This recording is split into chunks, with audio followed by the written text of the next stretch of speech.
A Killing of Angels by Kate Rhodes. Read by Charlotte Strevens. If a man is not rising upwards to be an angel, depend upon it, he is sinking downwards to be a devil. Samuel Taylor Coleridge. Prologue. It's early, but already the heat of the tube station is more than you can bear. Your shirt clings, and the starched linen of your suit is beginning to wilt. The platform heaves with tourists and commuters, jockeying for position, elbowing you out of the way. You don't stand a chance. Years ago, you could have barged through them and made sure you were right at the front of the queue. But fighting doesn't interest you now. Not even the cut and thrust of work.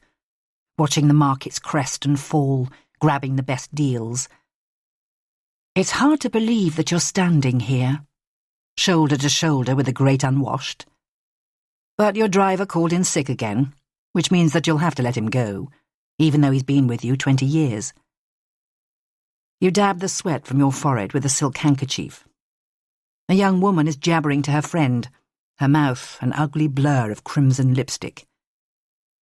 She's not worth a second look, but her voice grates in your ears like nails on a blackboard. Bodies press against you so tightly that you can hardly breathe. Then there's an unexpected reprieve. The crowd shifts like a lung expanding, and you're carried forwards to the ideal spot at the edge of the platform. For the first time today, your body relaxes. Soon you'll be strolling through the finance district, watching the pinstripes race to their desks. The train's approaching at last. You sense, rather than hear it, the air circulating more quickly, a faint ringing sound rising from the tracks. And that's when you feel it. Someone's touching you, tugging at your briefcase. You hold on tightly, cursing under your breath. Whoever it is, he's got the cheek of the devil. Fingers sliding inside the pocket of your suit. You struggle, but there's no more room to move, or even to turn round to identify the thief. The train's closer now, thank God. 2 white lights blinking at you from the tunnel. The platform fills with a rush of engine noise and overheated air. You're safe again. The pickpocket has moved on to someone else, and the fat weight of your wallet is still there, snug against your ribcage. The train is yards away now, wheels hissing as it slows down. And that's when it happens. A hard thump between your shoulder blades. You're too shocked to call out, too busy trying not to fall, grabbing at thin air. No one tries to pull you back onto the platform. Perhaps they don't even see you pitching face first onto the tracks, as if you were diving into a swimming pool. Your briefcase flies over your shoulder, high above the commuters' heads. But you are not so lucky. The machine is eating you alive. For a few seconds, the pain is unimaginable. Your whole body electrified, every nerve ending shrieking the same message to your brain. And then you're calm. You don't lose consciousness, not even for a second. You hear every sound.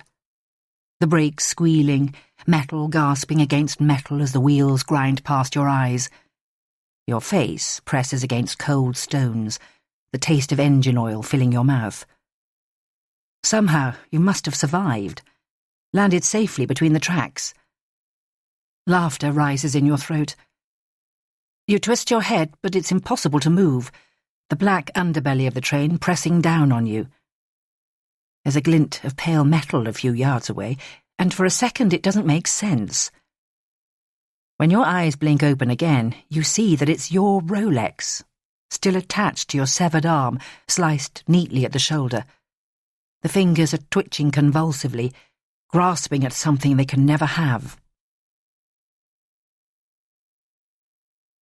1. The foyer was heaving when I reached Guy's. A gaggle of new interns was being shown around, and I couldn't help pitying them. They were beginning their careers in the middle of the worst heat wave for 50 years, and the temperature was about to rise even higher. They had a year of hell to look forward to. 16-hour days of fretting over every diagnosis, with registrars bullying them at every turn. I forced myself to summon the lift. Even though I'd been using it every day, my claustrophobia was refusing to come under control.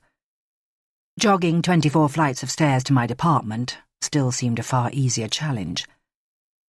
Someone tapped me on my shoulder as I pressed the button. When I turned round, a young man was staring down at me. He was standing much too close, a flush of red across his cheekbones, hair shaved to a raw stubble.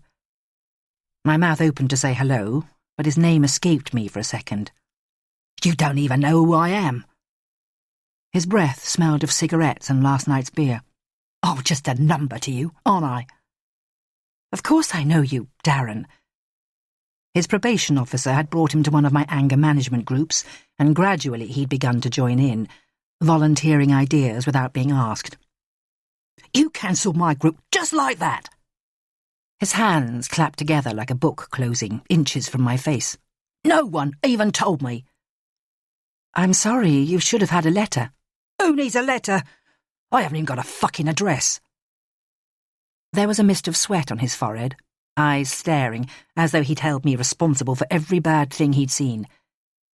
And that's when I made my mistake. I took a step backwards to let him cool down. "That's right," he snapped. "Walk away, you stuck-up bitch." Things went into slow motion after that. His arm coiled back, and his fist flew towards my face.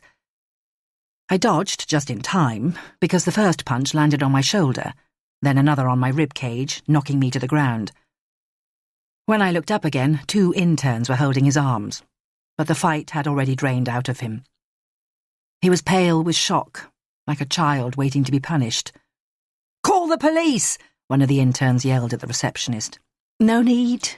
It was a misunderstanding, wasn't it, Darren?" I struggled back onto my feet. "What have I done?" He kept repeating the words to himself like a new mantra, his eyes screwed tightly shut. "You can let go of him," I told the 2 interns. "You'll behave, won't you, Darren?" He gave a miserable nod when I made him sit down on one of the hard plastic chairs by the entrance. The receptionist was flicking through a magazine. Assaults on members of staff must have become so routine, she no longer batted an eyelid. Darren stared at the floor, his elbows propped on his knees. "I never hit a woman before." He dragged his sleeve across his face. "You should let them put me away." "That wouldn't help, would it? But you've got to stop this. It can't happen again." His tears splashed on the tiled floor, and I rested my hand between his shoulder blades. "It's all right. I know you didn't mean it." "Nothing makes sense anymore." His voice had dropped to a whisper. The pain in my side was still throbbing, but there was no sense of panic. This was nothing compared to the things I'd already lived through. "We'll help you," I told him. "Things will get better." He shook his head vehemently. "I got the sack. I'll never find another job." "What were you doing?" "Cleaning in a bank. I was lucky to get it. No one gives work to ex-cons." "They will if you keep trying." After a few minutes he seemed calmer. He waited in silence while I booked an emergency appointment with my boss the next morning. Hurry has the ability to neutralize even the worst kinds of rage. Darren clutched his appointment card, but his gaze had slipped out of focus, as if he was having trouble seeing me properly. When I looked back, he was still staring at me as I got into the lift.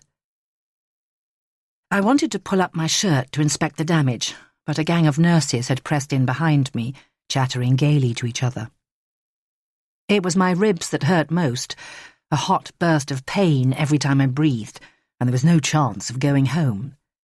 Patients were booked at 45-minute intervals for the whole day, and most of them had waited months for an appointment. My consulting room smelled of stale air, dust, and cleaning fluid. The air conditioning had packed up just as summer came to the boil, but the maintenance team was still on strike. I opened the window and tried to catch my breath. 200 feet below me, London glittered. The Thames was binding south and north together, like a skein of dark brown thread. The city was a haze of sunlight and reflected glass. From this distance, it was hard to believe it had run out of cash. I glanced around my room. Almost everything was waiting to be replaced, and my computer had developed a habit of withholding information. It occurred to me that a normal person would have been weeping buckets by now, releasing the shock of the attack in one quick outburst. The idea made me envious. My emotions were still as unpredictable as my computer, with broken connections and gaps in the circuitry.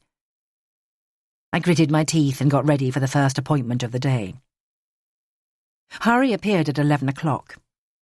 He looked as calm as always, beard neatly trimmed, wearing his immaculate saffron turban, eyes wide with concern. "Why are you here? You should go home." "I'm okay, really. No one's indestructible, Alice." I knew he was remembering my injuries after the Crossbones case, and I wanted to tell him to stop fussing. But his kindness negates every argument. "Can I get you anything?" he asked. "Funding for my therapy groups, please? Or a lot more people are going to get hurt." Harry looked embarrassed. "The trustees aren't listening. I've sent a complaint to the BPS." I shot him an ironic smile. There was nothing the British Psychological Society could do, because they didn't hold the purse strings. He patted my hand, then escaped back to his office. By the time my last patient arrived, I was high on Nurofen and lack of oxygen. It didn't take long to diagnose her social phobia. Everyone and everything scared her. Parties, strangers, walking through crowds. All she wanted was to barricade herself in an empty room where no one could reach her for the rest of her days. But the session reminded me why I'd opted for psychology instead of medicine. Her troubles shrank as she voiced them, and by the end she looked relieved. I knew she'd responded well to rational emotive therapy, because she was keen to learn techniques that would help her recover. I told her she'd need between 10 and 12 sessions, and advised her to try exercise, yoga or Tai Chi. She still looked anxious as she prepared to leave. A world of uncontrollable noise was waiting outside, strangers barging past while she clung to the edges of buildings. The thermometer in my room had reached 32 degrees, and the pain in my ribs felt like someone was beating them into shape with an invisible hammer. Someone knocked on the door while I was packing my briefcase.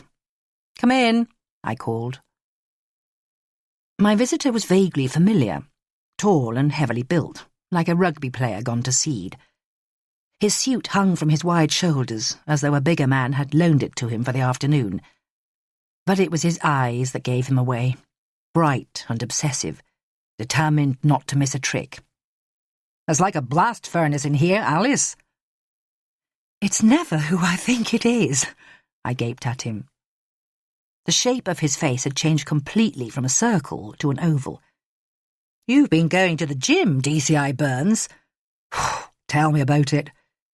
He pinched the baggy material of his jacket. "This is my 3rd new suit." It had been over a year since I'd worked as a consultant on the Crossbones case, helping him track down the serial killer who'd been targeting women in Southwark.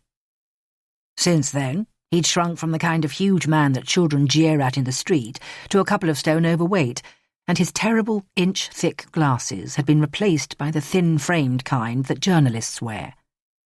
Even his smile looked different. He rubbed a hand through his dark hair, embarrassed about being scrutinized. "How much have you lost, Don?" His shoulders jerked awkwardly. 5 stone, or thereabouts." I let out a gasp of amazement, my ribs protesting at the sudden movement. I kept trying to put my finger on something else that had changed. It looked like his confidence had deserted him. "What have you been up to?" he asked.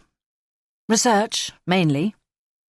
I pointed at my new book on the shelf, and he helped himself to a copy. "Treatment Options for Violent Personality Disorders" by Dr. Alice Quentin. Sounds like perfect bedtime reading. Burns's accent was exactly as I remembered it, still veering back and forth between Bermondsey and the Scottish lowlands, like the needle in a broken compass. "But you're not here to borrow a book, are you?" He turned to face me. "I need your help. You're the only shrink I can work with, but I know the last time was tough. Tough was an understatement. I'd been in hospital for 2 weeks, recovering from a fractured skull. Since then, I'd avoided working for the Met, just doing a handful of mental health assessments at police stations and prison visits to diagnose suicide risks. What's happened this time, Dom? A bloke went under a train at King's Cross on Friday. Leo Gresham, a big investment guru in the city. Can I show you the CCTV? He pushed his memory stick into my computer, and grainy black-and-white images trailed across the screen in slow motion. I had a bird's-eye view of a packed underground platform, more commuters piling in every second, pressing forwards as the train arrived. Then a man pitched, face first onto the tracks, arms flailing. The last thing I saw was the pale sole of one of his shoes. My God! I clapped my hand over my mouth.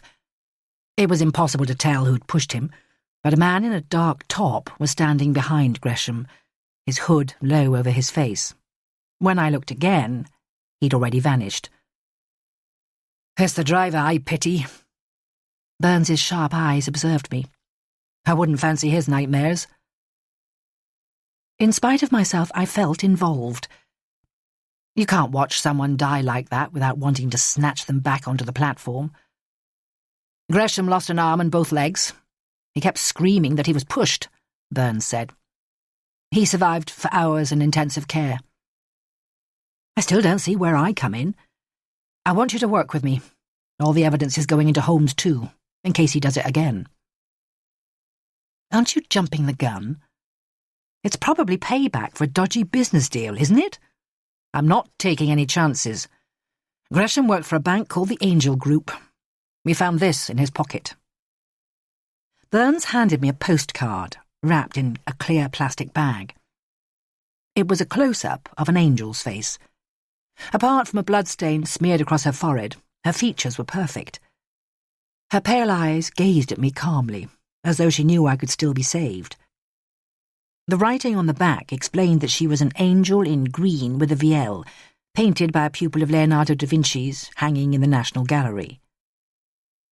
My curiosity was growing. The killer would make a fascinating case study. I could imagine him browsing through the museum's gift shop for the loveliest image he could find.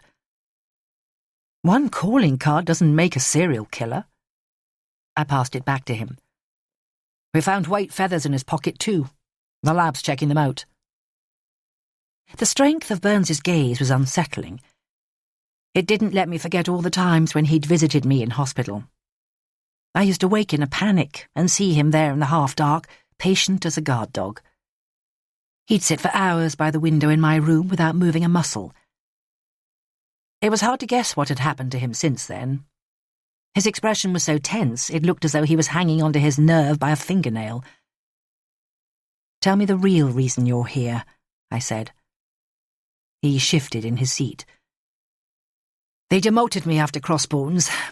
The top brass said I mishandled the investigation. I got transferred to King's Cross 2 months ago. The team don't trust me, and the boss lady's watching me like a hawk. He leant forwards, palms together like he was offering up a prayer. I can't do this without you, Alice. It didn't take a mind reader to realise that emotional blackmail meant Burns was down to his last chance. One touch would have made him resonate like a violin string. Would I have access to all the evidence files? I asked. He nodded earnestly. This man was a far cry from the old Burns, working too hard but so disorganised that he forgot to pass on vital information. He seemed desperate to turn over a new leaf, and his gaze was starting to feel intrusive. It reminded me of Darren's stare before he threw his punch. I'll let you know tomorrow, Dom. I glanced at the papers on my desk. I need to talk to my boss. Burns disappeared into the corridor, and suddenly the heat felt unbearable. Even with the door wide open, it was difficult to breathe. 2. I inspected the bruise in the hall mirror. It had changed colour overnight to a vivid purple, 6 inches in diameter, and it hurt every time I moved. I pressed the wound gingerly. At least the rib felt intact, cracked rather than broken, so it would mend in days instead of weeks.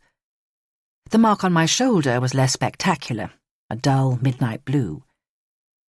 I emptied some ice cubes into a freezer bag, then lay down on the sofa. The cold started to numb the pain immediately, and I concentrated on small mercies. If Darren had meant business, he could have beaten me to a pulp. With luck and a handful of painkillers, I'd get through the day. A text arrived from Hari while the ice was taking effect, advising me to stay at home. I deleted the message immediately and forced myself to sit up. Hari had been a friend for years, but he still didn't understand that sick days weren't in my repertoire. I'd rather drag myself across hot coals than languish on the sofa watching TV. I went into the kitchen and dumped the ice cubes in the sink. Through the wall I could hear my brother shuffling around in his room. Will was another good reason to haul myself into work. I couldn't face the morose silence while he stared out of the window. Although he'd never blamed me, his injuries were my fault. If I'd been smarter, I could have prevented him falling from a third-floor window, the bones in his legs shattering as he hit the concrete.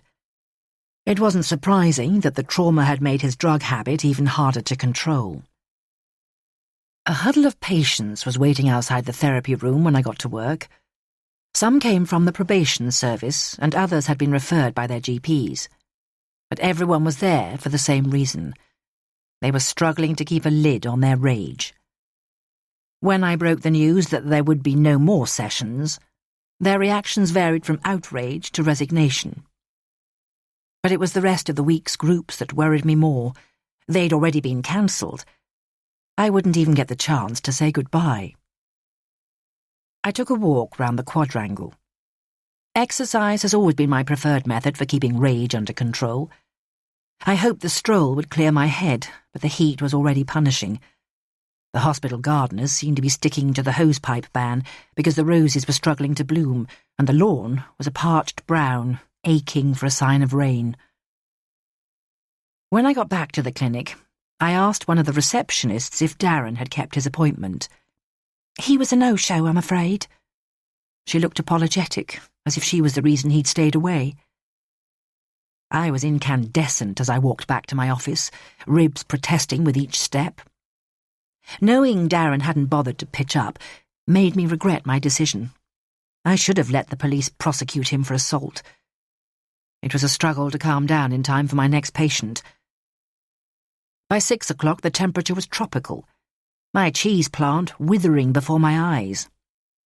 Keeping the fan on full blast had no effect, apart from circulating stale air from one side of the room to the other. Normally I'd have pulled on my trainers and sprinted down the fire escape, but today a slow walk was the best I could hope for. The hospital foyer was almost empty, apart from a few visitors arriving with flowers and magazines, the last day-shift nurses racing for the tube. Commuters were flooding out of London Bridge Station, shedding clothes as they walked. Jackets, ties, cardigans, anything they could get away with. I had no choice but to limp behind them, a spasm of pain jolting through my chest with each footfall. By the time I reached the river, I had to sit down. A cluster of tourists was blocking the walkway, taking snaps of each other, silhouetted against Tower Bridge. The last quarter of a mile took forever, dragging myself across the boardwalk at New Concordia Wharf. When I got to Providence Square, I was ready to lie down in a darkened room. A familiar sound greeted me from the hallway of my flat. A voice talking at full volume. It hadn't changed since we were at school, still husky and excitable, like she'd been gargling bourbon all afternoon. "Al!" Lola flung her arms round me, then pulled a face. "God, you look terrible. Are you okay?" I kissed her, then started to explain, but as usual, Lola was too busy to listen. She was racing round the kitchen like a whirlwind, a clot of cheese sauce trapped in her long auburn curls, and she'd worked her usual magic on my brother. For once, he was wearing clean clothes, a blue linen shirt and the new jeans I'd bought for him. She'd even made him wash his hair. I studied him from the corner of my eye. He was smiling at her, and his walking stick had been forgotten, propped against the wall.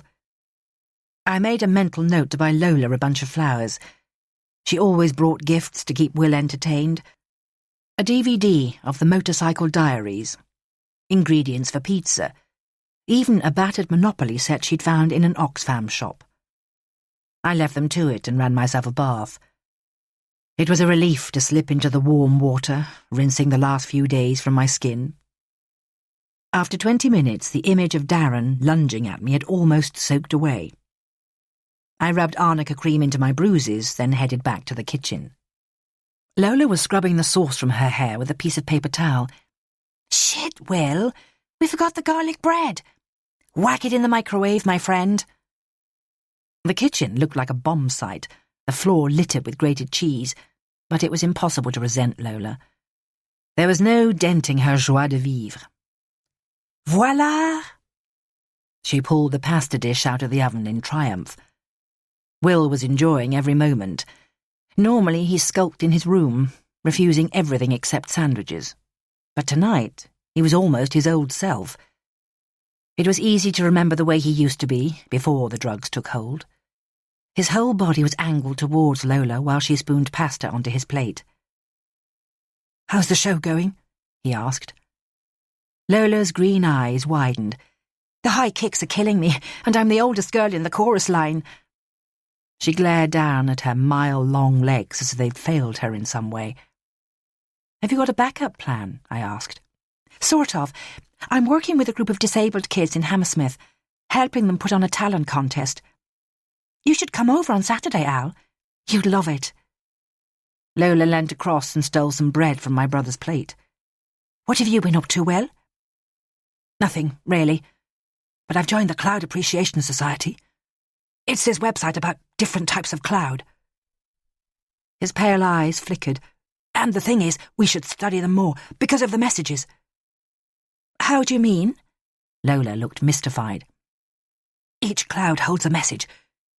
If you watch it long enough, you can decode it." His expression was so earnest, he looked like a scientist reporting a key breakthrough. "I'll have to give that a go." Lola beamed at him, then helped herself to the rest of his garlic bread. After dinner, Will returned to the sofa and left us to the washing up. "Christ," she whispered. "He's still got some pretty random ideas, hasn't he?" "It's better than a few months ago. At least he can string sentences together." "I suppose so." She stared at the bowl she was drying. "You did well, though. He loves seeing you. That's the first proper conversation he's had in weeks." "And how are you doing?" She peered at me. "Still working too hard, tragically celibate, and running marathons in your spare time?" "Don't knock it. Soon I'll have legs like you." "What about blokes? Any hot dates lined up?" "I told you, I'm taking a year off. My door is closed." She clapped her hands together. "It's the summer, for fuck's sake. You're meant to be having fun." We'd reacted in opposite ways since the Crossbones case. Lola's injuries had been as bad as mine, but she'd never shown a moment's self-pity. She just clutched my hand when I tried to apologize and told me to focus on the future. As soon as we were discharged from hospital, her pleasure principle went into overdrive. She dated as many men as possible, remaining a firm believer that love conquers all, despite getting her heart broken countless times. Sometimes I worried about the slump that would hit her if she ever slowed down. She accepted 100 party invitations, while I stayed at home writing books. There was no point in telling her that all I wanted was equilibrium.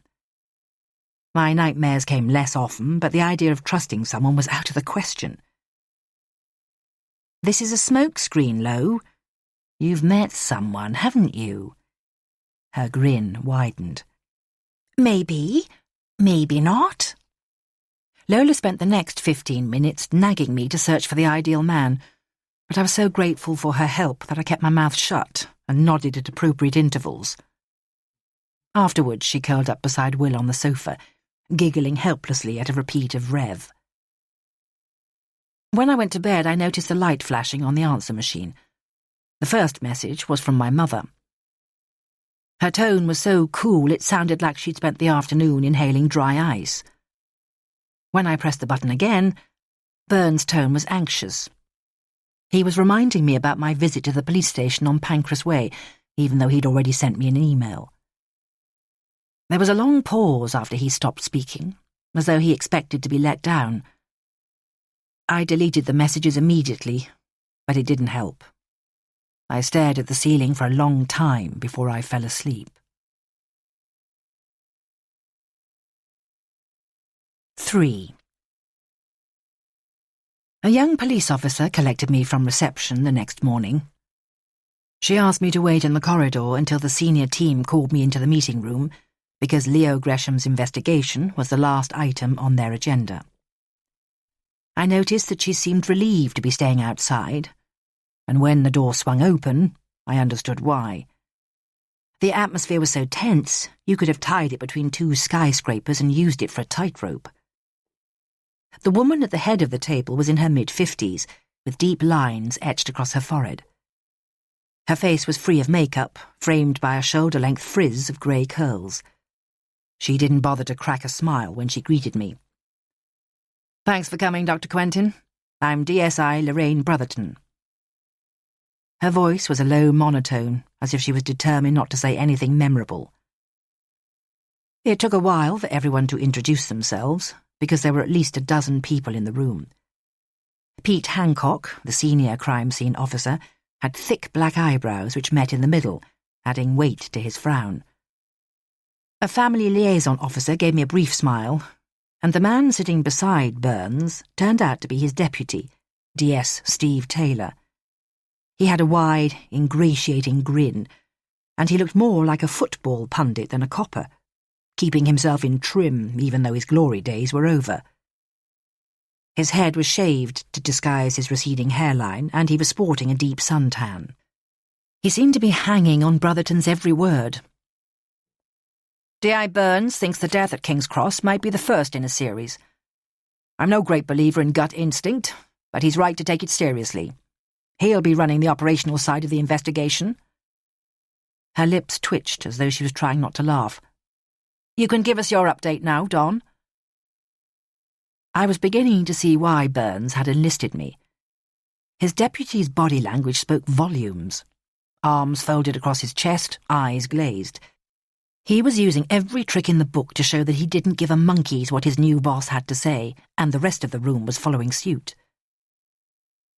"The first hour after the attack doesn't give us much," Burns said. "The barriers at King's Cross closed 5 minutes after Gresham fell, but it was too late. Our man was already on the street.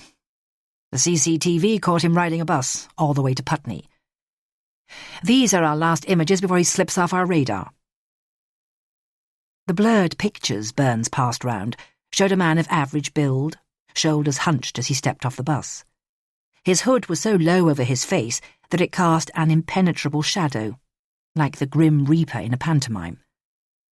I stared at the photos while Burns described the police work since the attack. Dozens of witness interviews, lab analysis of Gresham's clothes, liaison work with his family. The exhibits officer pushed a grey plastic tray into the middle of the table. The contents of Gresham's pockets had been arranged like artefacts in a museum.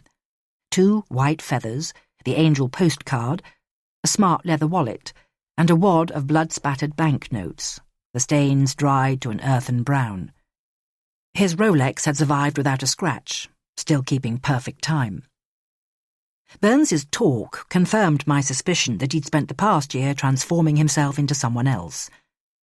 In the old days, he'd have scribbled a few notes on the back of an envelope, relying on his deputy for support. But this time he'd been systematic, making sure the evidence was logged. He held up the postcard so everyone could see the angel's face. "The prints on this went through the box, with no matches," he said. I had to rack my brains to remember that the box was the Met's nickname for the police national computer. It held the details of everyone who'd ever been cautioned or charged with an offence. "Any questions?" Burns asked. "I still don't get why you think he'll do it again." Taylor's voice was a dull estuarine drone. "Tankers aren't flavour of the month, are they? Maybe Gresham lost someone a fortune. It looks like a contract killing to me." Plenty of heads nodded vigorously, proving where their loyalties lay. "You could be right." Burns kept his expression neutral. "I just want to make sure we've followed every lead." Brotherton raised her hand, like a teacher breaking up a fight. "What's your view, Dr. Quentin?" I glanced up from my notes. I'm still not clear that this was a personal attack, but if it was, I'll need more information about Gresham's world to understand why he was targeted. My words stumbled as I glanced at the blank faces around the table. In cases like this, the killer's often fantasized about throwing himself under a train before pushing his victim. It's likely he's being treated for mental illness, so it would be good to check hospital records. His high-level planning makes it more likely he'll try again. And there's a reason why he chose a well-dressed, middle-aged male victim. Maybe he's got issues with his father, or with all authority figures. Taylor smirked like I told a lame joke, and the rest of the room gazed back at me, unblinking. The aggressive atmosphere was a surprise. Normally when I worked for the Met, they treated me like a new kid at school, giving me time to learn their in-jokes and acronyms. But this team was different. Hostility seemed to be woven into their DNA. It was a relief when the meeting ended. Taylor paused as everyone filed out. He nodded in Brotherton's direction, then hissed in my ear, "You can see why she's called the Invisible Woman, can't you?" Taylor left an unpleasant reek of aftershave when he walked away, but I could see what he meant. The DSI's clothes were nondescript, and her handshake was so insubstantial it felt like clutching at mist. I wondered how she'd reached the top of the tree. Maybe her anonymity was just an act. Women who reach senior ranks in the Met are either brilliant at their jobs or completely ruthless. "You were involved in the Crossbones case, weren't you?" Her grey eyebrows shifted upwards by a millimetre. "But I lived to tell the tale. You were lucky by all accounts." She parted her grey fringe to observe me more closely. "How much consultancy have you done for the Met?" "I've advised on 3 major incidents and carried out prison assessments for years." "What form will your work for us take?" "Burns has asked me to work alongside him. I'll start by shadowing the visits to Gresham's family and contacts." Brotherton looked irritated. She obviously saw my presence as an unnecessary distraction. "Let me have a copy of your Home Office licence by the end of the day, please, for my records." She melted back into the corridor's grey walls, and I realised why the meeting had been so tense. Brotherton prided herself on her inscrutability. None of the team knew where the axe would fall, because it was impossible to guess what she was thinking. Maybe she was the reason why Burns had lost so much weight. Her air of secrecy would put anyone off their food. 4. Burns was flicking through a computer printout with a gloomy expression on his face, but the victim seemed determined to take a more positive view. A huge photo of Leo Gresham grinned down at me from the wall of the incident room, bald and avuncular, laughter lines creasing his eyes. Someone had parked a coffee machine directly under it, as though the team had chosen him as their favourite deity, making offerings of caffeine to keep him sweet. Burns was taking me to visit Gresham's family. I'd insisted on the meeting because, despite his obsession with serial killers, most murders were committed by someone close to home. After a few minutes, Burns threw the report into a tray and grabbed his car keys. "Come on, then," he muttered. "Let's go up west to see the Merry Widow." I watched him march away, struggling to believe he was the same man who used to drag himself around with so much difficulty. The interior of his Mondeo had been scrubbed to within an inch of its life. For once, there were no crisp packets or chocolate wrappers strewn across the back seat. I sniffed the air. "You've given up the fags, haven't you?" "Don't," he moaned. "I'm still grieving." The rush-hour traffic eased as we drove west, but Marylebone looked shabbier than ever. The streets seemed to be starving themselves. Boarded-up cafes, bakeries and greengrocers on every corner. "I should warn you, Marjorie Gresham's not the sweetest flower in the bunch," Burns said. Grief does strange things to people. "Not to her. You'll see what I mean when we get there. We headed along Curzon Street into the heart of Mayfair. Bankers had been snapping up property there for 100 years, and it was easy to imagine how a millionaire's wife would spend her days. Strolling in St James's Park, a trip to the beauty salon, and then the Royal Academy for a moment of culture. The car came to a halt outside a Georgian villa at the end of a cobbled mews. "Prepare yourself for the dragon lady," he whispered, pressing the doorbell. The woman who greeted us bore a striking resemblance to Margaret Thatcher in her prime. Her hair was an immaculate blonde wave, which must have required considerable time, patience, and hairspray. A Jack Russell appeared out of nowhere, snapping at our ankles. "Quiet, Rollo," she hissed. "This is your final warning." The dog scuttled away with a terrified look in his eye. A marble sculpture filled one of the alcoves in Mrs. Gresham's sitting room. It was an abstract nude, the stone so highly polished that I wanted to run my hand along its spine. Mrs. Gresham lowered herself into a settee cautiously. I guessed that she'd learned how to sit at finishing school, with her feet side by side, black dress smooth, so no creases would appear. "Thanks for seeing me again," Burns said. "We've been looking at the circumstances around your husband's death." "I should hope so." She nodded her head, but the blonde wave stayed rigidly in place. "My husband had no reason to take his own life. Leo never suffered from low spirits. He couldn't abide self-pity." "This must be terrible for you and your family," I said quietly. She softened for a moment, passing me a photo from her coffee table in an elaborate silver frame. "This is our son, James, and our granddaughters." "Pretty girls," I murmured. "What does your son do?" "He's a GP in Manchester." I studied James Gresham's face. He was doing his best to appear relaxed, but his 3 little girls looked downcast. Trips to Granny's house must have been an ordeal, always on their best behaviour with no opportunity to watch TV or let off steam. I spotted another picture on the mantelpiece. It showed a dark-haired young man with an overstretched smile. "Another son?" I asked.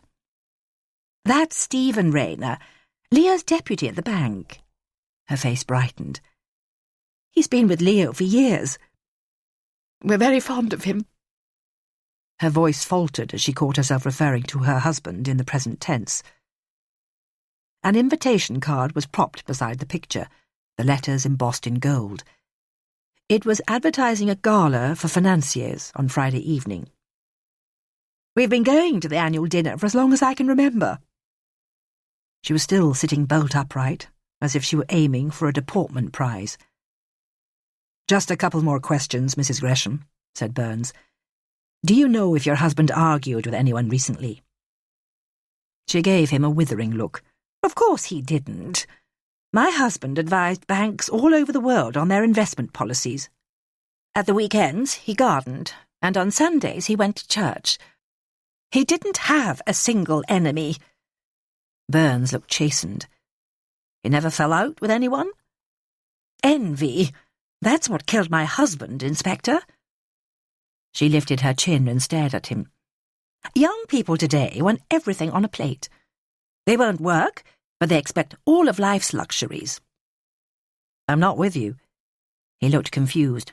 "Someone saw my husband in his good suit and handmade shoes." She spoke slowly, as though she was explaining something to a child. "They can't bear anyone having more than them." Burns gave a polite nod, then rose to his feet. Rollo had learned his lesson by now. He observed us silently from the stairway, teeth bared. Just as we were leaving, Burns pulled something from his pocket. "Would this picture have meant anything to your husband?" he asked. It was a pristine version of the angel that had been found in his pocket. Mrs. Gresham passed it back to Burns with a sour expression. "My husband worked at the Angel Bank, Inspector. That's the only link you'll find. He had a strong faith, but he wasn't sentimental. Angels are best left to Sunday schools, aren't they?" The door clicked shut the moment we turned away. Not the warmest reception I've had, Burns murmured as we walked back to the car. She's got one hell of an art collection, though. That's a Brancusi in her hall, and a Henry Moore by the window. I didn't know you were an art lover. We do have galleries in Scotland, you know. He gave me a sideways look. Those pieces are worth a mint. The car was heading east into less affluent territory. Prada and Gucci were giving way to Oasis and Miss Selfridge, and the summer crowds were out in force on the Strand. Young girls were ogling bikinis in the windows of Topshop, but the money seemed to be thin on the ground. Hardly anyone was carrying shopping bags. We should go to that dinner at the Albion Club, I said. I want to see how Gresham spends his downtime. I still need to figure out how this world operates. Burns nodded. I'll get it sorted. What was the GP doing when his dad went under the train? You're turning into a copper, Alice. He gave a short laugh. He was at his surgery. His colleagues saw him. Gresham wasn't getting his kicks at home, that's for sure. Have you checked his emails and his phone? The IT guys are looking into it. It was 11 by the time Burns dropped me at work. The usual rush of stale air greeted me when I stepped into my consulting room. Almost before I could peel off my linen jacket, 3 depressives arrived in quick succession. 2 were making a good recovery, but the other was refusing to take medication, convinced it played havoc with his mind. After 20 minutes of listening to his despair, my alarm bells were ringing. At the end of the session, I asked him to reconsider, but he looked horrified, as though I'd advised him to go out and buy crack cocaine. The lift didn't appeal when I left work. My painkillers were starting to wear off and I couldn't face people pressing against me from all sides.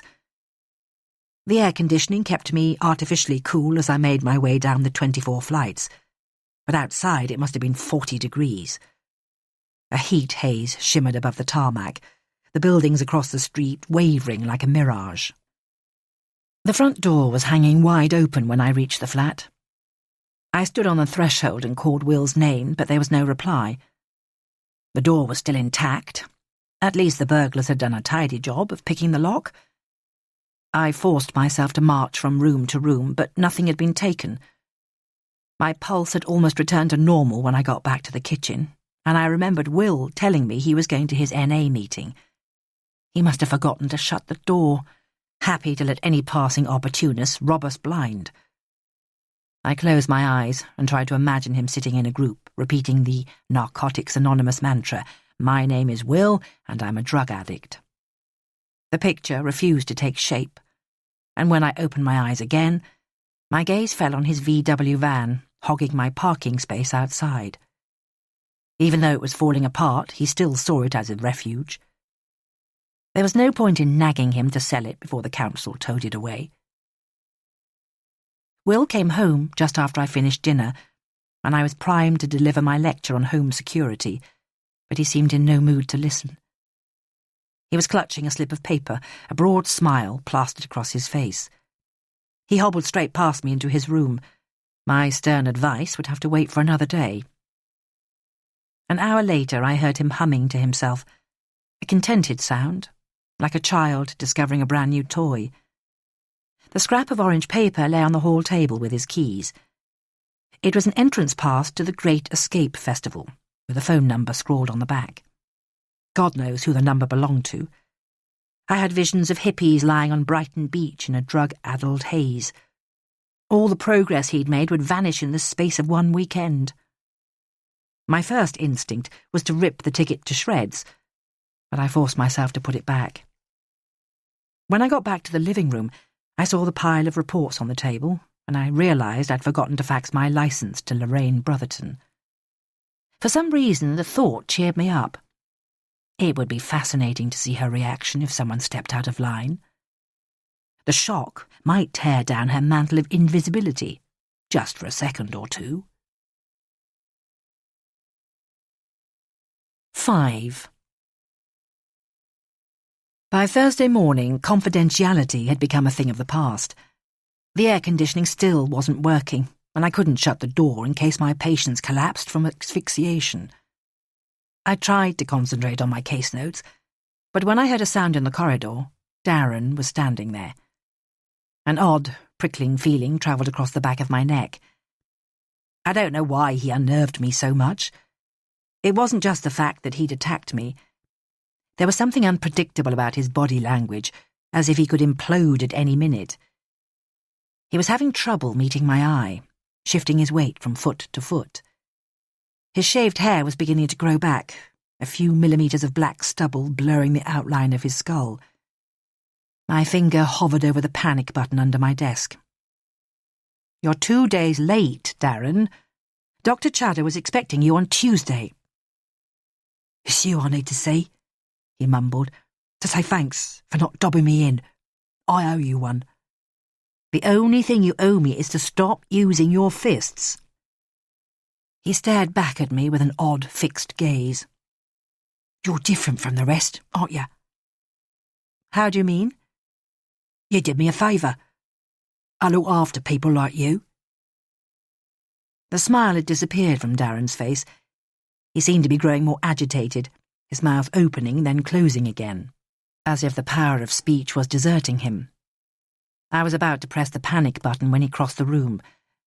I stood up to defend myself, and time flicked into slow motion.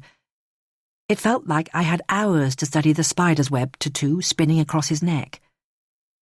When his fingertips brushed my hand, they felt unnaturally hot, and his face was so close I could see the sharp line between his pupils and dark irises. "Nothing's going to hurt you again," he whispered. "I promise." Darren disappeared as quickly as he'd arrived. My legs were still trembling, but the only thing he'd left behind was a smell of panic and unwashed clothes. I got the sense that he wanted my help, even if he was incapable of asking for it. The next step would be getting him to agree to a diagnostic meeting. I typed his name into my computer and scanned his record. Darren Campbell, 20 years old, unemployed. He was sent to a Roman Catholic children's home when he was 9 after his mother died. His father's identity was unknown. Then he'd spent a year in Feltham for assaulting someone outside a pub. The victim was in a coma for weeks, but Darren had shown no remorse. He claimed that the man had raped a girl he knew. He was only getting what he deserved. I glanced at the bottom of the report. His address was the city YMCA, shorthand for no fixed abode. I could picture the building on Fan Street close to Barbican Tube. A featureless box of concrete, studded with minute windows with no trees in sight. It was hard to imagine anyone flourishing in there. I turned off my computer and stared out of the window. No wonder he was disturbed. His past had convinced him that the best way to deal with unfairness was to use his fists, and I could understand why. Watching Will suffering often left me desperate to punch a wall. At lunchtime I dragged myself out of the building to a Turkish cafe on Borough High Street. Lola was there already, tucking into a plate of falafel. She had the sleek look of a pampered cat as she savoured each mouthful, and I felt glad I hadn't cancelled our lunch, even though I had a million things to do. Darren had cast a shadow over my morning, but he wasn't going to spoil my afternoon. "You've got news, haven't you?" "He's perfect, but he's a bit young." She took a gulp of orange juice. "He's 19. Bloody hell, Lo! A teenager!" She looked embarrassed for a second, then released a peal of laughter that bounced off the cafe walls. "He's called Neil, and he's adorable. Knowing my luck, he'll dump me for a buxom 16-year-old. She waxed lyrical about her toy boy, then turned her attention to the reason why I was single. "The trouble is, you've forgotten how to flirt, haven't you?" "Honestly, Lo, I'm not even looking." "One smile and blokes are on their knees. Go on, try it on that waiter over there before you lose your powers." I gave her an imploring look, but she wouldn't give up. The tall one by the door. "Give him the full force of your charm." Once I'd made eye contact, the rest was easy, because he broke the ice and smiled first. For a moment, the pain from my injury disappeared completely. Lola patted my hand. "That wasn't so tough, was it? I bet you've made his day. Rubbish. He probably grins non-stop to get bigger tips.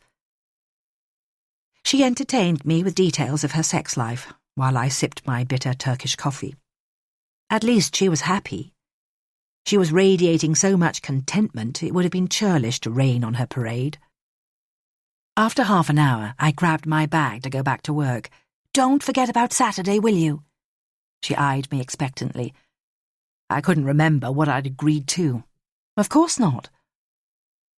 The waiter I'd practiced my smile on beamed at me as I left. Maybe Lola was right. The last time I'd flirted with anyone was in the dark ages. It might be time to throw caution to the wind. I spent the rest of the afternoon on autopilot, with rivulets of sweat running between my shoulder blades. My last appointment was with a middle-aged man who'd been in pain since a car crash 2 years ago. His face was cadaverous, every bone visible under his skin, and his addiction to painkillers was making the problem worse. He seemed so desperate that I let his appointment overrun by 15 minutes. I was running late by the time the cab set off for the police station. 2 things had been bothering me since I'd seen the CCTV film from King's Cross. The way Gresham's hands had scrabbled at thin air when he fell to his death, and the fact that Burns was so isolated. I felt duty-bound not to let him down. Sunlight was still burning through the car window. It had been weeks since the last rainfall, and every time I turned the radio on, farmers were complaining about crop failure and reservoir levels at an all-time low. I peered at the river as we crossed London Bridge. The draft had made no difference. It was the same murky brown as always, churning with secrets. DSI Brotherton was waiting for me in her office. She was wearing the generic black trouser suit owned by every professional female in the Western world, and even her accent was hard to pin down. It came from somewhere north of Watford with just a hint of the Black Country. "I didn't receive your licence, Dr. Quentin." She lowered her pen onto the table. I handed over the envelope and she motioned for me to sit down. Her office was lined with colour-coded files dating back to the 80s. Her system looked so robust, she could have located anything within seconds. She filed my envelope in a cabinet and instantly seemed more relaxed. It must have been a relief to catalogue me, between all the other shrinks she'd employed over the decades. Brotherton peered at me through her curtain of grey curls. "You know Don Burns well, don't you?" "Not really. I've only worked with him once before. But he trusts your judgment. He was adamant about using you, instead of a specialist from Scotland Yard." The lines on her forehead deepened. "Are you aware that Burns had quite a reputation at Southwark?" I shook my head. "He didn't follow procedures. I can't fault his commitment, but I won't tolerate that kind of approach here. I hope you'll reinforce that message for me." "Certainly. But wouldn't it have more impact if you warned him yourself?" I gazed back at her. "I have, Dr. Quentin, but policemen are lawbreakers by nature, and Burns is no exception. As far as he's concerned, I'm invisible." Her lips trembled with amusement. She obviously knew about her nickname. Maybe she'd coined it herself to give weight to her reputation. Brotherton ended our conversation by pressing a buzzer on the wall.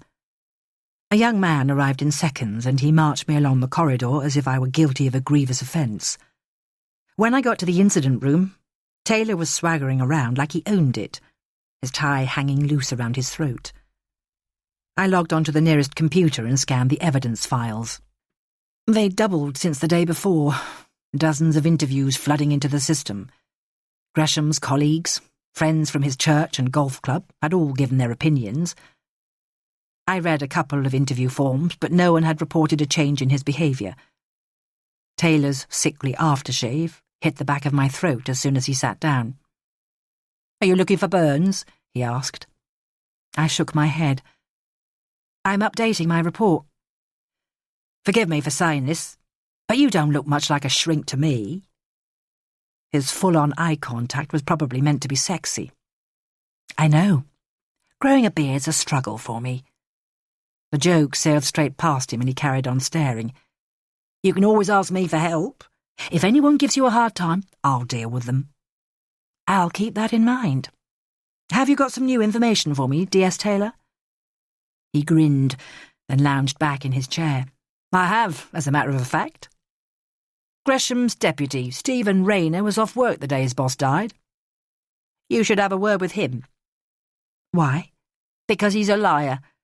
He told his mates at the bank he's got a fiancée, but it's bollocks. She doesn't exist. That doesn't make him a killer.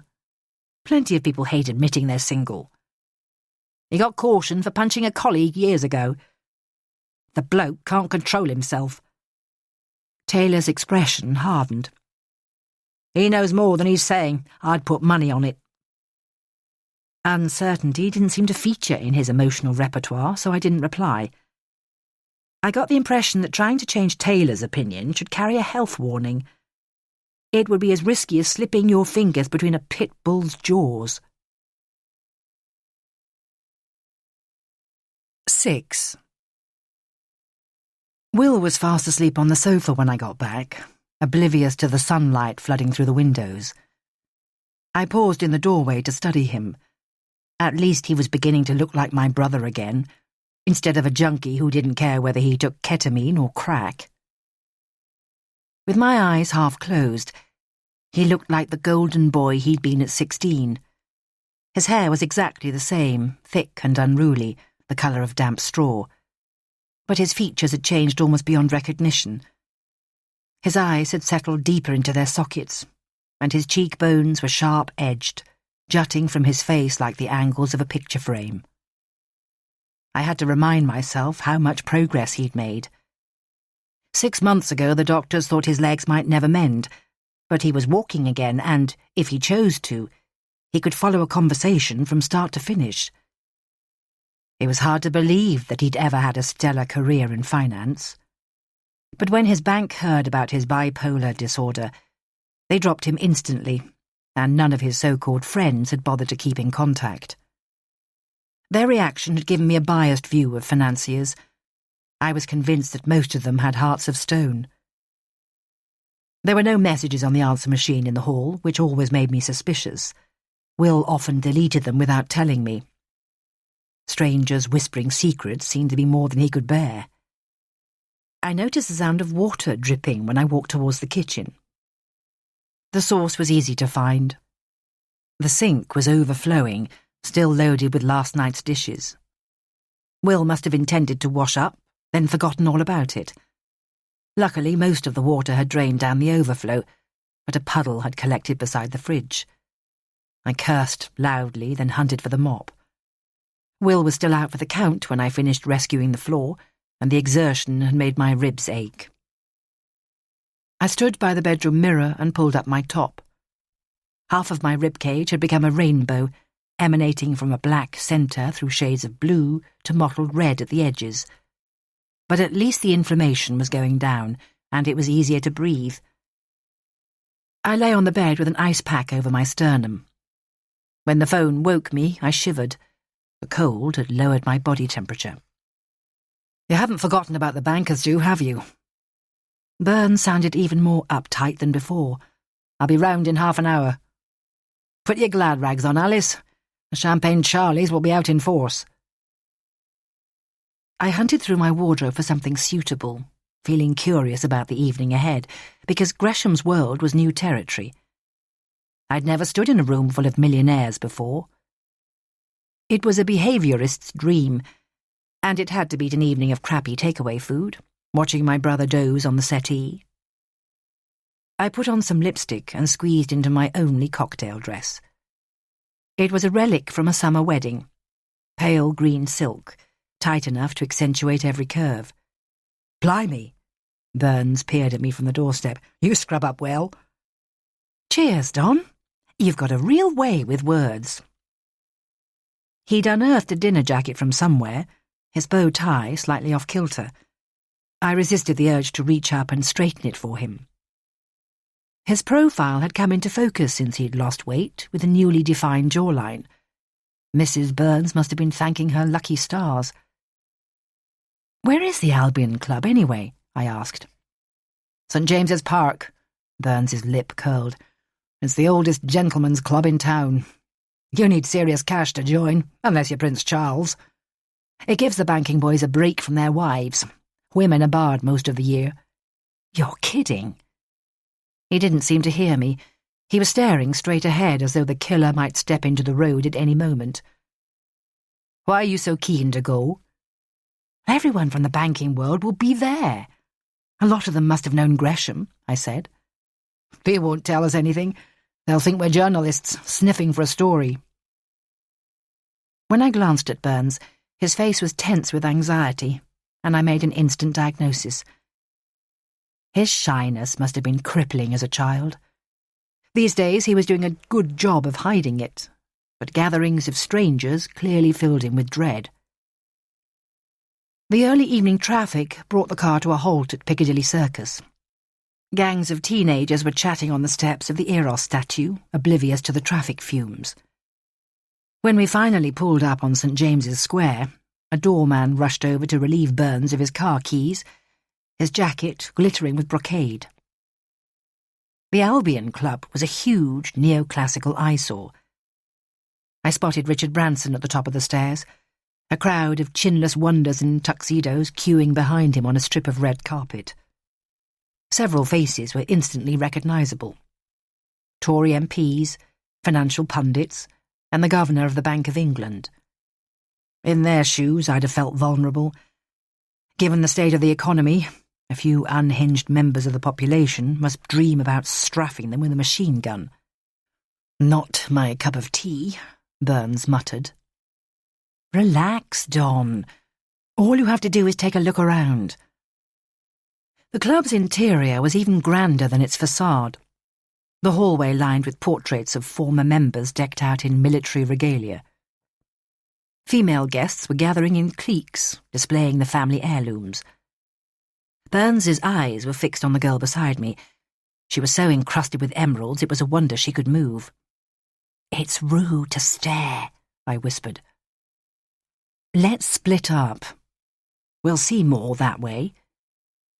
He vanished into the crowd, leaving me stranded in the middle of the room as a waiter sailed by with a tray of champagne. Burns's shyness must have rubbed off on me because I'd been intending to drink orange juice, but I grabbed a glass and knocked back a large gulp. "Steady, young lady, or you'll sleep through the speeches."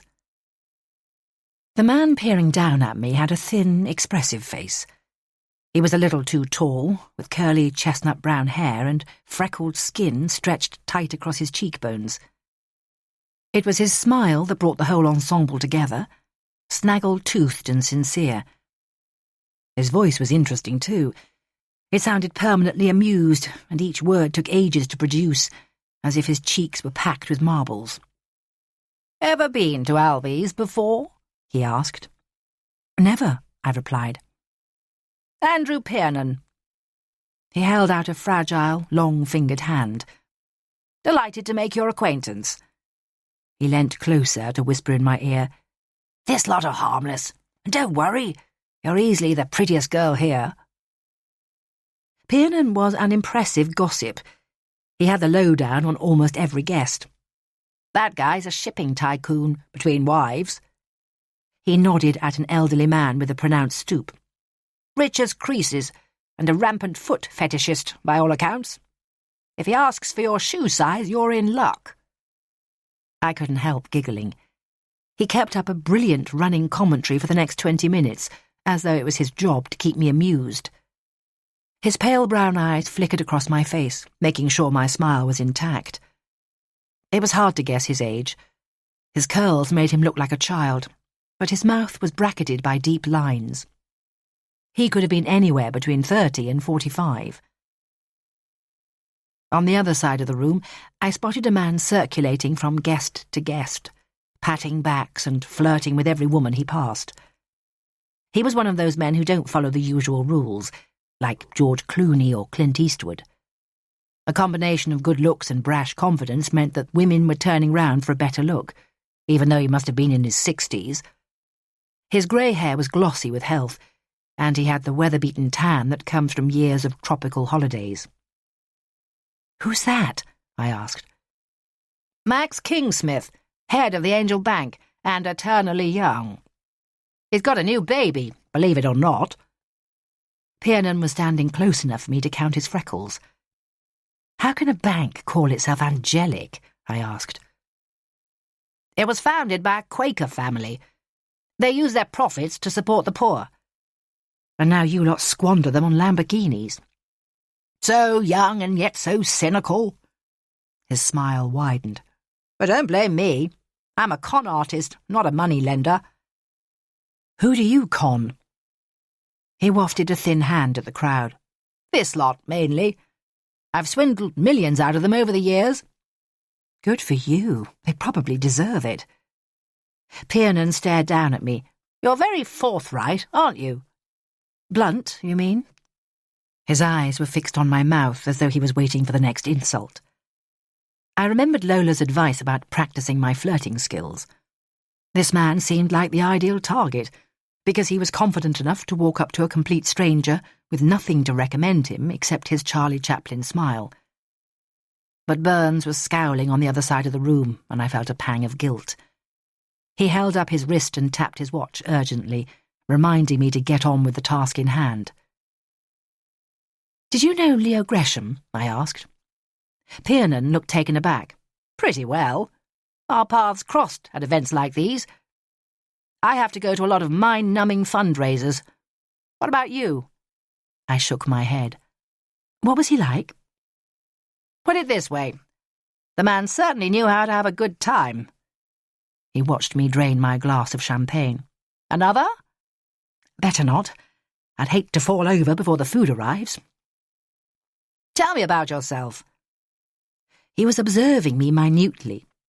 Maybe he'd never seen a woman in a cheap outfit with a bag that failed to match her shoes. My name's Alice, my favourite colour's turquoise, and I'm a psychologist. A shrink? In a room full of bankers? It's a long story. I'd hate to bore you. You couldn't. He was standing so close that I could smell his aftershave, an odd blend of cinnamon and sandalwood. But I bet you've got a husband in the bar somewhere, cutting deals. Wrong, I smiled at him. The truth is, I'm a spy. The champagne was beginning to take hold, and after 6 months of avoiding men completely, the attention was going to my head. Tiernan was about to ask me another question when a dinner gong clanged, and an elderly woman seized my elbow. She propelled me towards the dining room, chattering loudly, as though we'd been friends for years. Tiernan's eyes were trailing me when I glanced back. He'd been absorbed by a huddle of businessmen, and no doubt he was charming them too. I got the impression that he was on a mission to collect secrets from everyone in the room. 7. Every female guest was marching in the same direction, observing the club's tradition of seating ladies first. It felt like I'd arrived at Hogwarts as I gazed at the 5-tier chandeliers hovering over the dining tables. My companion was busy describing her ailments. Fortunately, I didn't need to speak because the list was so extensive. Diabetes, rheumatism, and gout. It made my bruises seem insignificant, and it gave me time to study the frescoes in the dining hall. Huntsmen were galloping round the edges of the room, the fox's tail just visible between painted trees. Burns was nowhere to be seen, and I was seated at a table full of elderly aristocrats. Their conversation fascinated me. They were bemoaning the increases in inheritance tax, the decline of conservatism, and the state of the Middle East. The menu was straight out of Mrs. Beeton. Potted shrimps under a thick layer of butter, then a plate of overcooked turbot. I asked the man to my right if he worked with Leo Gresham, but he looked straight through me. Nasty business, he muttered. Pass the wine, can you? He seized the bottle, then turned his back on me, but the rest of my companions made an effort to be welcoming, even though they were twice my age. The woman sitting opposite looked bemused by the fact I was a psychologist. She told me about her mad uncle, who had enjoyed frolicking naked in his garden until he was carried away to an asylum. An endless succession of courses kept arriving. Dishes of braised lamb, silver trays loaded with sliced beef, and 3 new types of wine. My vision was beginning to blur, even though I'd paced myself, and I realised that the evening had been a wild goose chase. The Albion Club had closed ranks. They had no intention of revealing their secrets to a pair of complete strangers. By the time the Eton mess came, I was desperate for a strong cup of coffee.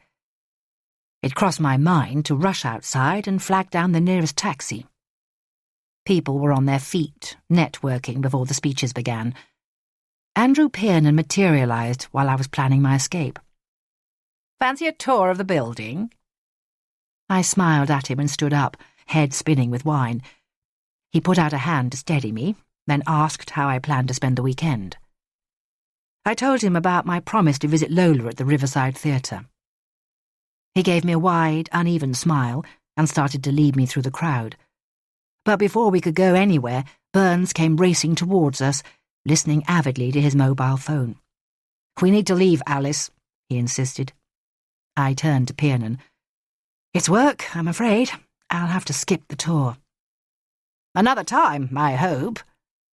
He gazed down at me, then walked slowly away. By now Burns was clutching my elbow, escorting me outside like a vandal being taken to a holding cell. It was still so warm that it was difficult to breathe, the oxygen replaced by traffic fumes. The radio squawked loudly as soon as we set off. Scratchy voices were barking instructions at each other, and it was hard to know whether my discomfort was the result of worry or too much booze. I clutched the edge of my seat, trying to control my nausea. "What's happening?" I asked. "A worst-case fucking scenario," Burns muttered. "He's done it again, just like I said. I'm taking you home before I go there." I shook my head. "I need to come with you." He didn't bother to argue, keeping his attention on the road. We were racing along the embankment past HMS Wellington, silver gun towers glittering in the floodlights. By the time we reached Cheapside, there wasn't a soul around. The square mile would have been empty since 6, every cafe locking its doors when the banks closed. End of Disc 1. Disc 2. Burns parked by Gutter Lane. He took a deep breath, then shunted his glasses back onto the bridge of his nose. An ambulance, 2 squad cars and a scene of crime van were there already. 2 coppers tying security tape across the mouth of the alley. Taylor strutted towards us. His gaze travelled across my body as he took in my cocktail dress. He gave Burns a curt nod when he finally eyeballed him. "Having a night out, boss?" Taylor tagged the last word to the sentence like the world's slowest afterthought. "We've been working," Burns replied briskly. "What have you got here?" "A stabbing. He's a sick bastard, that's for sure." Pete Hancock made us put on protective suits before we could go any closer. I'd always hated the feel of them. The Tyvek fabric is so thin and scratchy, it's like wrapping yourself in greaseproof paper, your body heat slowly rising. It was hard to guess Hancock's state of mind because his monobrow made him look permanently furious. He didn't bother to make conversation as he watched me replace my high heels with white plastic boots. I followed Burns down the alleyway, between industrial rubbish bins with gaping lids. The smell was overpowering, a mixture of rancid beer, urine, and rotting food. A paramedic was kneeling inside the inner cordon, blocking my view. "Do you know what happened?" Burns was speaking in a stage whisper as though he was afraid of waking the victim. When the paramedic turned round, her skin was the colour of limestone. I realised the man's wounds must be horrific, because she'd have seen dozens of fatalities every year. "It must have been quick," she said. "This much blood means the knife went through his heart."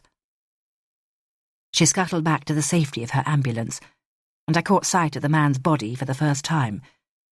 He was lying in a wide circle of blood, with a black plastic bag over his face. A picture of an angel had been placed beside his head, her halo glittering as torchlight bounced from the walls. A handful of white feathers were scattered across the cobbles. The man was wearing dark trousers and a long-sleeved shirt. A wave of sickness rose in my chest. I wondered where he'd spent his last day. working in an office, probably, fantasizing about the weekend. His body disappeared from view as 2 uniforms pushed by. The photographer was already hard at work, taking pictures of the body from every conceivable angle. When the passageway cleared again, Burns was squatting down for a closer look, and voices were drifting from the street. The press had arrived, baying for information. Taylor trotted away to deal with them. "Bloody ambulance chasers," Burns mumbled. "Looks like our man's having a laugh." "How do you mean?" "He's left a bigger calling card in case we miss the first one." He put on a pair of plastic gloves and picked up the card. It was larger than the one in Leo Gresham's pocket, and the image had been defaced. Thick lines had been drawn across her perfect Renaissance features, slicing them into sections. I stared down at the victim's body. There was a wound in the middle of his abdomen, a jagged cut at least 6 inches long. I pressed the back of my hand across my mouth. "Are you okay, Alice?" "I've been better." "You don't have to stay. I'll get someone to take you home." I shook my head. It's always better to visit crime scenes instead of working from photos.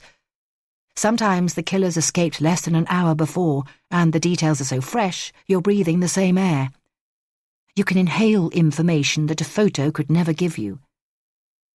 I'd already absorbed the care that had gone into staging the scene. The victim's arms arranged neatly at his sides, as if he'd made no attempt to struggle.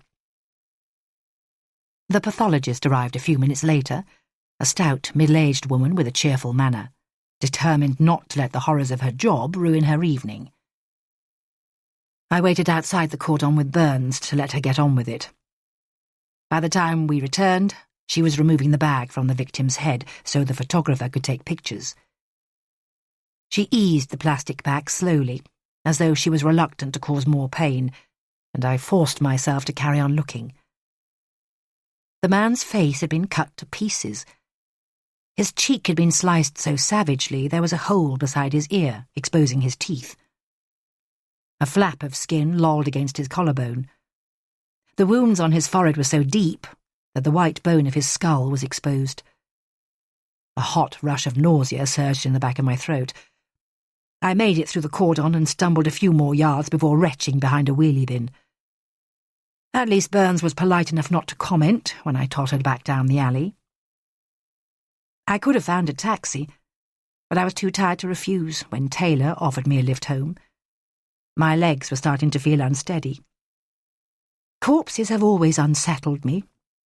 Unlike all the other students in my year at medical school, they loved dissections, humming contentedly as they sliced through human skin and bone, as if they were carving the Christmas turkey. Despite the circumstances, Taylor seemed to be gallant, opening the passenger door with a flourish. His phone rang just as we were about to drive away, and he stood on the pavement to take the call. He spent several minutes reassuring someone that he'd be home soon. "Third time tonight," he moaned as he got back into the car. "She hates letting me out of her sight." We'd only been driving 100 yards when he glanced in my direction. "What about you? Someone waiting for you at home, is there?" "Just my brother." I was too preoccupied to edit my reply, but I realized afterwards that I should have invented a boyfriend. Taylor gave me a meaningful smile, then talked about himself for the rest of the journey. I got the impression that he'd have carried on bigging himself up even if the car had been empty. He described his athletic prowess, explaining how well he'd done in his sports studies degree, collecting trophies for judo, football and diving. He'd won every prize under the sun. And it was the same with women. He could pick and choose. Only his career frustrated him. "This is the 3rd time I've been overlooked. They promised me the job. Then Burns gets the push from Southwark, and I'm out of luck. It's unbelievable. The bloke's incompetent, so they give him to us." I didn't bother to correct him because he wasn't listening. The expression on his face was the definition of heartbreak, and it seemed odd that he could obsess about himself while a man lay on the ground with his face in shreds. I wondered why promotion bothered him so much. It couldn't just be the money. Under all the bluster, his ego must be microscopic. It crossed my mind to tell him that a course of cognitive behavioural therapy would sort him out. It was after 2 when Taylor finally drew up outside my building. "Want some company?" he asked. "You could make me a coffee." His arm was poised across the back of my seat. "I'll be fine, thanks." I felt like reminding him about his long-suffering girlfriend watching the clock at home. He shot me a look of disapproval, as though I'd refused the chance of a lifetime. My reflection in the bathroom mirror proved how low Taylor set his standards. My chignon had collapsed, and lines of mascara were trailing down my cheeks. I scrubbed my face with soap and went straight to bed, but the day kept replaying itself. I tried not to think about the body on Gutter Lane, abandoned among the rubbish for the rats to find. The angels haunted me too. Maybe the killer was an atheist, certain there would be no retribution for his attacks. The last face I saw belonged to my companion at the Albion Club. Andrew Piernan's gold-flecked eyes watched me as I fell asleep, focused as a bird of praise. 8. The nightmares came back with a vengeance. Every time I closed my eyes, young girls were lying in front of me, their thin bodies covered in wounds. I had to crawl across them to reach the door. Under the palms of my hands, I could feel their damp skin, the cold gloss of their hair.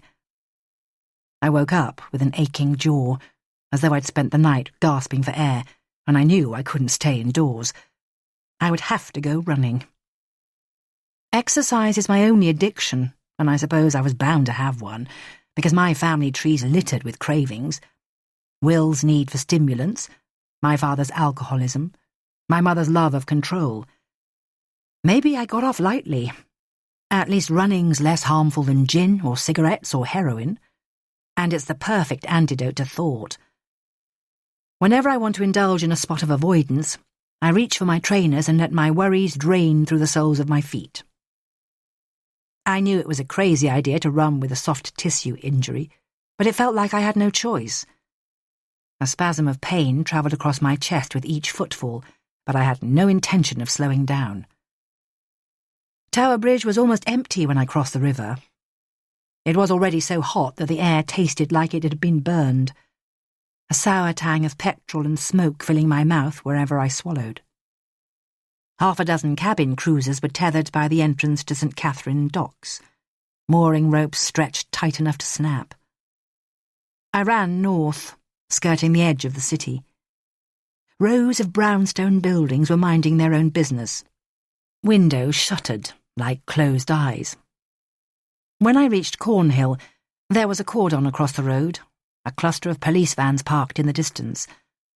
Burns must have been blowing his budget on combing the area around Gutter Lane for evidence. I headed down Leadenhall Street, running through the narrow roads until my hamstrings burned. Crowds of shoppers were flocking towards Borough Market as I crossed London Bridge, ready to pauper themselves for a bag of avocados. My mobile was ringing on the hall table when I got home. "You're still coming, aren't you?" Lola sounded about 15, worried I might abandon her. Only Lola could drag me across town in the middle of a heat wave to admire her professional skills, followed by lunch in a cafe. After my shower, I stepped into my thinnest sundress and a pair of ballet shoes.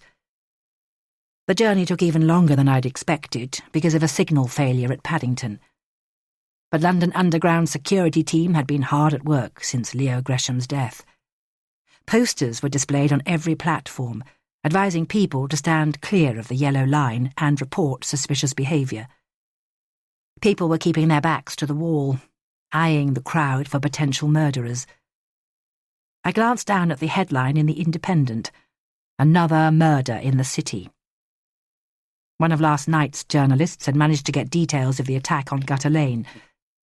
The victim was Jamie Wilcox, 25 years old, married with a baby. The story explained that he was a trainee trader at the Angel Bank, and the links with Leo Gresham fell into place. They'd have worked in the same building, so the two men would have known each other, by sight at least. There was a photo of Wilcox on his graduation day, round-faced and beaming with pride. He looked like my brother after he got his first job in the city. What kind of person could believe that killing such a young man put them on the side of the angels? Maybe the battle was simple in his eyes. The haves would be defeated by the have-nots. He could be doing a reverse Dennis Nielsen, punishing society's high-flyers for their affluence. I stuffed the paper back into my bag. I was seriously late when I finally reached the theatre. A crowd of thespians were standing in the foyer, shrieking at the tops of their voices. It reminded me that I would have been hopeless at drama school. Actors made wonderful friends, but their non-stop charisma would have exhausted me. I found Lola in the rehearsal room, helping a young girl in a wheelchair turn the pages of her script. She looked gorgeous, as always. Red hair scooped back from her face, showing off her wide smile. About 20 kids were playing and teasing each other, with occasional acting exercises thrown in. 2 young boys were dancing in their wheelchairs, manoeuvring so gracefully that the chairs seemed like extensions of their bodies. The room buzzed with excitement and noise. After a few moments, I realised that someone was staring at me. I had to look twice to confirm that it was Andrew Piernan, and he was coming towards me, wearing the amused look that I remembered from the night before. His dinner suit had been replaced by jeans and a dark green shirt. "Are you following me?" I asked. "Of course. You said you'd be here, so I've been camping outside since dawn. But I do visit quite often, believe it or not." My friend Lola twisted my arm. I pointed her out. By now she was surrounded by small boys, capering in a circle, sticking out their tongues. "I've met her. She must be hard to refuse." Piernan carried on watching me, and I wished I was still wearing last night's shoes. He was so tall that I had to fling my head back to make conversation. "Would you like to get some lunch? Or maybe you don't have time. We could just have a coffee." "No," I shook my head. "Lunch will be fine." I gave Lola an apologetic look to let her know my plans had changed, but she gave me an excited thumbs up. Obviously my flirting skills mattered more to her than sharing a sandwich. Piernan managed to find a table in the bar with a view across the river, a row of Victorian warehouses lining the opposite bank. "What's your connection with this place?" I asked. "I fundraise for them." He laughed at the expression on my face. "Why'd you look so shocked?" "You said you robbed people." "I do." His skin stretched taut across his cheeks when he grinned. "I work for a charity called the Ryland Foundation. It's named after Louisa Ryland, a Victorian philanthropist who gave most of her money away. We make companies hand over cash for good causes, but normally we use persuasion instead of guns." Piernan chatted to the waitress courteously when she took our order, and my image of him shifted. He could morph from public school clown to English gentleman and back again in seconds. His cut-glass accent fascinated me. I kept waiting for him to drop a consonant, but it never happened. He was like a newsreader from the 1940s, announcing victories and defeats in exactly the same tone. When the waitress disappeared, he turned to face me again. "This place works with people like my sister. That's why I got involved." "Your sister has a disability?" Piernan hesitated. "Eleanor has Asperger's. She's nearly 30, but she's only just moved into supported housing." "Sounds like my brother." The words popped out before I could stop them. Normally I never mentioned him, but Piernan's revelation had caught me off guard. I found myself talking about Will's bipolar disorder. I even explained about his injuries and learning to walk again. "How terrible!" Piernan gave a sympathetic frown. "One thing after another." We sat in silence for a minute, watching a barge fighting the tide, hauling itself past Hammersmith Bridge. It gave me time to observe him. His shirt had a wide, old-fashioned collar, and it looked as if he'd been faithful to his hairdresser for decades, the same fringe flopping in his eyes since he was a boy. He told me more about his sister. She'd never been to Paris, so he was planning a trip in a few weeks for her birthday.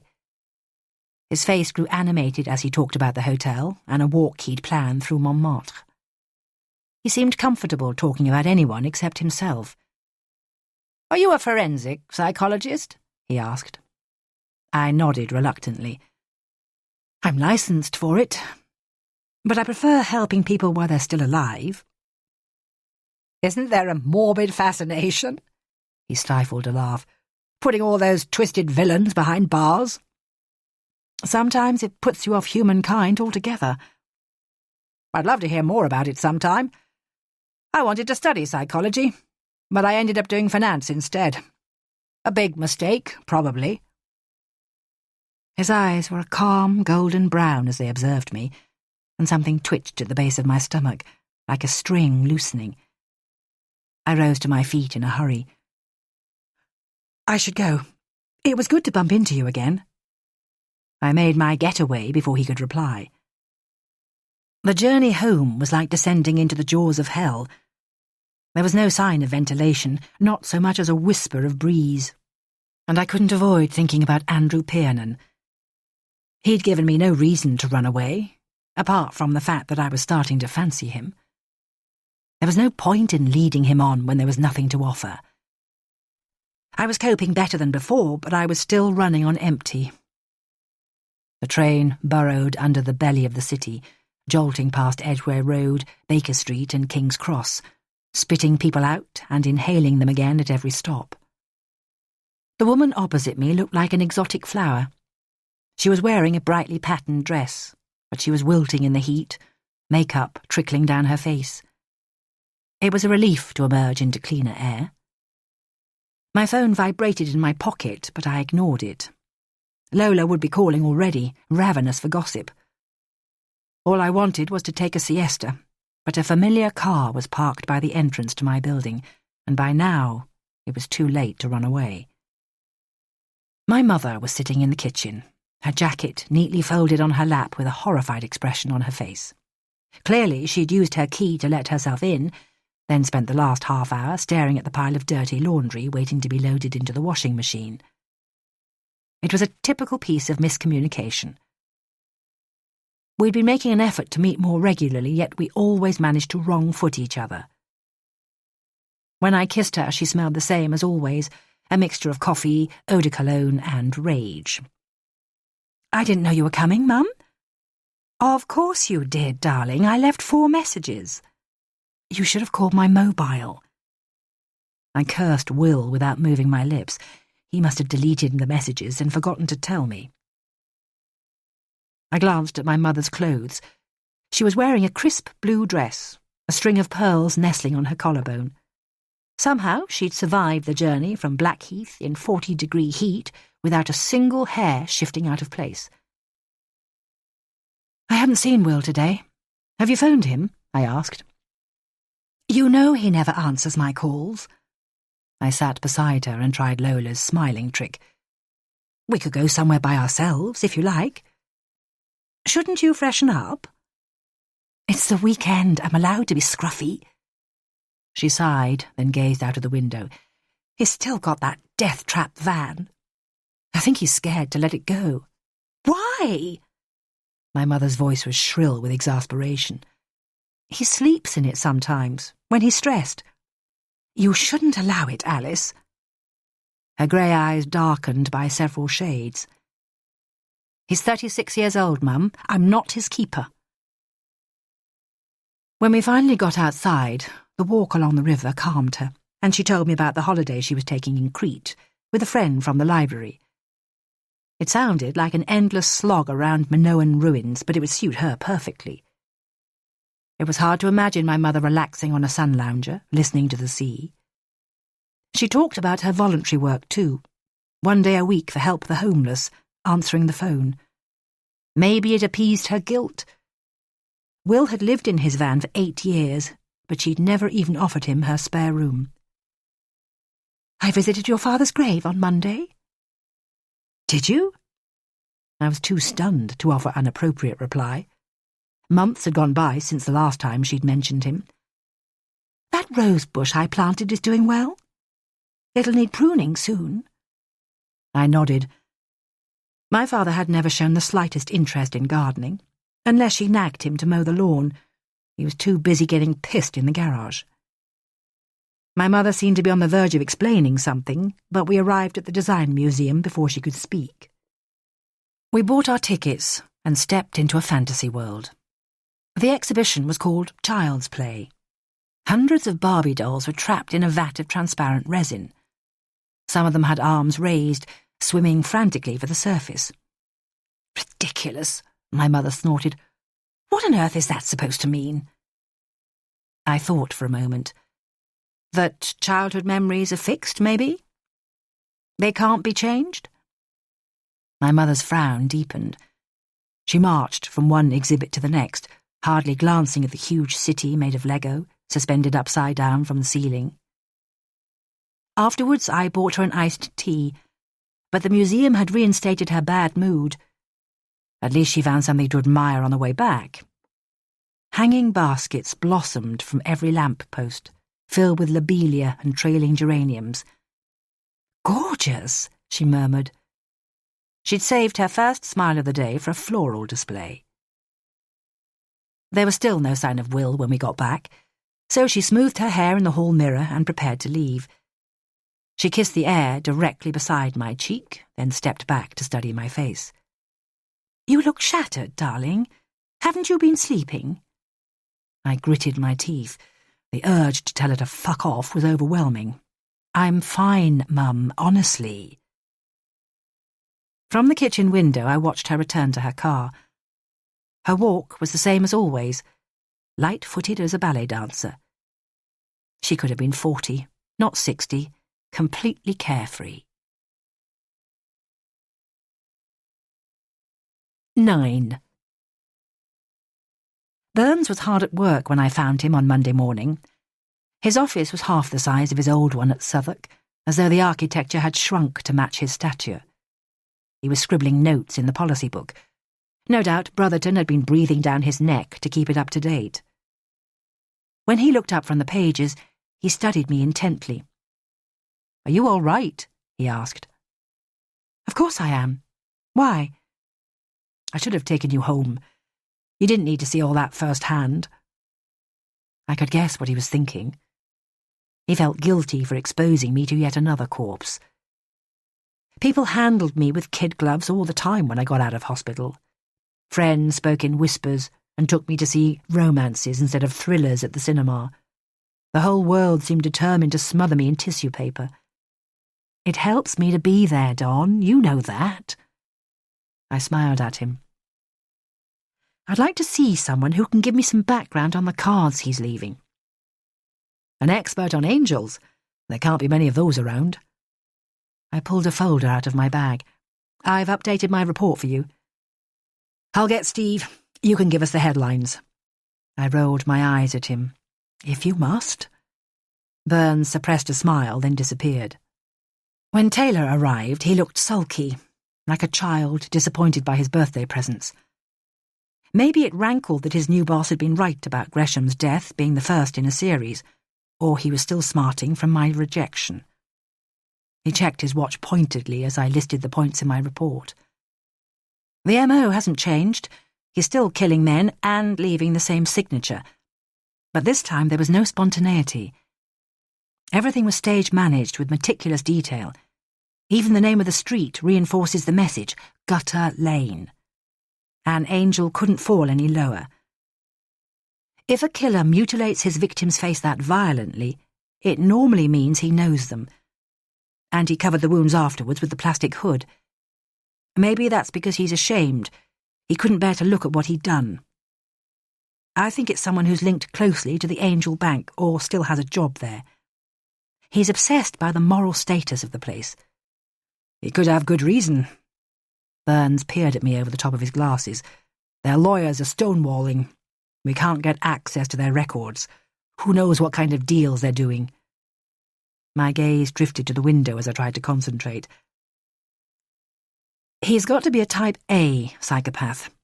Super bright and comfortable wandering around the National Gallery or reading his Bible stories.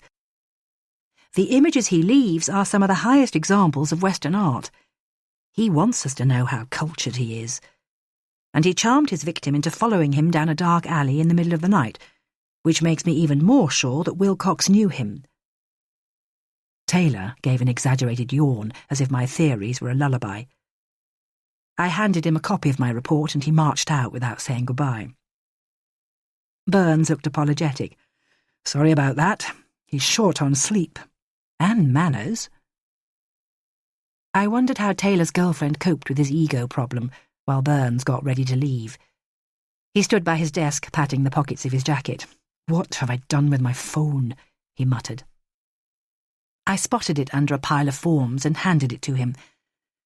You've been losing plenty of stuff lately, haven't you? More than I can afford. My comment was intended as a joke about his weight loss, but it seemed to hit a raw nerve. Burns crashed back into his chair, and when he started to talk again, his voice sounded like air gushing from a puncture. Oh, I've been losing things for years. The cardiologist said, drop the weight and quit the fags or you'll be dead at 50. And now it feels like I'm running round in someone else's body. Then all the crap kicked in at work, and Julie left straight after. She couldn't handle it. He gulped down a huge breath. She got the house, and the kids stay twice a week, if I'm lucky. I haven't slept properly in weeks. I was too shocked to reply. It was the first time I'd heard Burns speak about himself. His head was bowed, and he seemed to be struggling to keep it together. No wonder he was determined to hang on to his job. It must feel like the one thing he had left to lose. Only his machismo made him straighten back up. He polished his glasses frantically before putting them on again. Sorry, he muttered. Boys are told not to bleat about feelings where I come from. He shuffled some papers into a folder, taking care to avoid eye contact. It's better out than in, Don. Rubbish. He gave a narrow smile. It's best kept under lock and key. And that attitude is why Scottish men die young. Burns had promised to take me to meet some of Gresham's business contacts. The Angel Bank was being tight-lipped, so I was keen to meet anyone who was prepared to talk. So far, Burns had been as good as his word, granting all my requests.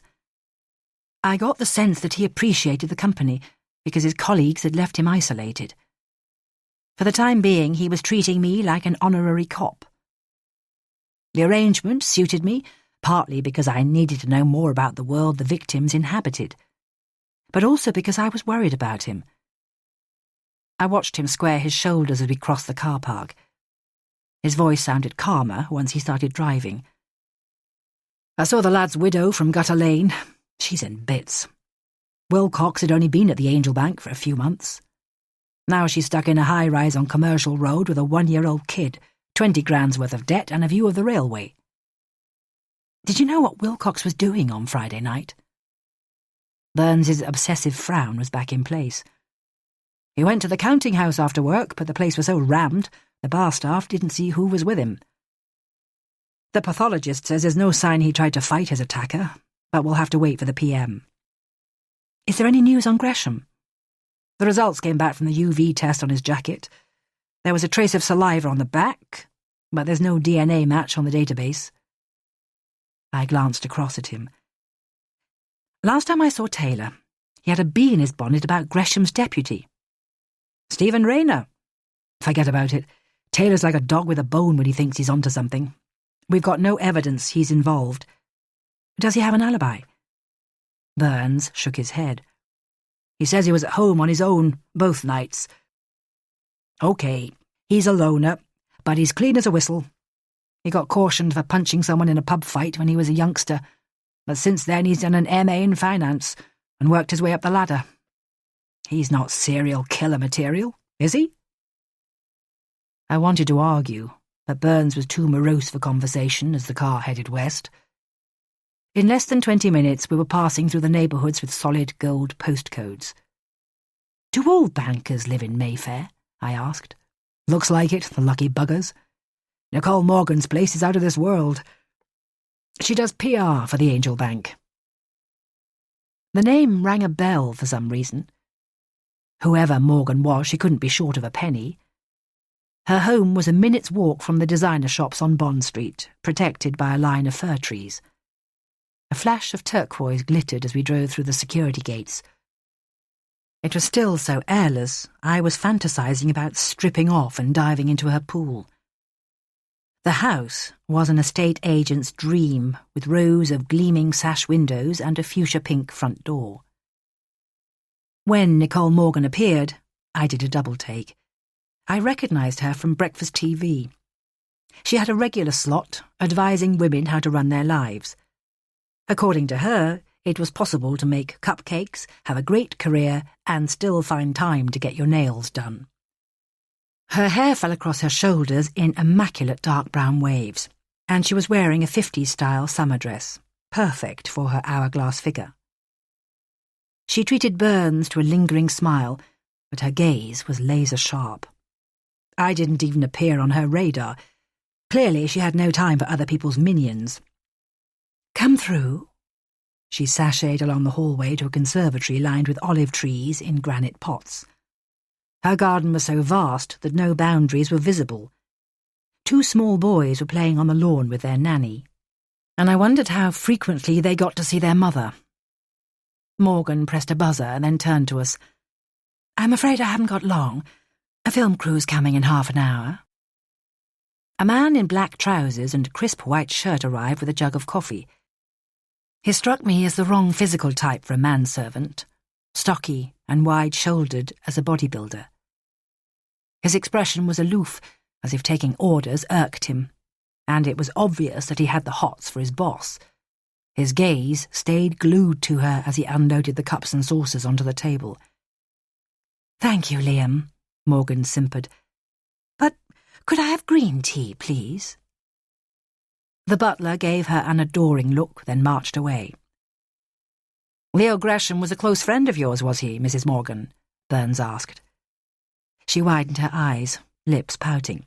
"This is confidential, isn't it? No leaking anything to the press." I couldn't help staring. Flirts have always fascinated me. She seemed determined to get a sexual response, but Burns was refusing to comply. "Of course," he said calmly. "This is a police investigation." Her teasing manner cooled for a second.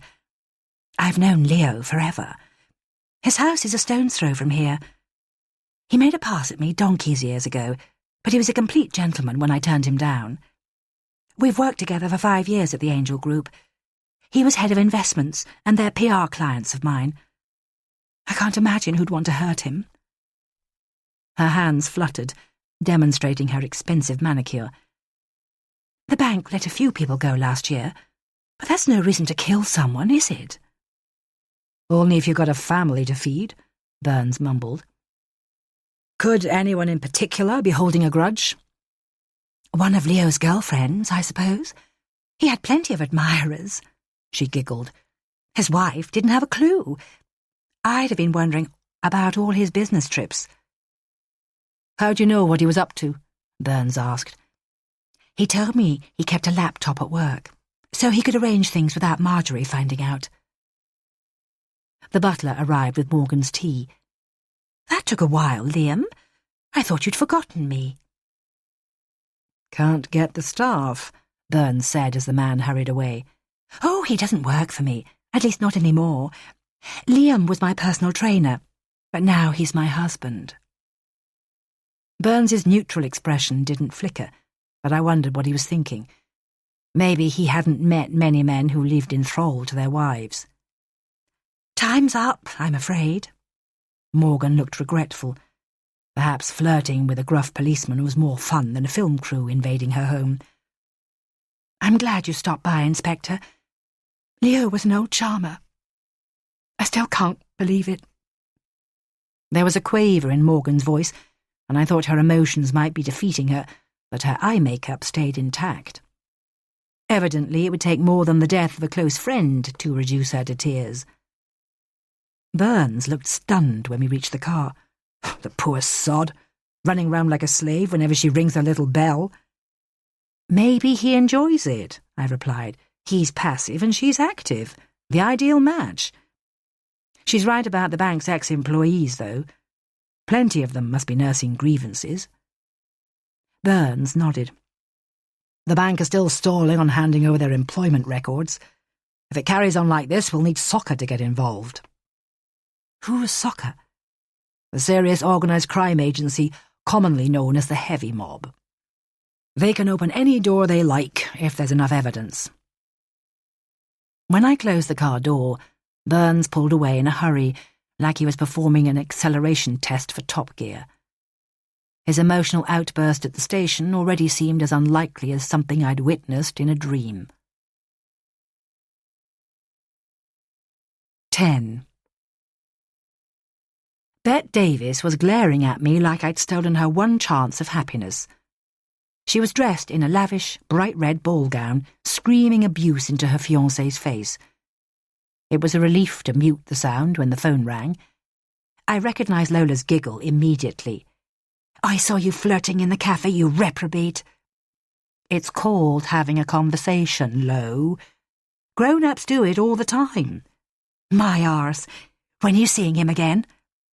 "I didn't give him my number." "Are you mad? The man's perfect for you." I didn't reply, because no reason on earth would have satisfied her. If I admitted that I fancied him, but he'd arrived too soon, she'd have grabbed me by the scruff of my neck and delivered me to his front door. "Jesus," Lola moaned. "You'll die in a bedsit surrounded by cats." Bet Davis looked keen to join the tirade, her expression even more hostile than before. I reminded Lola that she'd agreed to bring her toy boy out for a drink the next evening. My friend Yvette would be coming along too. I wanted to ask her a few questions, because she knew everything there was to know about the banking world. By the time Lola said goodbye, the excitement had drained from her voice. She seemed convinced that my romantic prospects had fallen to zero. When the film finished, I behaved virtuously for the rest of the afternoon, collecting Will's dirty clothes from the floor in his room, cursing quietly to myself. A full ashtray was balanced precariously on the windowsill, used crockery piled by his bed. It was hard to remember the man who made his guests take their shoes off before admitting them to his Pimlico flat. Before his breakdown, he could spend hours trawling Bond Street for a shirt in exactly the right shade of blue. Maybe the old Will still existed in a parallel world, holding down his big money job and taking models to Annabelle's. I heard his key in the lock as I loaded the washing machine. He looked so relaxed I couldn't bring myself to tell him off. "I went to the market, Al." He beamed at me as he dumped a carrier bag full of vegetables on the counter. "I'll make us a risotto." It was a struggle not to look amazed. "Brilliant. I'm just getting in the bath." The lavender oil gradually soaked into my pores. The details I'd heard about J.B. Wilcox were still bothering me. His son was too young to understand that his dad would never come home. It seemed incredible that Wilcox hadn't even made it to his 26th birthday. I sat up and watched the bath water disappear down the plug hole. At least Will was making progress. A few days ago he could hardly drag himself off the settee, but now he was going out more and keeping himself busy. Eventually I forced myself to get dry. Will was hard at work in the kitchen. It was a miracle to see him cooking a meal by himself for the first time in months. But his heels were clicking on the lino as he passed me the dish, making the whole table quiver. He delivered his bombshell before I'd eaten my first mouthful. "I'll be leaving soon, Al." His pale eyes glittered. "I'm going to Brighton, then I'll move on." "Move on where?" "I don't know yet. The clouds showed me. I'd start travelling again. All I had to do was meet the right people." His face was open as a child's, confident that his fate was written in the sky. "Who are these friends, Will? How long have you known them?" "A month or so. They're from my NA group." "That's not long. You don't need to rush, do you?" My brother's smile switched off, like a light bulb shattering. "I knew you'd be like this. Why don't you want me to have fun?" "I do. But you don't have to burn your bridges. That's all. That's crap. His expression was turning vicious. Some bridges need to go up in flames. Okay, I said quietly. I'm just suggesting you take your time.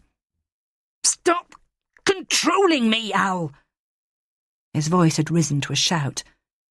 Then he leant over, his face a few inches from mine. Your trouble is, you wouldn't know happiness if it smacked you in the face. Will reached out to grab his stick, knocking his glass of water to the floor. The shattering sound was followed by the slam of the front door. Maybe I should have chased after him, but anger had paralysed me. I'd spent years carrying him through crisis after crisis, yet he'd flung everything back in my face. It made me realise how people commit acts of violence, the mist that drops down before you stab or shoot someone. All I could do was wait for it to pass, which gave me time to take a long, hard look at myself. It worried me that my anger could still erupt at any minute. How could I help my patience when it was so hard to govern my emotions? Months of worrying about Will and going back to work before I was fully recovered had taken their toll. Most of the time I felt like an automaton. My emotions so blunted it was hard to empathise. I hadn't shed a tear since my release from hospital, but on the few occasions when my feelings surfaced, they were too powerful to contain. I drew in a deep breath and did my best not to panic.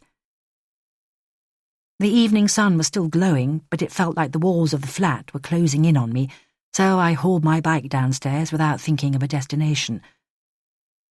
My muscles were fueled with enough nervous energy to race to Dover and back without stopping. I headed west towards the city. The square mile's an ideal place to cycle at night because it's a ghost town. 300,000 workers flood in every day, but hardly anyone lives there.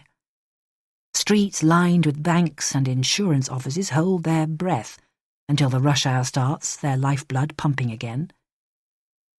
The Bank of England looked like a fortress guarded by huge pillars. Men in grey suits must have spent the weekend hunkered inside, arguing over the state of the economy. Every street name was advertising its wares: Ropemaker Street, Cloak Lane, Milk Street. 400 years ago, people would have known exactly where to buy what they needed, and the walk across town would have taken 15 minutes. Now the urban sprawl had swallowed so many villages, the same journey would last for days. I turned right on Princes Street, then carried on to Angel Court. The passageway opened onto a deserted square, and the bank was lit up, pale as a ghost against the darkness. 2 life-sized angels were guarding the entrance. I leant my back against the wall to study them more closely. Their stone faces were impassive, features softened by decades of rain. They looked as though they'd been uprooted from the gardens of a nunnery. Relics from a time of greater benevolence, when building societies helped savers, instead of turning a profit for their shareholders. Gresham would have walked between the angels 1,000 times without stopping to ask for a benediction, but Wilcox was still new enough to be impressed by the Angel Bank's facade. I felt certain that the clean exterior was only skin deep. Will's experience had convinced me that there was a shortage of humanity in the banking world. No one cared if you quit your job so long as the money kept rolling in. I wondered how many people had even noticed Jamie Wilcox's absence. A few miles away, his fiancée would be in meltdown while her son slept in his cot. I turned my bike around, but I couldn't face going home to scrape Will's congealing risotto into the bin. Flashes of anger kept threatening to overwhelm me. Was I meant to be overjoyed that he'd found some other junkies to hook up with? Jamie Wilcox's face had been so badly mutilated, they'd advised his wife not to identify him.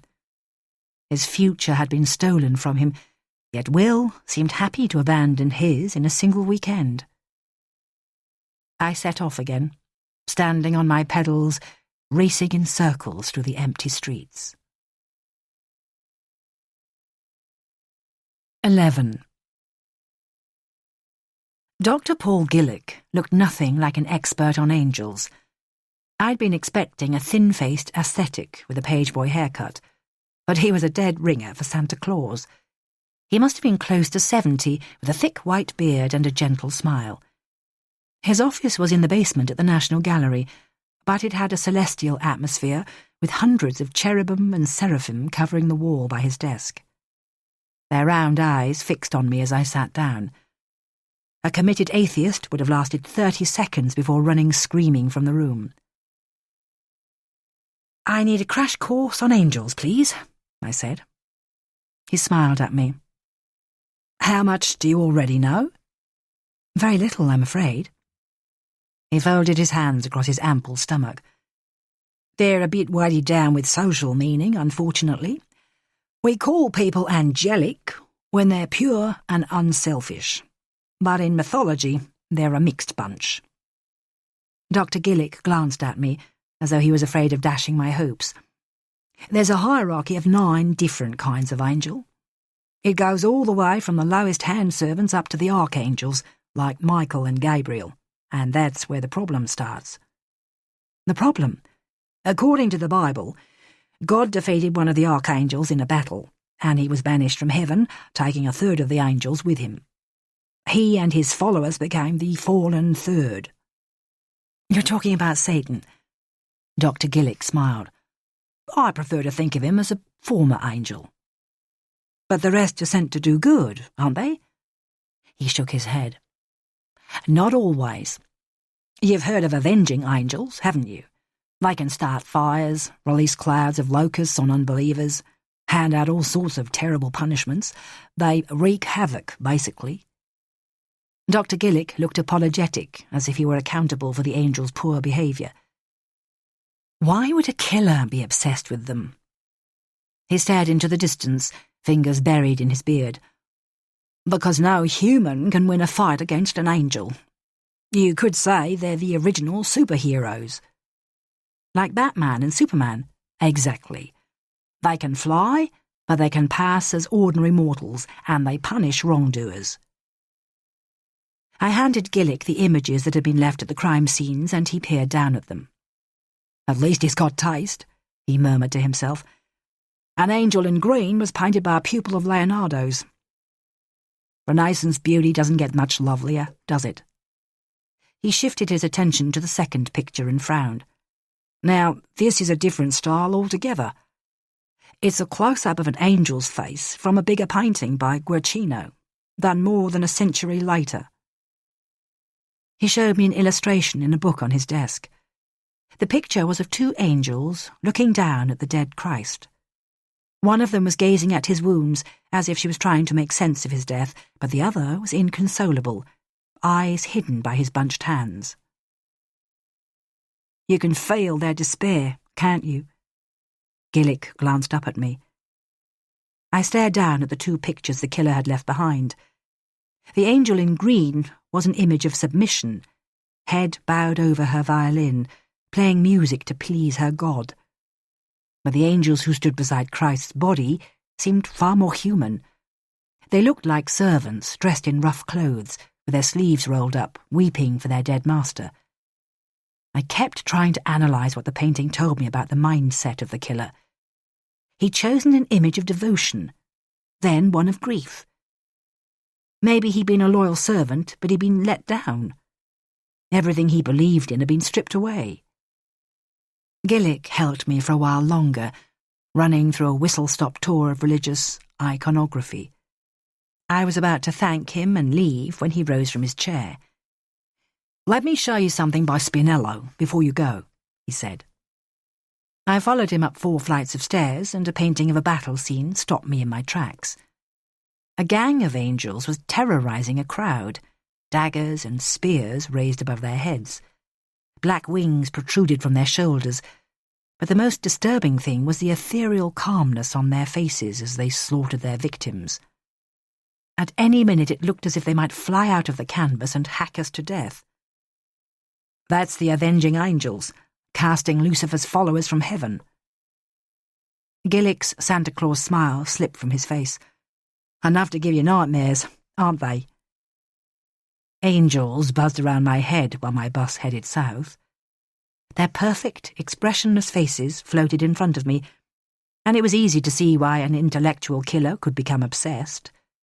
Their complexity was fascinating.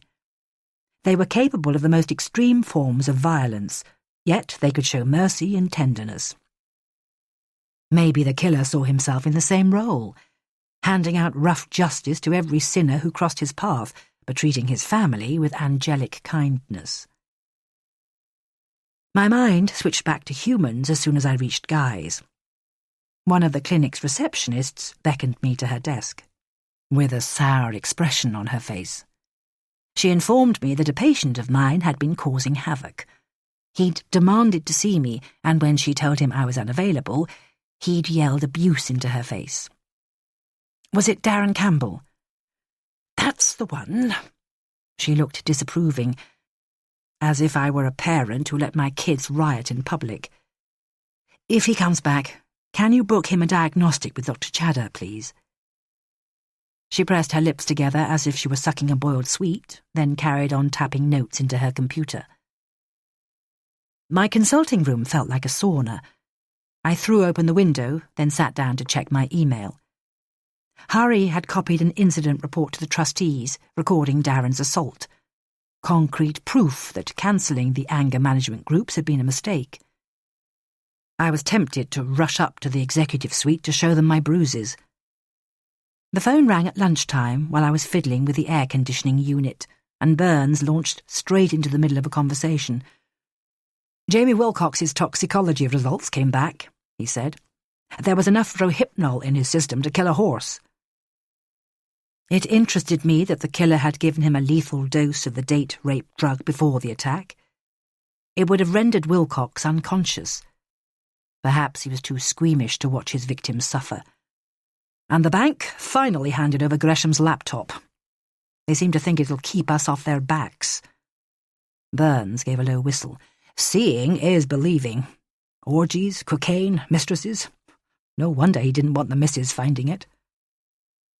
Mrs. Gresham would hate seeing her husband fall from his pedestal. Maybe the iron mask would drop for a moment, like Thatcher on the night of the long knives. Then I remembered the picture of Stephen Rayner, gazing at his boss in wonder. I need to pay his deputy a visit, I said. Why? Taylor's been hounding him non-stop.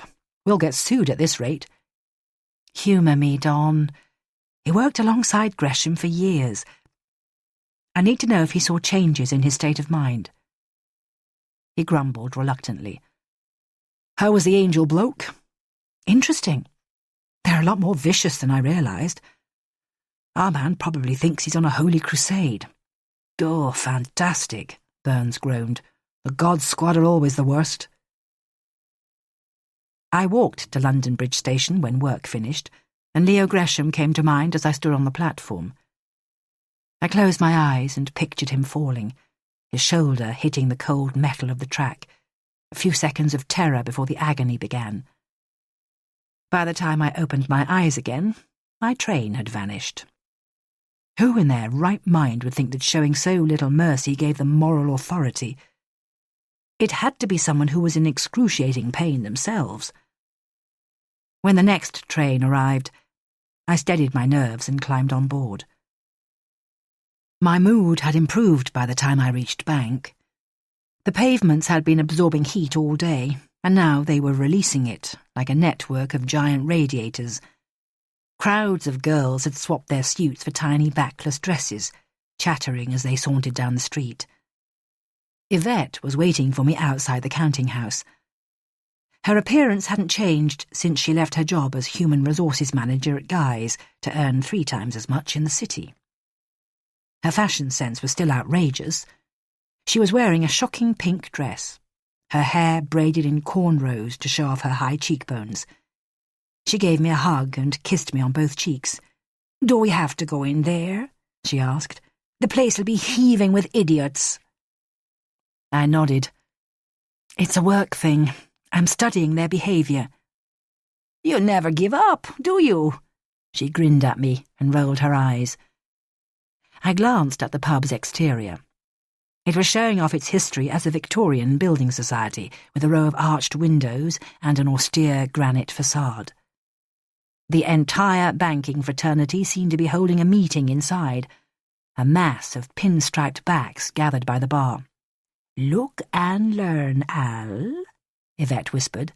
"These are the guys who brought the country to its knees." When she left me to hunt for a table, her dress was the only splash of brightness I could see. Almost every other punter was male, under 30, bouncing with ambition and testosterone. The man ahead of me was ordering the world's most complicated drinks, gin slings and super dry martinis, and the barman looked desperate to go home. At least the queue gave me time to admire the building. It was a shame the city boys had commandeered the place. Evening light was flooding through a glass-domed cupola, and a row of mahogany booths lined one of the walls, like confessional boxes. Debtors must have hidden there 100 years ago, whispering secrets to their financial advisors. Yvette waved at me from the mezzanine, but it took a while to push my way up the stairs. "These guys are acting like they never saw a black girl before." Yvette glanced across at a table full of young businessmen. "One just offered to take me home." The place was a sea of identical pastel shirts, silk ties, and Eton haircuts. Women were still in the minority, but at least more were sprinkled through the crowd than there had been a few years ago. The markets must have had a good day, because the roar of conversation was deafening. Cockney accents mixed with genteel home counties. Clearly, the city didn't care where you hailed from if you could turn a profit. It was a struggle to hear Yvette's voice. She was telling me she'd found a better job at a multinational bank. "I'll have underlings to do my photocopying." She looked pleased with herself. "Tell me what makes bankers tick, Yvette." She sucked in her cheeks. "Imagine a world where nothing exists except money. The milk of humankind has dried up years ago, and all that matters is buying yourself a top-class boob job, owning a Ferrari, and grinding your colleagues' faces in the dirt with the heel of your Italian shoe.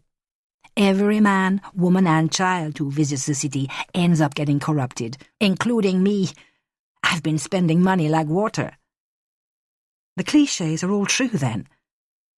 The disgust on her face made me laugh. "Seriously, these people have calculators for souls. Why work for them if you despise them so much?" "The world's not perfect, Al. I'm putting my niece through medical school in Ghana. No one else can." Her tiredness displayed itself briefly, then slipped back behind her grin. "And I've got my shopping habit to maintain." "Can you do some digging for me? I need to find out about the Angel Bank." "I'll see what I can do. I know someone who used to work there." She held up her hands as if I were throwing things at her. "Now, give me the gossip about Lola's new man." "He's jailbait, by all accounts. Tonight's the big night."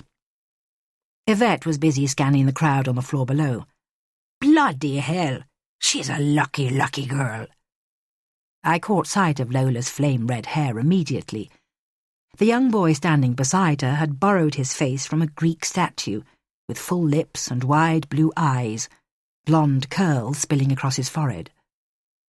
When they arrived at our table, even his smile was an advert for high-class dentistry. I couldn't help wondering if Lola minded barmaids asking for his ID every time he bought a drink.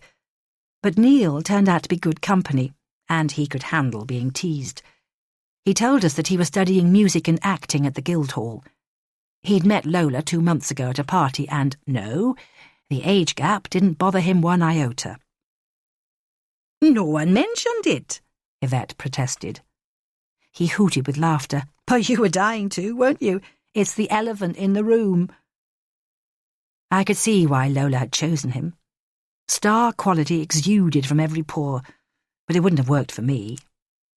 Waking up next to a face without a single wrinkle would have been too daunting. "You owe me a favour, Al." Lola's eyes narrowed when she finally sat down. "I gave Andrew Piernan your number." "Jesus, Lo," I spluttered. "You could have asked." "She's crazy." Lola turned to Yvette. "This lovely bloke's after her, and she's running a marathon in the wrong direction."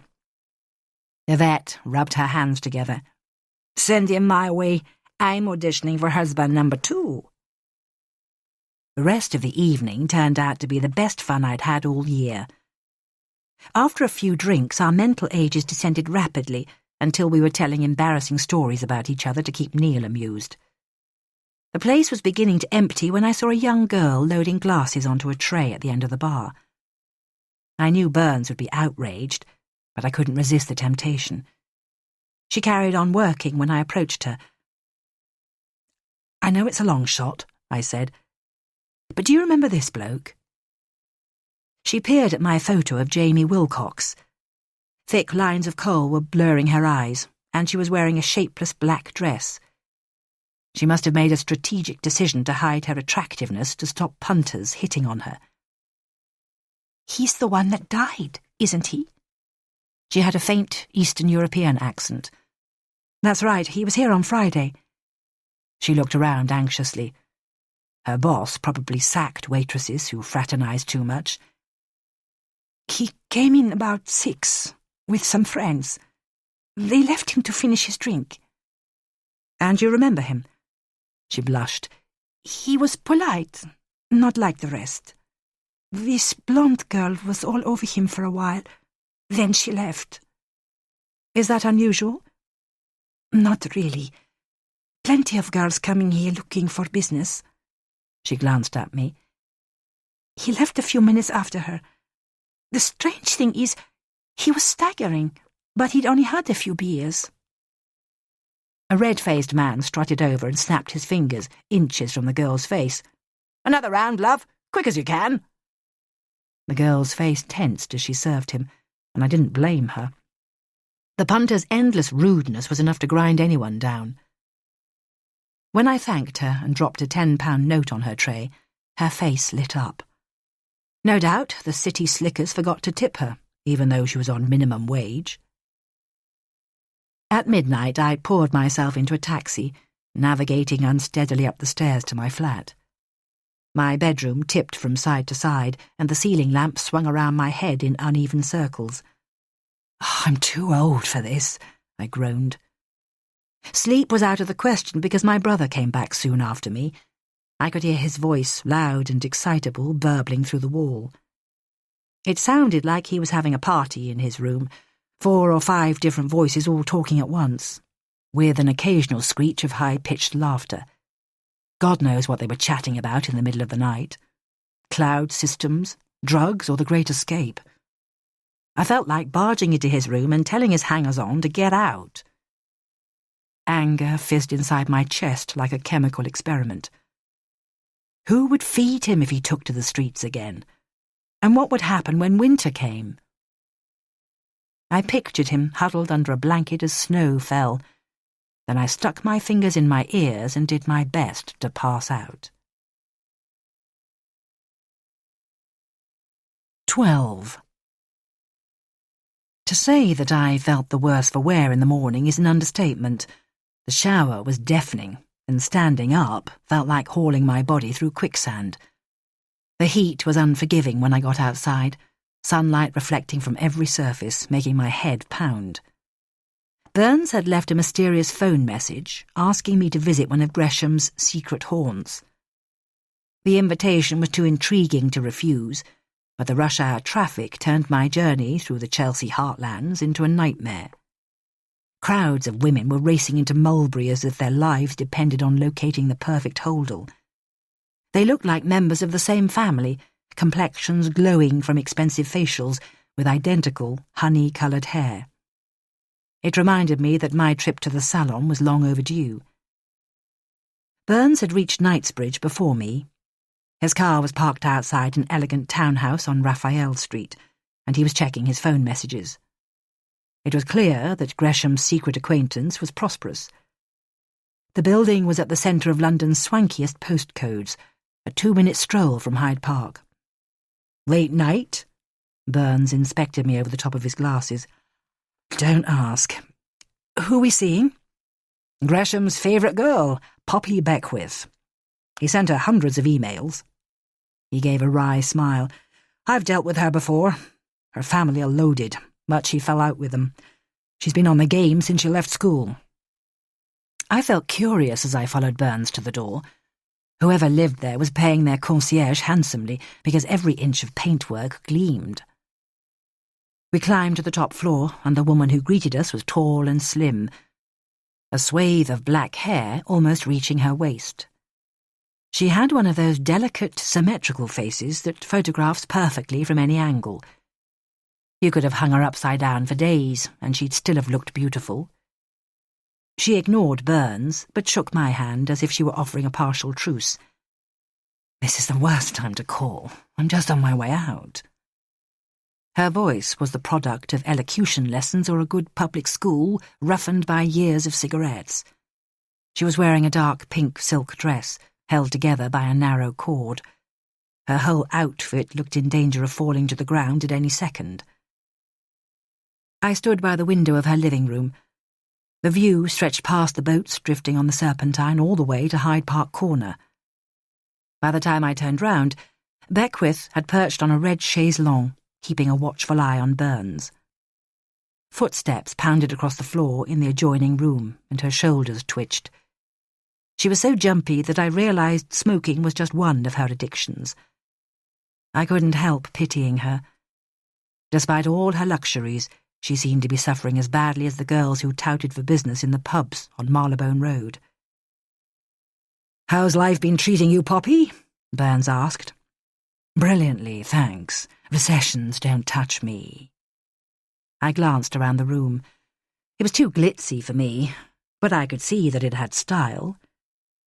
A gold silk throw hung over one of the settees, 2 scarlet rugs almost covering the white floorboards, and there were some well-judged touches of kitsch. A gorgeous female nude filled the wall over the fireplace, modestly keeping her back to us. "It's me, in case you're wondering." Beckwith stared directly into my eyes, challenging me to criticize her. "Beautiful," I said, returning her gaze. "The whole flat is." She looked smug, as though she'd been proved right about something fundamental. "We're not here to admire the decor, Poppy." Burns thumbed through his notebook. "It's your dead boyfriend I want to hear about." "Don't," Beckwith said quietly. "Leo was one of my favourites. He took me to the best restaurants and spoiled me rotten. Everything you could want from a sugar daddy." Her laughter petered out instantly. "He was generous to everyone." "Did he pay for this lot?" Beckwith's eyebrows shot up. "You're joking. The flat's mine, lock, stock and barrel." "You're joking. You were in Holloway on drug charges last time I saw you." "That was 6 years ago." She glared at him, but the silence soon defeated her. "I've turned my life round since then. Not that it's any of your business." Burns held his tongue, but his patience seemed to be wearing thin. Poppy had the opposite effect on me. I could have listened to her all day. Her voice was a refined growl like Marianne Faithfull's. Beckwith transferred her gaze to me. "My clients are millionaires. One guy even paid me to sail around the Caribbean with him. He proposed when we got back, but I refused. I need my independence too badly." Burns sighed loudly. "You still haven't told us anything about Gresham, Poppy." "Maybe I don't want to." She stared back at him. The floor shuddered, and a huge, bald-headed man emerged from the room next door. She must have been feeding him a diet of anabolic steroids. When he scowled at Burns, he looked like a Rottweiler that had been chained up for days, half crazy with rage and hunger. Beckwith didn't bother to turn round. She just held up the palm of her hand, and after a few seconds he slunk back through the door in search of his kennel. "Who's the charming new boyfriend?" Burns asked. "That's my assistant." She gave her sweetest smile. "But it's you I'm worried about, Don. I've never seen you so uptight. Isn't Mrs. Burns looking after you? I'm free on Tuesday mornings, you know. My best clients are from the Met." His frown deepened. "Just give us the information, Poppy. We haven't got all day." "Leo was sweeter than you, that's for sure. There was a romantic side to him. He sent me enough roses on my birthday to fill a bathtub." "How long did you know him?" I asked. 2 years. I checked my appointments book when I heard the news. I could imagine Beckwith scratching Gresham's name from her client list, then poring over her schedule, making sure the cash flow never dried up. It was hard to guess her age, but she was probably on the wrong side of 30. Small lines were appearing at the corners of her eyes. Perhaps she lay awake on her rare nights alone, wondering how long before the next girl stole her crown. Burns laid a photo on the coffee table. "Ever seen him before?" "He's cute." She paused for a second. "You can send him my way." He stuffed the picture back into his pocket. "Too late. He was murdered on Friday night." "That's a shame." Beckwith blinked rapidly, then checked her watch. "I have to go. A client's waiting for me at the Dorchester. I can't say I'm thrilled. All he ever wants is a striptease and a blowjob. No imagination at all." Burns' look of outrage was still in place when we got outside. "You're not keen on her, are you?" I said. "Oh, it's not that." He shook his head. "She could have anything. And that's what she's choosing." He stared at Poppy's building like it was the worst possible destination. My car felt like a pressure cooker as I followed Burns back to the station. I could understand his frustration. Poppy had everything going for her. Looks, privilege, taste. Yet she was risking her life every day. Maybe she was capable of venting her destructive impulse on her clients too. But I sensed that she was too controlled to act like Eileen Wuornos, savaging the men who used her. She was taking drugs to keep her emotions in check, rather than letting them break her. When we got back to the station, Steve Taylor was already in the Invisible Woman's office. He was sitting so close to her it looked like he was planning to climb onto her knee. Other members of the team were filing in with gloomy expressions on their faces. The group seemed united in their dislike of Burns, and happy to bad-mouth colleagues behind their backs. I had a strong suspicion that Brotherton liked it that way. She never revealed her loyalties, encouraging competition through divide and rule. Photos of Jamie Wilcox were scattered across the table, and one of them caught my eye. He was the spitting image of my brother in his 20s, with the same dark blonde hair and tennis player's physique, unshakable confidence written across his face. I remembered the painting beside Wilcox's body, showing the angels weeping in despair. Maybe he'd been a casualty of war, as the killer worked his way through the ranks to more powerful targets of the bank. When I looked up again, Taylor was handing the action book to the Invisible Woman. "The incident room's running like a Swiss clock, ma'am." He beamed at her like she was his new infatuation. Burns talked through Jamie Wilcox's toxicology results and mentioned that he'd been seen with a blonde woman at the counting house. I was grateful that he didn't mention my unauthorized visit. Brotherton wouldn't have been impressed by my off-the-record chat with the Latvian waitress. "Someone gave Wilcox a massive dose of Rohypnol before he died," Burns said. "At least 10 milligrams.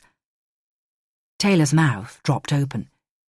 "You think some blonde slipped him a Mickey Finn and led him to the killer?" "It's possible.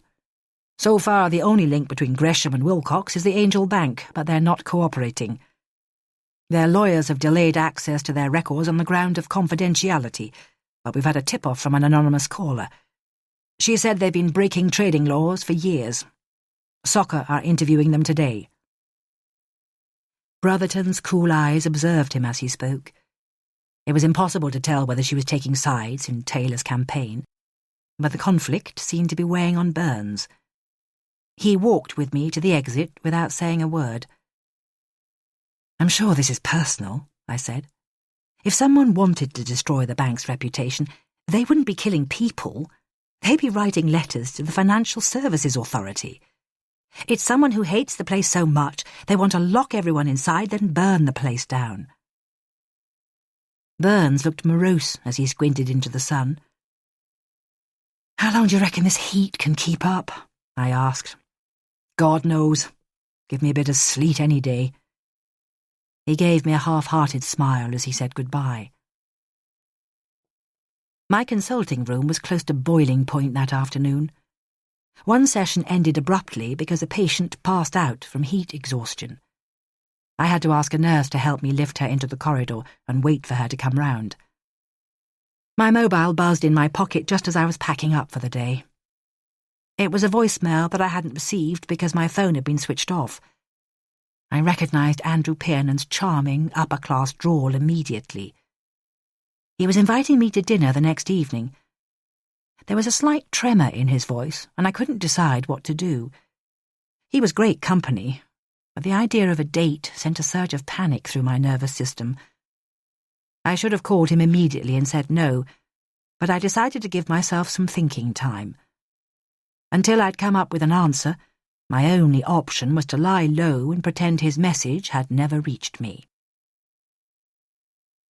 End of Disc 2. Disc 3. 13.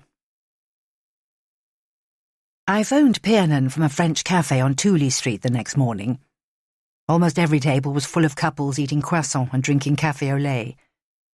Maybe I was hoping for safety in numbers when I gave him the bad news. He sounded as relaxed as ever when he picked up the phone. I wondered if I'd misjudged him. Perhaps he took a different woman to Chez Bruce every night of the week. "I'm busy tonight, I'm afraid." "Doing what, may I ask?" My excuse seemed to amuse him. "Running. I'm training for the London Marathon." "Good." He didn't seem fazed that his invitation had been turned down flat. "I could use some exercise." Anxiety fizzed inside my chest when I rang off. Somehow he'd scuppered my plan to delete his number and get on with my life. I knocked back the dregs of my coffee and wondered how it had happened. Freud was right about one thing. Mistakes are just another way of getting what we want. Despite my nerves, I was already looking forward to seeing him again. A copy of yesterday's Metro was lying on the back seat when I hailed a cab. The headline blared from the front page as the driver battled with the traffic. "Angel Killer Still at Large." I was surprised by how much information the police had released about the two attacks, including the killer's fixation with angels. Maybe Burns was hoping someone would read the story and remember a friend's interest in the winged messengers. The only detail he'd held back was the feathers left at the murder scenes. I flicked through the rest of the paper, but it contained very little information, apart from pictures of celebrities' botched plastic surgery and yet another footballer who cheated on his wife. Stephen Rayner's flat was in an upmarket area close to Old Street Station, with window boxes blossoming above art galleries and upmarket delis. I scanned the street for Burns's Mondeo, but Taylor hailed me from the pavement opposite. He looked different in the harsh sunlight. Deep lines were carved around his eyes, and his skin looked desiccated. Maybe he lay in his garden every weekend, soaking up the rays. It was a struggle to fight my dislike. Taylor was exactly the kind of macho man I'd crossed the street to avoid, ever since one put me in hospital. "I was expecting Burns," I said. "You struck lucky and got me instead." His smile had been replaced by a sneer. "You can do the talking. I'm looking forward to seeing you in action." I ignored him and walked up the steps to Rayner's apartment. It was over an estate agent's. Every morning he'd be woken to the clamour of phones ringing, a constant reminder that the city was nothing more than an assortment of properties waiting to be resold. When the door finally opened, Rayner's appearance surprised me. He'd been off work with stress since his boss died, but I'd never seen anyone more pristine. The creases in the sleeves of his shirt were knife-sharp, and it was hard to believe he'd ever experienced a 5 o'clock shadow. But there was something unsettling about his face. His features seemed too large for his face to accommodate. Bulging eyes, his nose a broad pink slab, and a wide, thin-lipped mouth. He led us into his living room. A whole wall was covered in unframed photographs, pinned so closely together they were overlapping. Dozens of strangers gazed down at me, and a series of landscapes showed a hillside turning pink as the sun rose. "Did you take these?" I asked. "They're amazing," His mouth gaped open. "What is this? I've had the bad cop, so now I get the good cop, is that it?" "I'm a psychologist. I'm just helping the police with the investigation." "They've already been here 3 times. They won't leave me alone." He threw an angry glance at Taylor, who was studying his notebook. "I don't want to put you under any more pressure, but I need to know why the police cautioned you 10 years ago." His cheeks flushed a vivid red. "That was 15 years ago, before I started at the Angel. I had a few drinks after work and someone insulted me." "What did he say?" "He said gay men disgusted him." Rayner looked so furious that I wondered if Taylor was right about his violent tendencies. "Banking's full of Oxbridge idiots, stabbing each other in the back. It's like football or the army. No one's openly gay. You've got to boast about your wife and your lovely kids if you want to get on. Leo was the only one to accept me. Everyone else made me feel like my face doesn't fit." Nothing about Rayner's face seemed to fit when I glanced at him again. His mouth was quivering with distress, bulbous eyes shiny with tears. Maybe his need for acceptance explained why he'd invented a fantasy life, including a devoted fiancée. "I'm sorry to keep pressing you, but the bank's blocking our requests for information. Can you tell me if there's anyone Leo was afraid of at work?" "I don't think so," he said hesitantly.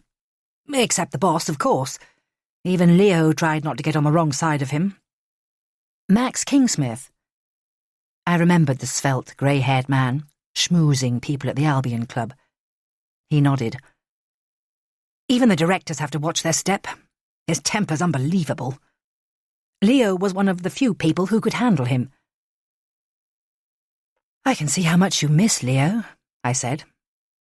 "Apart from his wife, you were one of the people he trusted most.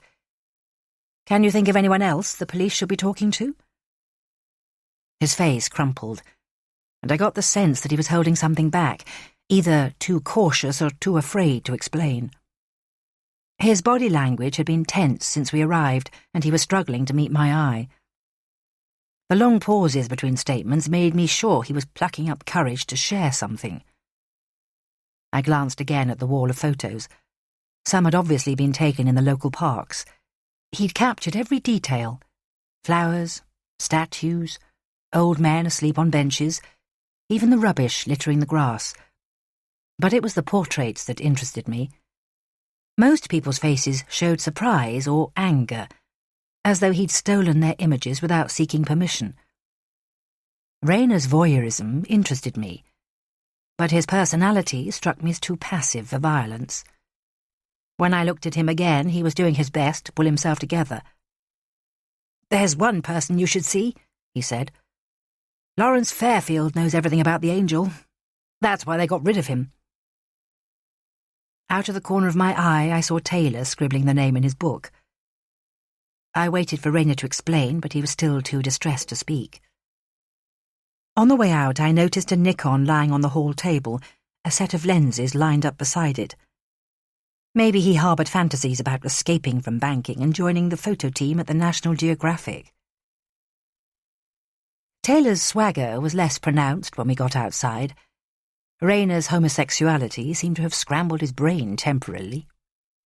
"Christ, what a freak! You wouldn't want him running a scout group." His sneer deepened. "I wouldn't mind swapping jobs with you, though.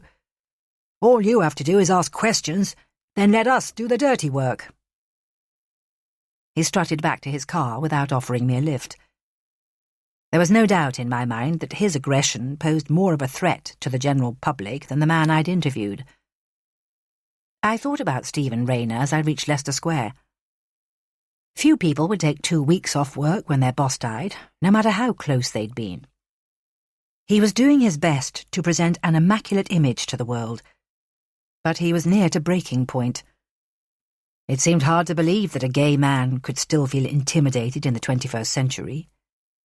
Banking sounded like the opposite of the NHS. I was lucky to work for an organisation where everyone went out of their way to be politically correct. Rayner soon slipped from my mind as I rushed to my meeting with the hospital trustees. The executive suite gave no clues that the place was low on funds. Plush carpet and floral displays everywhere you looked. I paused on the landing to admire the skyline. It rose and fell like spikes on a cardiogram. Centre point, the pinnacle, and the shard soaring effortlessly into the sky. A row of blank-faced suits stared back at me when I reached the boardroom. I explained the reasons why they should fund the anger management groups.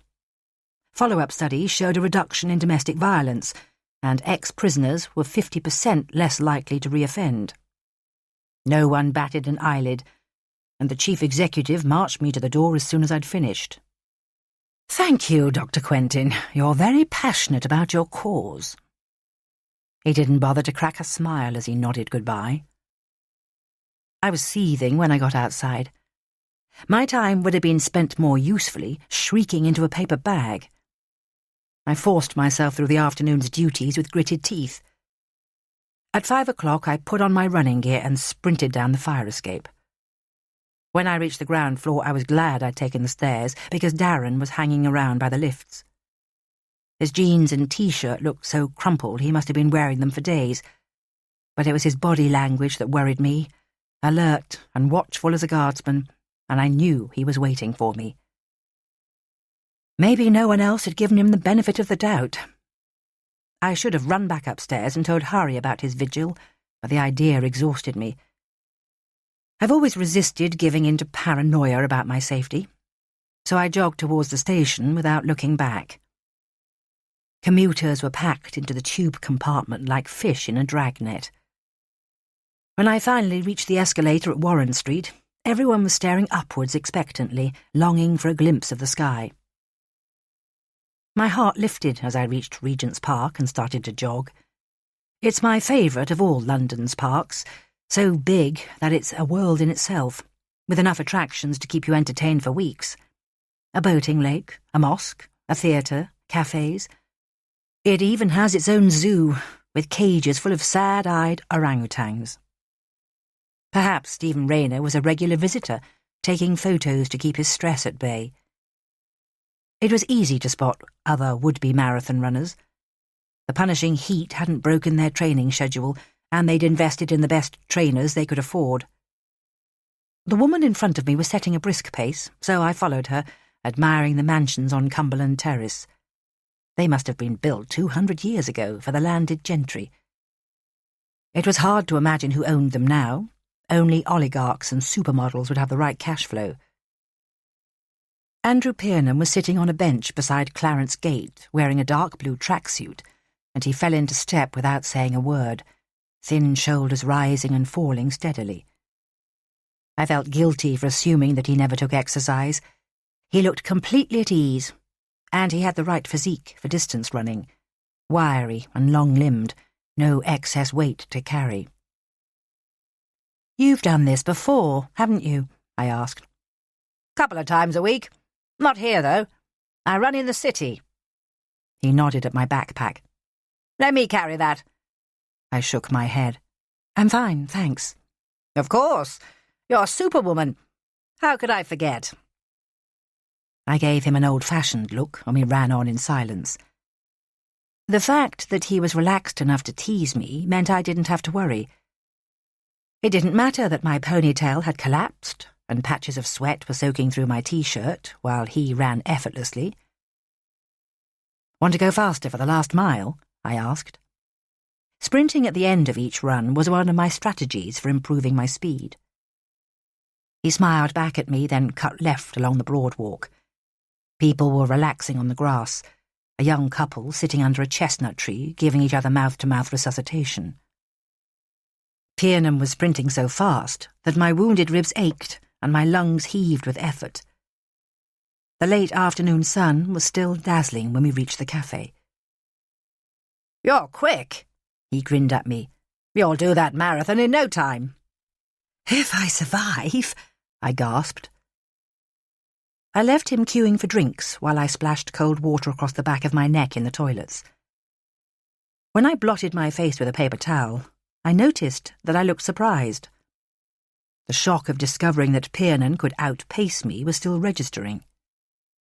He was pouring mineral water into ice-filled glasses when I got outside. His hands looked fragile, knuckles white under his freckled skin. "How long have you been running?" I asked. "Forever. It was the one thing I enjoyed at school." "Let me guess. You went to Eton, right?" Piernan laughed. "You think I'm a cliché, don't you? A posh twit with oodles of money and no sense. The jury's out. For all I know, you're on job seeker's allowance. I bet you went to some nice girls' grammar, followed by 3 years of mayhem at Cambridge." "God, no. A grotty comprehensive in Charlton, then London for my degree." Piernan's expression hardened suddenly, and he was silent for a while before he spoke again. "You're quite wrong about me, you know. I'm from a privileged background, but it doesn't interest me." His voice petered out. "I've always worked hard, partly for my sister."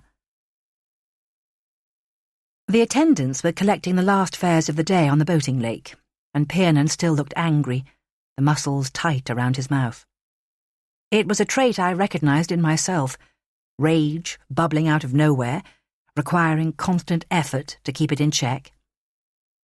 Maybe he was sick of being reminded about his silver spoon, or his sister's condition made him feel guilty. It took a while for him to talk easily again, the tension gradually lifting from his face. He told me that he'd grown up in a country house that his family had owned for generations. It took 10 minutes to walk from his bedroom to the kitchen, which was hidden in the basement. "It was like Downton Abbey, but with fewer scandals," he said. "They had to sell it in the end. They live much more modestly now." The cafe had emptied since we'd arrived. The waitress was starting to clear away noisily, stacking chairs on tables. Piernan leant forwards in his seat. "The thing is, you're not really looking for a relationship, are you?" His light brown eyes were studying me. "Is that because of something in the past?" "Probably. The last time wasn't much fun." "You could set the pace, you know. I can be surprisingly patient. You might even get to like me." "Stranger things have happened, I suppose." I smiled back at him. He handed me his card with a grave smile. "If you want to meet up again, text me or send me an email." "Thank you." I put the card in my rucksack. Time I was going. I set off across the grass, and when I glanced back, he was still sitting there, surrounded by empty tables. I waited for a bus on Euston Road and thought about his offer. Normally the men I ended up with were brash, confident and determined to take charge.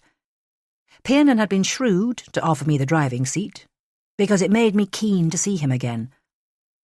I studied the delicate blue lettering on his card, then looked out of the window and did my best to forget him. 14. Marimba music woke me up before the alarm.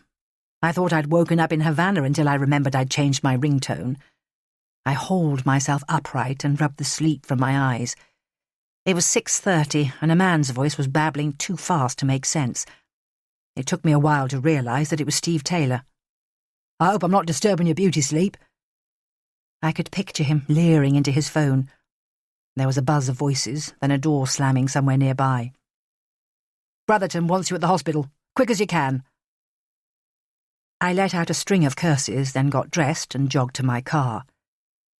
The river was already glittering with sunlight, boats motionless on the tide.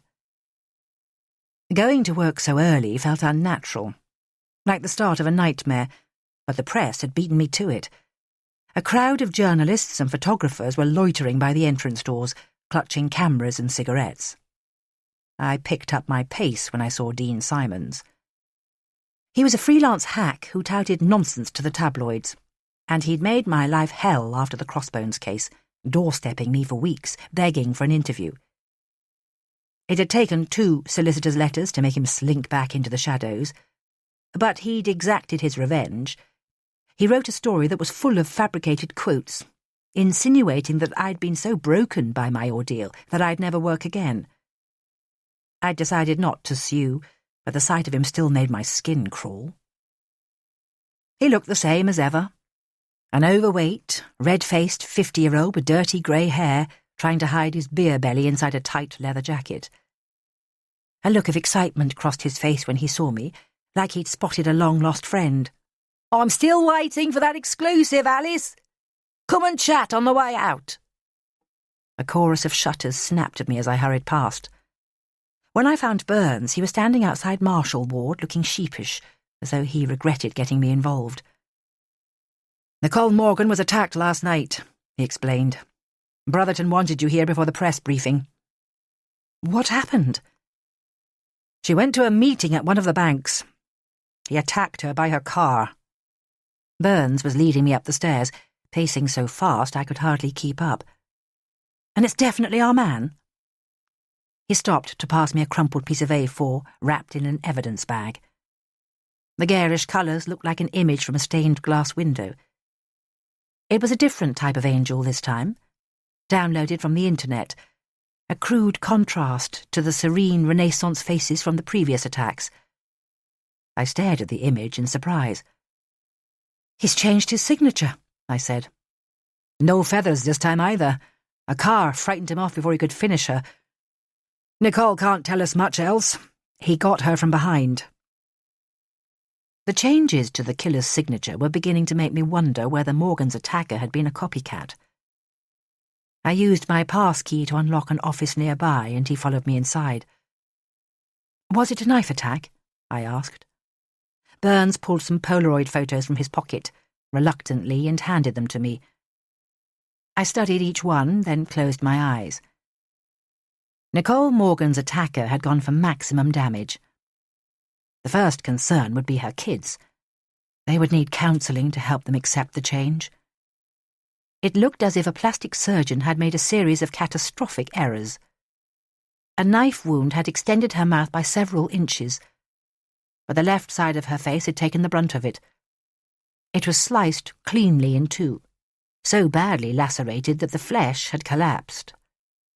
A deep, vertical cut ran from her hairline through her eyelid and her cheek. The blood loss would have been terrifying, and so would the pain. With any luck, the doctors had given her enough morphine to knock her out. "Where's her husband?" I asked. "Out there. He's been with her all night." Through the glass window, I caught sight of Liam Morgan, still dressed in his manservant's uniform of black trousers and white shirt. His sleeves were rolled back, revealing a blur of military tattoos. He was too preoccupied to notice me staring. His face was tense with misery, and I could hear him negotiating Nicole's transfer to a private hospital on his mobile, his voice cracking with strain. "What time does the plastic surgeon arrive?" he asked. I felt like telling him to protect her from more pain. No surgeon in the world could disguise those wounds. But that was the downside of being Helen of Troy. The TV shows would drop her, unless someone performed a surgical miracle. Lorraine Brotherton appeared while Burns was giving me the details, with Taylor following in her wake. She was so thin, her grey suit made her look as insubstantial as a wisp of smoke, but her frown lines had deepened overnight, and it was clear she was in no mood for small talk. The four of us were acting like warring factions, eyeballing each other across the table, failing to achieve a truce. "This happened right in the middle of our demographic," Brotherton snapped. "Who's responsible for the street patrols?" Her glare alternated between Taylor and Burns. "He is, ma'am." Taylor lounged back in his chair. "What went wrong, Don?" She gave him the full force of her glare. "We've been covering the square mile with 30 extra uniforms and another 20 on the streets around the Angel Bank. That's the policy we agreed." "Our policy screwed up then, didn't it? Nicole Morgan's celebrity has changed the game. The media will be round us like flies. I've got a press conference in 20 minutes. You need to brief me." Burns was refusing to look apologetic. "We want to hear from anyone who was on Staining Lane around 10 p.m. The Socos say there are bike tracks at the scene." "A motorbike?" Brotherton sounded incredulous. He shook his head. Pushbike. It looks like our man's following the mayor's advice and using pedal power. My image of the murderer was starting to fragment. It was hard to picture someone calmly putting on his bike helmet, then cycling off to commit murder. He's not stupid, is he? Taylor said. Those streets are a labyrinth. A bike's his best bet. What do you think, Dr. Quentin? Brotherton asked. Her gaze was so chilly it took me a moment to gather my thoughts. His MO's changed. This is his first female victim, and he's getting less squeamish. He went for maximum pain instead of sedating her, or pushing her under a train and walking away before the first scream. Even the calling card's different, and there were no feathers. Taylor looked outraged. You're saying it's a copycat? It's possible, or two people could be working together. But if it's the same killer, he was much less organised. He might be starting to break down. Brotherton gave me a curt nod, then turned her attention to Burns and Taylor. She drew herself up in her chair and peered at them through her grey curls. Her voice was slow and deliberate, as though she'd audited every word. A celebrity was maimed last night, right under your noses. What have you been doing? You're meant to be senior officers running a double murder investigation. If I hear any more gossip about sparring or failing to follow procedure, one of you will collect your P45. Do I make myself clear? Taylor's head wagged violently, like a nodding dog on the dashboard of a speeding car. I could understand Brotherton's anger. She was about to become famous for all the wrong reasons, stepping out from her smoke and mirrors to appear on millions of TV screens. Taylor broke the silence as soon as she left. What a bitch, he sighed, polishing the crown of his head with both hands. If you hate her so much, why brown-nose her every day? The contempt in Burns's voice lowered the room temperature by several degrees. It was the first time I had seen him riled since the start of the investigation. It was a relief when he followed me into the corridor, instead of letting the disagreement turn into a slanging match. I arrived at my consulting room an hour before my first appointment. Burns had given me the most recent printout from Holmes.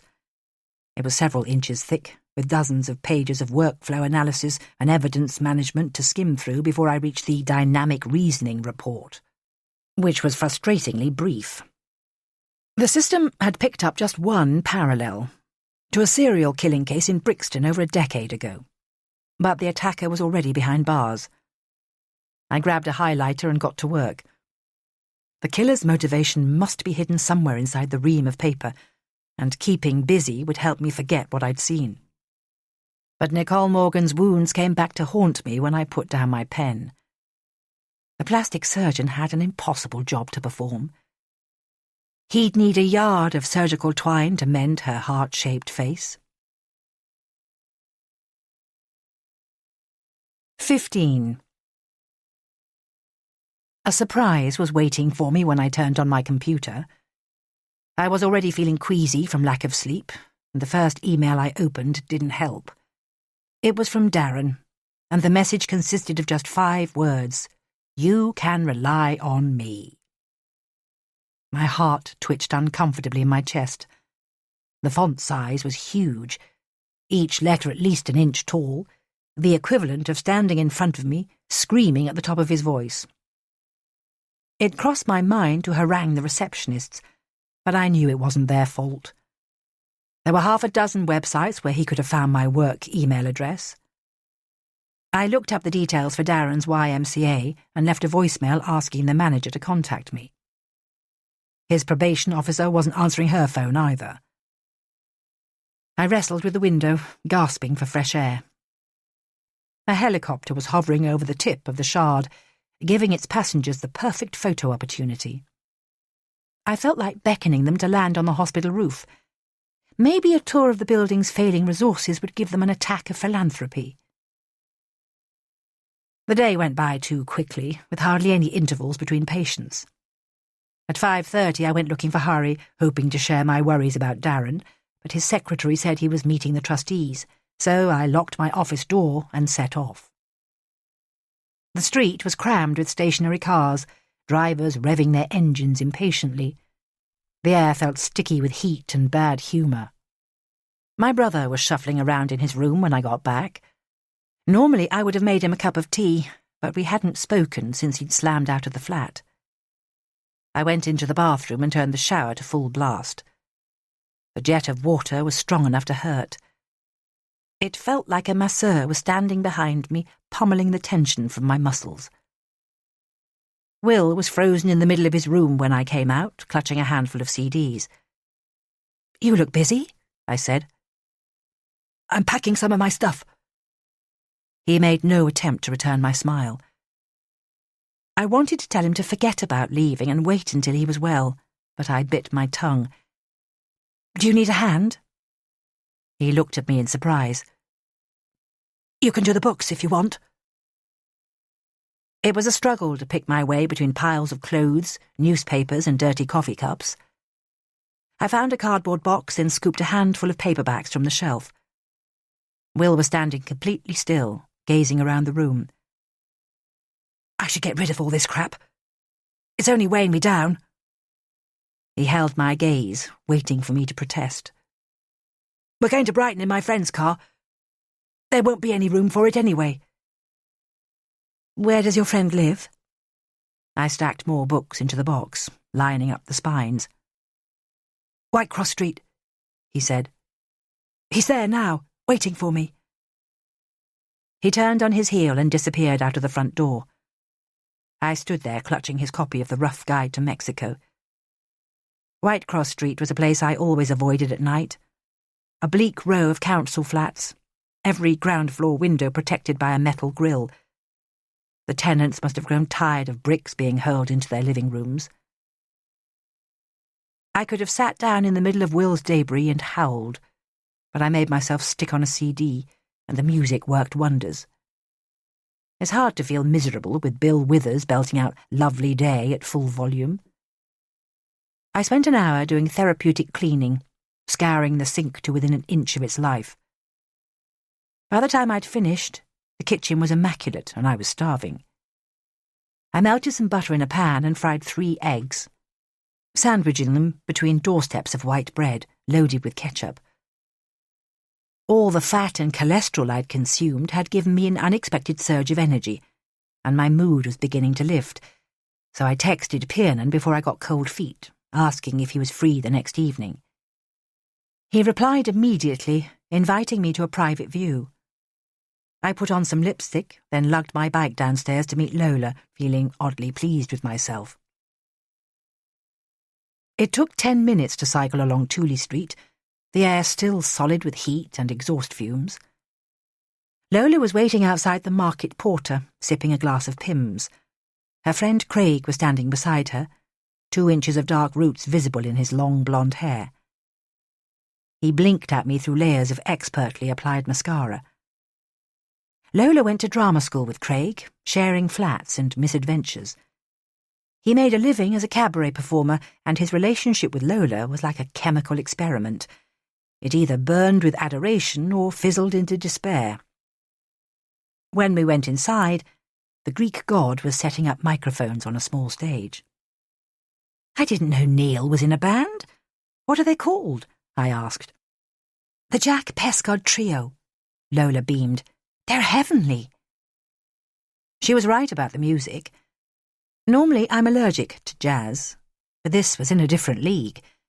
The trumpet hovered above the piano's melody, pulsing and washing over me like the sea at ebb tide. Lola was gazing at me expectantly, and I could tell she was planning an interrogation, so I headed her off at the pass. "How's Love's young dream?" I asked. "Amazing. He says I'm his soulmate." "What goes up must come down," Craig muttered.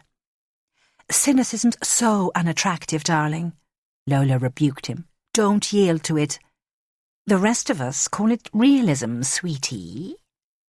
He turned his cornflower blue gaze in my direction. "You wouldn't go in for juvenile, would you?" "Probably not, but only because it would make me feel ancient." Lola's green eyes snapped open. "What's happening with Andrew?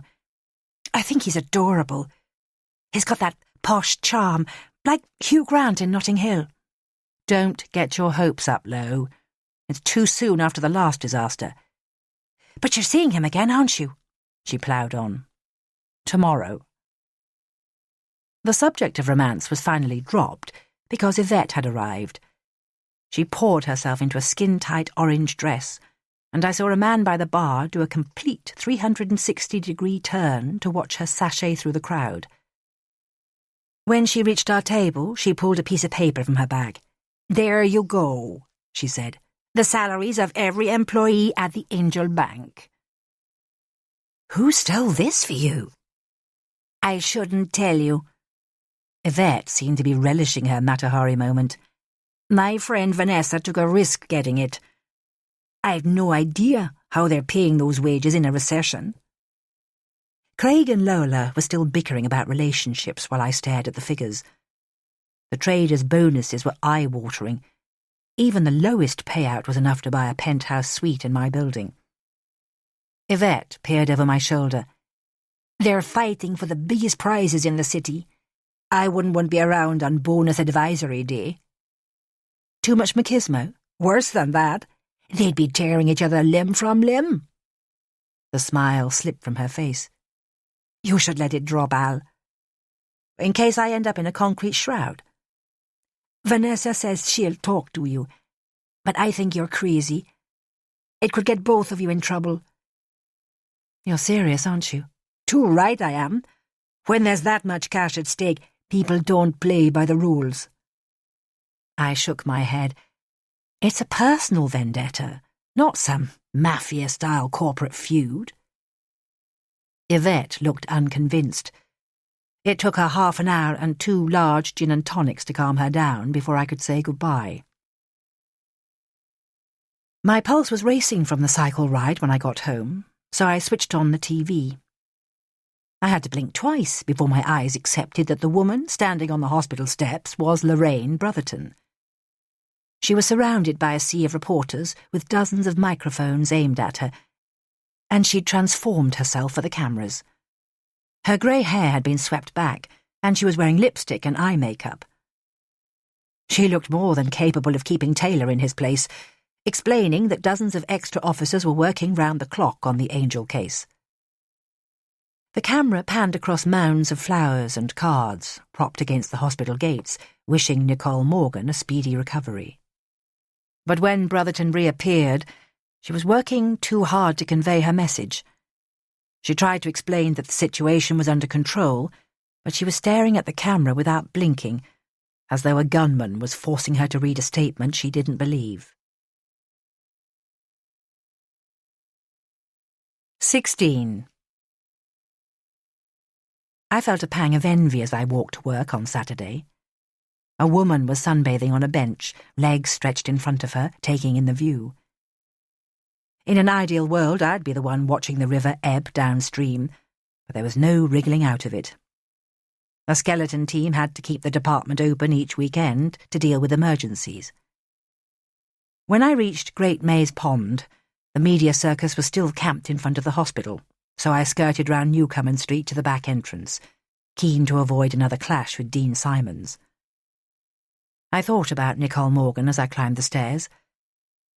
I'd treated a man once who'd lost most of his face in a horrific car accident.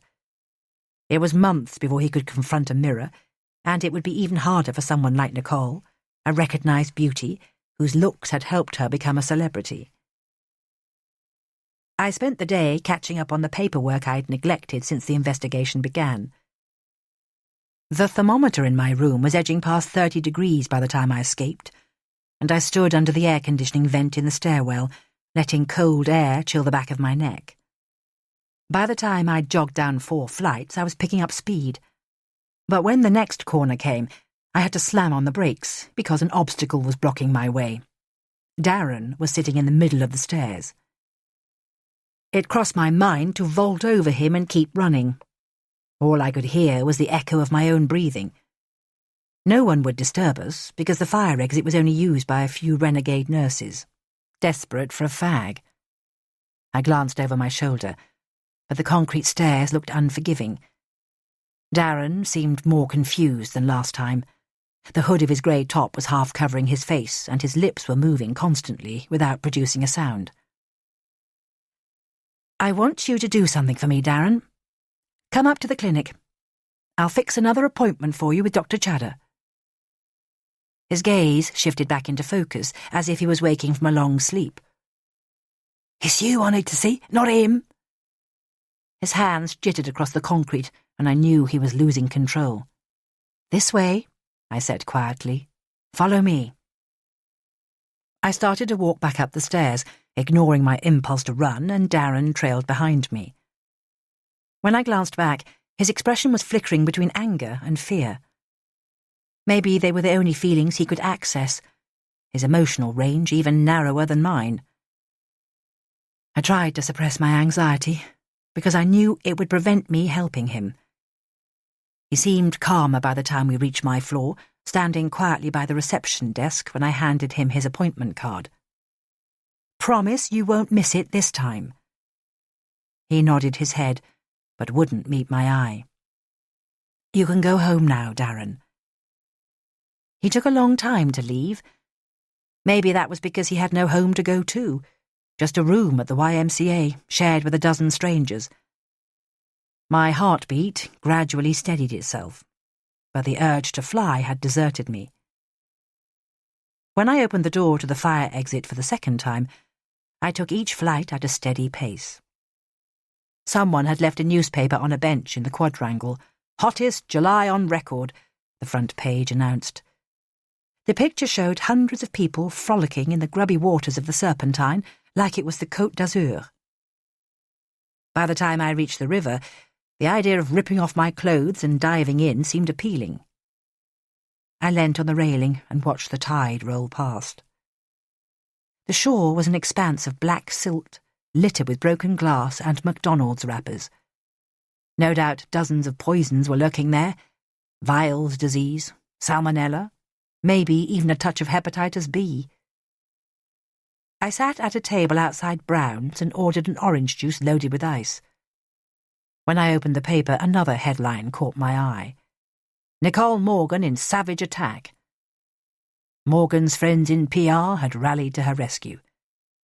The picture showed her in a glamorous dress before the attack took place, and the article described her brave determination not to let her injuries ruin her career. A woman at the table opposite was reading the same story, completely immersed.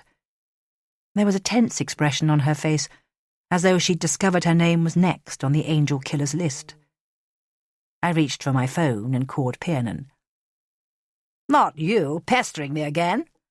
I could hear him suppressing a laugh, as though I was a constant source of entertainment. "You're coming to the gallery tonight, are you?" "Will there be lots of anorexic women in black dresses?"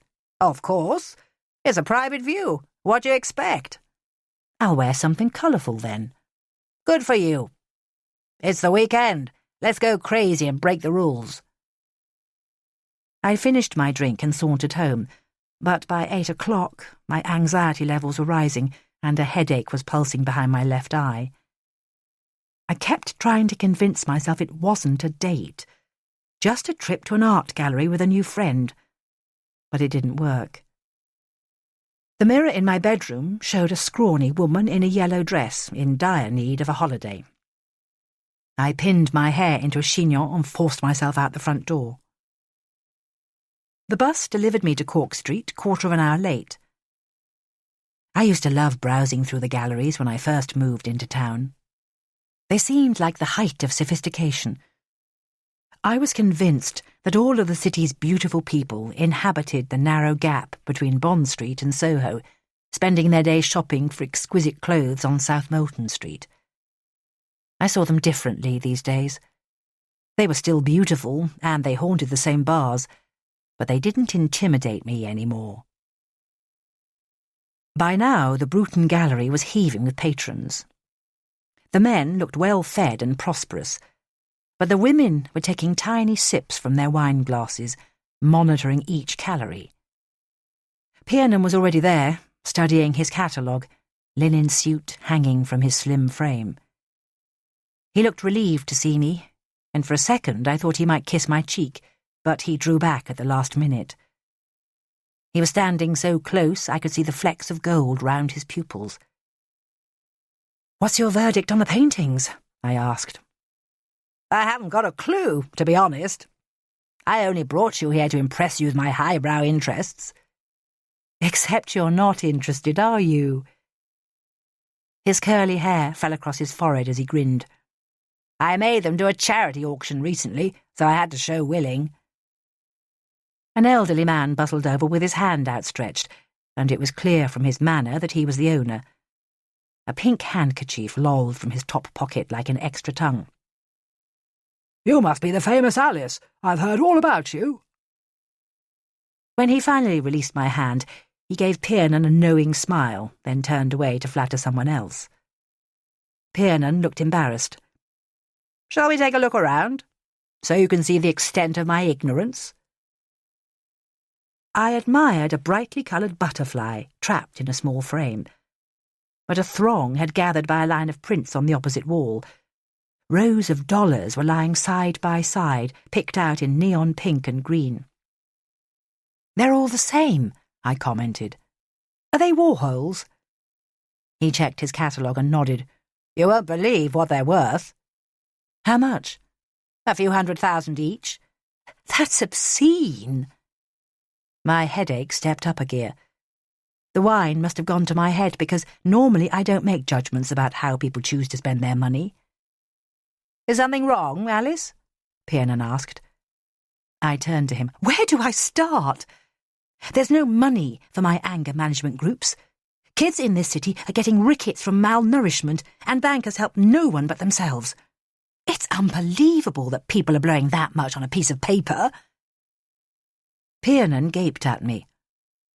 "That's the longest speech I've heard you make." "Sorry," I gave a shaky laugh. "I think the police work's getting to me." "You're right about the finance world. It started to sicken me too. That's why I got out." "You must know people at the Angel Bank, don't you?" I asked. "Quite a few.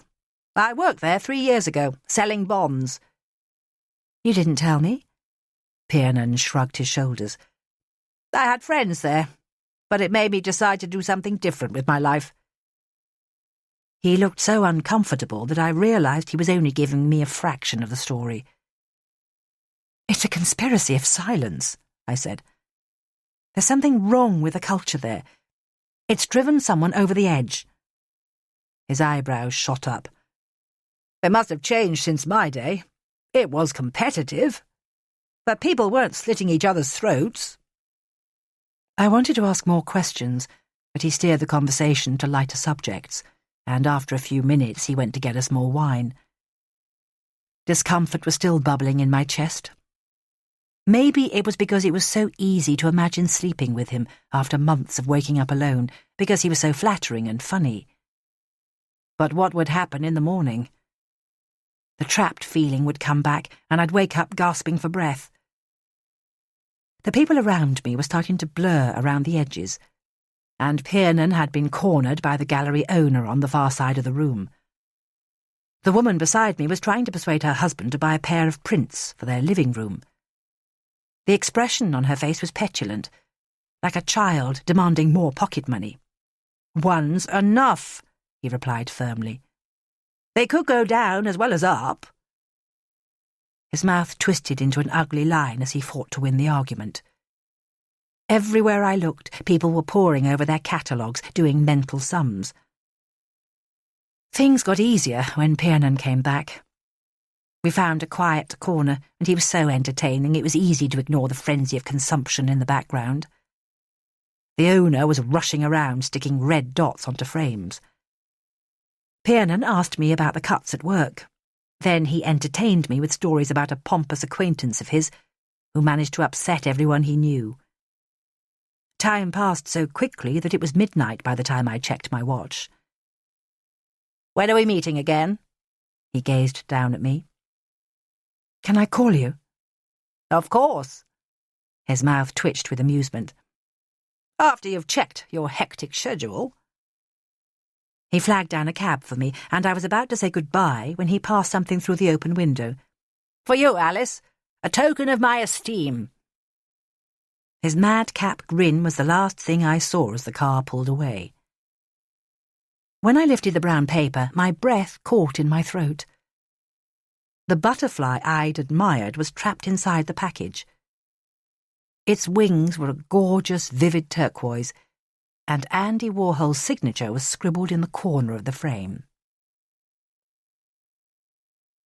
17. When I was 12 years old, my boyfriend gave me a present.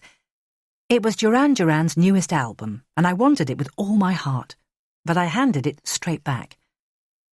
Maybe I already knew that gifts can be bribes, or burdens, or apologies, but at least it went to a good home. He gave the CD to Heather Marks from Year 8, the same day I chucked him. I pressed my hands over my eyes, and when I opened them again, the butterfly was still sitting on the hall table. I turned my back on it and hunted for my running shoes. There was no sign yet of the usual crowd of Sunday dog walkers when I reached Butler's Wharf. I kept my thoughts to a minimum, watching the sun pooling on the black surface of the river. Sooner or later I would have to confront Piernan, but I was determined not to spoil my run with worrying. I chased along Pickford's Wharf until my lungs burned. By the time I reached the Tate Modern, I had to squat for a few moments, heaving for breath. A few couples were crossing the pedestrian bridge to St. Paul's. It looked too fragile to support them. Metal wires stretched taut as a cat's cradle. I took my time running home, listening to my iPod. Gladys Knight was lamenting that it had been a rainy night in Georgia, but in London the sky was still pure azure.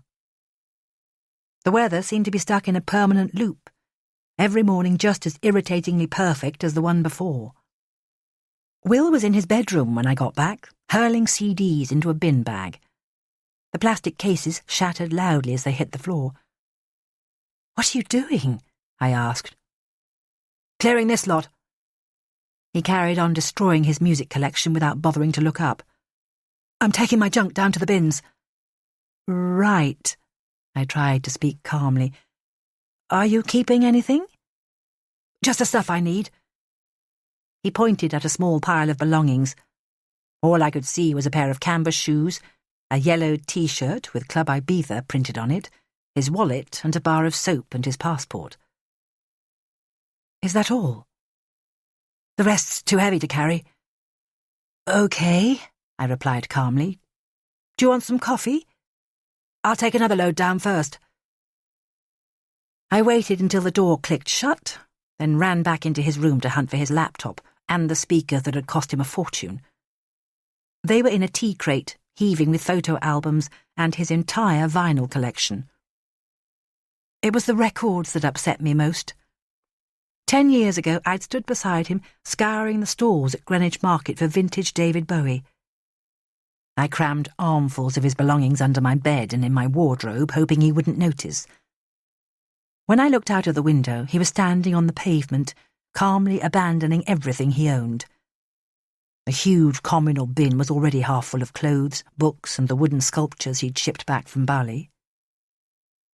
Will looked tired when he came back up the stairs, sweat dripping from his face. I watched him from the corner of my eye as he stuffed the rest of his shirts and jackets into a plastic sack. He was barefoot and his shorts were coming adrift at the seams, legs sliced apart by livid scars.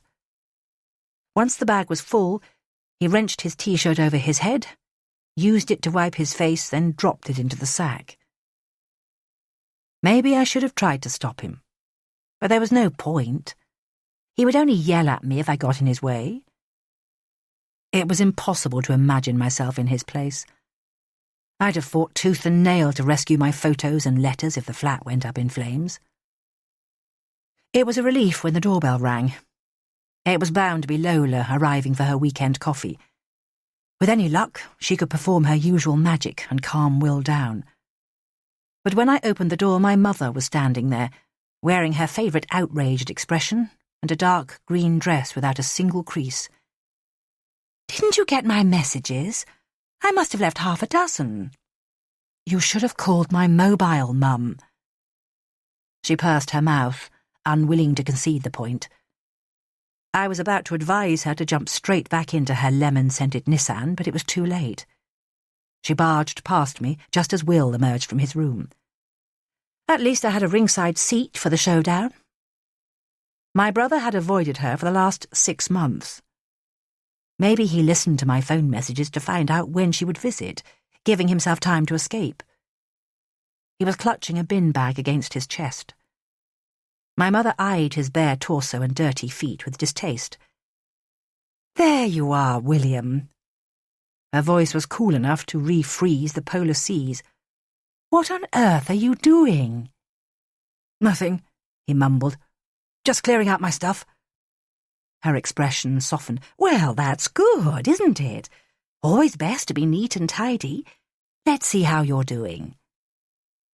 My mother stood in the doorway, scanning the overflowing ashtrays, abandoned clothes and empty wine bottles.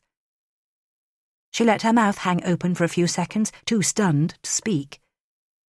It was me she turned to when she finally came round. "How did you let this happen, Alice?" I considered reeling off the history of my efforts to make Will take his lithium and see different doctors, but none of it would have been good enough. She glared at me as though I'd failed a crucial exam. "Leave her alone!" Will dumped his bin bag on the ground. "Al's been amazing. She's let me stay here for months." My mother shook her head. "You don't understand, darling. Someone should take care of you because you're not yourself, are you?" Her voice had the sing-song tone that people use to placate bad-tempered toddlers. She walked towards him, and I held my breath, knowing exactly what would happen next. One more step and he'd throw her across the room. "You're the one who doesn't get it." Will held out the palm of his hand, level with her face. But suddenly his shoulders dropped and his breathing steadied itself.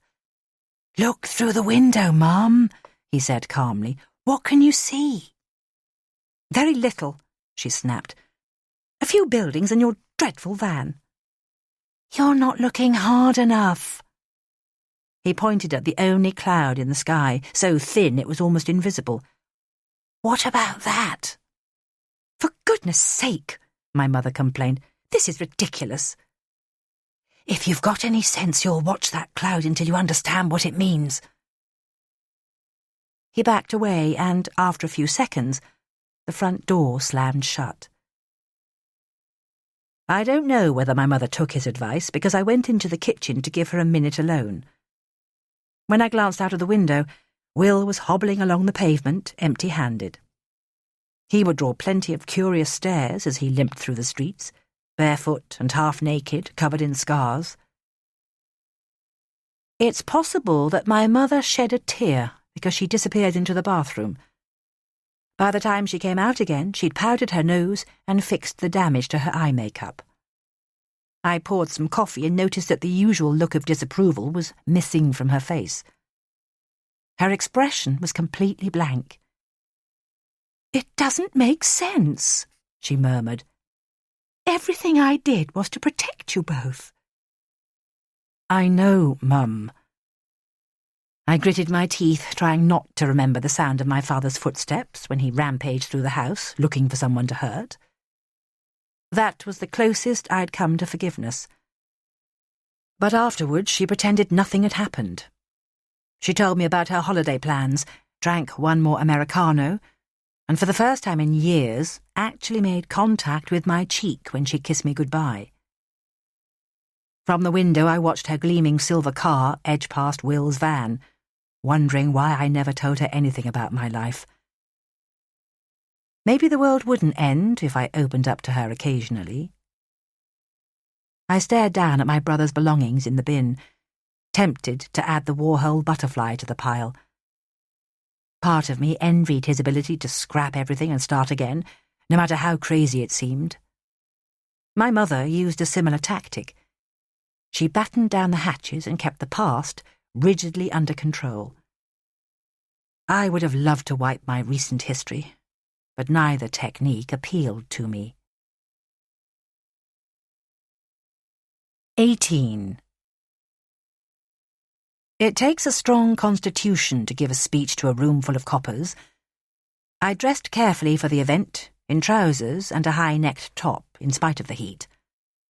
Experience had taught me that revealing even an inch of flesh could be disastrous. Burns had given his team a 3-line whip, so the incident room was packed, but the only smile I could see belonged to a dead man. Leo Gresham's photo beamed down benevolently while I switched on my laptop. Steve Taylor was sitting beside Brotherton, smirking in the front row like a sixth former who'd shaved his head for a prank. I hit the return button on my computer and a map of the city appeared on the wall. When the room fell silent, I knew I had approximately 20 seconds to win their attention. Everyone loves bankers, don't they? Those generous people who invest our cash and never take anything for themselves. There were a few hoots of derision. But this campaign isn't being carried out by some group that hates every banker on planet Earth. If it was, they'd have published their manifesto by now. It's much more specific. I pointed at the red dots on the map, marking King's Cross, Gutter Street and Staining Lane. The victims were all attacked close to the Angel Bank, and we know about their commitments to the place. Gresham ran their investments. Nicole Morgan spends 1 day a week doing their PR, and Jamie Wilcox was a trainee. I touched the computer key again, and 3 angel paintings appeared behind me. You could be literal about his calling card and say that the angels only tell us where the victims worked, but I think he's enjoying the symbolism. He's taking the moral high ground, because something about the bank disgusts him. It could be the name, because it implies the place is sacred, and the feathers are another way of showing us how much he despises his victims. Conscientious objectors had them stuffed through their letterboxes as a sign of cowardice. They tell us something else as well. He's got time on his hands to plan the details. He's unemployed, or he's got a private income, spending days following his victims and working out their patterns. He could be so highly functional that the people nearest him don't have a clue what he's up to. He carries out his attacks at night, then sneaks home again, and his family are none the wiser. Killers like this are often brilliant at compartmentalizing. They can be good parents and partners and still go out and commit acts like these. I think he's probably a graduate with a high IQ. He's happy browsing in the National Gallery, informed about culture with a religious upbringing.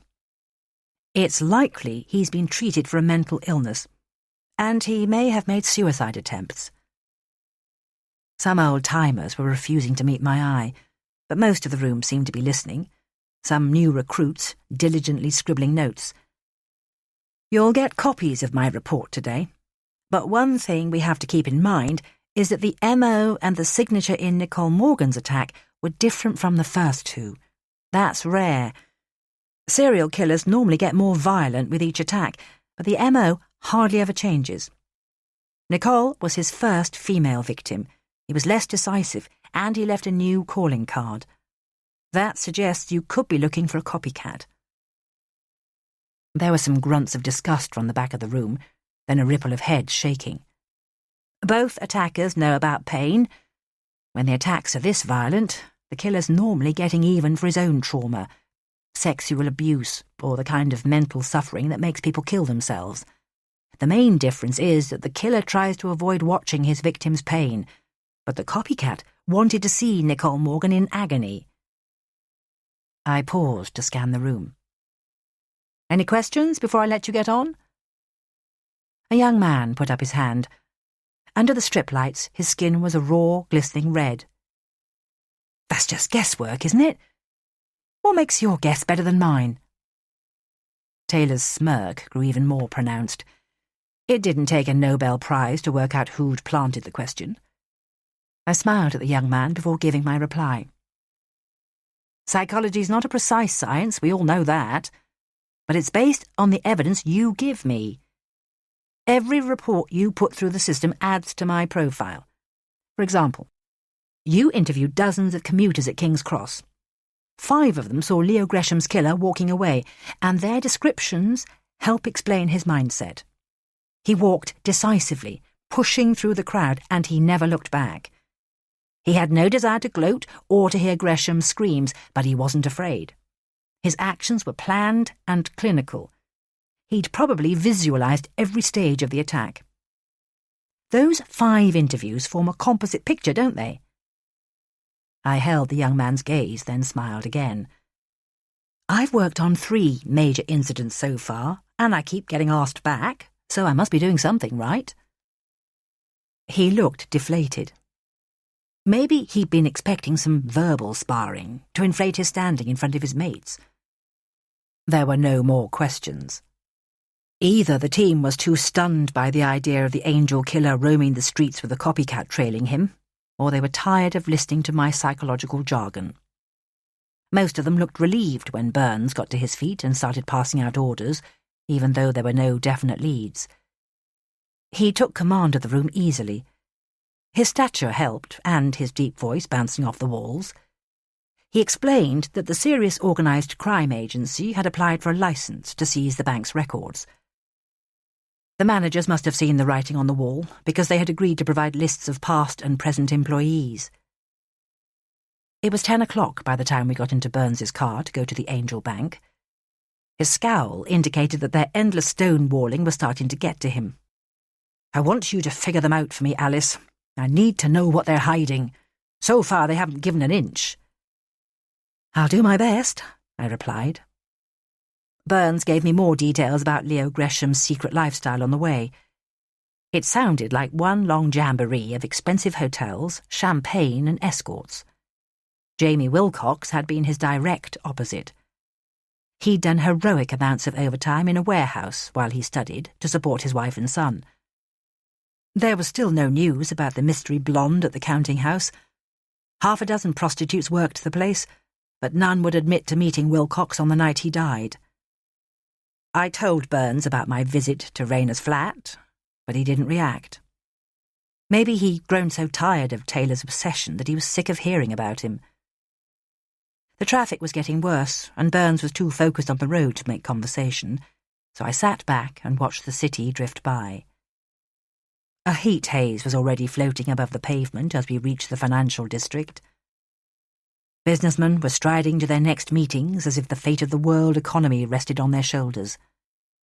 Their uniforms were gradually adapting to modern times, pinstripes replaced by Armani and Paul Smith, but they must have been sweltering inside their suits. The women seemed determined to look elegant at any cost, hobbling along the pavement in killer heels. We turned left into Angel Court, and the narrow cul-de-sac looked different in sunlight. The bank was much taller than the surrounding buildings, and its white fascia was a stark contrast to its grubby Victorian neighbours. The marble angels observed us calmly as we walked through the doors. "This lot don't really call themselves angels, do they?" I asked. "I'm afraid so, yeah." Burns looked appalled. "They're on a mission to rescue your finances." The checkered floor of the foyer was so clean it glittered. An army of janitors must have slaved over at dawn, scouring and polishing. I'd never visited a private bank before. It was a far cry from my branch of the Co-op on Cornhill, with its harassed tellers hiding behind bulletproof glass. I kept looking for evidence that staff were receiving huge bonuses, but the atmosphere seemed low-key. The traders must be hidden on another floor, Jaguars parked discreetly behind the building. There wasn't a counter in sight, but occasionally a black-suited executive whisked some clients up the marble stairs.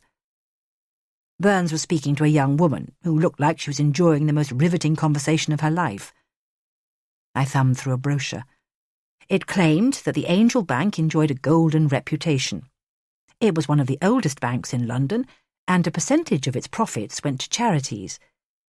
It supported disabled children and helped the unemployed to retrain. Soft focus pictures showed a gang of kids, dressed as angels playing in tree houses, having the time of their lives. I noticed the Ryland Foundation logo at the bottom of the page and wondered if Piernan had visited the place recently. "They're waiting for us in the boardroom." Burns looked anxious when he trotted towards me, as though he'd been summoned to see Alan Sugar.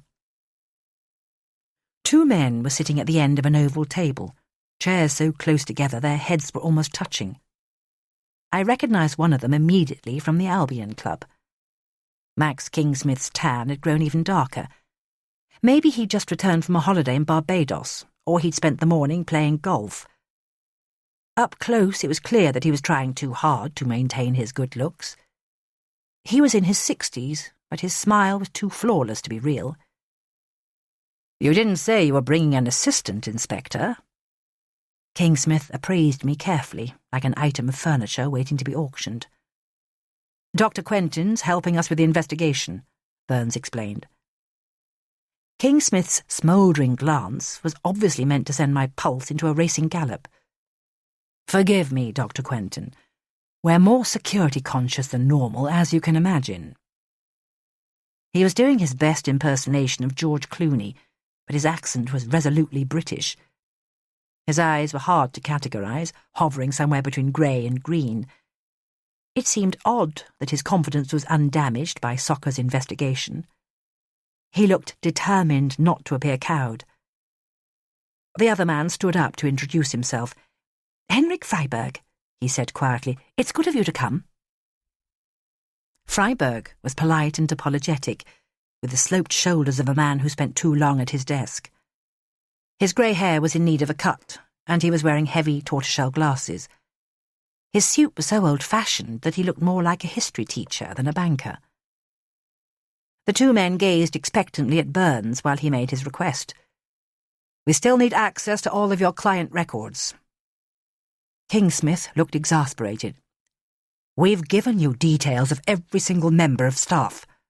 Our clients won't let us release their financial information. I've already told you that." "You must be worried by all the negative press you're getting. The sooner you hand over the information, the sooner we can leave you alone. We're only doing this to keep you and your employees safe," Burns said. "I doubt whether you're capable," he sneered. "You didn't stop Nicole getting attacked." "My officers are working round the clock." Burns seemed to be struggling to stay calm. "We need to find out about anyone with a grudge, ex-employees or customers with grievances. We pride ourselves on looking after our staff and our clients, Inspector." Kingsmith's tone had turned icy. I wondered if he knew that staff members like Stephen Rayner felt compelled to lie about their sexuality. Certainly he didn't come over as someone you could reveal your secrets to. He could switch his charisma on and off at will, like Nicole Morgan. I decided to see how he'd react to a direct confrontation. "But some of your staff must feel the pressure," I said. "You pay the highest bonuses in the city." Kingsmith's stare was needle-sharp. "We never publish salary details. I'd like to know who told you that."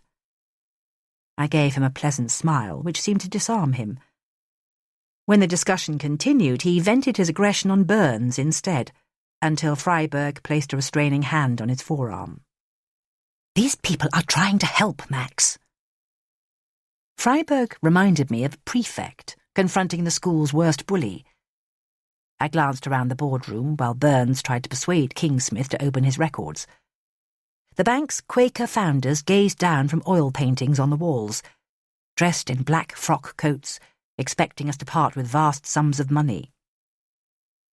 When the meeting ended, Henrik Freiberg showed us to the door, speaking in a low voice.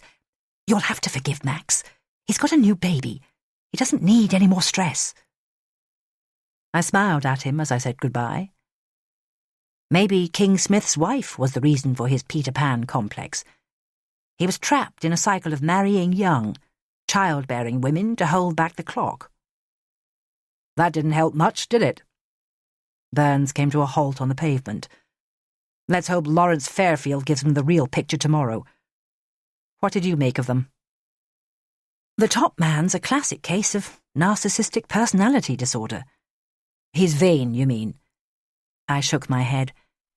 Kingsmith's built his own universe, and everyone has to obey his rules. I can think of easier ways to describe him. How much did you say he earned last year? 15 million basic, and more in bonuses. His expression was a blend of envy and disgust. They say money corrupts, don't they? The killer could be anyone inside the square mile. Burns offered me a lift, but I chose to walk instead. 10 minutes of radiation would do me good, even though I'd forgotten my sunblock. The light was so intense that the pavement shone, railings glittering like quicksilver. I thought about Kingsmith with his chilly, indeterminate eyes. There was something threatening about him. Or maybe I'd treated too many narcissists in my time. Their worldview was brutal but simple. Nothing mattered to them except their own wants and needs. End of Disc 3. Disc 4. 19. Will was still AWOL the next morning, and Piernan hadn't returned my call. The butterfly shimmered at me every time I walked past. I almost felt grateful that Burns was an early riser. When I peered out of my bedroom window, he was leaning against his car, tapping out a tune on the roof with the fingers of both hands. He pulled the passenger door open for me without saying a word. He looked like he'd been awake for days, his stubble gradually turning into a beard. "You've been overdoing it," I said. "I'll take a week off when we catch him." If the driver in front had taken her foot off the gas, he'd have carried on regardless, leaving tyre tracks on the roof. There was no point in advising him to rest, so I kept quiet as we drove through the hinterlands of Battersea and Wandsworth. The council estates were looking sorry for themselves. I wouldn't have fancied raising a family there, looking down on rusting cars and the rats nesting in the rubbish. I occupied myself with inspecting the CDs in his glove compartment. "James Blunt?" I asked. "Not guilty. The one thing Julie left me, bless her. But Nina Simone's yours. And Gil Scott-Heron?" "Yep." "I'm impressed." "Thank God." Burns pretended to wipe his brow. "The relief's overwhelming." By now we were pulling into the prison car park. I'd visited Wormwood Scrubs dozens of times to carry out assessments without ever really noticing it. For some reason, the huge scale of the building was easy to ignore, its drab facade eclipsed by the gleaming bricks of Queen Charlotte's Hospital next door. Rows of barred windows blinked down at us as we approached the entrance. "How many inmates have they got?" I asked. 1,300. Burns fiddled in his pocket for his ID. "And they're the lucky ones. It's a fuck of a sight better than Brixton." It was hard to understand why anyone would feel fortunate to serve time at the Scrubs. The quadrangle looked as if it had been doused with Agent Orange, not a flower or a tree in sight, and the corridors were worse. If the prisoners ever got the chance to draw or paint, no sign of their efforts was on display. The air tasted like it had been boiled several times. We sat in the crowded waiting area, the young girl beside us struggling to keep her toddler under control. He kept tugging at her hand, telling her it was time to go home. Judging by her expression, she was in complete agreement, but loyalty was forcing her to stay. "What job did Fairfield do at the Angel?" I asked. "He was a director for years, until they let him go. He's done a year for insider dealing. They're letting him out in 2 weeks." Eventually, a poker-faced guard marched us back across the quadrangle without saying a word. I didn't blame him. If I worked there, I'd have fallen headlong into clinical depression too. But at first sight, the man waiting for us in the interview room appeared to be thriving on prison life. He looked about 45, skin glowing, only a few strands of grey visible in his thick brown hair. Even his prison uniform of blue sweatpants and a shapeless T-shirt couldn't dent his self-confidence. He sprang to his feet as we entered the room and extended his hand. At first I thought he was high on the prospect of being released, but his eyes gave him away. They had a glassy sheen, pupils dilated a few millimetres too wide. "Lawrence Fairfield," he purred, "delighted to meet you." His voice was smooth enough for late-night radio loaded with false bonhomie. He listened carefully while Burns explained the purpose of our visit. His sympathetic frown when he heard about Leo Gresham's death lasted for a nanosecond. "I read about it. How sad for his family." "You've heard about Nicole Morgan, too?" I asked. His jollity disappeared. "Poor girl. That lovely face of hers. Can you think of anyone who hates the Angel Bank enough to do this? Burns asked. Pretty much everyone who works there, especially the trainees. The top guys love tormenting them. He lounged in his chair, as though the Scrubs was a much more civilized environment. I wouldn't mind shooting a few people there myself. Meaning what? Burns glanced up from his notebook. They destroyed my reputation. I've blown everything to clear my name, but mud sticks, doesn't it? His confidence wavered for a moment. I'll never work again. Burns folded his arms. But it's not you, is it, Mr. Fairfield? Unless you're managing your hip men from in here. That would be tricky. I get one phone card a week, so my lawyer can tell me about my house being repossessed. If you ask me, there are plenty of people who'd love to take a pop at Max Kingsmith. His mouth curled into a sneer. But at least he doesn't pretend to be a nice guy. I played golf with Leo the day I was arrested, and he didn't say a dicky bird, even though he knew I was being set up. The bank won't give us access to their records. Burns studied him over the top of his glasses. Why do you think that is? A broad smile spread across Fairfield's face. All money's filthy, Inspector. 90% of tenors have been up someone's nose, haven't they? His words were slightly slurred. They'll have shredded the evidence by now. But they've got clients in Iran and Syria. That's where you should be looking. What do you mean? Burns stared at him with distaste. I don't have to spell it out, do I? Henrik and Nicole are the only decent people there. Nicole's a sweetheart, but she's out of her depth, and it's a mystery how Henrik ended up in finance. He should be doing social work. I pictured Henrik Freiberg's apologetic smile and ill-fitting suit, his shoulders stooped by other people's burdens. Fairfield seemed happy to scribble down a list of employees who had left the Angel Bank under a cloud, but he drew the line at providing written information about illegal trading. Maybe he was afraid of another spell in prison. When we stood up to leave, he reached out to shake my hand. I could tell you secrets about the Angel Bank that would make your hair curl. Come and see me when I get out. His vacant eyes lingered on my face, and it was a relief to escape into the corridor. God almighty, Burns murmured. What did he have for breakfast?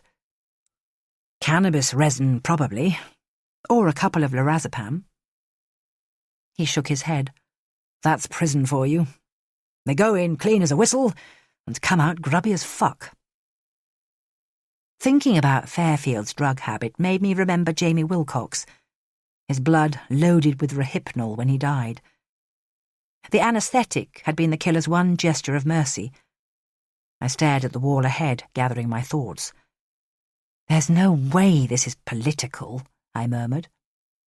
It could be. Burns looked across at me. For all we know, the bank's been laundering money for arms dealers. I shook my head. It's about morality. He thinks anyone who works at the Angel is corrupt. He believes it's his duty to hand out punishments. Burns seemed to be on information overload. He dropped onto a bench in the quadrangle and studied the list Fairfield had given him. A few grey faces peered down from the windows above, and I wondered how many hours the inmate spent locked inside. Within a week, I'd have been like Fairfield, gulping Xanax like they were going out of fashion. I looked up at the mildewed walls towering over us. The place must have been built around the same time as the Bank of England, but for the opposite purpose. This fortress was designed to lock danger safely inside its walls.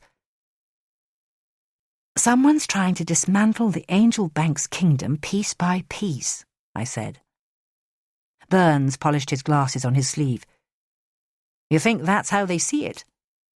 It's not the money they hate, it's the people. If the killer wanted to rip the finance system apart, he'd be dropping bombs on Threadneedle Street. And King Smith's the top man. A chorus of wolf whistles drifted down from the barred windows, but Burns was oblivious. He was so preoccupied that his gaze had slipped out of focus. Eventually, he stuffed the sheet of paper back into his pocket and dragged himself to his feet. 20. The next morning there was a note from Will on the kitchen table. It told me that he'd left for Brighton, his door key abandoned beside the scrap of paper. I can't explain why I was so upset. Maybe it was because he hadn't bothered to say goodbye, or because my first reaction was relief. Will's problems had been mine for so long, I couldn't remember being free of worry. I peered into his bedroom and found it completely empty, apart from a few items of furniture. But when I went into the bathroom to get ready for work, the first thing I saw was his medication. Lithium and chlorpromazine in a row of plastic containers on the top shelf of the cabinet. He'd forgotten everything he needed to stay on an even keel. My first instinct was to jump into my car and head for Brighton. But another part of me felt overcome by relief, that I was no longer responsible for him. My phone rang just as I was about to leave, and Piernan's voice sounded as breezy as ever. "Sorry, I've been incommunicado. I had 3 events back to back, a logistical nightmare. I was calling about your present. I can't accept it, Andrew, I'm sorry." He laughed quietly. "Why? Doesn't it match your wallpaper?" "It's too valuable. You should sell it for one of your good causes." There was a shocked silence. "It was free, Alice. I told Giles you liked it, and he gave it to me for nothing. He gets a cut from our charity auctions at the gallery. I'm one of his best customers." I couldn't think of a reply. The gift still felt complicated, even though no money had changed hands. It crossed my mind that a normal person might just say thank you and accept his claim that there were no strings attached. "Look, Alice, we're meeting tonight, aren't we? Let's talk then." By the time I reached Kensington, I'd put the butterfly from my mind, and Steve Taylor was standing at the end of Marlowe's Road, topping up his tan. He looked even more thrilled with himself than normal. "The boss lady's got Burns in for a mauling," he said, grinning widely. "Between you and me, his days are numbered." "That's your opinion, is it?" "The bloke's not up to it. She needs someone who's on the ball. I mean, the Crossbones case was a real cock-up, wasn't it?" I held my breath and counted to 10. Taylor had been doing his research, and no doubt he was rushing into Brotherton's office constantly, feeding her misinformation. As we walked towards the hospital, he carried on explaining why he was uniquely suited to do Burns's job. All the DSI had to do was wake up and smell the coffee. I tuned him out and prepared myself to see Nicole Morgan. She'd requested a meeting with me because she hoped to remember more details to help the investigation. But I had misgivings. The attack had happened too recently. People bury memories for good reason. Dragging them into the daylight can be dangerous. It's best to let them drift to the surface in their own time. The press were thronging on the steps outside the Cromwell. I kept my head down, but Dean Simons had already spotted me. "I've written a story for you, Alice," he yelled. "Give my best to Nicole." His face was ruddy from booze or sunburn, his clothes so creased he must have slept in his car. Taylor shot me a look of disgust. "One of your mates from the last case, is he?" I did my best to ignore him as I marched up the steps. Nicole Morgan had chosen one of the most exclusive hospitals in London for her plastic surgery. The Cromwell was more like a deluxe hotel than a hospital. Patients could visit the cinema or beauty salon, then take a dip in the pool. When we arrived at Morgan's suite, 2 uniforms were standing sentry. They nodded Taylor through immediately, but one of them kept me waiting forever, studying my ID card. Maybe he'd been told to keep a lookout for small blonde assassins masquerading as psychologists. Morgan had made a remarkable recovery since her attack. She was sitting in an armchair, issuing orders into her BlackBerry. Most of her face was obscured by dressings, but her dark hair was carefully styled, nails newly manicured. Taylor receded into the background, happy to let me do all the work. A cameraman was setting up equipment in the corner. "They're filming you?" I asked in amazement. Channel 5's doing a series about my recovery. They've even got the gory bits in the operating theatre. I couldn't help staring. Indomitability has always fascinated me. There's something impressive about people who refuse to lie down. But the reason behind Morgan's request for a meeting was becoming crystal clear. An interview with a shrink while she struggled heroically to remember her attacker would make brilliant TV. It might even help her become a national treasure.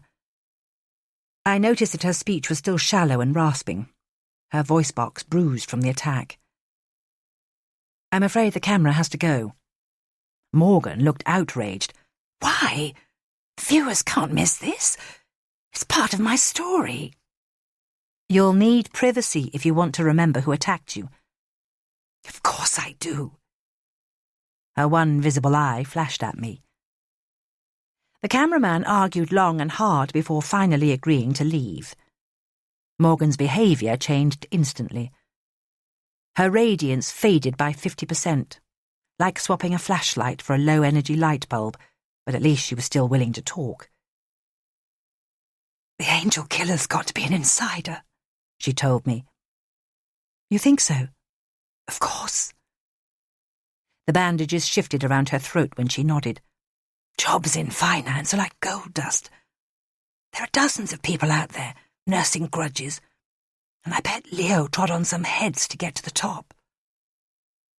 I got the impression that self-preservation was driving her desire to remember, and I couldn't blame her. She must have been afraid her attacker might return to finish the job. It was 15 minutes before she started to relax. What's the last thing you remember before the attack? I asked.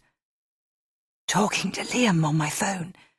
He told me not to walk to the car by myself. I'd parked a few minutes away, on Staining Lane. It was 11 by then. And what did you say? I told him to get a grip. Morgan looked irritated by her husband's concern, even though he'd been proved right. Let's just get on with it, shall we? I nodded. You can stop at any time, but I want you to try and tell me what your senses were picking up as you walked to the car. Everything you saw and smelled and heard. Morgan took my instruction at face value, relaxing in her chair as though she was hypnotizing herself. My concern intensified. Very few victims are strong enough to relive such a brutal attack so soon afterwards. Some friends were getting into a taxi. Then Liam called. I didn't think it was risky. The street was well lit because there was no one around. I was carrying my jacket because it was still so hot. I had to look in my bag for my keys. Her voice stalled, like she'd run out of air. Don't push yourself too hard, Nicole. Stop there if you prefer. He grabbed me from behind, and that's when I saw the knife. I tried to scream, but no sound came out. He was dragging me between the buildings. Morgan's hands clenched into fists. I can't remember anything after that. Did you hear him speak? Sometimes people remember a few words, or the person's accent. Morgan sat bolt upright, taking short, panicked breaths. She looked terrified, as if the worst part of her ordeal had come back to her. It's okay, I said quietly. It's best to wait until you're ready. You can talk about it then.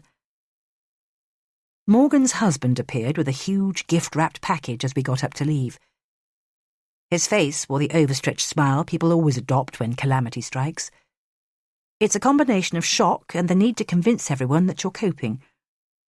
It's from Max and Sophie, he said brightly. The hamper from Nicole's boss brought our meeting to an end, and I was glad to see she'd calmed down enough to coo over the luxury chocolates and toiletries. The camera was already rolling again. Liam Morgan showed us out, and I couldn't help wondering why she'd chosen him. He was as thick-set as a weightlifter, an ugly knot of veins bulging over his collarbone. Maybe she saw him as her protector, loyal and unquestioningly devoted, but it wouldn't have worked for me. Apart from his cropped blonde hair, He was a dead ringer for the thug Poppy Beckwith paid to guard her door. I hung back to talk to him while Taylor paced away down the corridor. "How are you coping with all this?" I asked. He squared his shoulders. "Water off a duck's back." His accent had a hard-edged northern twang. "Really?"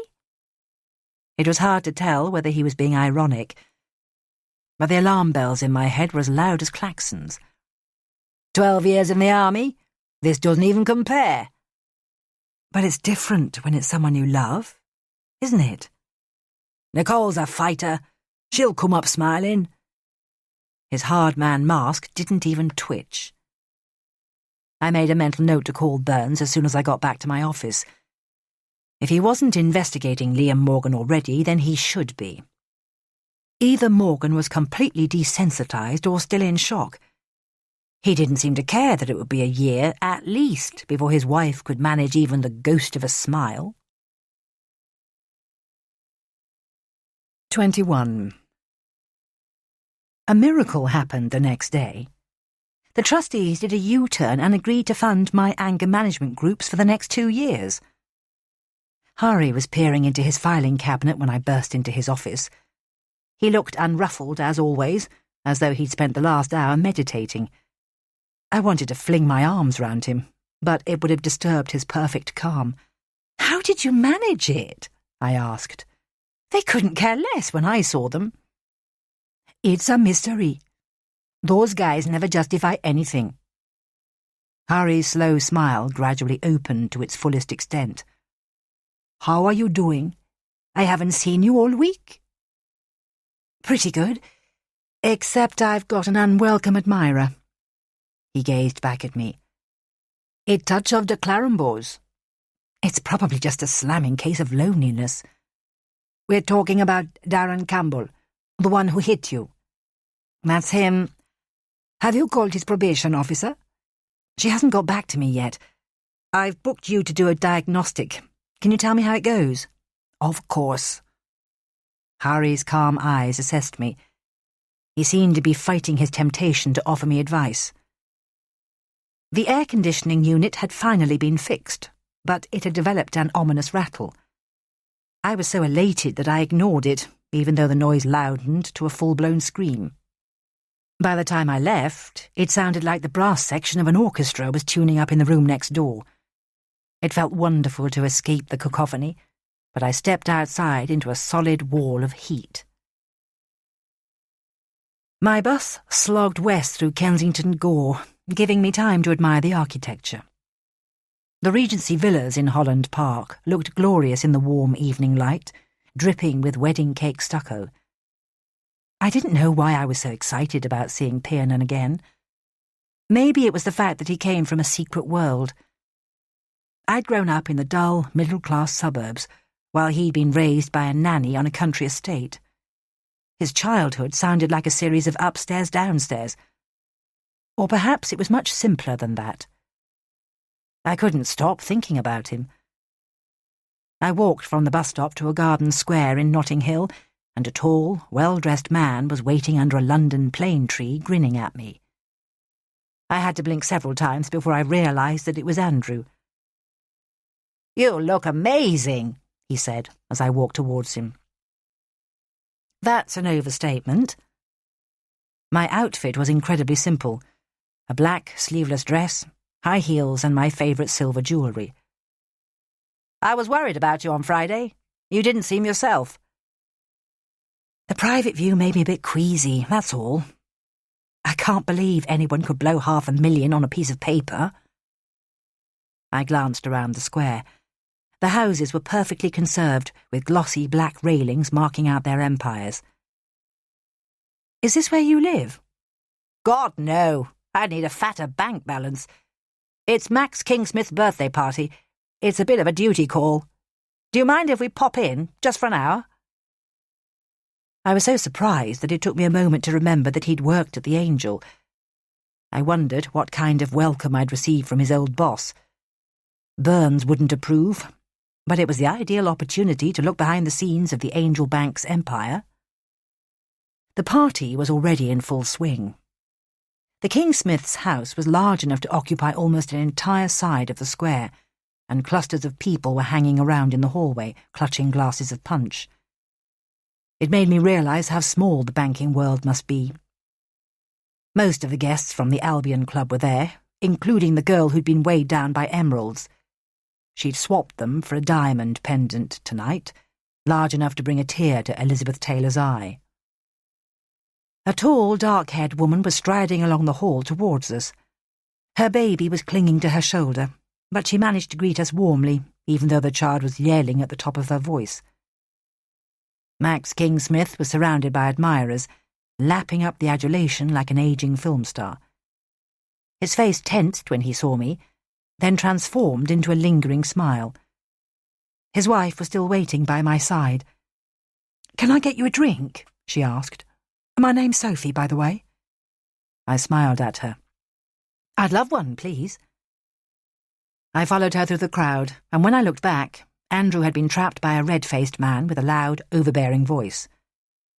Sophie's kitchen was almost empty, apart from a clique of dedicated boozers who'd set up camp by the drinks table, where a waiter was patiently doling out champagne. They didn't bat an eyelid when they saw her, and I wondered if they knew she was the host's wife. They'd come to placate her husband. No one else mattered. But at least Kingsmith had provided her with a state-of-the-art kitchen. It looked like a set for house and home, with glass work surfaces and sofas to lounge on. The baby stopped bawling as soon as Sophie put her back in her Moses basket. She must have been 5 or 6 months old. "Thank God for that. You weigh a ton, Molly," she told her daughter as she rubbed her back. I watched Sophie collect a glass of wine for me from a passing tray. I'd been expecting a fragile blonde with cut glass cheekbones. She was beautifully dressed in a long, dark blue dress, but she looked too robust for a trophy wife, her hair cropped into a short bob. She had the broad-shouldered physique of a serious swimmer, and there must have been a yawning 30-year gap between her and her husband. She looked surprised when I told her how I'd met him. "This can't be an easy time for you," I commented. She perched on a stool opposite. "It's worse for Max. He worked with Leo since the year dot." "And you knew him socially?" She nodded. "I know everyone at the bank. They have so many lunches and dinners." Maybe I imagined it, but I thought she flinched. Her social duties must have been overwhelming with a new baby to care for. "Does Max talk about what's been happening?" "He prefers to play 18 holes if something's getting him down." Her smile dimmed for a second. "Are you a golfer too?" "God, no. I'm hopeless," she said, laughing. "I used to be an interior designer. That's how I met Max. The charm offensive started when I walked through the door." She would have done a roaring trade as a designer, listening politely to her clients, keen not to challenge their taste. But it was harder to understand why she'd settled for someone old enough to be her father. She didn't seem the type to target someone for their money. Maybe she'd found some good in him that was invisible to the naked eye. We chatted for the next 20 minutes, and it turned out that we had a lot in common. She was a South Londoner too, and she'd lived in a flat a few streets from mine before she got married. I got the impression that she could happily have ignored the party and talked to me for the rest of the evening. "Do you have kids?" Sophie's hazel eyes fixed on me. "Not yet, but one day, maybe." I was tempted to admit that procreation wasn't high on my agenda, given my family's gene pool. But when I glanced at her again, she was on the edge of tears. "You should." Her lower lip trembled as she spoke. "It doesn't matter how bad things get. They make everything worthwhile." She leant over to pick up her daughter, but she'd given me a split-second insight into the state of her marriage, and it made me want to slap Kingsmith's face. Not that it would have made any difference. Narcissists don't change. No matter what happens, they're always sublimely convinced that the universe exists to serve their needs. I noticed a row of maps hanging in the corner, clipped to a metal wire, like photos hung out to dry. Small yellow islands were scattered on an expanse of turquoise. "Are those maps of the Seychelles?" I asked. "The Maldives. We went there on honeymoon. It was unbelievable. We just sunbathed and sailed from island to island. We didn't see anyone for weeks." Her face relaxed into a smile. "Was Max married before?" I asked. "Twice. He says I'm his third time lucky." She was still staring at the maps. "We swam for hours every day over there. I still try to get to the pool when Mum can look after Molly, but, to be honest, I haven't done much since all this began." "At least your mum's nearby." "Very near," she said, nodding at a tall, grey-haired woman who was talking politely to the men by the drinks table. "She's living with us at the moment." "It must be good to have an extra pair of hands," I commented. "I'd sink without her. I just wish Max could spend more time here. He's always done crazy hours. I'm working on him to retire, but it's a hopeless cause." I rummaged in my bag for my card to give her my phone number and address. "Give me a call if you fancy a coffee sometime." "Or we could go to a pub." Sophie's face lit up, as though it had been months since her last night on the town. She studied the card carefully before slipping it into the pocket of her dress. Sophie's mother crossed the room just as I was about to search for Andrew. She told me her name was Louise, and I noticed that she had the same broad shoulders and strong bone structure as her daughter. She gave Sophie a concerned look as she reached out to take Molly. "People have been asking for you, darling." Sophie seemed reluctant to part with her daughter, but after a moment she hurried away. Her mother was wearing a green linen dress with no jewellery apart from a small gold crucifix. I guessed that Louise was around 60, straight-backed and fit-looking, as if she'd enjoyed a lifetime of outdoor pursuits. "Would you like to see the garden?" she asked. "I'd love some fresh air. Could you hold Molly while I open the door?" The baby's eyes were closed, and she was a warm, relaxed weight in the crook of my arm.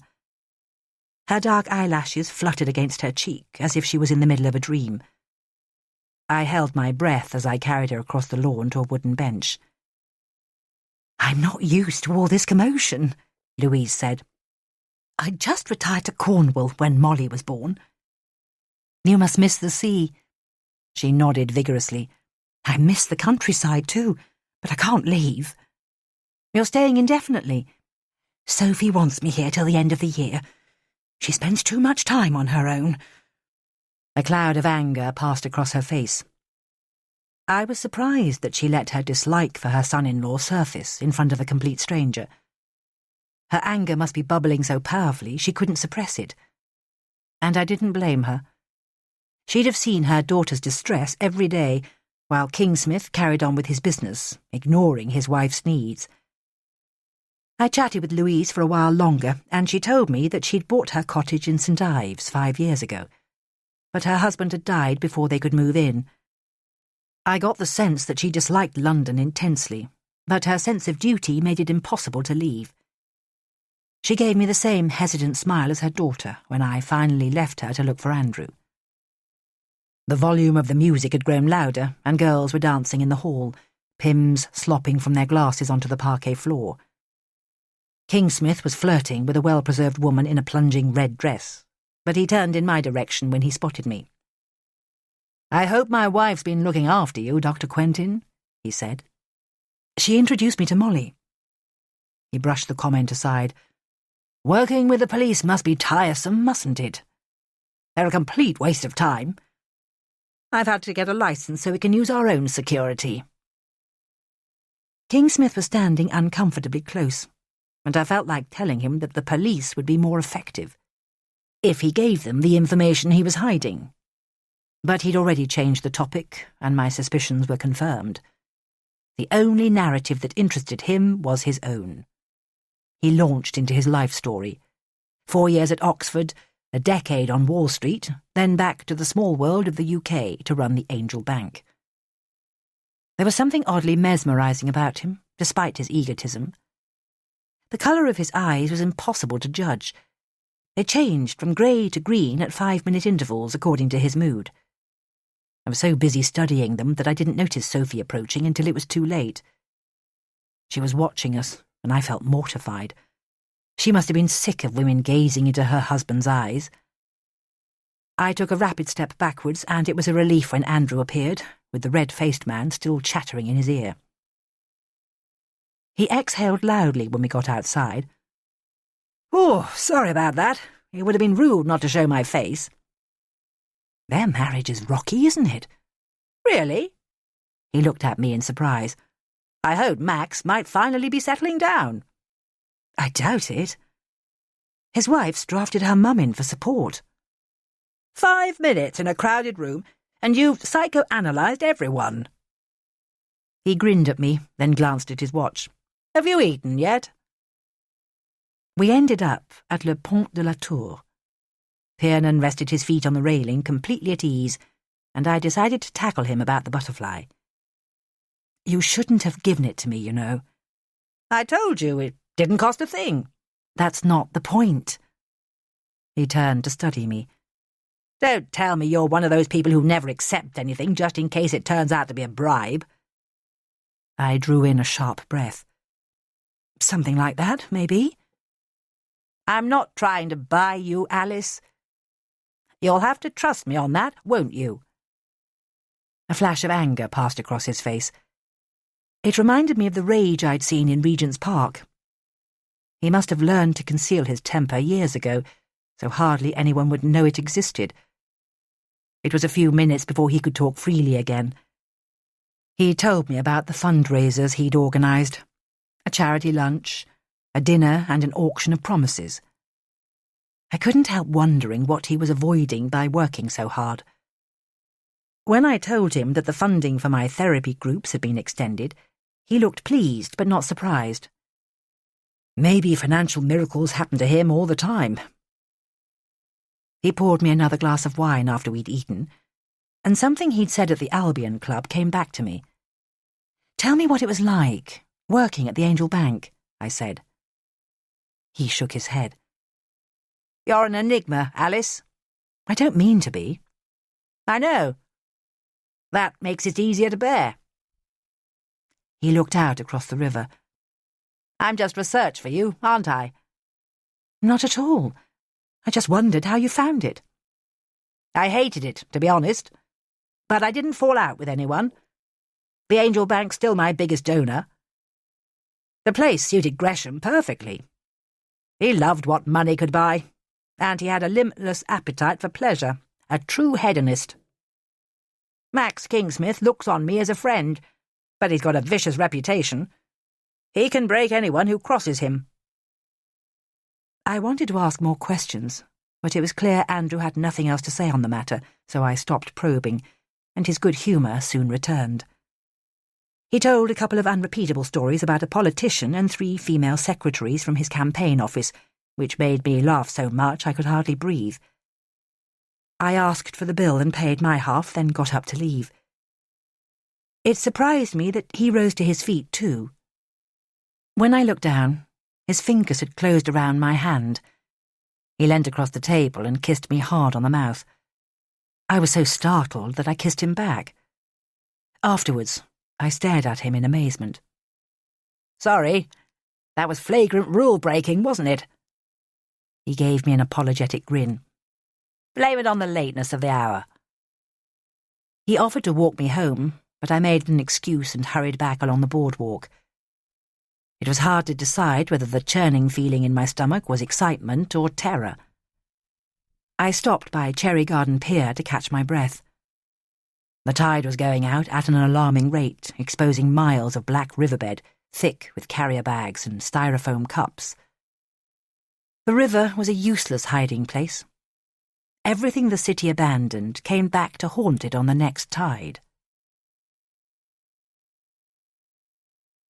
22. By the next morning, I was headline news. I stopped to buy a paper at the newsagent in Shad Thames and leafed through the pages of the Express. The journalists were still having a field day at Nicole Morgan's expense. A photographer had caught her in hospital, looking frail, still wreathed in bandages. Dean Simon's story about me was printed on page 12. Alice in Murderland was the best headline he could come up with, and the photo showed me hiding behind my sunglasses, refusing to smile. He dredged up every detail of the Crossbones case, with photos of all the victims, guaranteed to make their families grieve all over again. But the thing that made me angriest was his reference to Will. My eyes dropped to the story's last sentence. Given that mental illness runs in Dr. Alice Quentin's family, is she the right psychologist to help the Met track down the angel killer? It was lucky for Simons that he wasn't standing next to me. The urge to punch his lights out would have been overpowering. A young black man in an ill-fitting suit was standing by the entrance doors when I got to work. He walked up and introduced himself. I didn't stop to question how he knew me. Sam Adebayo looked too young to be the deputy manager at the YMCA, but the job must have been taking its toll because his hair was turning pure white at the temples, even though his face was unlined. We found a seat in the gardens, surrounded by a wilderness of parched flower beds. Adebayo started talking as soon as we sat down. He seemed relieved to get his concerns about Darren off his chest. He was keeping out of trouble, more or less. Then the wheels came off the bus when he lost his job. The routine was his lifeline. We couldn't get through to him after that. The other guys complained about him talking all night, keeping them awake. Maybe that's why he left. He doesn't stay with you anymore? Adebayo shook his head regretfully. But that's not the reason why I'm here. Darren's got a photo of you on his phone. That's how I recognized you. His words tumbled out in a rush. He's got this thing about protecting people. He liked this girl who worked on our reception desk, but she couldn't handle it. She resigned after a few months. My brain was scrambling to remember the information from Darren's file. The only thing I could recall was that he'd gone to jail for attacking a man who'd raped a friend of his. Adebayo's face was still tense with concern. Can you tell me why you're so worried about Darren?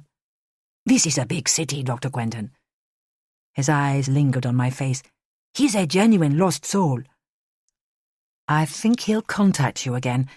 Could you call me next time you see him? Adebayo took my card, then said goodbye. He covered the ground slowly when he walked away. Either he was a young man carrying a heavy burden, or he was much older than he appeared. I spent the rest of the morning keeping busy. There was no point in worrying about Darren until Harry had finished his assessment. I contacted the estate offices and rebooked the therapy room for my anger management classes, and at 3 o'clock one of the receptionists called to say that a man was waiting for me in the foyer. I thought Sam Adebayo might have returned to share some more of his concerns, but Burns was waiting by the revolving doors with an unusually solemn look on his face. It's bad news, isn't it? He nodded. Remember our mate from Wormwood Scrubs? He was found dead in his cell this morning. I stared back at him, waiting for him to explain. His wife was divorcing him, he said. His body's in the mortuary, but she's not prepared to identify him.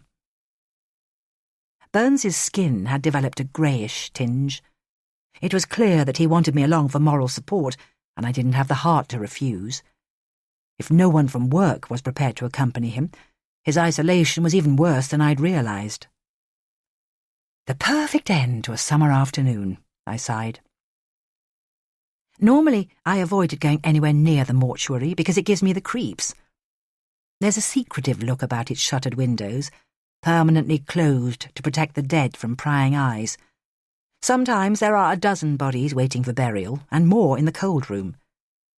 Corpses wait in the deep freeze for years if the cause of death is unknown. Burns must have requested that Fairfield's body be kept there because it was so close to Pancras Way, and it would be easier for him to attend the post-mortem. I kept thinking about Fairfield. Maybe his wife's desertion was the reason why he'd relied so heavily on drugs. They must have eased the pain of watching everything slip through his grasp. Come on then, I said. Let's do it if we have to. The chill hit me as soon as we stepped inside. The temperature plummeted from blazing heat to a cool 22 degrees, and goosebumps prickled across the back of my neck. A supervisor admitted us to room 1, then beat a hasty retreat. I didn't blame him. It was hard to see why anyone would choose to work there, surrounded by cadavers. But at least you'd be your own boss. No one to complain if you belted out Nirvana all afternoon. I studied names listed on the wall, then pulled out the metal drawer. A blast of freezing air hit my face, and Burns stared down at the grey body bag. "Ready?" he asked. I watched him tug the zip open, but I wasn't prepared for the look on Fairfield's face. His bulging eyes stared straight up at me, the whites clotted with broken capillaries. None of the prison guards had shown enough decency to close them for him. His skin was pale green under the strip lights, and trails of saliva had dried on his cheeks. He must have been frothing at the mouth when he died. I peered down to take a better look, and inhaled a sharp reek of formaldehyde. I glanced across at Burns in time to see him falter. There was a loud thud as he hit the ground. By the time I reached him, he was doing his best to sit up. "Stay where you are for a minute," I told him. Burns had lost his glasses when he fell, and he looked like a younger brother of himself a year ago, worn out by the fight to hold his world together. I almost touched his face to comfort him, but he was already coming round. By now he was struggling to sit up, and I helped him back onto his feet. "When's the last time you ate something?" I asked. "Fuck knows," he mumbled. "Last night, probably." "Do you want to sit outside?" The pugnacious look was already back on his face. "Don't be daft. Let's get it over with." We stood side by side, and I reached down and closed Fairfield's eyes. His skin felt spongy and unnaturally cold under the palm of my hand. There were no wounds on his body, but his hands and mouth were a bluish white, his chest and abdomen covered in a network of scratches. "How do you think he died?" Burns asked. "I'm a shrink, not a pathologist, Don." I looked down at Fairfield again and tried to remember the facts from my time at medical school. "Maybe he swallowed poison. That would explain the foaming mouth. A big dose of toxins makes your skin itch, and it can stop your heart." "Poor sod," he replied. "What a way to go." "Don't quote me, Don. You need to wait for the PM. The colour returned to Burns's cheeks when we got outside, and by the time he'd eaten a sandwich in the canteen, he could give me more details. "An envelope arrived at the Scrubs today, with feathers and an angel inside, bringing tidings of comfort and joy." He passed me a postcard wrapped in clear plastic. It was another beautiful Renaissance portrait. The killer had reverted to the same signature he'd used with Gresham and Wilcox.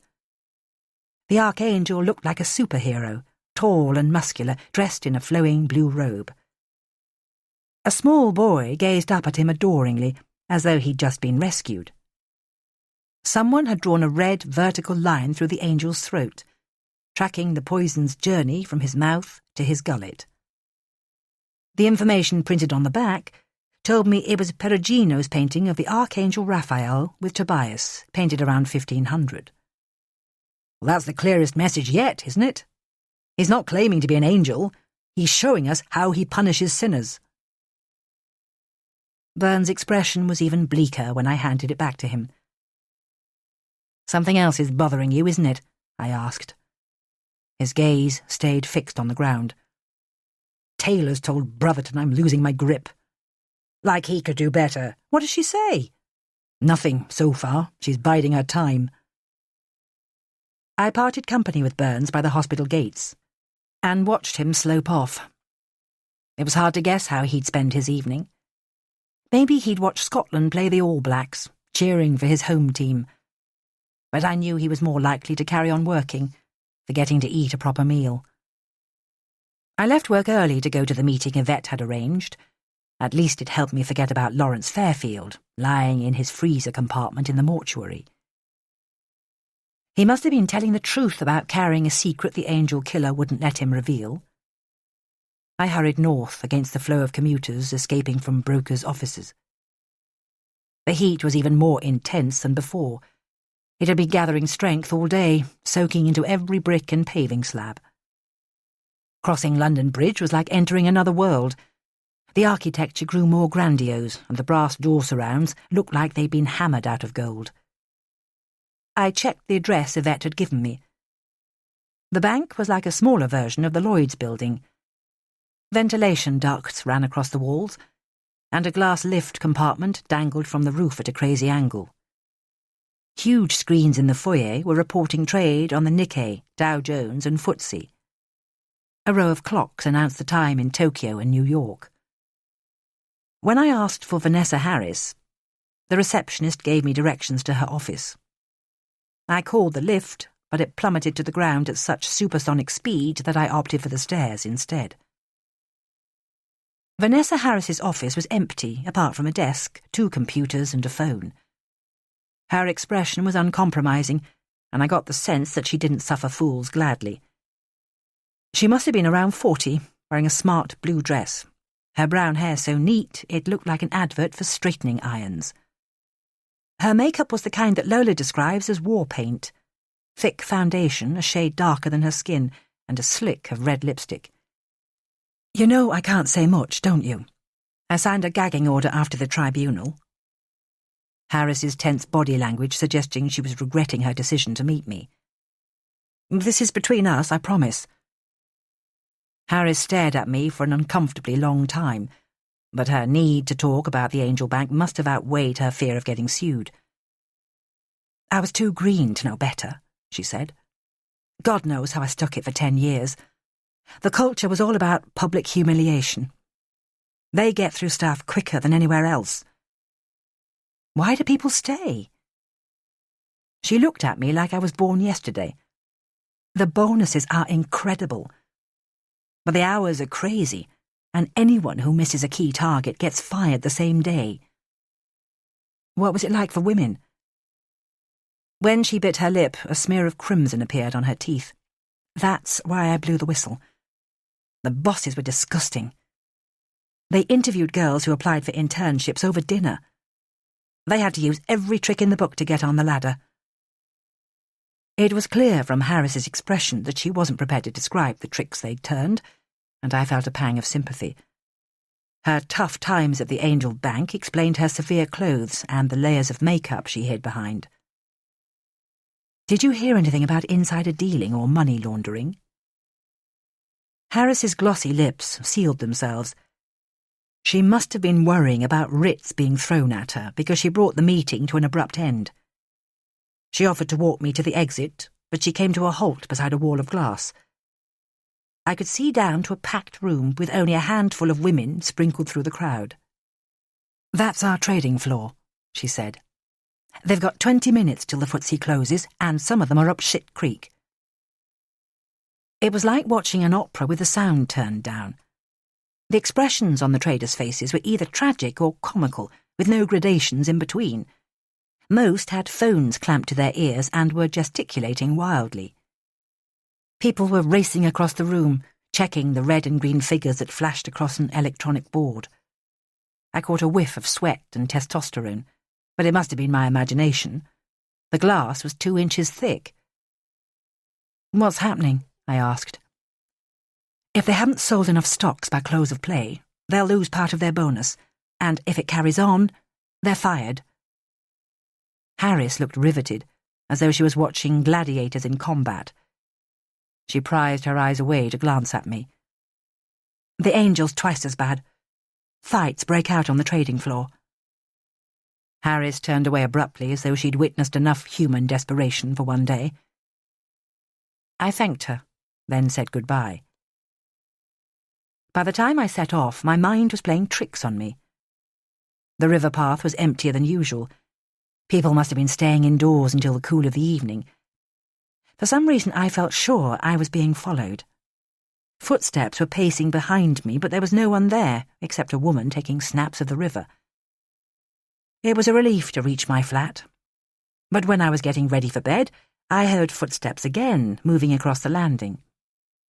The spy hole was no use because the outside light had been turned off.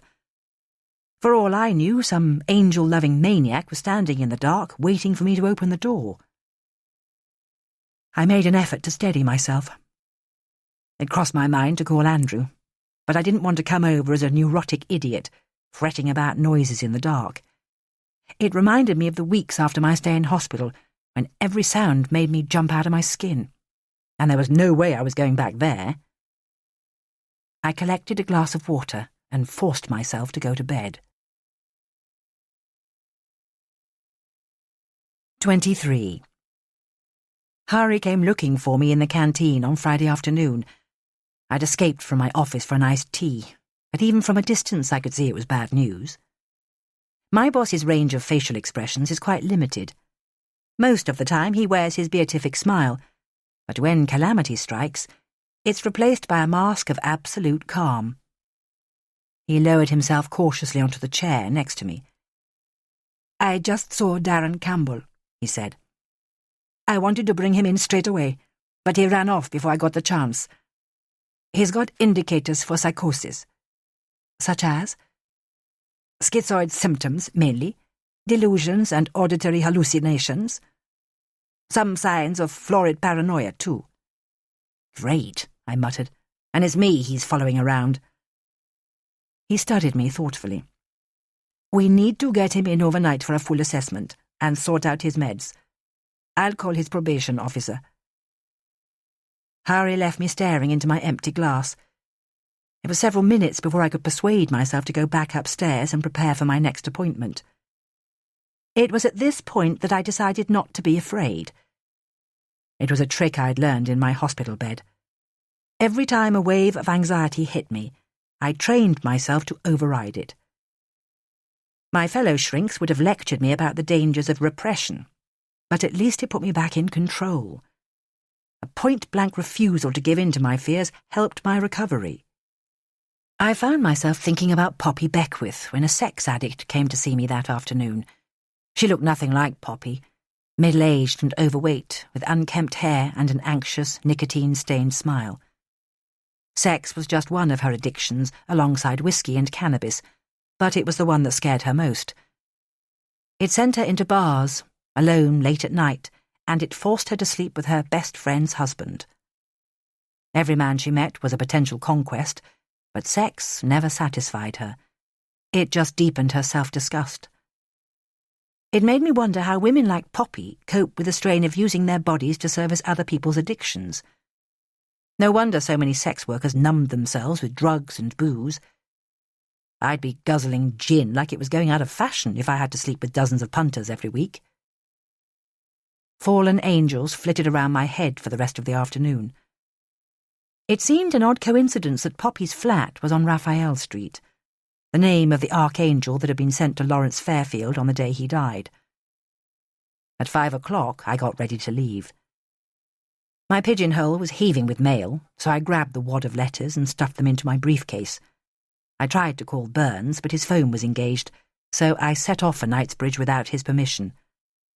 No doubt he would give me a piece of his mind for making an unauthorised visit to Poppy, his accent veering north as the rage set in, but calling Taylor was out of the question.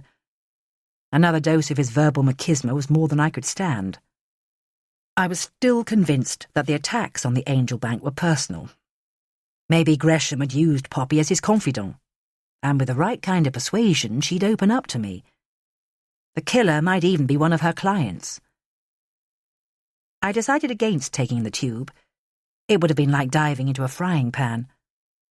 London Underground's ancient ventilation system failing to keep the temperature below boiling point. The bus trundled past the Houses of Parliament. There were no movers and shakers to be seen, only a horde of kids shrieking at each other in Italian. Gangs of elderly ladies were marching through Belgravia for a rummage through the sales at Fortnum and Mason. A man emerged from the door of Poppy Beckwith's building just as I arrived. For a second I thought I knew him. He held the door open and gave me a polite smile, but it wasn't until I was halfway up the stairs that I realised why he looked familiar. He was a presenter from Will's favourite adventure sports programme, forever hanging upside down in biplanes and driving sports cars across Nairobi. Beckwith's client list obviously rang to B-list TV celebrities. I stood on the landing for 10 minutes to give her some breathing space before knocking on her door. It opened by a fraction, and a perfect eye observed me through the gap. "What do you want?" Her voice sounded rougher than before, as though she'd spent the whole day smoking extra-strength Gauloise. 5 minutes of your time, if possible? The door closed, and I thought she'd decided to ignore me, but I could hear the rattle of chains being undone, and she stepped backwards to let me in. Beckwith's flat was as stylish as ever, but she looked the worse for wear.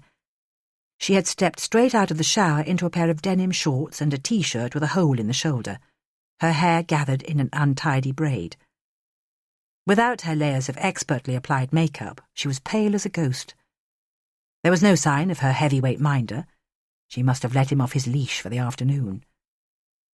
The rage on Poppy's face was obvious, but I needed to find out whether she was angry enough to plan a campaign of violence against her clients. "Why are you here?" she snapped. I perched on her settee, but she stayed on her feet, the expression on her face still hostile. Maybe she resented squandering even a moment of her free time. "I've been concerned about you." "Really? Been keeping you awake, have I?" I shook my head. "Someone's targeting the Angel Bank.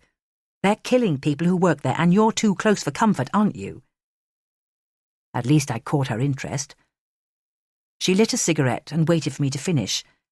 "Leo Gresham was a client of yours, and I'm guessing Lawrence Fairfield was too, wasn't he?" Beckwith's mouth clamped shut, but not before I'd seen a flicker of recognition cross her face. She knew exactly who Fairfield was, and I could guess how they'd been introduced. Leo Gresham would have gone for a drink with him after work. After a few brandies, he'd have started bragging about his best call girl. Or maybe Poppy's skills were famous at the Albion Club. Fairfield would have been intrigued enough to book a string of appointments before prison put an end to his luxuries. "I never discuss my clients," Poppy snapped. "No one's asking you to. I'm just warning you to take care, that's all. You might want to put a camera over your door." "You're warning me, are you?" Another flash of anger crossed her face, then vanished again. A phone rang in another room, and she rose to her feet. "I'll get that. Then you'd better leave." She disappeared into the hall, and I spotted an appointment book lying on her coffee table. I flicked through the pages. Each day's entry was filled with elegant black scrawl. Beckwith's voice drifted from the hall. Her tone was giggly and charming as a schoolgirl. She sounded ecstatic to hear from the man at the end of the line. "Me too. Absolutely. I'd love that. 7 o'clock, the same room as before." Her whole life must consist of lies, taxi rides, and old men forcing themselves on her. Lavish amounts of money must have helped, but I still wondered how she coped.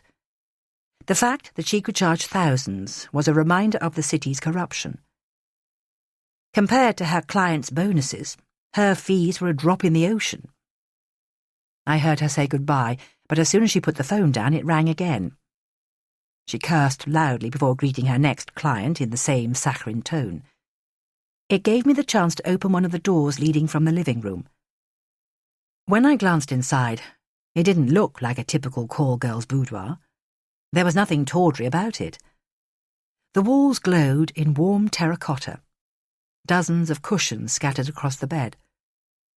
The only details that gave the game away were a huge mirror on the ceiling and the collection of Japanese erotic drawings on the wall. Beckwith was still schmoozing on the phone, so I opened the door into the next room, then blinked with surprise. All it contained was a single bed covered in a patchwork quilt, a pale carpet, and a crucifix hanging from one of the plain white walls. I managed to pull the door shut just in time to deposit myself on the settee. Beckwith's expression had softened slightly when she returned. "Look, I'm sorry I snapped," she said. "I never let strangers in, normally." "I can understand that. But you'd be a lot safer if you told the police everything you know." Her expression indicated that she knew plenty, but she'd crossed swords with too many policemen in her time. I understood how she felt.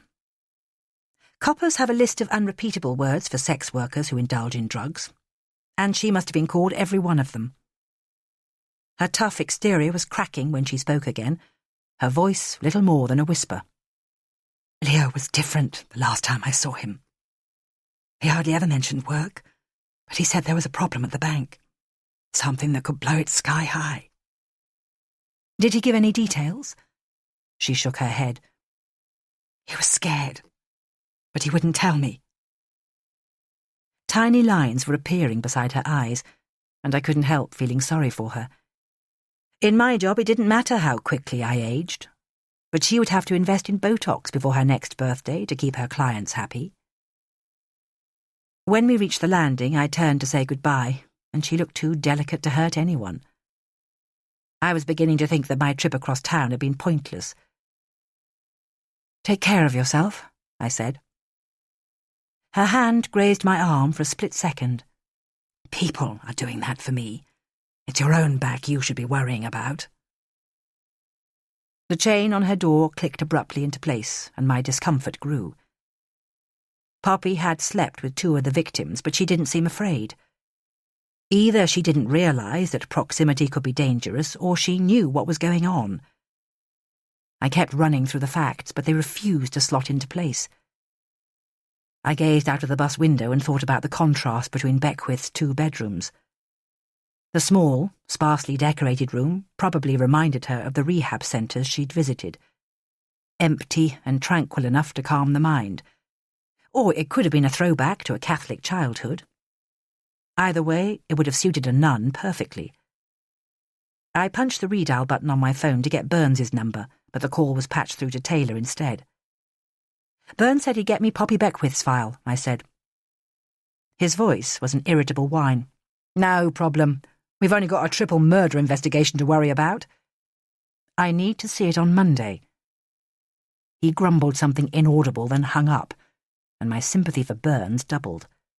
While he drove himself into the ground, Taylor was busy advancing his career.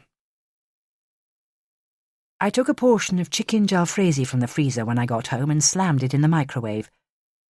The meal took precisely 6 minutes to prepare and tasted of nothing except salt, sugar, and E numbers. Fortunately, I was too hungry to care. I was about to settle down on the sofa when I remembered my briefcase.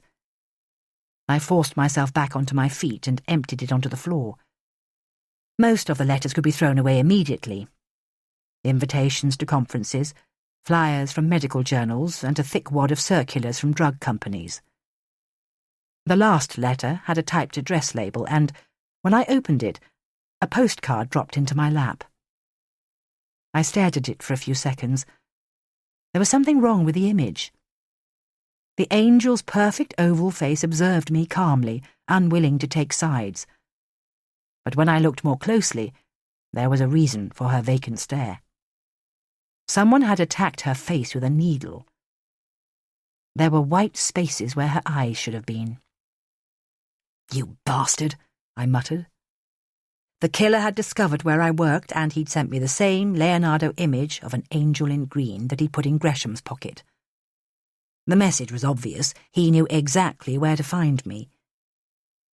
Panic was twisting my stomach into knots, and it took all my concentration to bring it under control. When Andrew called, I was still slumped on the floor, surrounded by junk mail. "How was your day?" he asked. I didn't reply. For a second, I considered telling him that I'd been fretting about psychopaths and ruined angels. But he'd have questioned my sanity. I heard him swallow a breath at the end of the line. "I overstepped the mark, didn't I?" he said. "Not at all. I was about to call you." "Thank God!" He gave a sharp burst of laughter. "I thought I'd blown my chances." We agreed to meet on Sunday, and after I'd flirted with him for a quarter of an hour, the tension was easing from my shoulders. I went into the kitchen and poured myself a huge glass of wine, my gaze snagging on Will's van when I glanced out of the window.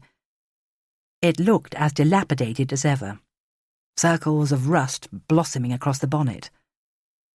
Then I rubbed my eyes and looked again. The curtains were drawn, but someone was moving around inside, using a torch to see what he was doing. I tried to tell myself there was no reason to be afraid. Kids had broken in or some vagrant searching for a night shelter. But calling the police would have been pointless. Every spare uniform was patrolling the square mile in case the angel killer struck again. I deadlocked the front door, then sat in the lounge with the lights turned out, refusing to panic. The headlamps of passing cars dragged yellow stains across the walls until the patterns lulled me, and I fell asleep on the sofa, fully clothed. 24. Brotherton was speaking to me when I woke up. She was explaining in her sternest voice that the killer was only targeting people with a connection to the Angel Bank.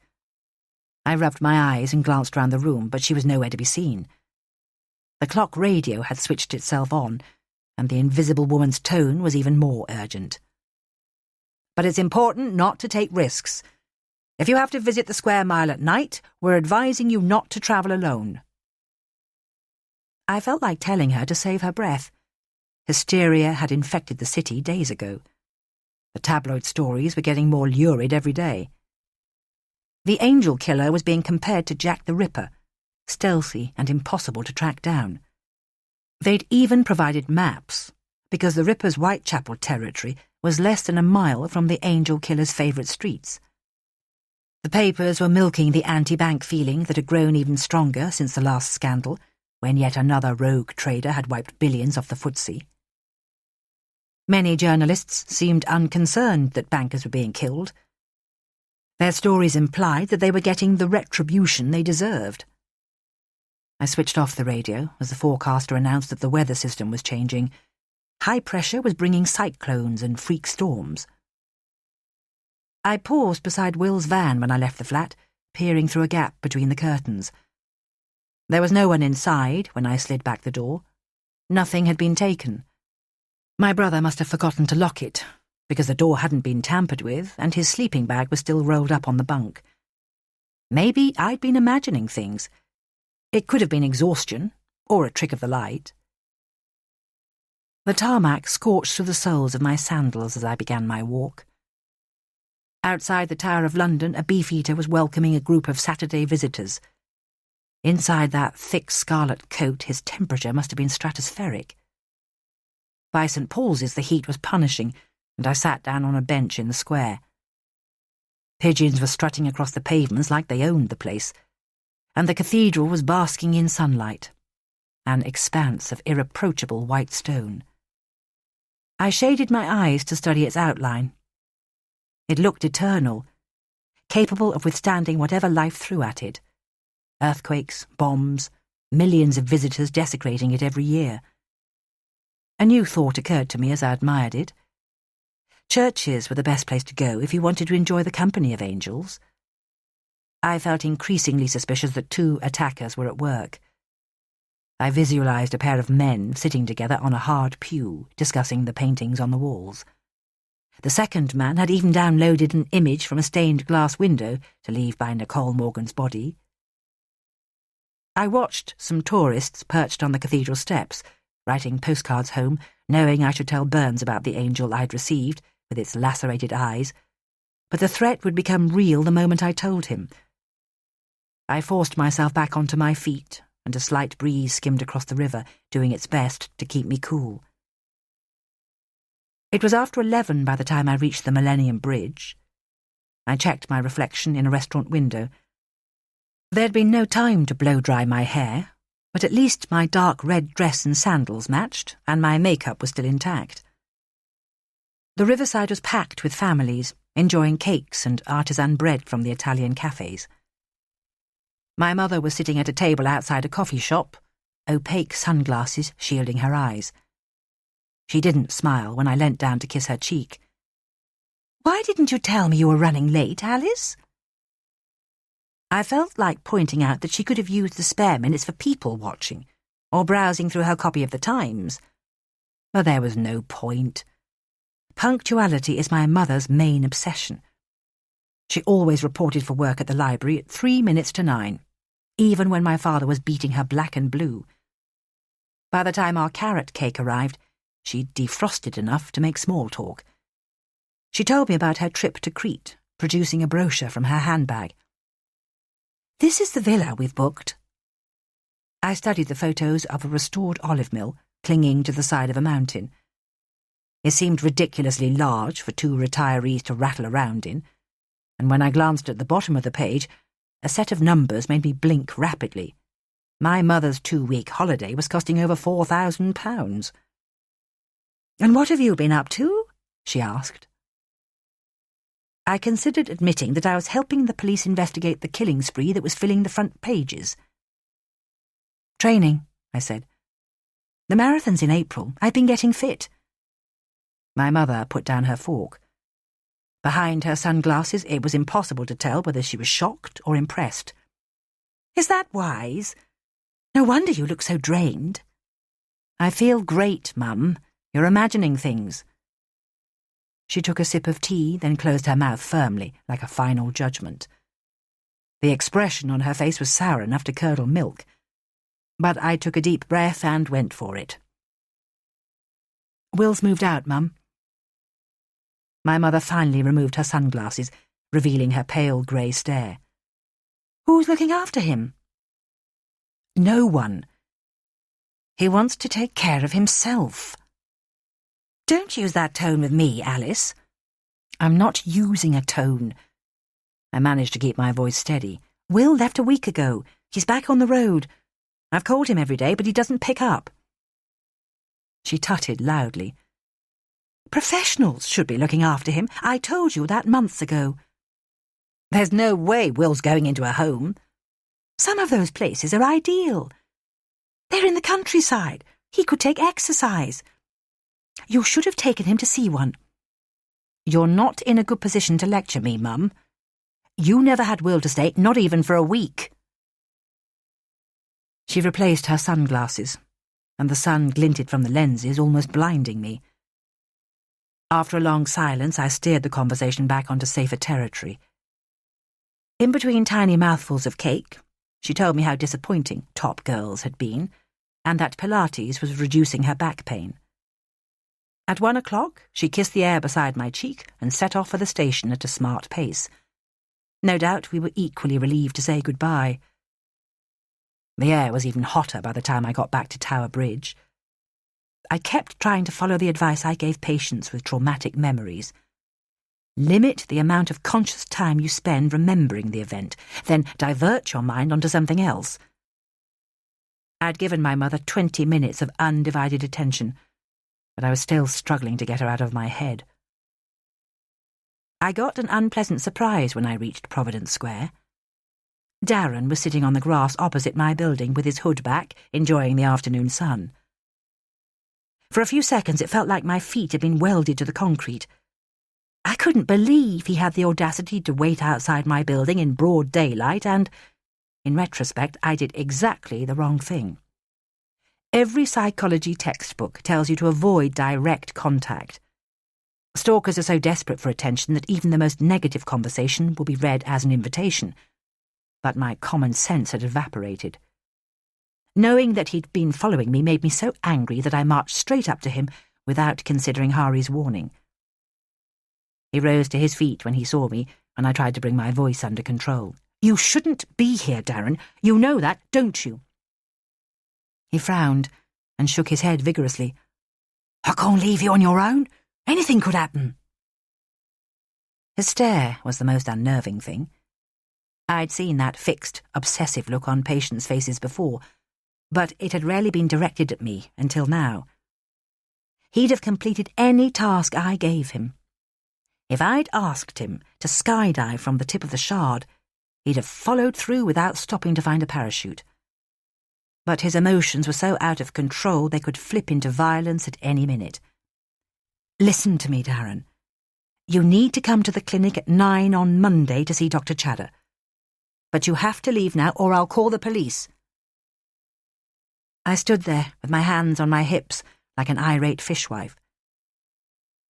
Darren's face reflected a mixture of outrage and disbelief, as though I was yelling at him in a language he didn't understand. End of Disc 4. Disc 5. 25. The shock hit me when I got inside. Darren was still standing there when I looked out of my bedroom window. The rejection must have hit home because his expression was even more furious, and it dawned on me that picking a fight with a man who'd spent a year inside for GBH wasn't a great idea. But for some reason I felt more pity than fear. He reminded me of my brother, except Darren had nowhere to hide when his symptoms overwhelmed him. I poured myself a glass of juice, and the next time I peered outside, Darren had disappeared. My decision to go to church that afternoon had nothing to do with religion. It was to satisfy my obsession with angels. Normally I avoided churches at all costs, because they reminded me of being buttoned into a starched dress and made to sit still while the organ howled. Sundays were always the worst day of the week. My father sat through the prayers with his head in his hands, determined to look penitent. But by the afternoon he'd be pissed again, picking fights with my mother. I had 20 minutes to kill before I met Lola in Trafalgar Square, so I stepped inside St. Martin in the Fields. The church smelled like the one my parents dragged me to as a child. Dusty hymn books, piety and candle wax. But at least St. Martin's was flooded with sunlight. It streamed from either end of the nave, breaking down into segments of colour. One of the windows was crammed with angels in vivid robes. They looked like a celestial jazz band, blowing bugles and banging drums. I was staring up at them when a man's voice disturbed me. "They're quite something, aren't they?" The man was grey-haired with a pleasant smile. He was wearing a tatty dog collar, and I wondered if it was his job to identify lost souls. "Are you a stained glass enthusiast?" "Not really. It's the angels I'm interested in." "In what way?" "I need to understand what they mean." "I think they're just messengers, sent down to do God's bidding." The priest smiled at me. "What about the angels of death?" He blinked rapidly. "If you want to learn about them, you should read the book of Exodus. They punished the Egyptians for their sins. First they turned the Nile into a river of blood, they started plagues, and they threw the whole country into darkness." "They sound terrifying." His smile slowly reappeared. "I think the real angels of death are Macmillan nurses. But I like the idea of a guardian angel. Someone to look after you through thick and thin." He walked with me to the wooden doors. On my way out, he pressed a flyer into my hand with a schedule of matins and evensongs. He looked deep into my eyes as he said goodbye, as if he was checking the condition of my soul. Lola was visible from 100 metres when I reached the square, her crimson dress clashing spectacularly with her hair. She looked amazed to see me leaving a church. "Have you seen the light?" I shook my head. "I'm still mired in sin." "Why are you beaming?" "I've got a job, Al. It's unbelievable. They've asked me to run the kids' drama programme at the Riverside. It's 3 days a week." My first reaction was to wonder if Andrew had been using his influence at the theatre, but I silenced the idea immediately. Lola was more than capable of getting a job on her own merits. I congratulated her, and she enthused about the joys of a regular salary, hands gesticulating wildly. After a while I grabbed her arm and led her up the steps to the National Gallery. It crossed my mind to hunt for Dr. Gillick in his underground lair. "Let's start with the Middle Ages," I said. "What are we looking for?" "Angels. If you see anything with wings or a halo, give me a shout." I tried to imagine the killer making regular visits, to stock up on postcards for his enemies. The paintings changed as we walked through the centuries. The earliest angels were like children's drawings, simple daubs on sheets of wood, with stiff blue robes and gold smears for halos. By the time we reached the 15th century, they were more believable. Androgynous, with luminous skin hovering above the earth. It was the blankness of their faces that bothered me. Maybe the artists wanted to show that they were just emissaries sent down to earth with tasks to complete. But it was hard to imagine more beautiful go-betweens. After 600 years, their blonde hair still shone, their feathered wings glossy with health. Lola insisted on going to the cafe after half an hour. She chatted non-stop while we stood in the queue, but my thoughts kept slipping back to the pictures. Who would kill people, then leave pictures of angels by the bodies? I stared into the depths of my iced coffee. God, you live in a dark world. Do you think he loves the angels or hates them? Maybe he defaces them because they scare him. You worry me, Al, you really do. Lola seized the opportunity to fill me in on her romance. Life with the Greek god was still blissful. Her existence seemed almost as mythical as the pictures we'd been admiring. For the time being, she was the poster girl for passionate love affairs. The poor boy must be exhausted, I commented. As usual, she was hurling herself into the relationship, like diving from a cliff blindfolded. Suddenly she focused on me, green eyes sharp as lasers. Lola's always been uncomfortably good at interpreting my body language. How are things going with Andrew? Okay, thanks. She rolled her eyes. God, you're uptight. I should have brought my tin opener. There's nothing to tell. We've got a date tomorrow, if you must know. And I'm bricking it. The poor bloke doesn't know what he's getting into. She grabbed my hand. It'll be fine, Al, honestly. The guy's crazy about you. How much do you actually know about him? Not a lot, I gave a shaky laugh. He loves Chinese food, he lives in the city, and he works for a charity. Andrew set up the Ryland Foundation. He's amazing. I can't believe he hasn't told you about it. Fortunately, she soon flicked onto the next subject, which was one of her greatest skills. In a single breath, she told me her view of the X Factor finalists and the result of her audition for a cameo role in EastEnders. The sodden BBC, she groaned. I still haven't heard. I'm sure they've got my name on a file somewhere saying, do not employ. We parted after an hour. I was determined to sunbathe, and Lola was going flat hunting with Neil. We came to a halt in the middle of Trafalgar Square, and she gave me a hug. Her feline grin stretched even wider as she watched the pigeons milling at our feet. You've got to love them, haven't you? Everything they see is a potential meal. Lola rushed away, her dress blazing a trail through the crowd.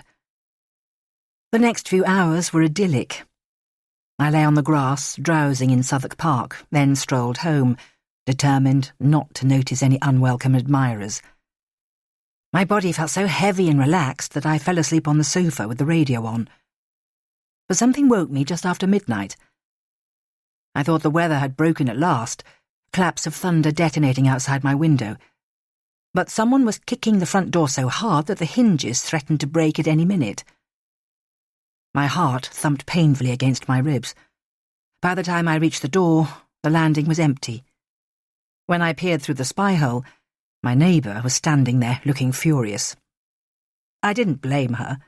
The racket must have woken the whole block. I leant against the wall to steady myself. Clearly Darren hadn't enjoyed being told to sling his hook. I picked up my phone and started to dial 999, then changed my mind.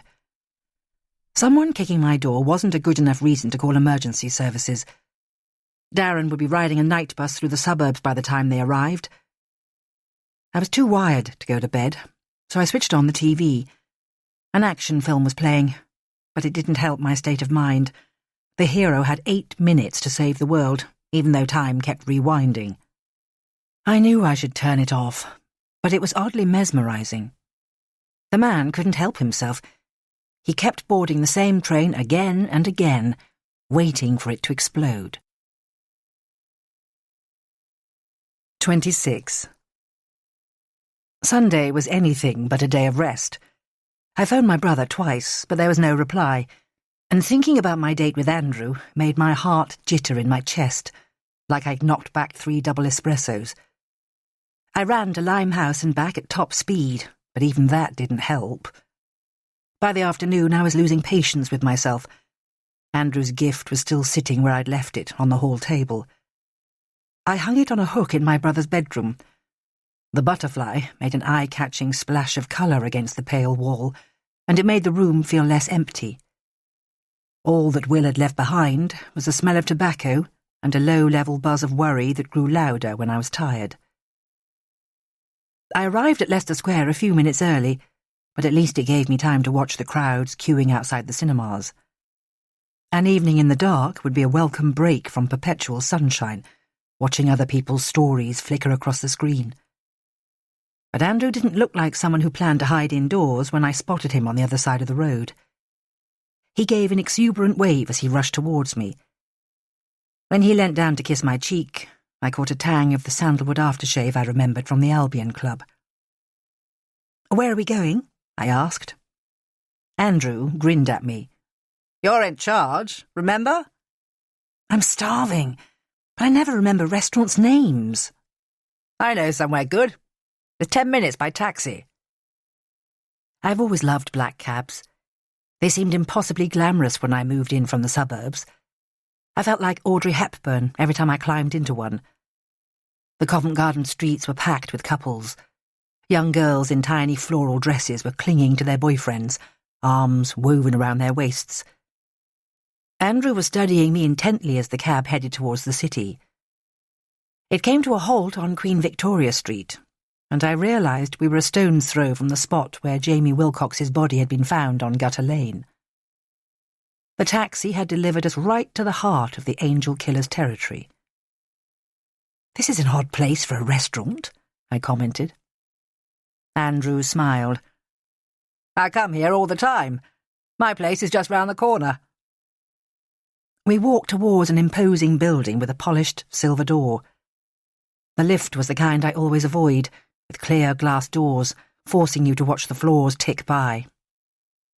Andrew must have noticed my expression, because he put his arm round my shoulders as we rocketed towards the sky. At least the destination justified the anxiety. We emerged into a rooftop garden complete with fountains and grass lawns. From the edge of the terrace, the city looked like a model village, the Thames a thin brown stream twisting between landmarks. I could see monument and mansion house trapped inside a necklace of roads. "I'm not sure about this," I said. "It's too expensive. I always go Dutch."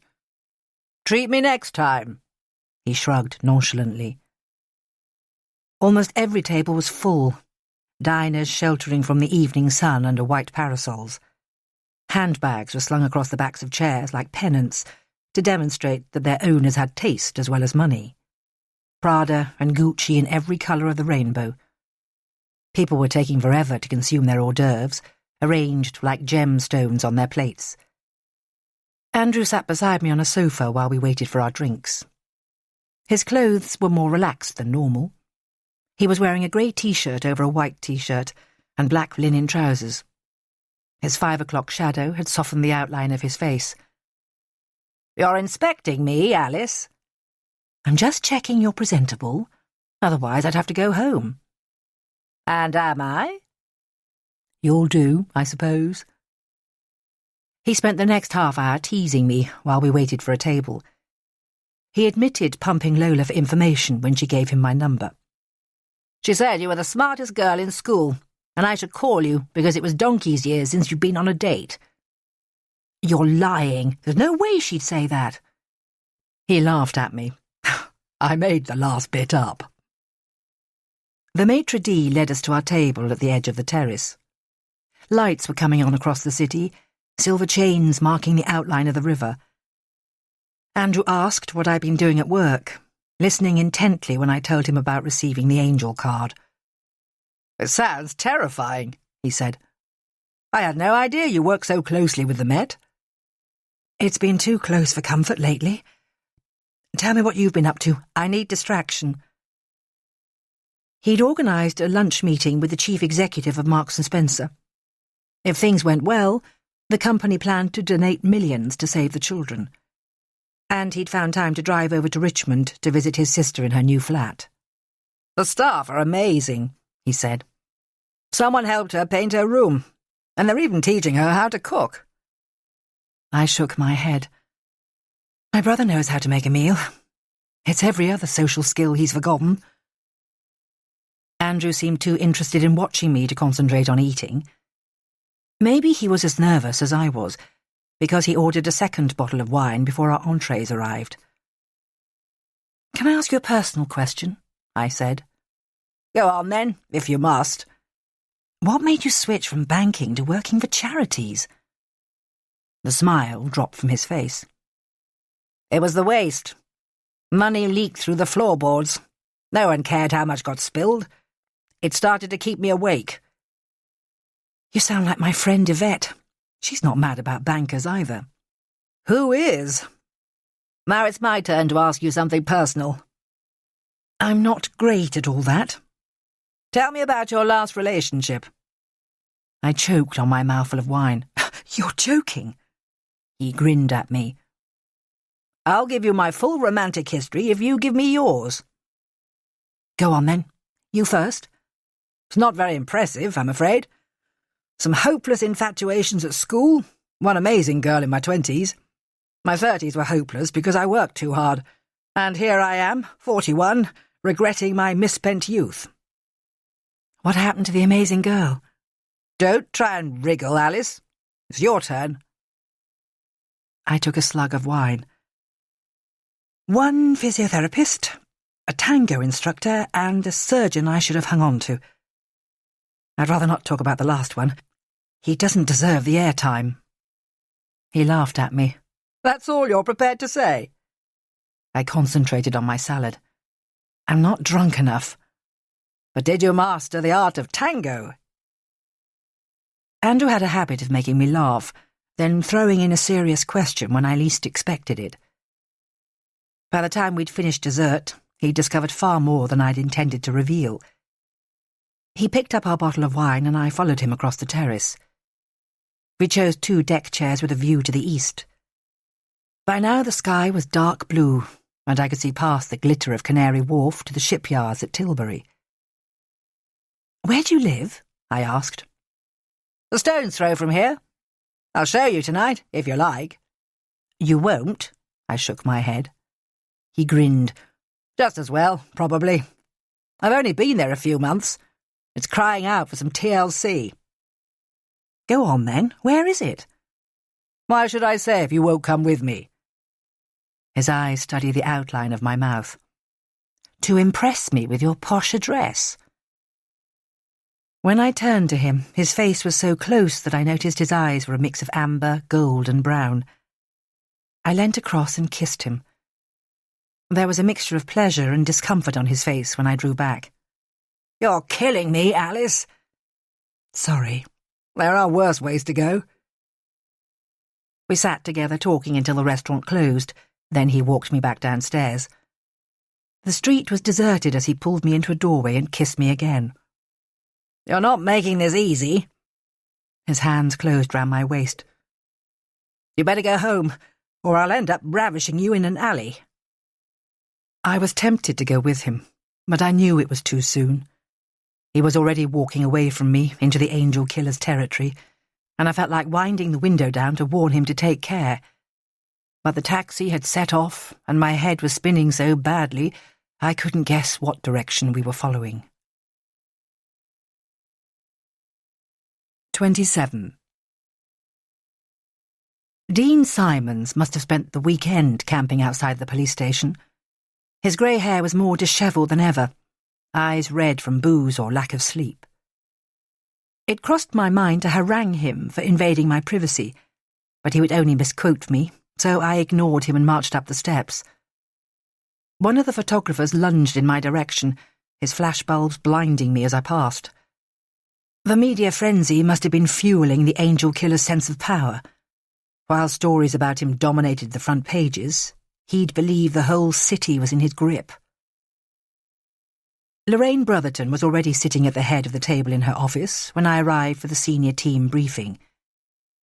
She parted her grey curls and gave me a brief nod of welcome, tension emanating from her in waves. My gaze caught on a picture by her desk of a stone house with bright blue shutters. "It's in the Ardennes," she commented. "Nothing to do there except swim in the river and eat the best food on earth." My image of Brotherton fell apart.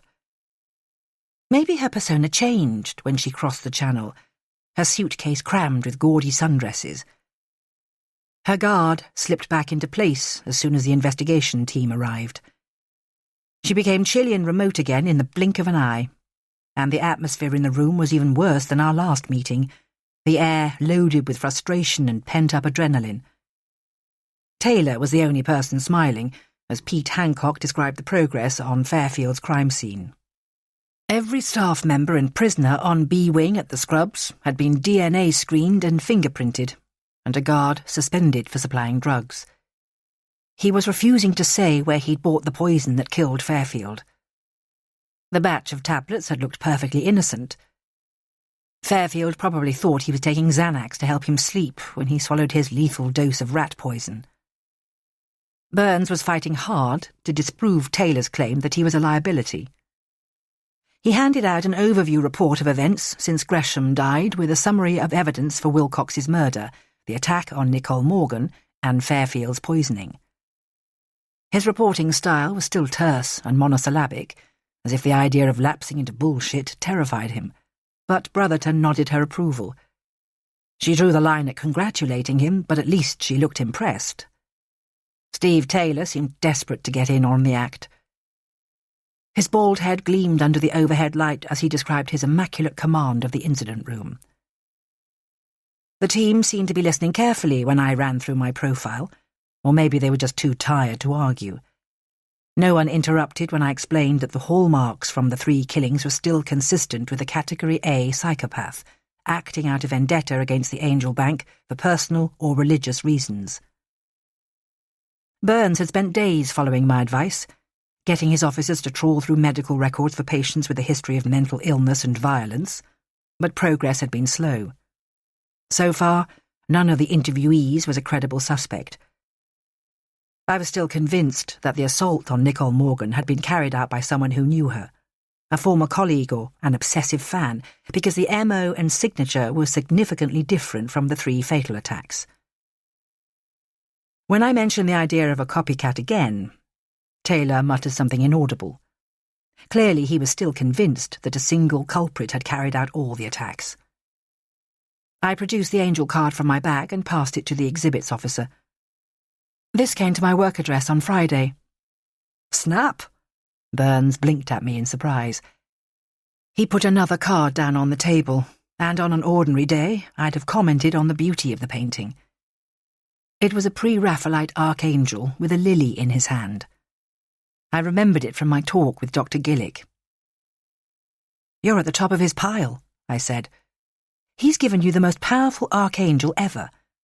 It's Gabriel, telling Mary about the Immaculate Conception." "And that's an honour, is it?" Brotherton looked concerned. "We've had dozens of crank calls. It's probably some freak with time on his hands, but we need to be vigilant."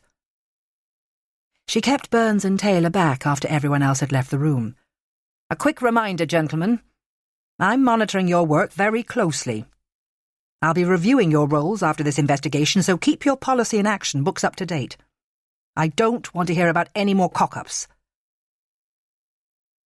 I felt like telling her to change her management style. Threats might be helping her let off steam, but they increased the rivalry between Burns and his deputy, when they should have been working like a well-oiled machine. Taylor still managed to give her an adoring smile before strutting away. Burns looked unimpressed when I confessed to visiting Poppy Beckwith. He reminded me in no uncertain terms to get his permission before acting alone. "I think she needs protection, Don. She's inside the danger zone, isn't she?" He shook his head firmly. "Poppy's never worked for the bank. He doesn't care about anyone else. And she's got her bodyguard, hasn't she?" Burns handed over Poppy's file reluctantly. It felt substantial as I stuffed it into my briefcase on the way out. She must have been in trouble since the day she was born. My clinical supervisor, Sandra, came over from the Maudsley at 10 o'clock. Our supervision sessions had fallen into a pattern over the past 5 years. She was one of the few people I relied on for unbiased professional advice, and I'd grown used to her sympathetic smile. Her white hair had been cut so short that she looked like Judi Dench's doppelganger. You look tired, Alice. How are you juggling your caseload with all that forensic work? I didn't want to admit that my date with Andrew had kept me awake, fear and elation flooding my system. I'm spinning a few too many plates, that's all. What would happen if you let one drop? She asked. I pictured myself in the middle of a room, the floor thick with broken crockery.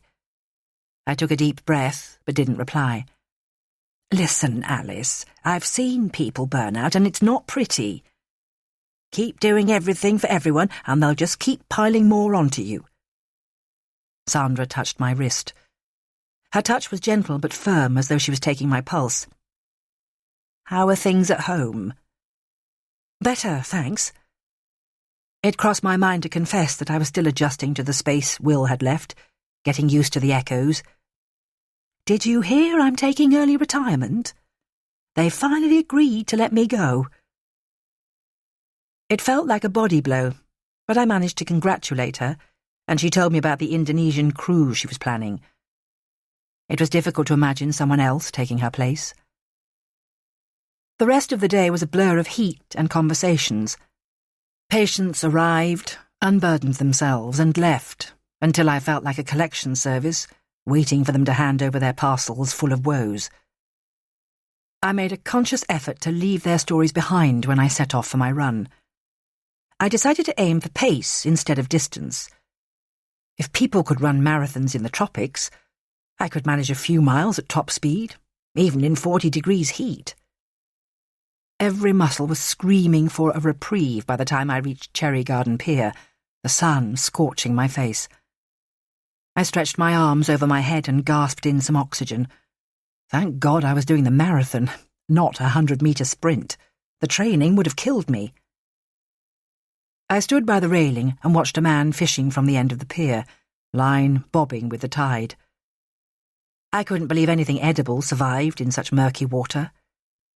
If he'd had any sense, he'd buy his fish from Sainsbury's like the rest of us.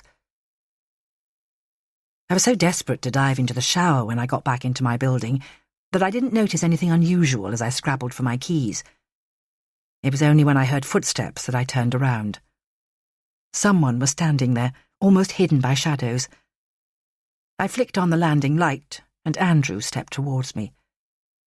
There were dark hollows under his cheekbones, and I wondered if he'd been sleepless too. It was clear that something was bothering him. I smiled at him and unlocked the door. Come in while I grab a shower. I left him in the living room, inspecting my bookshelves. I was toweling myself dry before I realised that I hadn't told him my address. I pulled on a blue dress and found him lounging on the sofa, flicking through a walker's guide to Nepal. You've got 51 travel books, Alice. It's wish fulfillment. I never go anywhere. I passed him a glass of orange juice. How did you get my address? Take a guess. Which one of your friends can't keep secrets? I rolled my eyes.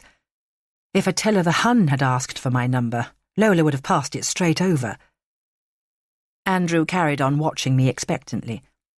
The thing is, it's my sister's birthday tomorrow.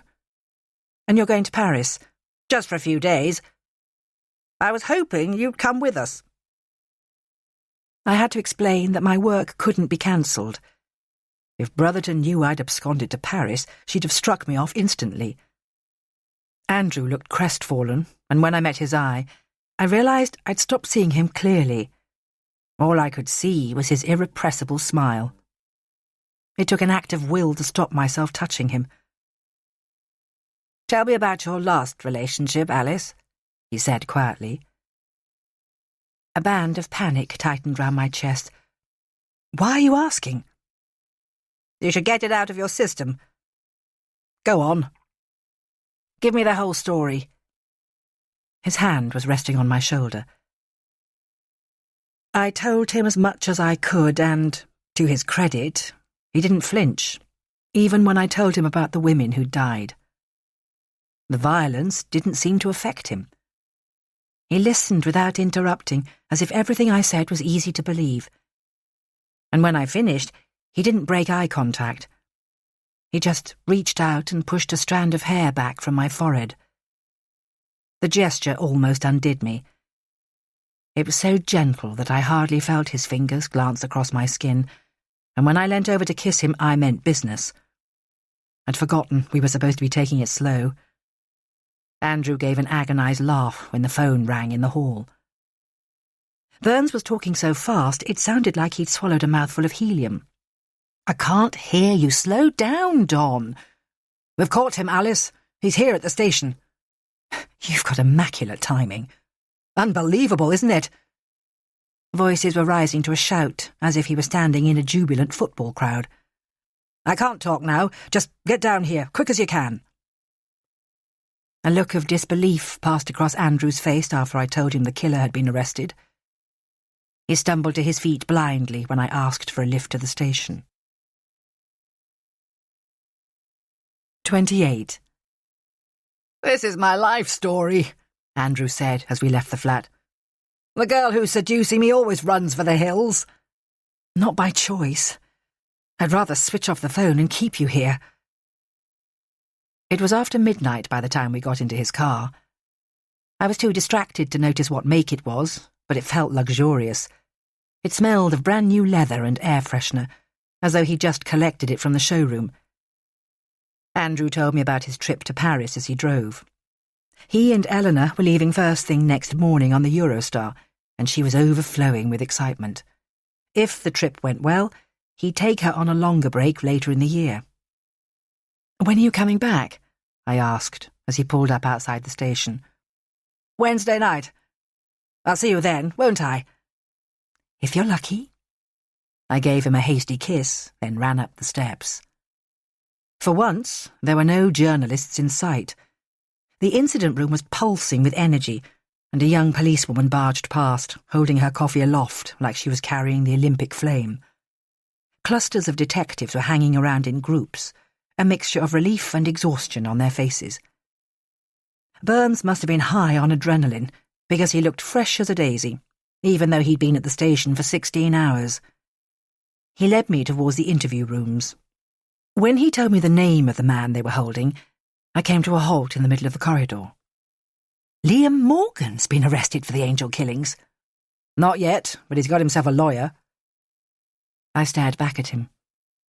All I could remember was the way Morgan had served tea to his wife, gently setting the cup in front of her, keeping his overdeveloped muscles firmly under control. "You've got enough evidence to prove he attacked Nicole, then pitched up at the hospital to nurse her half an hour later?" "Not yet. That's why you're here." Burns gave a tense smile. He hasn't opened his mouth. "I need you to do an assessment." At least I was back on familiar territory. I'd carried out dozens of psychological assessments at police stations and prisons. Sometimes the reports were used in court, or they helped prison governors decide whether an offender should be transferred. Often the suspects hardly spoke during the interviews I witnessed, falling back on repetitions of no comment. But physiology can be revealing. Someone's state of mind is easy to measure through body language, eye contact, and avoidance methods. I pulled out a copy of the assessment pro forma and made myself comfortable in the observation room. It interested me that Taylor was conducting the interview. Burns must believe he would learn more from watching Morgan than asking the questions himself. Taylor had chosen the worst interview room the station had to offer. It looked like a Honduran interrogation cell, windowless, with a neon strip light bringing the temperature to boiling point. I half expected to hear the screams of torture victims being waterboarded when Liam Morgan was finally led in. He was wearing a tight shirt, and I noticed again how exaggerated his physique was. The weightlifter's classic inverted triangle, with bulky shoulders tapering to a narrow waist. He looked as if he'd spent years honing every muscle. His eyes looked glazed, and when he lowered himself onto one of the plastic chairs, I could see the outlines of his military tattoos. For the first time it struck me that he was a trained killer. He must have witnessed hundreds of deaths during his tours overseas. His solicitor sat down beside him, an elderly man with his briefcase balanced on his knee. Taylor flicked a switch on the digital recorder and stated the date and time of the interview. He looked as tense as his suspect, No doubt he was desperate to run into Brotherton's office to brag that he'd got a result. "Here we go again, Liam," he gave an exaggerated sigh. Morgan was too busy studying the surface of the table to reply. It showed a legacy of neglect, rings from 100 coffee mugs and scorch marks from the days when suspects were allowed to smoke. "Your housekeeper says you went out to the annex in your garden to use the gym the night Nicole got hurt. But you could have gone anywhere, couldn't you? No one would have heard the car." Taylor's voice sounded cold and insistent. "We've got reason to believe you attacked your wife, Liam. You must want to deny that, don't you?" Morgan's face looked like it had been chipped from granite. He was still staring at the table intently, burning a hole in the formica with the power of his gaze. After a few minutes, his solicitor turned to Taylor. "My client's dealing with the shock of his arrest. As far as I can see, you've got no evidence for detaining him." The man's expression was a mixture of outrage and disbelief. Taylor ignored him and carried on, his voice rising to a nasal whine. "Your housekeeper's concerned, Liam. She says you've been acting strangely, talking to yourself and breaking down in front of your kids. And your mountain bike's gone missing. That's a coincidence, isn't it? The man who attacked Nicole was riding a bike." Morgan's shoulders twitched violently. "And if you're the kind of bloke who could cut your wife's face to ribbons, chances are you killed them all." "You can't talk to my client like that," the solicitor snapped. "It's harassment. 10 of our boys are combing your house right now, turning over every knife and fork." Taylor was grinning, his skull glistening with sweat. "It's best you tell us now, isn't it? Juries love a sob story. You can say it was post-traumatic stress." Liam's calm was fraying at the edges. His legs bounced under the table while he struggled to keep his mouth shut. "It's your kids I feel sorry for." Taylor leant closer. "This'll take a lot of explaining, won't it?" Morgan's face was turning purple. He must have been fantasizing about putting his combat skills into practice, and his solicitor looked thunderous. The old man was murmuring threats about reporting Taylor to the authorities when Burns and I escaped to his office. I talked him through my assessment form. Morgan's score was almost off the scale. He was registering high numbers for agitation, stress, and avoidance, but it still didn't amount to a confession.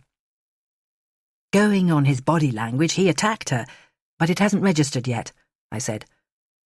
"I don't think he had anything to do with the others. Some crisis with his wife triggered the attack." Burns shook his head. "We have to look at him for all the attacks. It's Nicole who's suffering. She's got another operation tomorrow. The press are round the Cromwell like flies." By the time we got back to the incident room, Taylor was holding court, flirting with one of the telephonists. No doubt he was explaining that he alone was capable of bringing the angel killer down. He was too busy staring into the depths of the young woman's cleavage to give Burns his usual look of contempt. It occurred to me that he must genuinely believe he was a ladies' man. That explained his slip-knot tie, the aftershave and snug trousers. They were the tools he used to increase his masculine charm. "What do you know about Morgan's military record?" I asked Burns.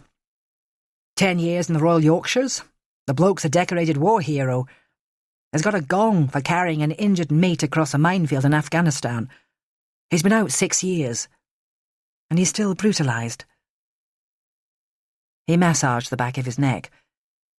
"Liam's been with Nicole ever since the attack. He hasn't left her side." "That's not unusual. Last year, an ex-squaddy in Birmingham shot his wife in the back, then drove her to the nearest hospital.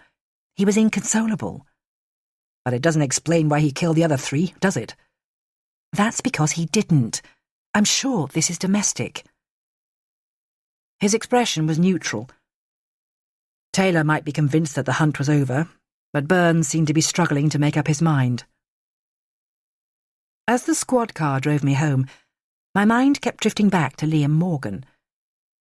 Part of me wanted to believe that the investigation had ended successfully, but Liam was a million miles from the killer I'd profiled. I'd been certain he was a graduate with a love of culture and religious interests. And why would Morgan kill so many people? Maybe his wife's banking friends had snubbed him at too many dinners, or being her slave had finally unmanned him, his rage spreading to every corner of her exclusive world. I gazed out of the window at rows of unlit houses. Something about the theory struck me as wrong. Husbands attacked wives for all sorts of reasons. Lying, infidelity, disappointed dreams. But it was hard to see why he'd kill 3 of her colleagues. Whatever he'd done, I didn't envy him. Taylor would dream up new ways to fracture his ego overnight. Then he'd be dragged back into the interview room. Voices would keep hammering at him until the cracks began to show. 29. I ate the world's unhealthiest breakfast the next morning, a huge fry-up, followed by a banana to salve my conscience. The cashier at Brown's beamed as she passed me a complimentary copy of The Sun, but the headline spoiled my appetite. Angel Killer's Reign of Terror. I dropped the paper back onto the table and wondered how Liam Morgan had spent the night. Taylor was probably still shining a searchlight into his eyes.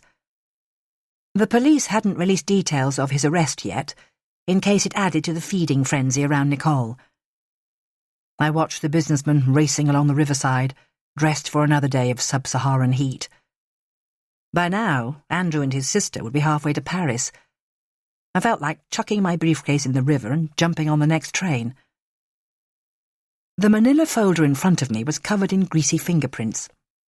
Dozens of coppers must have thumbed through it over the years. Poppy Beckwith's file made me blink rapidly. Her father was a viscount, living in a stately pile in the Cotswolds. When her parents divorced, she was exiled to boarding school.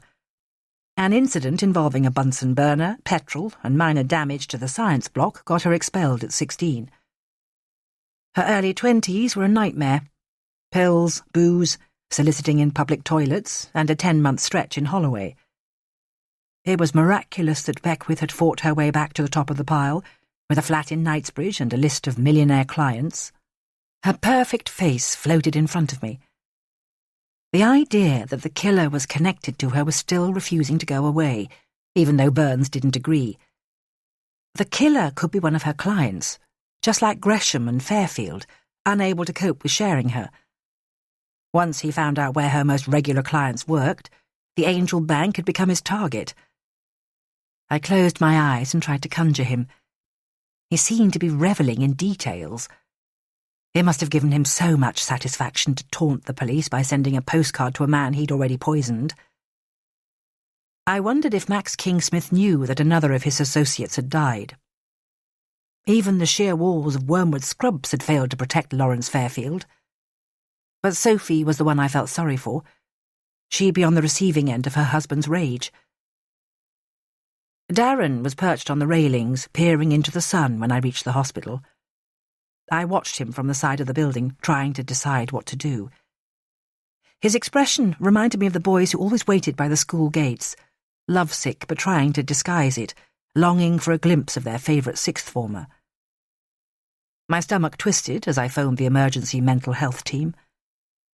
They did their best to be discreet, but the operation still looked like a scene from One Flew Over the Cuckoo's Nest. The doctor from the acute psychiatric ward was wearing his white coat, a nurse and 3 ward orderlies trailing behind him. Darren obviously had no intention of going quietly. I felt like covering my eyes as they grabbed his wrists and marched him away, because I knew what was in store. He'd be left in a secure room with nothing to distract him. If he was more cooperative by morning, the drug regime would begin. They'd keep him high as a kite until his mood stabilised. When I glanced down, my fists were so tightly clenched that my nails were cutting my palms. Being sectioned was Darren's best chance of a proper diagnosis, but I still felt guilty. It took me back to the morning when Will had been sectioned. I'd travelled with him in the ambulance, but the paramedics had to sedate him because he kept screaming at the top of his voice. The breath I'd been holding slowly released itself as I stepped back into the sun. I meant to go and check on him at lunchtime, but a GP called and told me about a young female patient. The girl's self-harming involved razors and matches, and it sounded so extreme that I spent the next hour arranging an emergency bed for her. The rest of the day was packed with phone calls, appointments and emails. I didn't even have time to check the texts that kept arriving from Andrew, while the air conditioning groaned in the background as though it was mortally wounded. A young policewoman pulled up in a squad car at 6 o'clock, and I climbed into the passenger seat. She spent the next half hour describing her boyfriend's efforts to qualify as a chartered surveyor. By the time we reached Notting Hill, we were on first-name terms, and a dull headache was thumping at the base of my skull. Burns was leaning against the railings outside Kingsmith's house when we pulled up. I wasn't sure why he needed my help. Maybe he just wanted company, because his deputy was fighting him at every step. "How's Mr. Morgan?" I asked. "Keeping his trap shut. It looks like you were right. He's got alibis for all the other attacks, apart from Nicole's." He gazed up at the Kingsmith's house. "I thought you'd want to see the great man's palace." Burns looked stunned when I told him that I'd already visited. He must have a hide like a rhino to throw a party with all this going on. 2 men in dark suits were standing outside Kingsmith's front door. They looked more like hired assassins than private security guards. Burns tutted impatiently while one of them grunted into his walkie-talkie. When the door finally opened, Louise was standing there, her grey hair caught in an untidy ponytail. The gold crucifix she'd worn at the party was almost hidden by the collar of her blouse. Her face lit up when she saw me. "Alice, how lovely to see you again. Thank you both for coming." "Is everything okay, Mrs. Emerson?" Burns asked. "Your message was passed through to me." She led us to a room I hadn't seen before. It looked like a 50s time capsule. A comfortable armchair sat in the corner, beside a basket full of yarn and knitting needles. There was no sign of a TV or a computer. Louise motioned for us to sit down on a narrow, old-fashioned settee. "Nice and restful in here," Burns commented. "You need it when there's a baby around. These bits and bobs are from my house in Cornwall." She shifted awkwardly in her seat. "The thing is, Inspector, I had to talk to you. I've been so worried." Her voice petered out. "About your son-in-law?" "Good Lord, no. Max can look after himself." Her expression hardened, and I caught another glimpse of her dislike for Kingsmith. "Nothing affects him." "You don't always see eye to eye?" Burns asked quietly. Her cheeks reddened. "He treats my daughter like a slave. Since Molly was born, it's as though Sophie doesn't exist. She's the one I'm concerned about. She's so busy looking after everyone else, but she's terrified. I hear her wandering around in the middle of the night." "Where's your daughter today?" Burns asked. "I made her take Molly to the park. A walk always relaxes her. I've been trying to persuade her to go out more with her friends, because Max leaves her alone so much, but she hardly ever does. She goes to the gym, and that's about it." Burns seemed to be struggling to get comfortable on the hard settee. "Is something in particular worrying you?" "A letter came for her today." Louise's gaze dropped to the floor. "I always open the bills for Sophie. I've helped with that side of things since Molly came along. This morning I opened a private letter by mistake. It was so awful. I didn't let her see it." She reached inside one of her magazines and pulled out a plain brown envelope, handing it to Burns quickly, as if it was contaminated. The typed address label was identical to the one I'd received. He produced a pair of plastic gloves from his pocket, and I inhaled sharply. The angel in green had become so familiar, I could see her with my eyes closed, brown curls framing her delicate features as she played her violin. This time a smear of red had been daubed across her face. It was hard to tell whether it was ink or blood. When I glanced at Louise, her face was tense with strain. It was easy to understand her anxiety. There was no way she could have imagined a crisis like this when she sacrificed her peaceful retirement. "Could I keep this, please?" Burns asked. "It's important your daughter doesn't go anywhere alone for the time being." "I understand." Louise gave an emphatic nod, as if she was planning to lock her up for the foreseeable future. Burns did his best to reassure her, but she still looked worried when we left. I scribbled my mobile number on the back of a business card and handed it to her. "Sophie's got this already, but you could remind her she can call me any time," I asked. Louise gave me a grateful smile. She stood on the doorstep as we drove away, flanked by her taciturn security guards, hand half raised, uncertain whether to wave goodbye. She must have been longing to pack a suitcase and escape to Cornwall. Burns filled me in on the work that had been done since the last time we spoke. Every Angel Bank employee had been interviewed, and hundreds of clients, and he'd been liaising with soccer and the Serious Fraud Office. They'd cast a wide net, investigating rivalries with other banks and talking to business investors. It reminded me how much he'd changed. The old Burns wouldn't have been capable of such a systematic approach. He didn't mention our visit to Kingsmith's house again until we got back to King's Cross. "Those are ex-SAS boys guarding the place. No wonder the old girl's scared. She must be expecting a siege at any minute." He seemed reluctant to get out of the car. "We're getting nowhere with Morgan. He still hasn't opened his mouth." "That's because he can't accept what he's done. He's the loneliest man in the world right now. You could spend time building a rapport, chatting about where he grew up, his time in the army, his kids. The indirect approach should do it." He gave a reluctant nod. I sensed that Burns had reached the point where the old-fashioned methods were starting to look appealing. He'd be prepared to use blackmail, truth drugs, or a cattle prod to gain a confession from him. When we got back to the incident room, I was hit by a fug of coffee, hopelessness, and smoke lingering on people's clothes. Liam Morgan had been their only strong suspect. Judging by the team's faces, they were running out of steam. Taylor was busy circulating, making sure Brotherton clocked his efforts to rally the troops. Burns found me a spare computer, then left me to my own devices.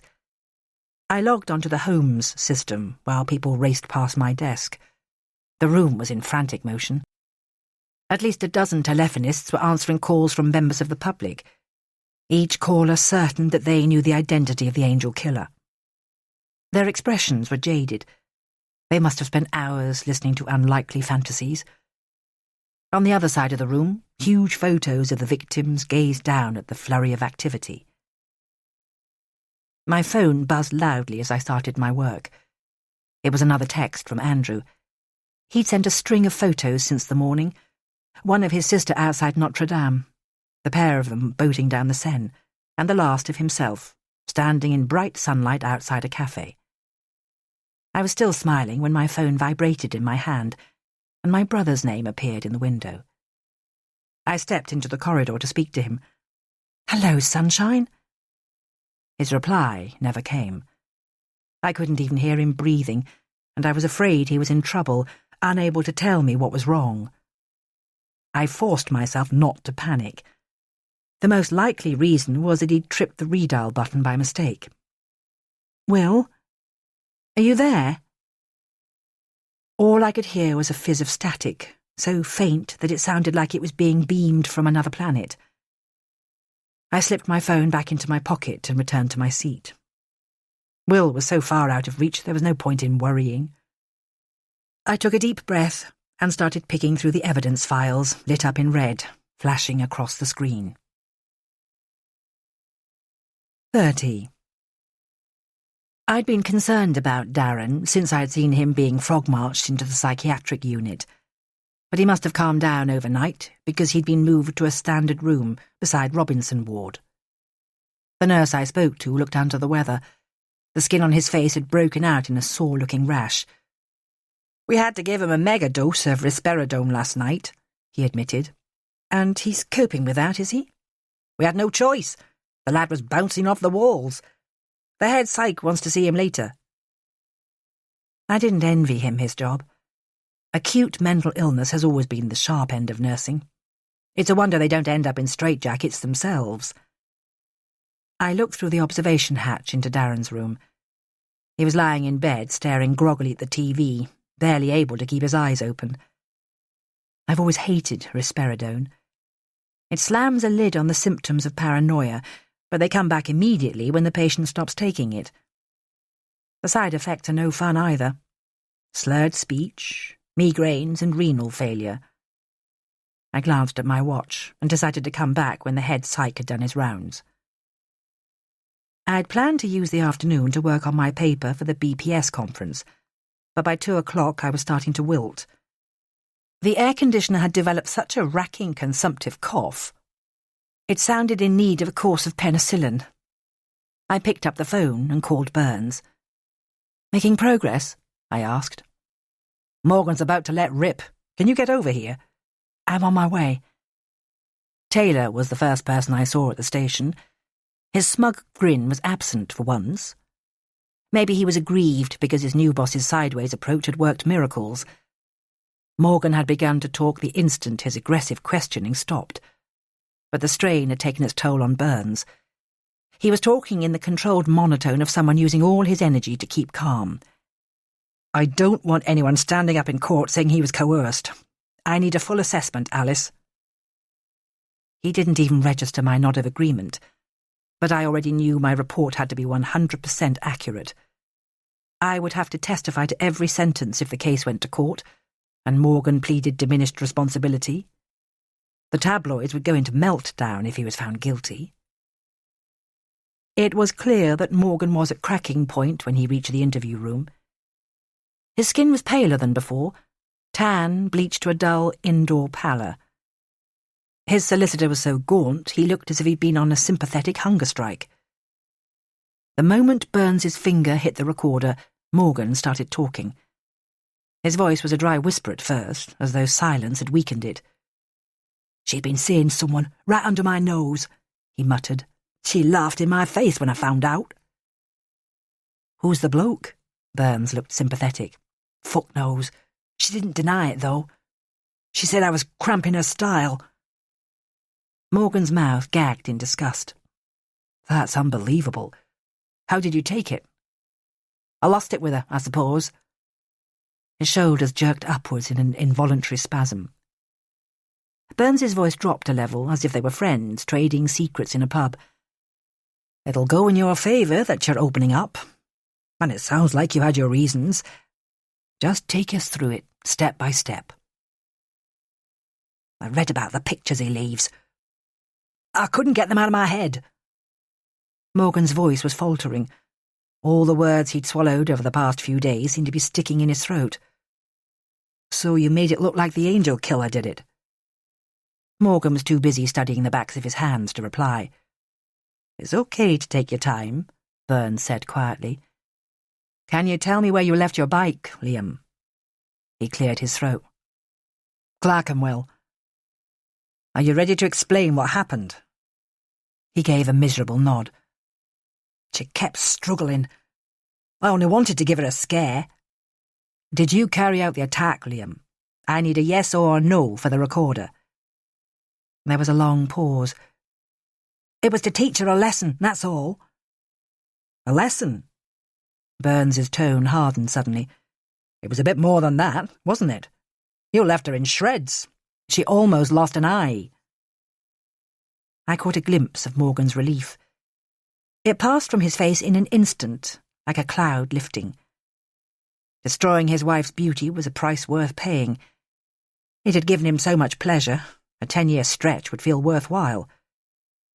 When I glanced at him again, he was doing his best to look contrite. "You went after her in the car, didn't you?" Burns had regained his calm. Morgan described downloading the angel picture from a website. He'd loaded his bike into the boot of his car, parking in Clerkenwell, then cycling to the square mile. Afterwards, he'd hid the bike in someone's back garden. He drove home to Mayfair in a state of shock. When the phone rang, he got back in the car and raced straight to the hospital. "I couldn't believe what I'd done." "Right," Burns's eyebrows shot up. "It was a great big accident. I didn't lay a finger on anyone else. But you know who's behind the other attacks, don't you?" Morgan spent the next half hour denying responsibility. He claimed that his wife's behaviour had provoked him, and he had no idea who the angel killer was. After that, every new question met with silence. We were about to leave when he finally spoke again. When can I see my kids? Burns's glare indicated that his parental rights had been cancelled for the foreseeable future. He still looked pale with tension when I followed him out into the corridor, even though he'd got a result. 1 down, 3 to go, he said, frowning. Brotherton says Scotland Yard will replace me if we don't catch him soon. I wanted to say something comforting, but he marched away before I could open my mouth, as though his life depended on reaching his next destination on time.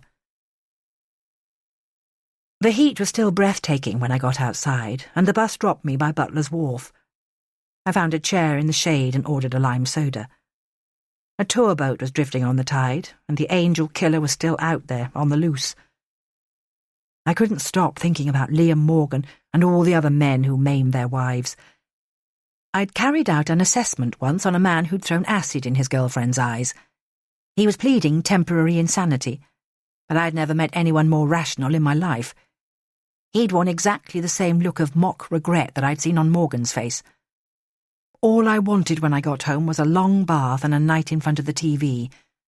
With any luck, some ancient black-and-white movie would be playing, like High Society or Roman Holiday. But I'd only been in the bath 5 minutes when the doorbell rang. I heaved myself out of the water, cursing loudly. Lola was on the landing, wearing an expectant smile and clutching 2 bottles of Pinot Grigio. "Surprise!" she yelled, barging past me into the kitchen. Within half an hour, she'd updated me on the Greek god's efforts to secure a recording deal and Craig's failure to find love on Match.com. And she'd pumped me for every detail about my date with Andrew at Le Coq d'Argent. I lay flat out on the living room floor, letting the day's tension drain away while she chatted. When my mobile rang at 9 o'clock, I didn't move a muscle. "I'll get it." Lola reappeared immediately, struggling to contain her excitement. "It's Andrew," she whispered. "How was it?" I asked him. "Extortionate. Guess how much a coffee on the Champs-Élysées costs these days." "Go on, shock me." €10! But at least Eleanor had a great birthday. I'd love you to meet her sometime."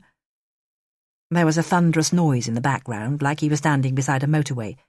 "Where are you?" I asked. "Out for a drink. Listen, Alice, can I come round later?" "Lola's here. Can we make it tomorrow, about 7? He groaned. "That's a long wait." "You never know. I might push the boat out and get us a takeaway." "The luxury never ceases." Another car roared by, and then I heard a girl's voice calling his name. "I can't wait to see you." He rang off before I could say goodbye, and a pang of jealousy hit me. I wanted to be the one sitting opposite him in the pub, listening to his stories, not some mystery woman with a braying laugh. Lola gave me her widest Cheshire cat grin before going back to her monologue. She was so busy explaining her plans for future happiness that I was free to dream about the following night. Her chatter washed over me, and for the first time in days, my ribs expanded properly when I breathed. 31. Lola had forgotten to go home.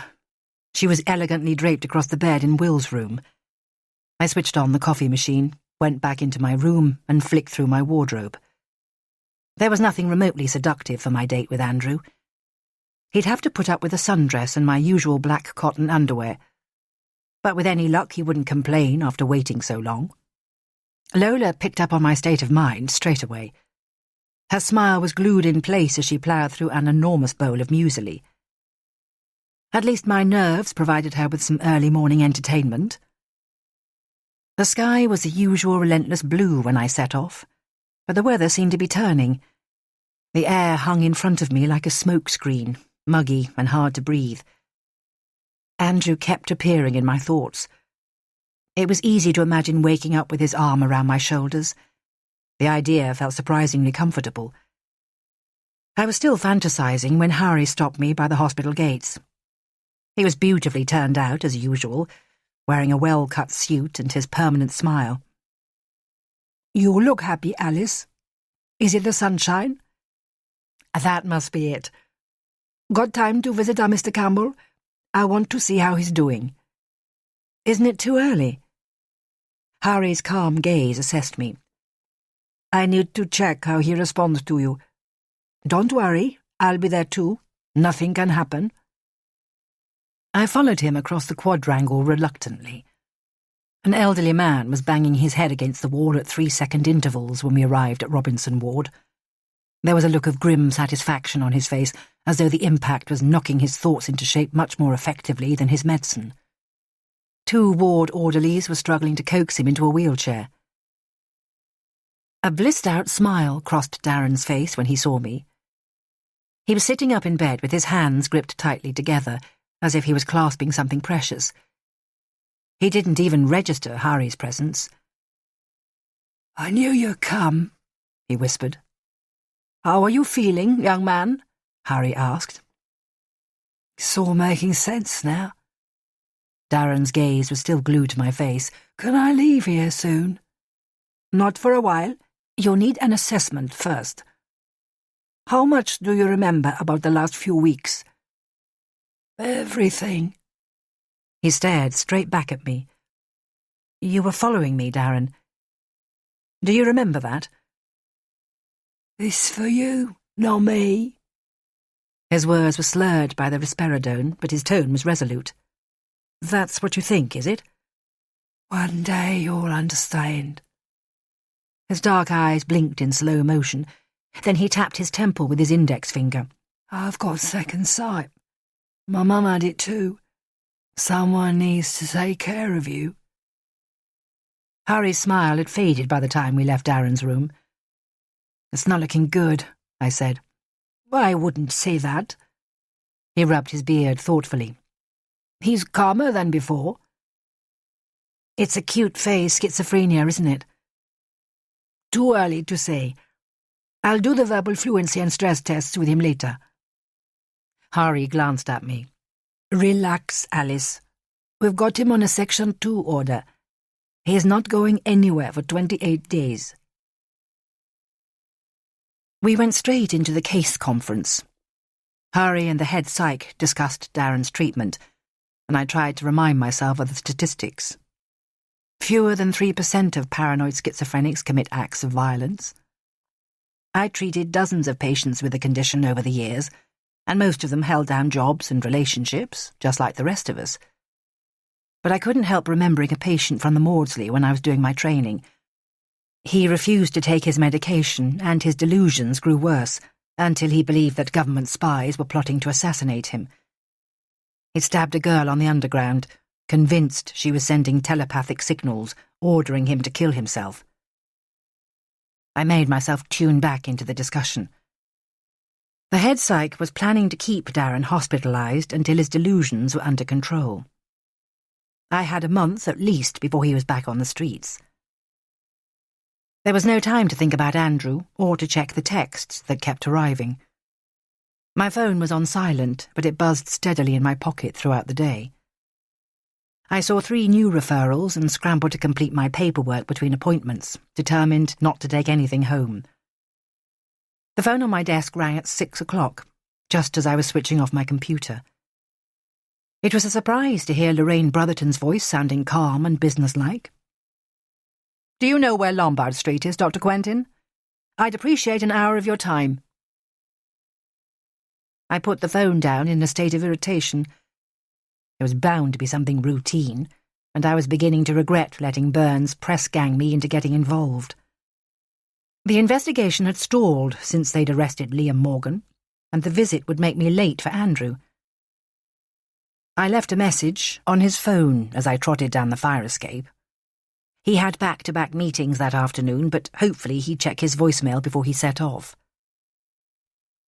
Lombard Street was a 10-minute taxi ride across London Bridge. I peered up at the elegant Georgian building. It would have belonged to a wealthy merchant or trader when it was first built, but it had been divided into separate offices, a row of company logos printed beside the door. Their rates would be astronomical because the block was right at the heart of the city, a stone's throw from the Angel Bank. I couldn't guess why Brotherton had summoned me to a broker's office, but at least the view from the stairs made the climb worthwhile. From this vantage point I could see the entire square mile.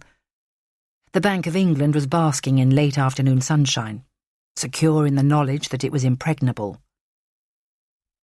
When I reached the top floor, crime scene officers in white suits were crawling over the landing. I had to get through a cordon, and a Socko bustled past, clutching a plastic box. She glanced at my ID card, then waved me into a wide hallway. It was painted charcoal grey with huge monochrome photos of London's skyline filling the walls. I guessed that it was someone's apartment rather than an office. The place felt like a bachelor pad because there was no sign of softness anywhere, not so much as a cushion or a houseplant. I could hear people talking in the distance, but there was no one in sight. "Hello?" The word bounced back at me from the dark walls. Burns's voice was jabbering behind a closed door, and Pete Hancock scribbled my name on his register before letting me through the containment cordon. He was as monosyllabic as ever when he handed me a Tyvek suit and plastic shoes. I could tell he thought that shrinks should stay in their offices instead of tampering with evidence. His black monobrow lowered to 1/2 inch above his eyes. "Your hair's not covered," he snapped. I tucked the loose strands inside my hood, then pushed the door open. I was standing inside a state-of-the-art bathroom, big enough to accommodate a rugby team. A cluster of men was huddled in front of me. Glossy black tiles ran from the floor to ceiling, shelves loaded with towels. But everything else about the picture was wrong. A Socko was dusting the mirror, and the floor was awash with several inches of water. Burns must have been overheating inside his plastic suit because his grin looked feverish, a sheen of sweat glistening on his forehead. "You won't believe this," he said. "Are you ready to take a look?" "Do I get a choice?" I picked my way across the wet tiles to join him. The water in the bath was overflowing, tinted the colour of pink gin. I rubbed my eyes hard, but the picture stayed the same. I recognised the man who was staring up at me blankly through a foot of liquid, but the information didn't make sense. Trails of blood were seeping from slash marks on his wrists, his hair floating like threads of seaweed. 32. I could see that it was Andrew, but my brain kept cancelling the idea. The fact hovered somewhere nearby, waiting to hit me if I closed my eyes. "Are you all right?" Burns's voice was travelling from miles away. I don't remember him leading me outside, but he must have done, because I was in a vast living room, and Sockos were buzzing past, photographing every object in sight. Time had switched to slow motion. Brotherton's mobile was clamped to her ear, her grey hair hanging in rat's tails. When she turned to speak to Steve Taylor, her body twisted too slowly, as though she was wading through a swimming pool. I rubbed my forehead, trying to push my thoughts back into place. Yesterday, Andrew had been alive and well, begging to come round. I felt sure I'd wake up soon, and the day would start again in the normal way. "It's the bloke who chatted you up at the bankers do, isn't it?" Burns said. I shook my head. "I was seeing him." "Since when?" "A few weeks." The colour slowly drained from Burns's face. "I'd have kept you away if I'd known. I'm afraid it looks like he was involved, Alice." "What do you mean?" The room was still swimming, furniture hovering a foot off the ground. Taylor was monitoring the conversation. He looked drunk on a cocktail of ego and triumph, grinning from ear to ear. "We found this lot in his office," he bragged, pointing at a row of evidence bags on the coffee table. One was stuffed with white feathers and another held a stack of postcards. The angel on top of the pile was gazing at the ceiling like butter wouldn't melt in his mouth. The tightness in my chest was squeezing the air from my lungs. "They're not his," I said. "He'd never hurt anyone." Taylor ignored me. "You won't believe the kid in here. Pity the camera by his front door was on the blink. We'd have mug shots of all his mates by now." He hurried away, and I forced myself to stand up. Burns was watching me closely as if I might fall at any minute. I wanted to go back to the bathroom to make sure they were taking care of him. Andrew must still be lying there, gazing through a lens of water, in a t-shirt and boxer shorts. More than anything, I wanted to scream at them all to get out, so I could say goodbye. But I made myself walk from room to room. The flat seemed as unreal as a film set, so obsessively tidy that it already felt like a mausoleum. I remembered him telling me that he'd just moved in. He'd spent little time there because he was so busy. There were no newspapers or books lying around, hardly any personal items on display. When I reached Andrew's bedroom, the sheets had been thrown back, as though he'd just leapt up to make coffee. I rested my hand on my collarbone, holding back a wave of nausea. If I'd let him come round last night, he might still be alive. Taylor's comments were starting to sink in. Maybe I'd been wrong about him all along. I would have been the perfect target, lonely and gullible enough to miss all the clues. But there'd been no sign at all. His odd flashes of temper had disappeared as quickly as they came. I rubbed my hand across my eyes and reminded myself of his gentleness and the time he sacrificed to helping other people. It was wrong to start doubting him. I couldn't live with myself if I let him down. I made myself carry on walking. The flat's previous owner must have been a James Bond fan with a limited supply of taste. A monochrome version of Marilyn Monroe covered a whole wall in one of the spare bedrooms, and behind another door there was a fully equipped gym and sauna. It was like a high-tech hotel that had lost its personality. The study was the only place where Andrew had left traces of himself. Biographies and history books lined the shelves. Stalingrad and Shackleton's last voyage. Maybe he'd been yearning for adventures, longing to travel just like me. The scene of crime team had already emptied his desk. Credit card statements and letters were arranged in piles, and his filofax sat on top of his in-tray, wrapped in an evidence bag. I glanced around, but the team had moved on to another room. I thumbed quickly through the pages, my stomach lurching when I saw my birthday circled on his calendar, with my name scribbled by the date.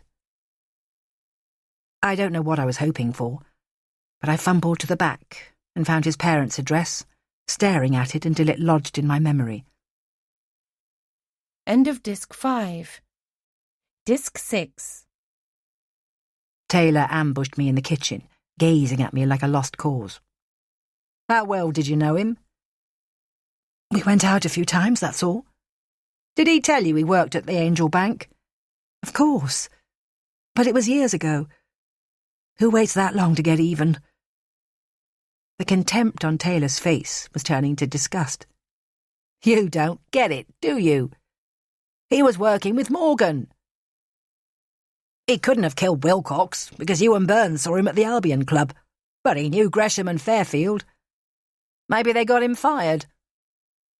His words spilled out in a gush of excitement.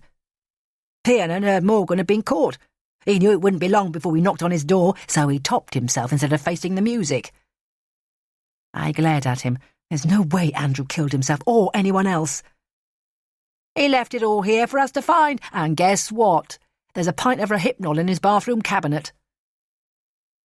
His blasé sing-song tone made me want to slap him. Someone planted it there. Who? The neighbours say he was never home. No one came by except some bloke once or twice a week. Maybe he was protecting his cash. After all, Mummy and Daddy own half of Berkshire. I tried to argue, but I was running out of strength. He turned away before I could yell at him that he was wrong. Burns appeared as I slumped on a stool by the window. Come on, he said quietly. I'll take you home. Not yet. I need to see him first. My legs felt unsteady as I marched towards the bathroom, but Taylor was guarding the door. You're not in a fit state, are you? He sneered. I could see Andrew through the doorway. They'd lifted him out of the bath and he was lying on the floor, facing me in the recovery position. It looked like he might come round at any minute. I tried to reach him, but the floor lurched up to greet me, and when I came round, I was in Burns's car, heading along the embankment, still wearing my blue sterile suit. I I tore at the zip, desperate to free myself, and my mind kept flitting over everything I'd seen. The blurred film of Gresham falling under the train, and Jamie Wilcox's body dumped beside the rubbish bins. But it was different now, because I was involved. I'd laughed at Andrew's jokes. I remembered running with him in Regent's Park, and the first time he kissed me in the middle of a crowded restaurant. "He's loving it," I said under my breath. "What?" Burns glanced across at me. I stared at the buildings going by on Upper Thames Street. "The killer's conned you lot into thinking you found your man, so he's free to carry on." Burns didn't reply. Maybe he believed Taylor's ridiculous theory that Morgan and Andrew were a double act. When we got back to Providence Square, he turned to face me. It was hard to read what he was thinking, but it looked suspiciously like pity. He rested his large hand on my shoulder, but it didn't feel comforting. In fact, it made me want to punch him, so I jumped out of the car before I lost control. The shock hit me when I got inside. My whole body was shaking, and I didn't have a clue what to do with myself. Crying wasn't an option.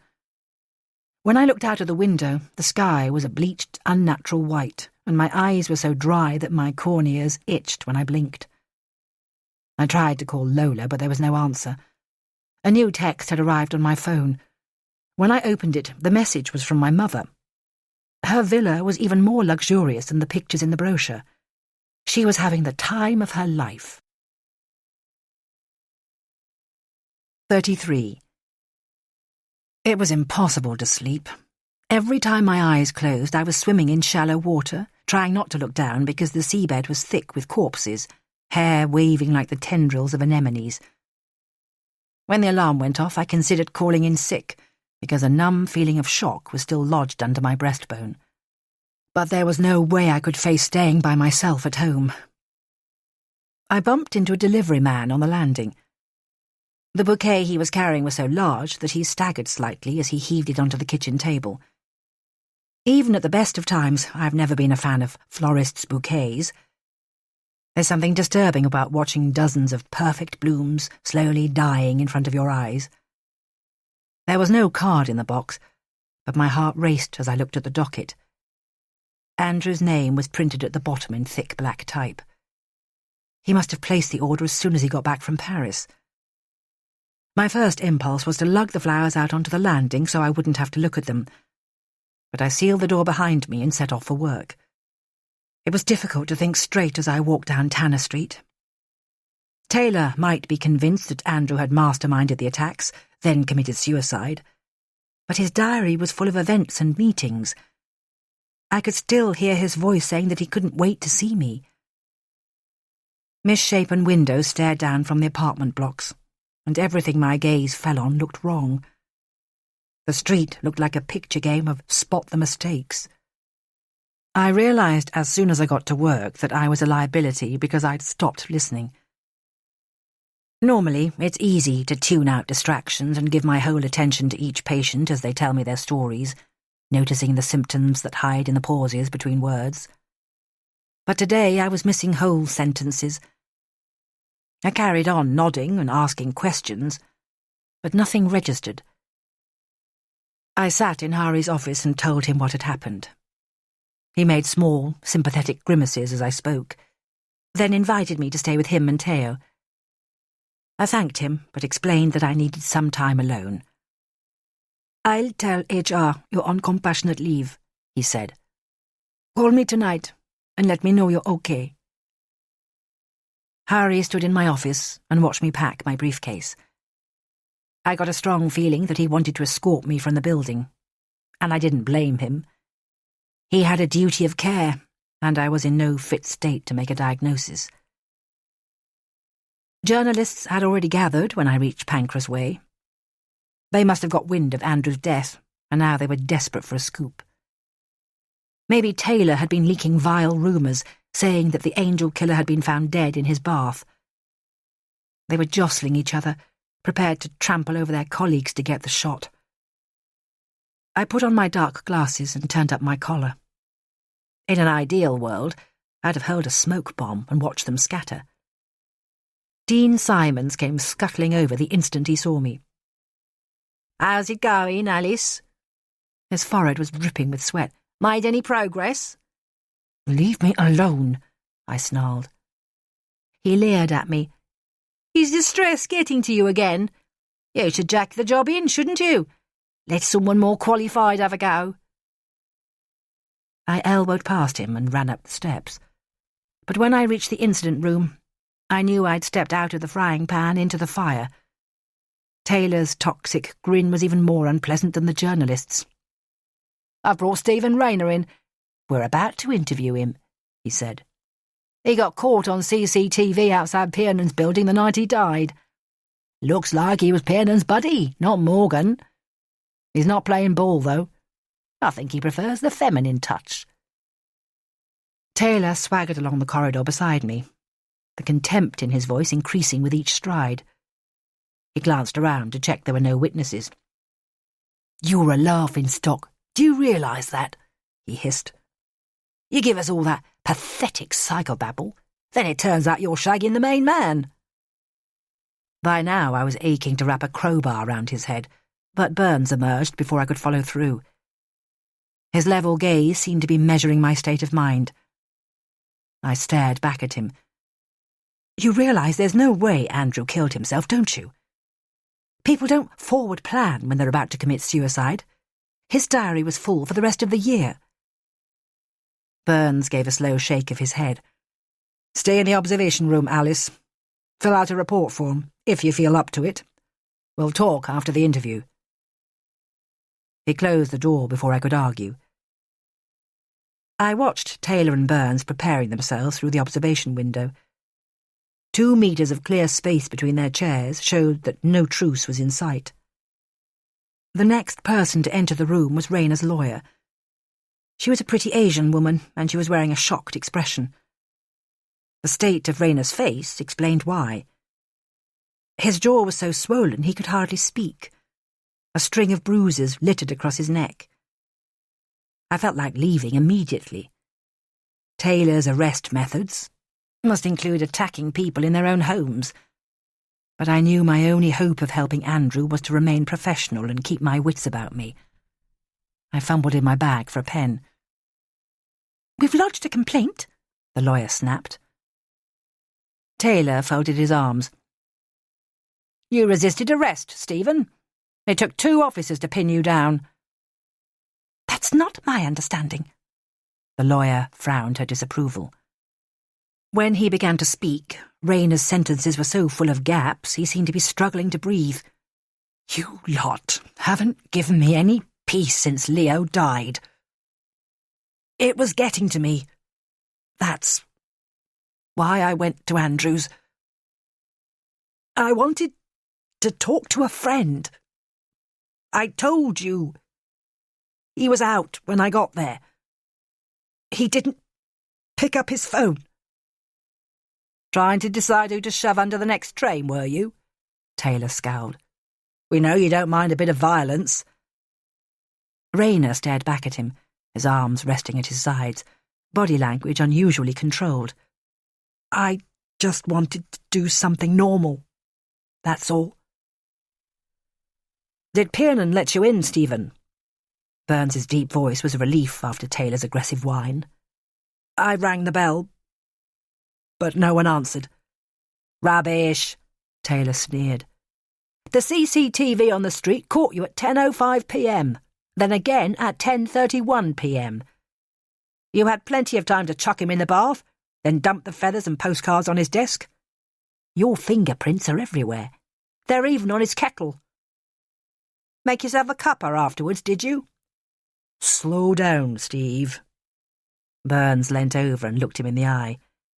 His expression reminded me of someone walking an attack dog in the park, using all his discipline skills to keep it under control. Rayner's hands lay motionless in his lap as he began to speak. "I waited for him on the landing.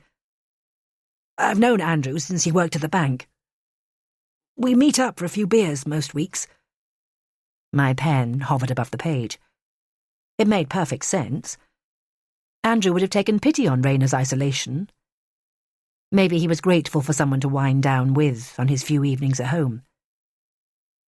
"Does it give you a thrill, Stephen?" Taylor leant across the table. "You get a kick from killing these rich, powerful blokes?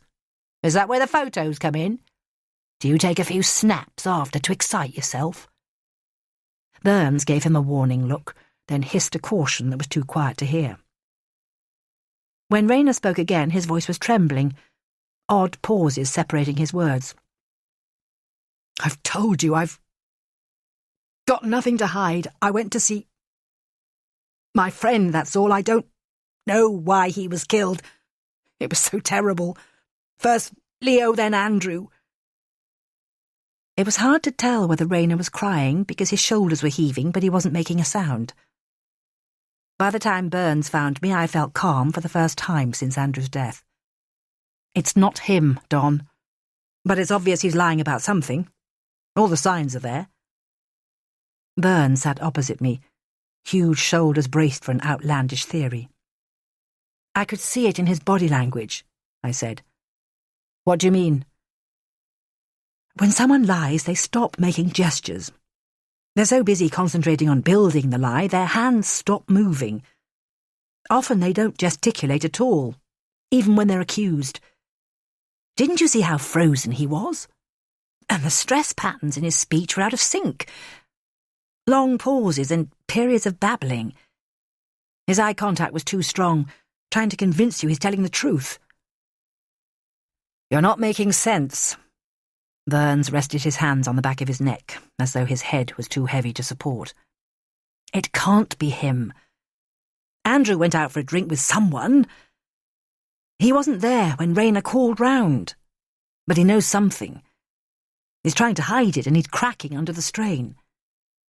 Rayner's prints are everywhere. He's the only face we can identify on the CCTV. Look at it again. I bet he visited every week, just like he said. Oh, it's got to be him. We've interviewed all the bank's employees going back 5 years and drawn a blank." "Look closer to home, then. What about relatives and acquaintances?" "I'm telling you, there's nothing there." "I'm sorry, Don. I think you're barking up the wrong tree." Burns looked exasperated. "Look, Alice, I'll take on board what you've said, but I think you should go home now and get some rest." I gritted my teeth, because he'd stopped listening, and I expected better from him. Being treated like a child goes with the territory of being a puny 5-foot blonde. But it always rankles, especially when I'm right. I stuffed the form back into my bag and marched out of the room, before I said something I'd regret. 34. On Saturday, I disposed of Andrew's flowers. I'd been avoiding going into the kitchen, but the smell of gardenias was strong enough to make me gag. I felt a pang of guilt as I abandoned them in the rubbish bin, but it was part of my coping mechanism. The only way to keep going was to avoid thinking too hard. Hopefully the numbness would last until the killer was found. But it was a struggle to keep myself occupied. I'd been through the latest Holmes printout twice, combing for clues and coming up with nothing. It felt like trying to build a house from thousands of mismatched bricks, but I couldn't stop thinking about it. Watching TV was out of the question, because as soon as I sat still, my mind defaulted to Lombard Street. There was only one way to keep calm. Normally I hate getting my hair cut, but for once the tedium was comforting. The stylist at the salon on Elizabeth Street was too polite to comment when she inspected my split ends. Under the harsh lights I looked gaunt and dry-skinned. Other women's voices buzzed in the background, discussing their love lives and the finalists of Big Brother.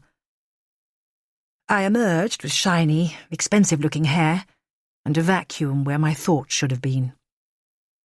A headline caught my eye when I passed the newsagent. Angel Bank stops trading. I rushed inside to buy a copy of The Independent and wondered how the angel killer felt destroying the bank's empire. The story didn't give much away, but it explained that the FSA had withdrawn their license while serious irregularities were investigated.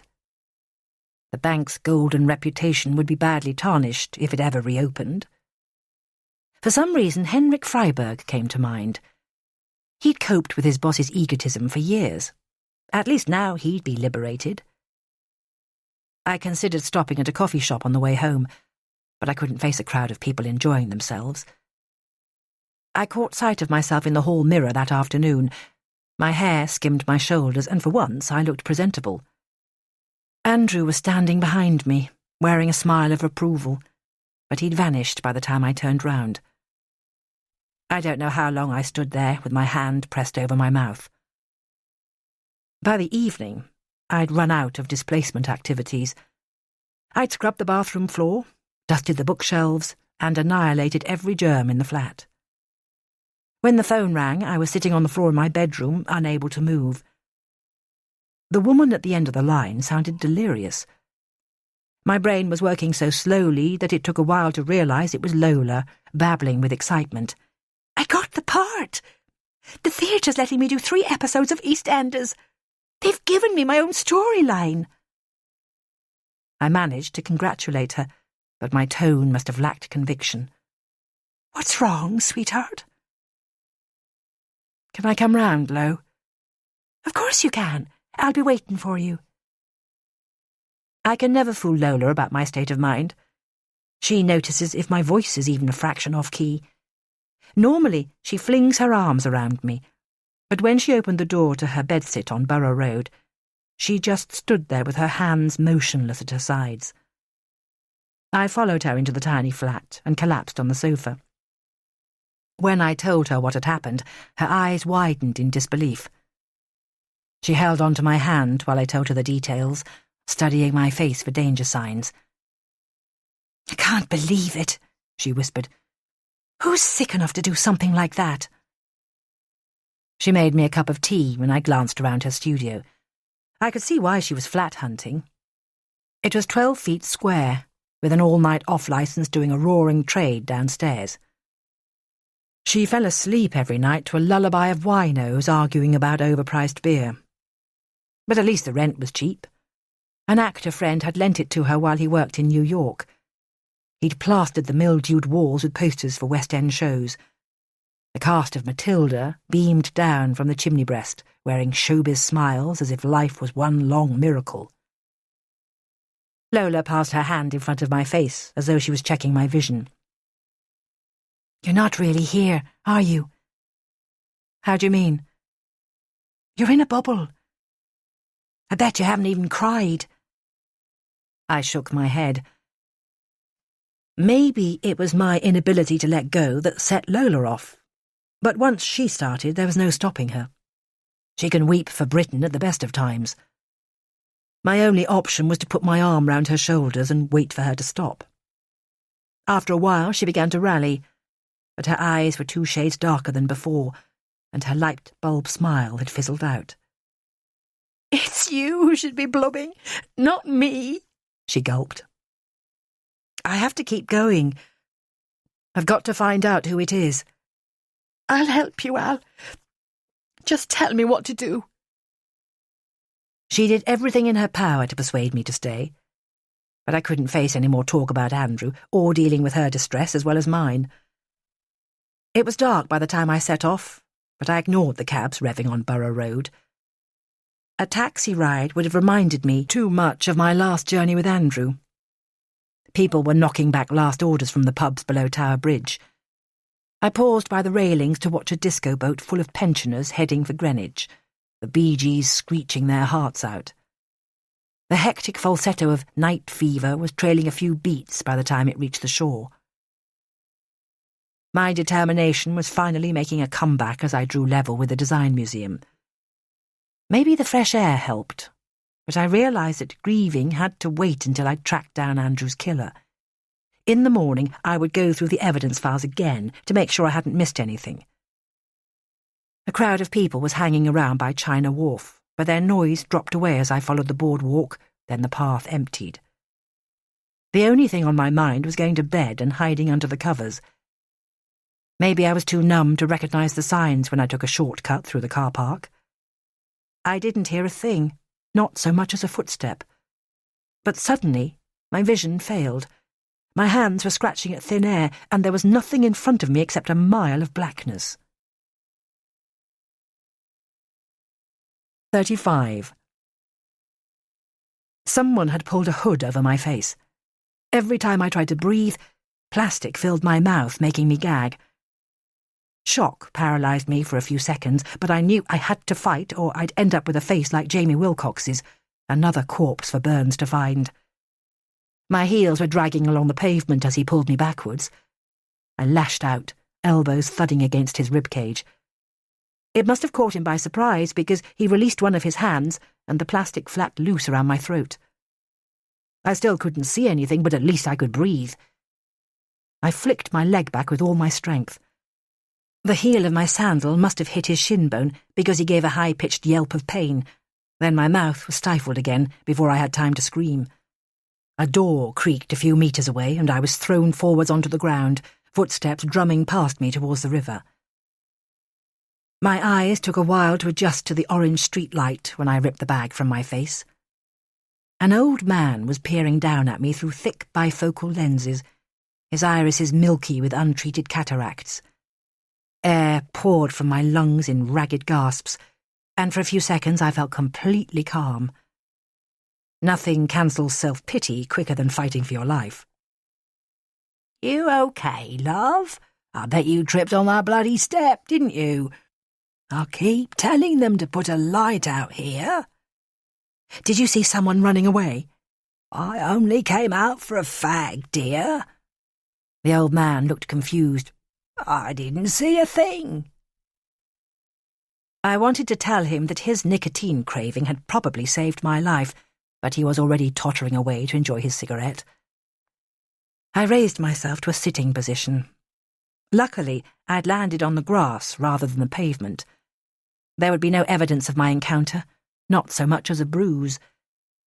The bag he'd put over my head was made of thick black plastic, and it looked perfectly innocent, but it could have smothered me in minutes. It was identical to the one the angel killer had used to cover Jamie Wilcox's face in Gutter Lane. But why had he attacked me? He only targeted people who worked at the Angel Bank. Nothing was making sense, and the adrenaline hit me before I could stand up. My hands trembled as I dialed Burns's number. There was a buzz of music and conversation when he answered, and I guessed he was in the middle of a crowded pub. "Stay put, Alice. I'm on my way." He sounded aggrieved, as though he was the one who'd been attacked. I inspected myself in my bedroom mirror, checking for damage. There was a tear in my skirt and grass stains across my top. But it was my face that gave the game away. My eyes stared back at me, hollow with shock. Burns looked unusually smart when he arrived. His dark hair had been combed for once, and he'd even ironed his shirt. Even though he'd lost so much weight, he still looked like a rugby fullback, solid and dependable, with the kind of shoulders you could cry on for hours. "You look like hell on earth," he exclaimed. I collapsed on a kitchen stool. "Cheers, Don." Burns was keeping busy, rooting through my cupboards. Eventually he found a bottle of brandy and poured a huge measure into a tumbler. "Knock that back. It's medicinal." He followed me into the lounge, watching me intently while I described what had happened. When I handed the ripped piece of plastic, he held it at arm's length, as if he hoped it would disappear. "I'll give it to the lab tomorrow. Taylor won't be thrilled. This blows his theory that Stephen Rayner's our man. He's still in a holding cell." The shock seemed to be affecting Burns, too. His hands were clenched so tightly it looked like he was trying to crack Brazil nuts with his bare knuckles. Until a few minutes ago he'd been celebrating, keeping his fingers crossed that he'd arrested the right man, and the second angel killer was safe under lock and key. "You should be in protective custody, Alice." "I'll pass on that one, thanks." I'd spent enough nights in airless hotels during the Crossbones case to last me a lifetime.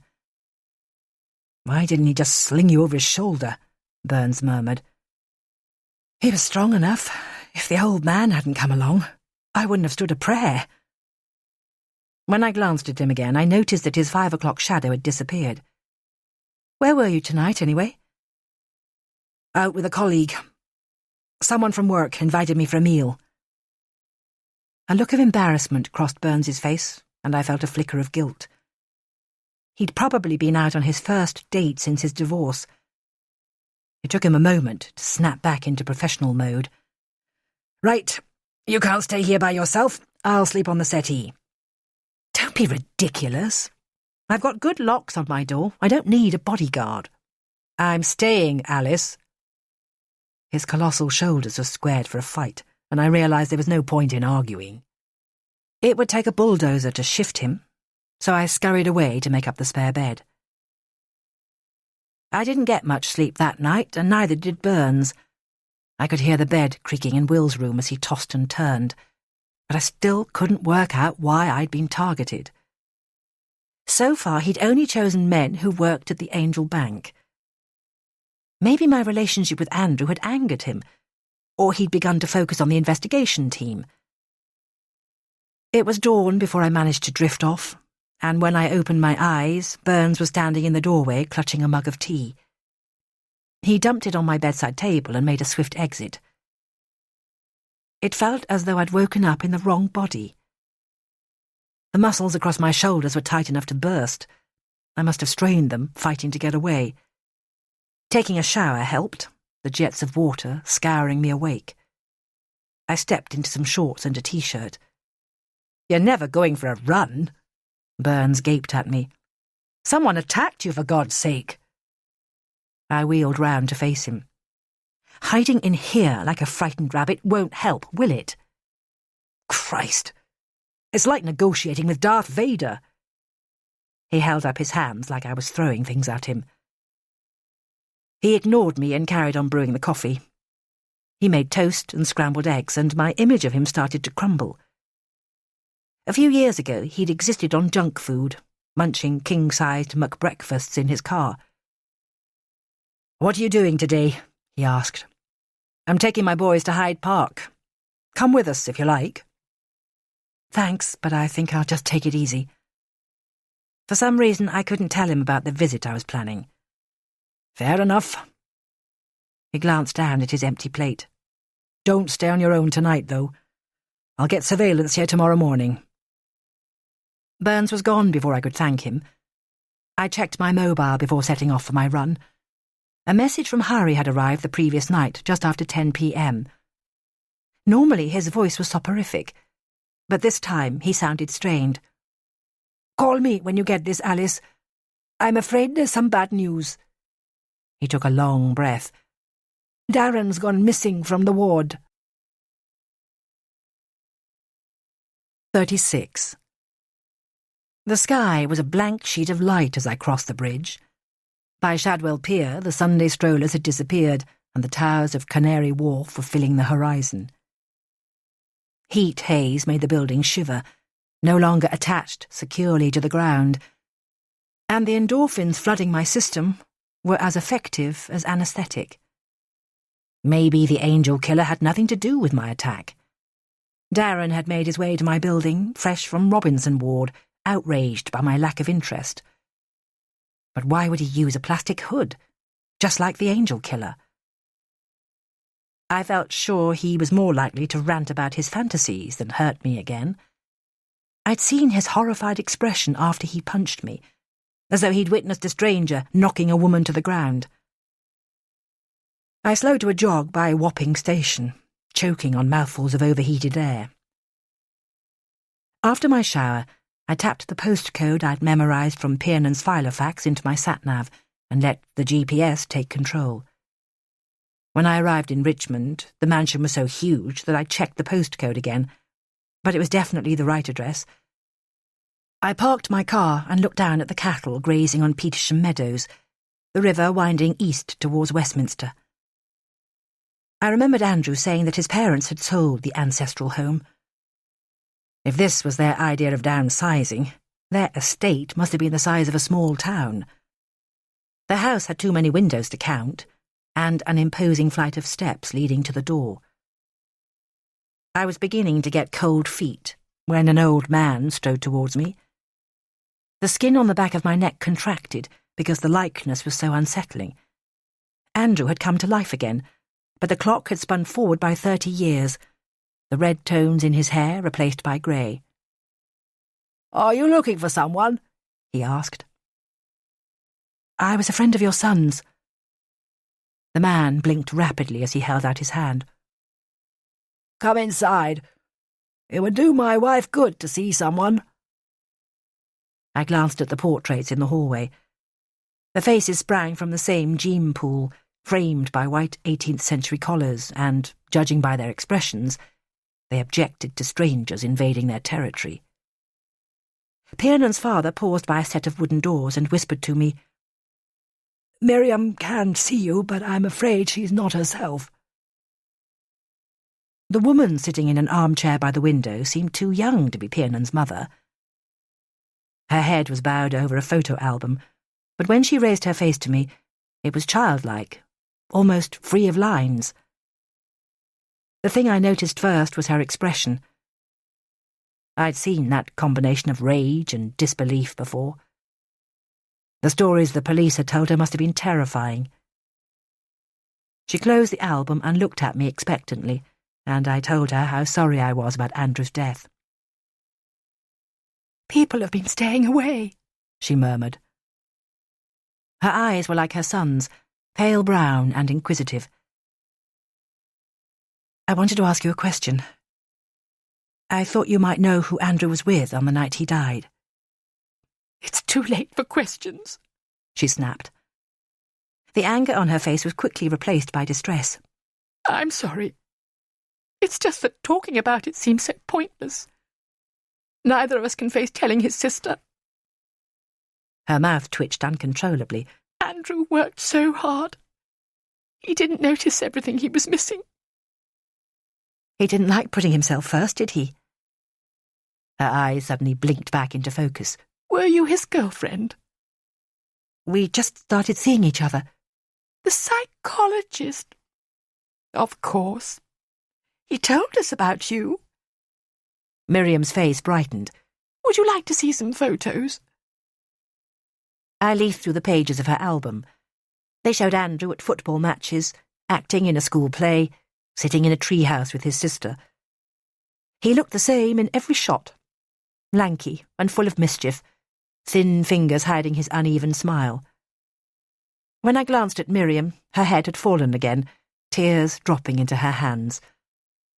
Her husband appeared in the doorway, but he didn't seem to notice his wife's distress. I thanked him for letting me intrude, and he paused to speak to me on the way out. "I don't know what to tell her. None of it makes sense." It was difficult to think of a reply, so I rested my hand on his arm for a moment. "The thing I need to understand is Andrew's link to the Angel Bank."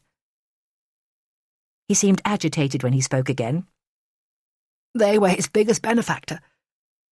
A few months ago, Andrew came to see me. He told me that he hated doing business with them.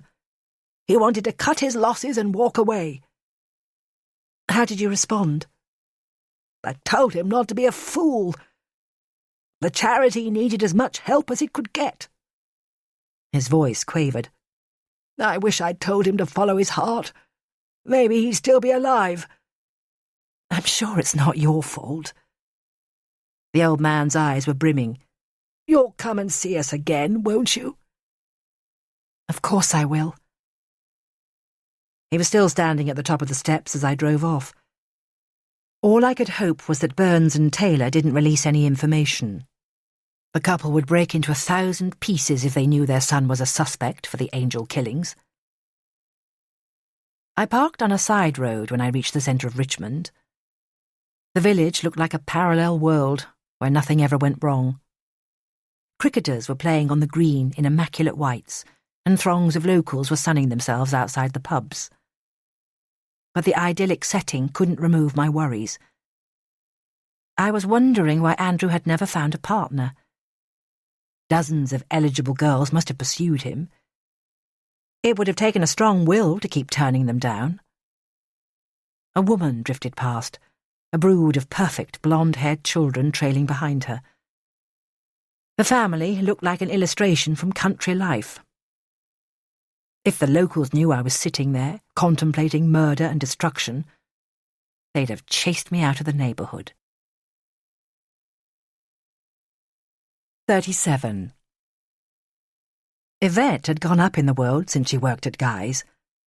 Her new flat was on the 5th floor of a swish apartment block by Butler's Wharf, and from her doorstep I could see yachts packed tight as sardines in St. Catherine Docks, and the warehouses of Wapping and Shadwell.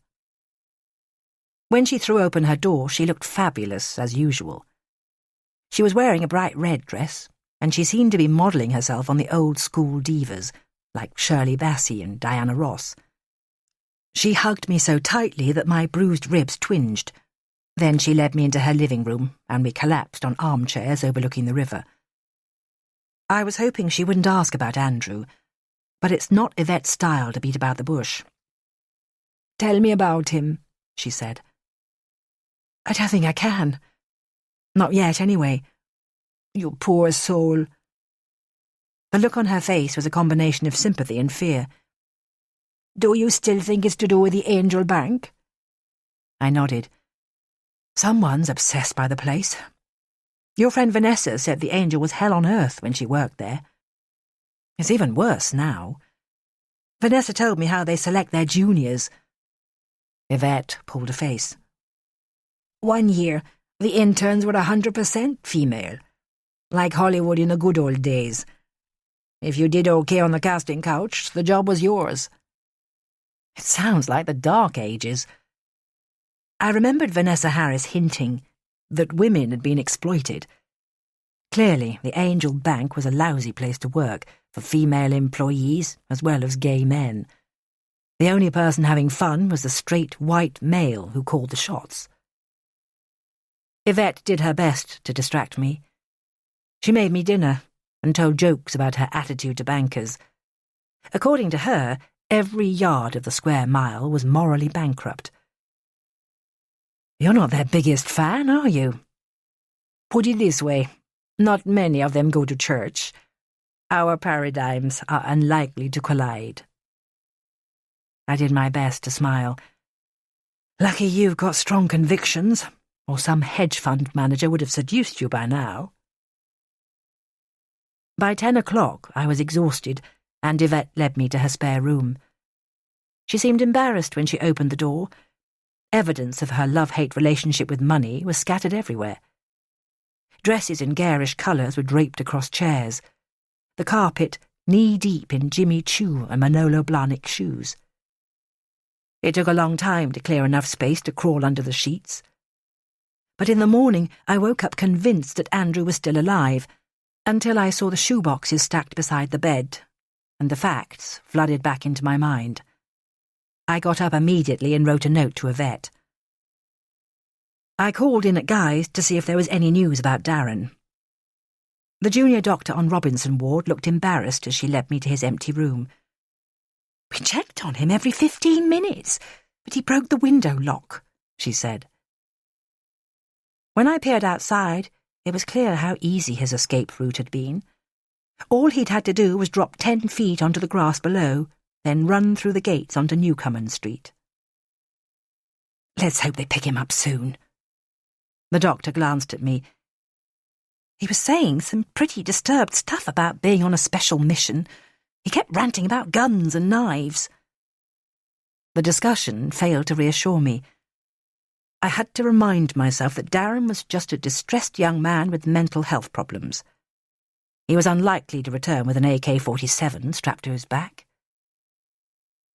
The temperature was still tropical when Steve Taylor called me on my mobile. "You're needed at the station pronto." He rang off before I could ask why. In the taxi I kept hoping that the case was closed. The angel killer was banged up in a holding cell somewhere. But Taylor looked even shiftier than normal when he met me in reception. He led me to Brotherton's office with an unpleasant smile stretched across his face, like a mask that could be peeled off at any minute. "The boss is in a meeting, and Burns is out running errands." He threw himself into Brotherton's chair like it was his rightful throne. "Why did you call me?" Taylor observed me through half-closed eyes. "To give you the chance to explain yourself." Sorry? If people knew what you'd been up to, you'd be struck off. You were picking blokes up at a dinner we paid you to attend. You've got your facts wrong. A mutual friend gave Andrew my phone number. Piernan spent a fortune on you, didn't he? I bet you got everything you wanted. What do you mean? He waved a piece of paper at me. This is his bank statement.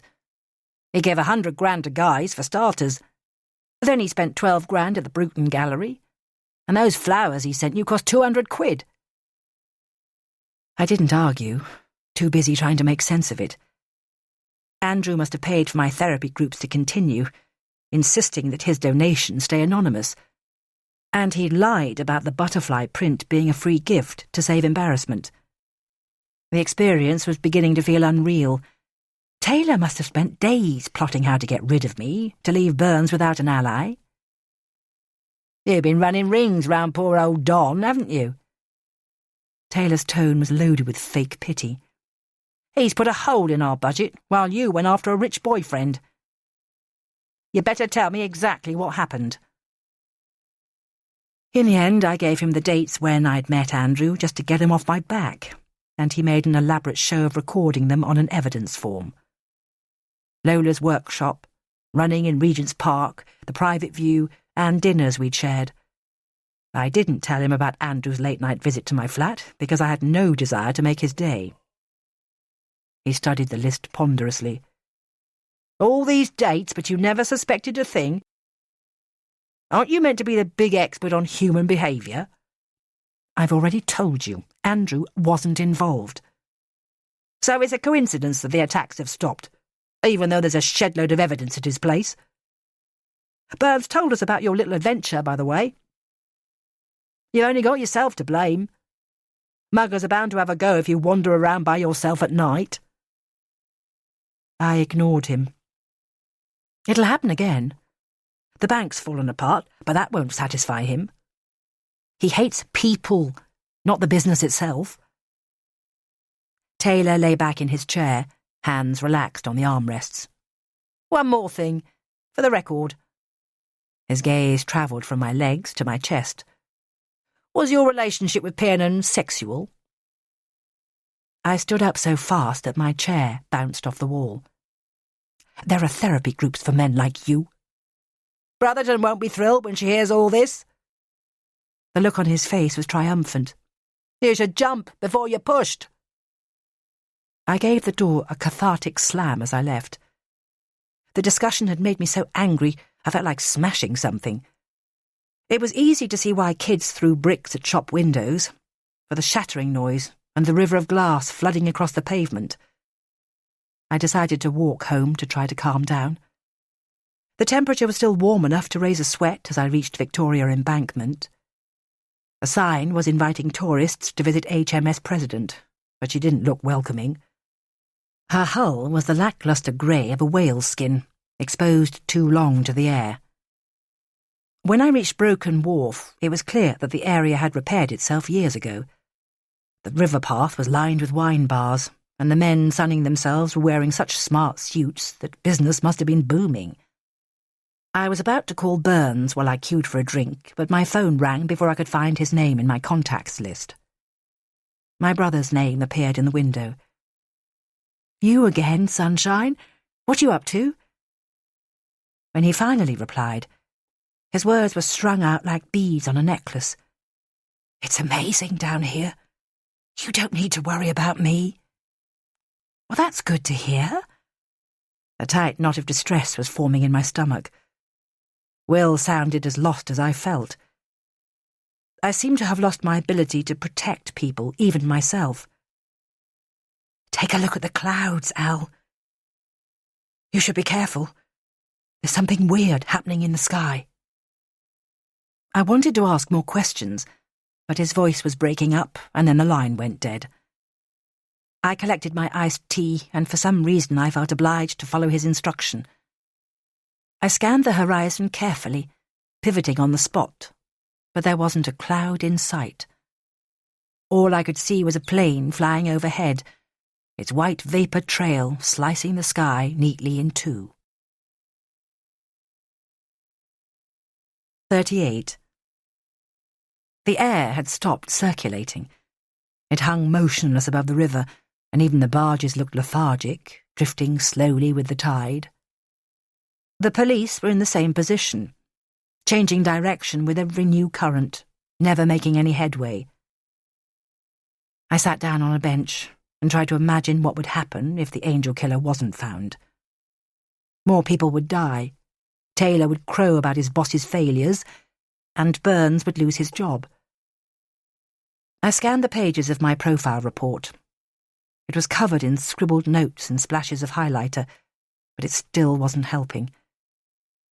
The killer had planned his attack so coolly, working obsessively to cover his tracks with no overt sexual motive.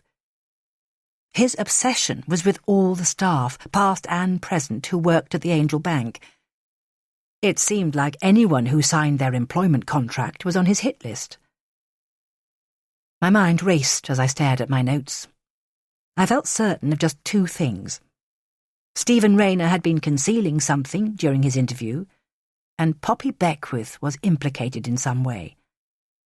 Gresham and Fairfield's pillow talk must hold clues about why they were killed. When I looked at my watch, it was almost 7. Any rational person would have gone home, but the echoes in my flat were still too loud. I made a snap decision and caught a bus heading west. When I finally reached Raphael Street, I knew there was no point in ringing the doorbell. Poppy's human Rottweiler would savage me if I bothered her again, so I sat on a low wall opposite her building, hoping the branches of a lime tree would hide me if she looked out of her window. The parade of men going in and out of Poppy's flat was enough to make a die-hard romantic cynical. A careworn businessman marched up the steps at 8 o'clock. He looked like he'd worked all day at the Treasury, balancing important sums. When he emerged half an hour later, his demeanour was brighter. He'd abandoned his tie, and a dumb grin covered his face. Poppy's next client was a musician I vaguely recognised. He glanced around furtively before going inside, and when he reappeared, he gazed up at Poppy's window longingly. Then he lit a cigarette and sauntered away. By 9:30, I was beginning to regret my fool's errand. I was about to leave when a dark blue BMW pulled up. It parked in a narrow space outside Poppy's building, and I pretended to check my phone messages. When I looked up again, my jaw dropped. Henrik Freiberg was getting out of the car, still dressed in the ill-fitting suit he'd worn at the Angel Bank, even though the auditors had closed the place. He disappeared into the apartment block before I could react. A red curtain was fluttering from one of the windows of Poppy's apartment like a flag of victory. I dialed Burns's number, but it was constantly engaged. Just as I was about to give up, Freiberg reappeared. For once he had a spring in his stride, as though someone had given him an injection of courage. I crossed the road and stood beside his car. A series of emotions crossed his face: anger and embarrassment, swiftly followed by shame. He tried to dive into his car, but as soon as I heard the click of his central locking, I jumped into the passenger seat. Shock had rendered him speechless, and he shrank behind the steering wheel, as though he expected me to attack him. "Let's go somewhere quiet, please, Mr. Freiberg," I said. He followed my instructions to the letter, and I realised how he'd hung on to his job as Kingsmith's deputy. He was a typical beta male, happy to submit to anyone with a stronger personality. Poppy probably walked all over him in 6-inch heels. The car smelled of expensive soap. He must have chosen the deluxe service, then taken a shower, so he'd be squeaky clean when he went home. Freiberg drew up in a cul-de-sac off Albany Street, staring through the front window as though the car was still moving. "Why are you following me?" he mumbled. "How long have you been visiting, Poppy?" His gaze bounced from my face like a tennis ball glancing from a hard surface. "I was visiting a business associate. Not that it's any of your business." He was beginning to stammer, beads of sweat gathering on his top lip. "Look, I'm not doing this to embarrass you. You could be in danger." Some of the victims were Poppy's clients. You know that, don't you? Freiberg was coming apart at the seams. His mouth opened, then snapped shut again, like a mechanical toy, grey hair flopping across his forehead. I was afraid he might be ill, so I leant over and tried to make eye contact. I tried to stop seeing her, but it never works. Don't tell my wife, please. I'll do anything. His words came out in a high-pitched whimper. The idea of disclosure seemed to terrify him more than the danger he was in. It's none of my business, of course I won't tell her. My reassurance failed to convince him. Freiberg carried on gazing ahead, gripping the wheel like it was his one chance of retaining his sanity. After a few minutes I got out of the car and left him to finish his panic attack. Confronting him had served no purpose. All it told me was that yet another member of the Angel Bank staff was enjoying Poppy's services. I might as well have carried on sitting on the wall, watching the stars come out. It was after 11 when I finally started the trek home. A half-moon was hovering over the roofs of Knightsbridge, pale and sickly against the light-polluted sky. I had plenty of time to study it because the bus ride took forever. I was starting to regret confronting Freiberg. The combination of concealing his visits to Poppy and the auditors crawling over the bank seemed to be pushing him to the limits. The bus ground to a halt at Victoria beside a group of travellers. Their faces had that lost expectant look that people always wear when they start a long journey. My mind drifted to Andrew's last trip to Paris, but I managed to silence the thought as soon as it arrived. When I got back to Providence Square, a fire engine was blocking the road. A summer party must have gone spectacularly wrong, the bonfire raging out of control, because firelight was reflecting from the white faces of the buildings. Locals were hanging around, hoping for a better view. And when I turned the corner, I could see why. Will's van was alight. It looked like a giant firework, with flames shooting through the windows into the night sky. I tried to push past the crowd, but 3 officers were holding everyone back. The intensity of the fire was growing, and they must have been afraid it would spread to the cars nearby. My eyes closed as I remembered the years when Will lived on the road, and nothing could persuade him to come inside. When I opened them again, I saw Darren on the other side of the square, sitting on a white scooter. He rode away before I could move a muscle. It took a long time to find a policeman and explain that the van belonged to my brother. He gave me a disapproving look and then made a note of my details. "It'll be kids," he grumbled. "They do this sort of thing for a dare." "I know who started it." I gave him Darren's name, explaining that he'd escaped from Guy's. The policeman looked amazed as he scribbled everything down. He seemed to find the story more intriguing than EastEnders on a good night. I stared past him at my brother's van. Water was pouring through the front window, and there was a muffled explosion as the bonnet blew open. The gutters flooding with oily water. I walked back to my flat. I was too tired to worry about potential attackers as I climbed the stairs. Darren would be miles away by now, and it was hard to see why he'd targeted the van. Maybe it was because my name was printed on the sign by the parking bay. It seemed odd that the sight of Will's van burning like an effigy hadn't upset me. A young man with a head full of guns and knives was targeting me, but it didn't seem to matter. The only thing I cared about was finding Andrew's killer. My emotions were so blunted, my safety mechanism had shut down, and that was a problem. I should have been scared, but warning signs didn't affect me anymore. 39. I called Burns before breakfast the next morning and left a garbled message, telling him about Freiberg's visit to Poppy. The morning sky was grey instead of blue when I went down to inspect Will's van, but it felt more sweltering than ever. The van looked even worse by daylight. All that remained was a blackened shell, the seat cushions reduced to a tangle of charred leather, every window shattered. The heat had been so intense that the tarmac had melted under the front wheels, fusing the axles to the road. Hari rang as soon as I got back inside, and for once his calm had deserted him. He sounded horrified when I told him it looked as though Darren had started the fire. "Why didn't you call me, Alice? You could have stayed with us." Maybe I'm overreacting. I don't think he means any real harm. How real do you want it? He's attacked you once already. We can't take any chances. I did my best to keep busy all day. I logged into my work email and found an invitation from a teaching hospital in Seattle to fly over and train their interns. In an ideal world, I'd have jumped on a plane immediately. I could stroll by Puget Sound and spend the evenings listening to music on Jackson Street, pretending nothing had happened. My mobile rang again while I was planning my escape. There was a pause, then a woman's quiet voice greeted me. "It's Sophie here." I took a second to recognise Max Kingsmith's wife. "It's good to hear from you." Her voice sounded strained as she asked me to meet her for coffee.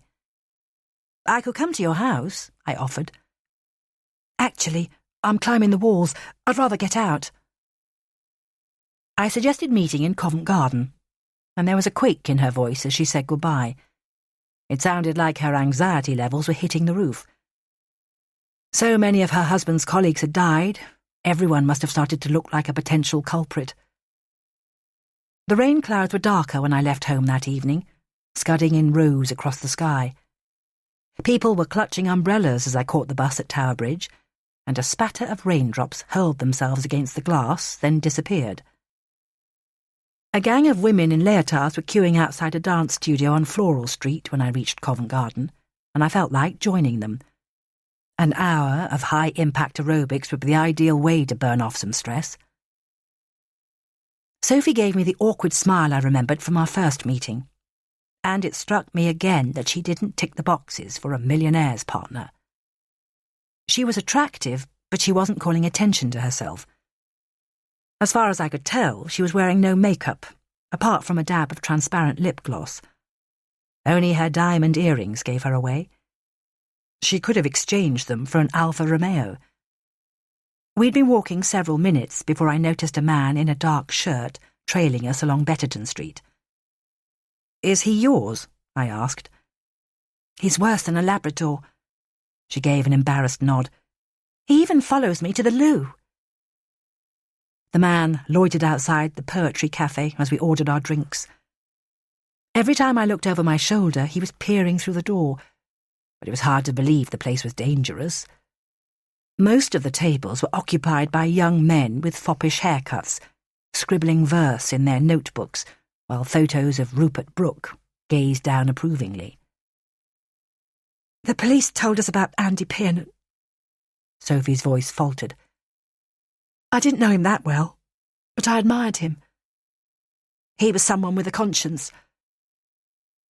It crossed my mind to admit that I'd been seeing him, but it would have hijacked the conversation. She seemed frailer than the last time we met, her skin waxy with sleeplessness. "Have you been coping?" I asked. "Not great." She attempted a smile. "I snap at everyone, and if a door slams, I have a heart attack." "The police are making progress, you know." "Are they?" Her face brightened. "Have they arrested someone?" "Not yet. They've got some strong leads, though." "Not strong enough to help Nicole. I heard about what Liam did. It's incredible. He seems so crazy about her." A deep frown settled on her face, making her look years older. "And how's your husband doing?" I asked. "Same as ever. If he's scared, I'd be the last to know. When he said the bank was closing, I thought he'd spend more time at home, but he's with his lawyers all day long. They're planning an appeal." "Doesn't Max ever talk about how he feels?" "Not if he can help it. To be honest, all I've ever wanted is more time with him. But he's in his own world. Molly doesn't get a look in. Sometimes it makes me want to beat him to a pulp." She let out a short laugh, then clapped her hand over her mouth. "Sorry, I think I'm losing it."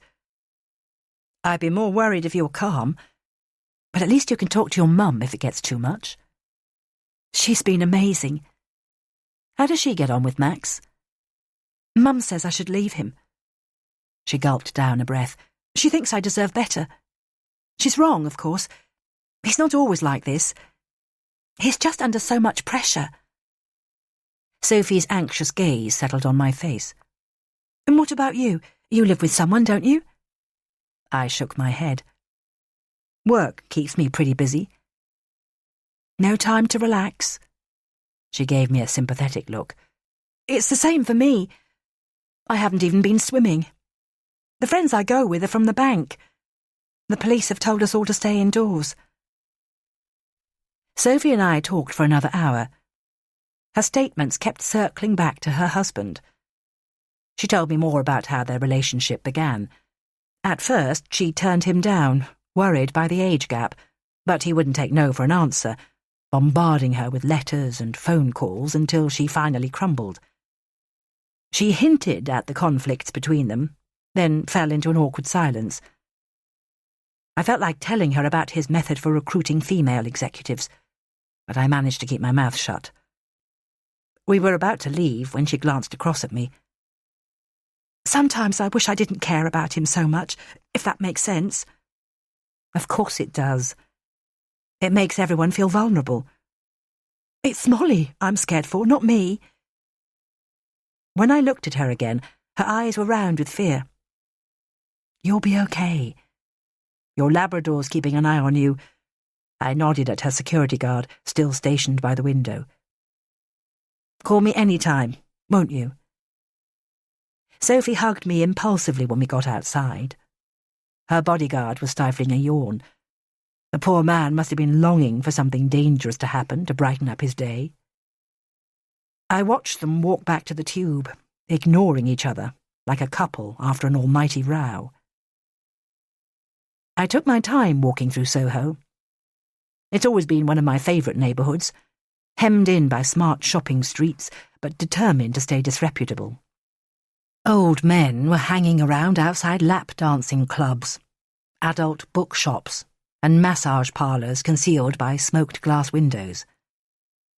Tiny Chinese restaurants were doing a roaring trade. It was hard to remember the last time I'd eaten a proper meal, but even the smell of Peking duck didn't tempt me. Watching couples enjoying a romantic dinner would be too much to bear. At 9 o'clock, I caught a taxi home, with my phone buzzing in my pocket. But at that moment, I didn't care how perfect my mother's holiday was, or how urgently Burns needed to talk. My devil-may-care attitude lasted until I got back to Providence Square.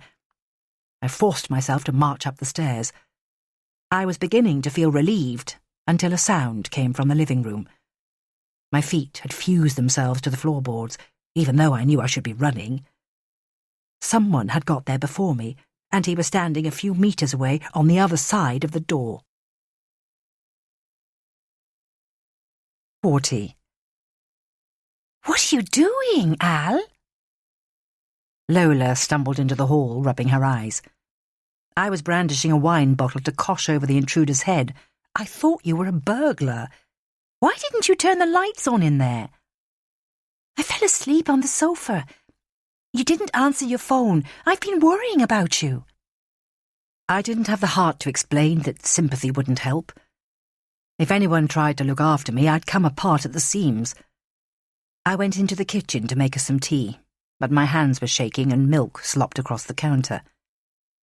"Your friend came round earlier," Lola said. "He couldn't stay long. He said he'd come back later." "Who do you mean?" "Darren." She was busy stirring sugar into her tea. "He seemed pretty urgent about it. Maybe you should give him a bell." I reached over and grabbed her arm. "Listen to me, Lo. He's the one who's been following me. He's dangerous. Don't talk to him again." "He's a stalker." Lola looked astonished. She'd always had strange ideas about human nature. The inmates on death row could convince her in seconds that they were pure as the driven snow. She was still studying me intently. "Look, Al, I'm going to stay here for a bit. You shouldn't be on your own." "What about Neil?" "He'll cope." Her feline grin flashed on for a moment. "It'll keep him on his toes." I gave her a hug, then went to search for clean sheets for Will's bed. The light was flashing frantically on the answer machine, so I forced myself to listen. The first message was from Taylor, letting me know that he'd told Brotherton about my supposed professional misconduct. He paused dramatically between sentences, as if he was puffing on a Cuban cigar. Any day now, my contract would be cancelled. The next message was silent. Someone breathed quietly for 30 seconds, then hung up. And the last was from Burns, his accent thick as Scotch mist. I deleted them all and dived into bed. Burns was waiting for me in Brown's the next morning. His skin had a greyish cast as he stared at his uneaten toast. I wondered whether he knew about his deputy's latest efforts to get me fired, but I could see it was the wrong time to share bad news. "Stephen Rayner told us his little secret," he said. "When I got your message about Freiberg's visit, I asked him what he knew about Poppy, and out it came. Once he started, he wouldn't shut up." "What did he say?" "Rayner overheard someone at work saying Poppy was the top guy's favourite girl, and it wasn't hard to get her address. He went to Raphael Street 2 or 3 nights a week, taking photos. He was planning to use them for blackmail if the bank tried to fire him. Then he made a mistake. He told a friend about it at a party, and a few days later, his camera got nicked. Pictures of 6 Angel staff were in there, including all the victims." "And you think the killer's using the pictures as a blueprint?" "Anyone from the bank who visited Poppy recently is on his list." Burns's phone rang before he could reply, and his eyes widened as he listened to the voice at the end of the line. He stuffed the phone back in his pocket as soon as the call ended. "Henrik Freiberg's gone missing," he said. There was a grim expression on his face as we got into his car, and I knew what he was thinking. Freiberg was one of Poppy's loyal customers. Rayner would have had no trouble snapping him as he went into her building. I thought about Stephen Rayner as we drove. He'd been convinced that his boss was his only ally. Maybe he believed that if Gresham retired, his job would be on the line. He'd seemed so frail when I interviewed him. If his photos were being used by the Angel killer, the guilt would drive him to the edge. I glanced out of the window as we reached the West End. Mayfair was home to more millionaires than any other neighbourhood in the city, but the pedestrians were determined not to appear rich. Most of them looked scruffy and bohemian, like artists or resting actors. Burns pulled up on a narrow road. A view of Hyde Park unfolded at the bottom of the street, but the Freiberg house looked too dilapidated to belong to a banker. It was a mess of shambling eaves with a climbing frame in the centre of the front garden. The family seemed to be advertising their home as a kid's paradise before you'd even stepped inside. The woman who welcomed us must have been a beauty once, with dark, deep-set eyes. She was in her 50s, thickening around the waist, her hair a bright, artificial auburn. When she ushered us into her living room, a young woman was standing by the window, her face tense with concern. "This is my daughter, Rena," said Mrs. Freiberg. I sat down on a worn-out sofa, and it was easy to see what had caused the wear and tear. A horde of grandchildren gazed out from the mantelpiece. More pictures of babies and toddlers than I could count. There was a portrait of Freiberg at the centre, wearing a patriarchal smile. I couldn't help wondering how his wife would react to the news that her husband had been paying a fortune for sex every week on his way home from work. "Can you tell us what happened, Mrs. Freiberg?" Burns asked. "Sonia, please." Her smile was slowly unravelling. "Henrik answered the phone around 3 a.m. Then he got up and left.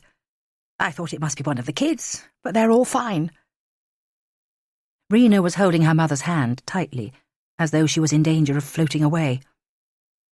I tried to picture Freiberg relaxing in one of the tatty armchairs. His body language at the Angel Bank had been so self-effacing. The pressure of being Kingsmith's right-hand man seemed to weigh heavily on him. Yet he'd kept his pleasant history teacher's manner. It was easy to see why he was terrified of exposure. It would jeopardize his whole family. Henrik wouldn't just leave. We've been married 30 years. Sonia's voice rose in protest, as though she was giving her husband a piece of her mind. He's been in a terrible state for months. Some days he hardly says a word. I keep telling him to see the doctor. The tears arrived suddenly, as though someone in another room had opened a valve. Calm down, Mum. Nothing's happened. He'll be fine. Rena's arm closed around her shoulders, and her mother's sobs paused for a second. Burns rose to his feet. "We'll do everything to find your husband, I promise." I followed him back along the overgrown path, and he pulled the passenger door open without glancing in my direction. He listened intently to the message his police radio was broadcasting, but there was so much static I couldn't hear properly. After a few minutes, Burns jabbed the off button and swore quietly under his breath. "What is it?" I asked. "Freiberg's car at Pacific Wharf." "That's good news, isn't it?" "Christ knows." His shoulders heaved upwards. "The message says it's been torched." 41. It took an hour to cross the city, cutting a line southeast from Mayfair through heavy traffic. By the time we reached Bermondsey, we'd swapped extravagant villas for grey social housing. I knew Pacific Wharf well, because I ran past it on the way to Rotherhithe. The neighbourhoods grew less salubrious the further east you travelled, and Pacific Wharf hadn't profited from the housing boom. Property developers had lined the river with apartment blocks, knowing the views would fetch high prices, then they'd run out of cash. Concrete skeletons towered above the pavement, ribs of metal exposed to the elements. Burns parked on Rotherhithe Street, and we headed towards the river. The water was gunmetal grey, reflecting the clouds massing overhead. "The heavy brigade got here before us," he commented. 2 squad cars, a scene of crime van and a fire engine had arrived already, clustered in front of a half-built apartment block. Only the foundations and the ground floor had been completed. A mess of steel girders and concrete sections lay abandoned, as though the builders had suddenly downed tools. Burns spoke to one of the firemen, then we crossed the outer cordon to an underground car park. The developers must have had big plans. It could have accommodated hundreds of cars, but the space was empty now, apart from the stink of burnt rubber. Our footsteps echoed as we crossed the concrete. "Wait here, Alice." Pete Hancock was checking people in and out of the crime scene. I watched him frowning at Burns as he pulled on his blue suit, then they disappeared behind a row of screens. When Burns finally re-emerged, I could tell that it wouldn't be pretty. It was his pallor that worried me most. Only his pride was stopping him from dispatching his breakfast behind the nearest pillar. "He's here, all right," Burns mumbled, his eyes blank with shock. "In your shoes, I wouldn't look. Save yourself a few nightmares." I drew in a deep breath and walked past him. I was beginning to hate putting on crime scene overalls, the dry fabric scratching against my skin.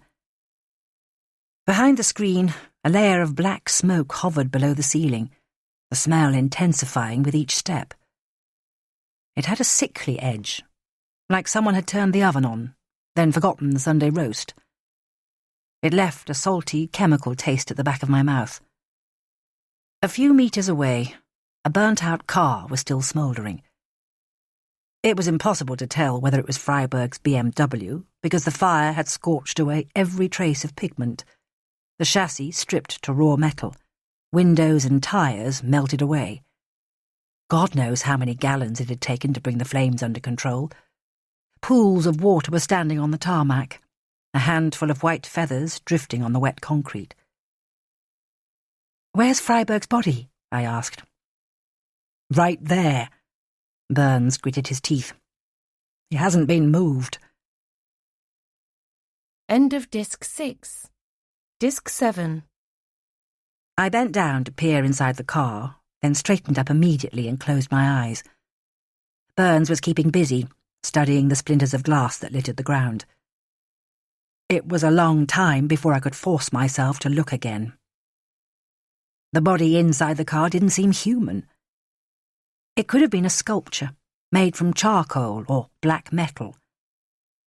The fire had stolen everything from him. Clothes, skin, even his lean tissue. And it must have been fast, because he hadn't even tried to escape. His bird-like hands melted to the steering wheel. I circled the car slowly, with a handkerchief pressed over my mouth. Freiberg's empty eye socket stared at me accusingly. He'd sat in exactly the same position in Knightsbridge. But it was his wife I pitied. Sooner or later she would find out that her husband's body was unrecognizable. Only his dental records could identify him. "That's enough," I said under my breath. I don't know why I was so angry. Maybe it was grief for Andrew bubbling to the surface, or the fact that another life had been lost. Either way, when we emerged into the fresh air, my legs were trembling. But I didn't feel weak, just determined to stop it happening again. "He left us another message." Burns handed me a postcard, wrapped in transparent plastic. The angel was the sweetest yet. A cherub's blue eyes shone back at me, skin made of porcelain, his mouth breaking into a smile. He looked as innocent as Freiberg's legion of grandchildren. I glanced at the back of the card.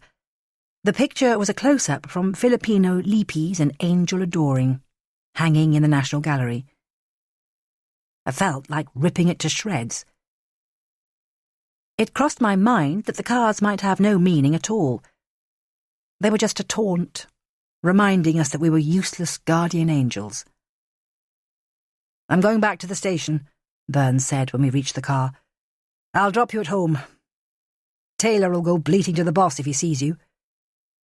I shook my head. I'm still officially employed. Brotherton hasn't fired me yet. Burns was polishing his glasses. "I don't get it, Alice. Why do it again?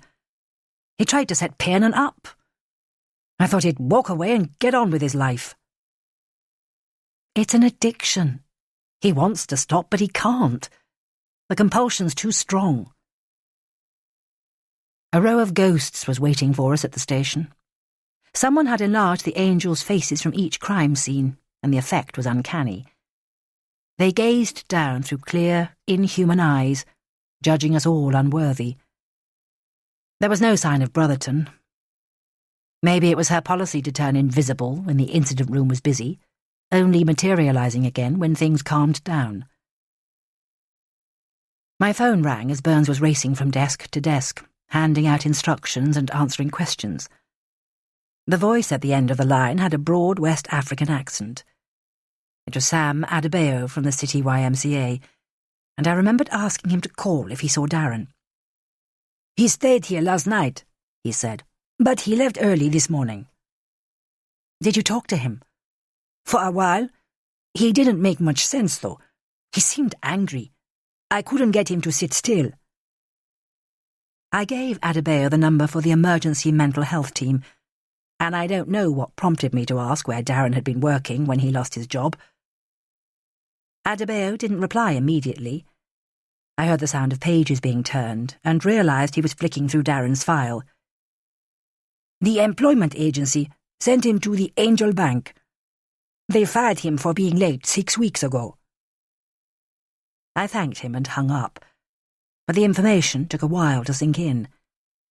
Darren had been one of the cleaners who rose at the crack of dawn to scour the bank's marble floors. When I glanced around, the room was in motion, people whirling from table to table. It seemed odd that it had taken another death to revive the team. Burns's face was lit with manic energy when he arrived back at my desk. Did you interview all the temporary workers at the Angel Bank? I asked.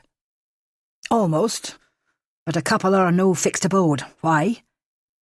One of my patients got sacked from a cleaning job there 6 weeks ago.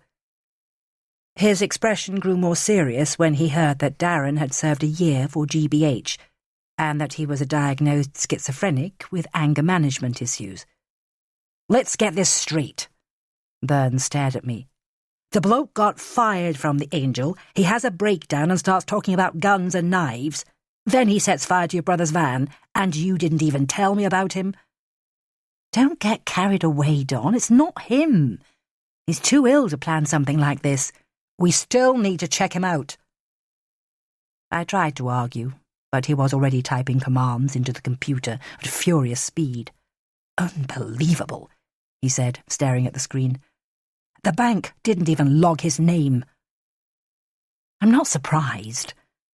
Agencies must send thousands of temps into the city every day. But they haven't all been inside for nearly killing someone, have they?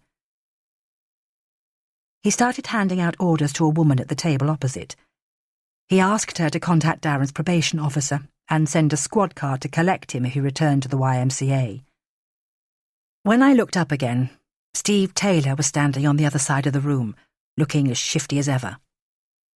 Luckily, Burns was on the move again, grabbing his car keys. I was glad to escape without facing another showdown, but my relief was short-lived. Darren had parked his scooter on the yellow lines outside the station, and he was staring straight at me. Something in my expression must have triggered alarm bells, because he set off immediately. I caught sight of the number plate, and Burns repeated the numbers into his phone as we jogged down the steps, but I knew it was pointless. Who could track down one lost soul in a community of 8 million? There was no clear suspect, and Burns was clutching at straws. It was beginning to feel like almost anyone in the city could be the Angel killer. 42. Burns was concentrating on the endless flow of traffic on Baker Street, and I'd already guessed where he was taking me. Our visit would follow the usual pattern. Poppy would be wearing another gorgeous outfit, preparing for her next client. But Raphael Street was deserted. Not a single punter arrived during the 15 minutes we sat outside, while Burns barked instructions into his phone. The door to Poppy's building had been left ajar, and I wondered why she carried on with her work. She could easily have persuaded one of her boyfriends to pay for another bout of rehab. Maybe she couldn't face being a Viscount's daughter again, condemned to a life in the country and marriage to a chinless wonder. There was no answer when Burns rapped on her front door. He leant down to peer through the letterbox. Something's wrong, he said. The place has been trashed. Burns made me stand back before launching himself at the door. There was a sound of wood splintering as the lock broke. Not many obstacles could have survived a full frontal attack from a man of his scale. He massaged his shoulder gingerly as he stepped over the threshold. The hall was a mess. A cabinet had been pushed over. Letters, keys, and photographs were strewn across the floor. The place was oddly silent. If Poppy had been at home, she'd have confronted us by now, furious about our intrusion. There was hardly any damage in the lounge, just a few pictures askew and pieces of broken glass on the floor. Nothing seemed to be missing. The kitchen was undisturbed. Someone had made coffee recently. The red light on the percolator was still glowing. When I got back to the lounge, Burns was opening the door to Poppy's bedroom. I saw him recoil, then fumble for his phone, cursing under his breath. Don't go in there, he barked at me. I heard him asking for backup, a scene of crime team, 8 uniforms, a pathologist. It didn't take a clairvoyant to realise she was dead, but I still wasn't prepared. Poppy was sprawled across the bed in her favourite pink dress, except it wasn't pink anymore. It looked like it had been tie-dyed in different shades of red. She'd been stabbed dozens of times, the wounds visible through the torn fabric. But he'd saved his energy for her face. It was unrecognisable. There was a hole where her nose should have been, her features a blur of livid flesh. The brown mess on the pillow must have been the remains of her eyes. The scene didn't seem to bother Filipino Lippi's angel. He was propped against the headboard, surrounded by white feathers, gazing at me innocently. My first reaction was rage, and most of it was self-directed. I'd failed to convince Poppy to take more care. It made me wish I'd worked harder to convince Burns to give her protection. I couldn't forget our last conversation and the dry graze of her fingertips on my wrist when she said goodbye. It sickened me that her death had been more violent than all the others. I spotted her appointments book lying on a coffee table. His name will be in there, won't it? Burns put on plastic gloves and rifled through the pages. There's nothing under today's date. She must have taken the day off. The Sockos had already arrived, head to toe in white, tying security tape across the door. I caught a glimpse into the second bedroom and I spotted something new. From a distance, the room still looked innocent, with its plain furniture and the crucifix on the wall. But 2 pairs of handcuffs were locked to the bed frame. I felt a pang of sympathy for Poppy. She must have pretended to be a schoolgirl countless times for yet another old man to deflower. "You shouldn't be in here!" One of the Sockos shooed me along the hallway as if I was a dangerous contaminant. Clouds were circling overhead like towels churning in a tumble dryer. I leant against the car and imagined calling the hospital in Seattle to tell them I'd changed my mind. Maybe I could forget everything I'd seen and go swimming every day after work. Burns' return neutralised my daydream. His movements were so jerky and unpredictable, it looked as though his nerve endings were hooked to the national grid. Poppy's appointment book was still clutched to his chest. He slipped into the driving seat and started leafing through the pages, working backwards from today's date. "I knew it," he muttered. "What?" He stared back at me. "Kingsmith went to see her last month." "You should warn him, Don." "I can't." Burns's jaw was working overtime, muscles ticking in his cheek. "He's blaming us for the FSA ruling. He'll sue us if we contact him." He dropped the appointment book in an evidence bag, then placed it on the back seat out of my reach. "Can I see?" I asked. He grunted something inaudible, and his scowl was the equivalent of a point-blank refusal, so I kept my peace and looked out of the window. "The tabloids would pay a fortune for that," he said. My curiosity grew even stronger. The pages would be stuffed with famous names. Actors, footballers, business magnates. Maybe a few cabinet members had found their way to Poppy's door. No wonder Burns looked tense. For the first time in his life, he was the guardian of state secrets. "We've got a predicament, haven't we?" he said. "Kingsmith's on the angel killer's list, but he won't let us anywhere near him." I held his gaze. "It's not just him we need to worry about. If he gets attacked, his family are in danger too." Burns didn't bother to reply, but his tyres gave a thin scream as the car pulled away. 43. "I'll drop you at a taxi rank," Burns said. "Then I'll get over there." His driving had taken a nosedive. He was taking corners too fast, shoulders hunched over the wheel. "I'll come with you." It was the thought of Sophie that made me volunteer. She'd have heard about Freiburg by now. At least the sight of us waiting outside might reassure her. It was after 7 when Burns pulled over by a parade of shops. He shoved 2 jumbo cups of coffee into my hands, then drove the last half-mile to the Kingsmith's house. "There's enough caffeine in here to kill a horse," I said. "It'll keep us awake." From the set of Burns's jaw, it looked like he was prepared to wait until the next millennium. 2 sentries were still standing either side of the Kingsmith's door. They looked like actors auditioning for the next Bond movie. Apart from their presence, the house was the same as its neighbours, prosperous and too large, like an overfed businessman. It dawned on me that Lola was still waiting at my flat, determined to keep an eye on me. I stepped out of the car to call her.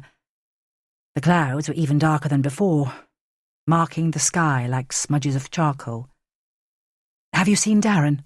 I asked. "Not yet." Lola sounded disappointed. "That's good news. Call the police if you do. Promise you won't talk to him." I gave her the incident room's number, but I'm not convinced she wrote it down. Knowing Lola, she was more likely to dash outside and minister to him herself. Burns was knocking back huge swigs of coffee as though it was a universal cure. He was so preoccupied that I had the chance to study his new image. He was an inch away from being handsome. 2 more stone and his transformation would be complete. A thin man stepping free of the fat suit he'd dragged around for years. Oliver Hardy morphing into Stan Laurel. I kept expecting his former self to reappear, desperate to vanquish him. Suddenly he strained forwards in his seat. "There she is," he said. Sophie Kingsmith was standing in the doorway, chatting to her sentries, offering them mugs of tea and charming them with her anxious smile. Burns gazed at her approvingly. "How did that tosser get a girl like her?" he muttered. "It's a mystery. She must have low self-esteem." As soon as the men had finished their drinks, Sophie went back inside, and lights appeared in the downstairs windows. I wondered what Max had been doing since the bank closed. He'd been advised to stay safe at home, but being trapped indoors, unable to work or play golf, must have been sending him into meltdown. I flicked through Burns's CD box to keep myself occupied. Curtis Mayfield, Ry Cooder, Al Green, Matthew P., Amy Winehouse. There were a few dubious choices hidden under the passenger seat. The Proclaimers and Adamant, but it was the wrong moment for criticism. When I looked up again, the house was a blaze of light. Maybe it was part of the family's game plan.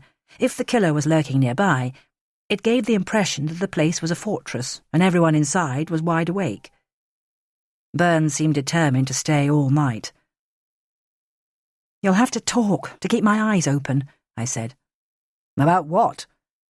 "Anything. What made you leave Edinburgh and come here?" Burns's shoulder twitched irritably, and I wondered if he disliked talking about his past as much as I did. "I grew up in Midlothian. There's nothing in my village except miners' cottages, a graveyard and a spa, with everything past its sell-by. The pub was full to the rafters on Mondays when the dole checks came, empty the rest of the week." "So you escaped?" "I made a crap job of it." He kept his gaze fixed on the house. "Edinburgh Art College gave me a scholarship, but they chucked me out after a year for bad behaviour. I got the train down here with my tail between my legs. My father wouldn't let me back in the house." I was too surprised to reply. My image of Burns didn't include a wayward past or a talent for life-drawing. "Why did you choose the police?" "There weren't many options. There was the army, the navy, or the force. All I had to offer was my immaturity and a couple of hires." "But you didn't have to stay in, did you?" He looked across at me. "What is this? Late-night psychoanalysis with Dr. Alice Quentin?" "I'm just trying not to sleep." "Okay, then. Here's my dirty little secret. I thought I'd hate the job, but it fits me to a T. Someone's got to slap these monsters behind bars. And what would I be doing now if I'd gone to art school? I'd be grinding my soul to dust, teaching kids to draw in some shite school in Midlothian." "And what's your biggest ambition?" "Man alive, you don't let up, do you?" He thought for a moment. "I want my boys to have more choices. They can be deck chair attendants for all I care. I won't pressure them." Burns looked stunned by his own candour. "Go on then. What's your big dream?" "To learn to drive. On the barrier reef, preferably. He rolled his eyes. Go and see open water. That'll cure you. Burns's fingers jittered across the steering wheel, and it was clear that the conversation was over. God knows how many shots he'd put in his coffee. I felt like pointing out that the killer was unlikely to approach a building with guards at every entrance. The 007s must be armed to the teeth. If he came anywhere near, he'd be riddled with bullets. When I looked up again, the front door had swung open, light spilling across the pavement. Max Kingsmith stomped over to us, wearing a furious expression.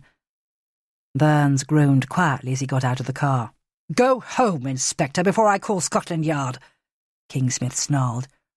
"You've done nothing to protect us, and you're stopping my men from doing their work." He didn't wait for a reply before pacing back up the steps. "Charming," Burns muttered. Kingsmith's order made me furious, but it was a blessing in disguise. Nothing had changed in the past 2 hours, and Burns looked like he was hallucinating, his eyes stretched uncomfortably wide. Maybe he was afraid to shut them in case his body lapsed into sleep. Lights were still blazing in every window, and the bodyguards had been replaced by clones in identical suits. Even the radio had fallen silent. Burns drove slowly on the way home. When he turned to me, it was too dark to read his expression. "Were you keen on that Piernan bloke?" he asked.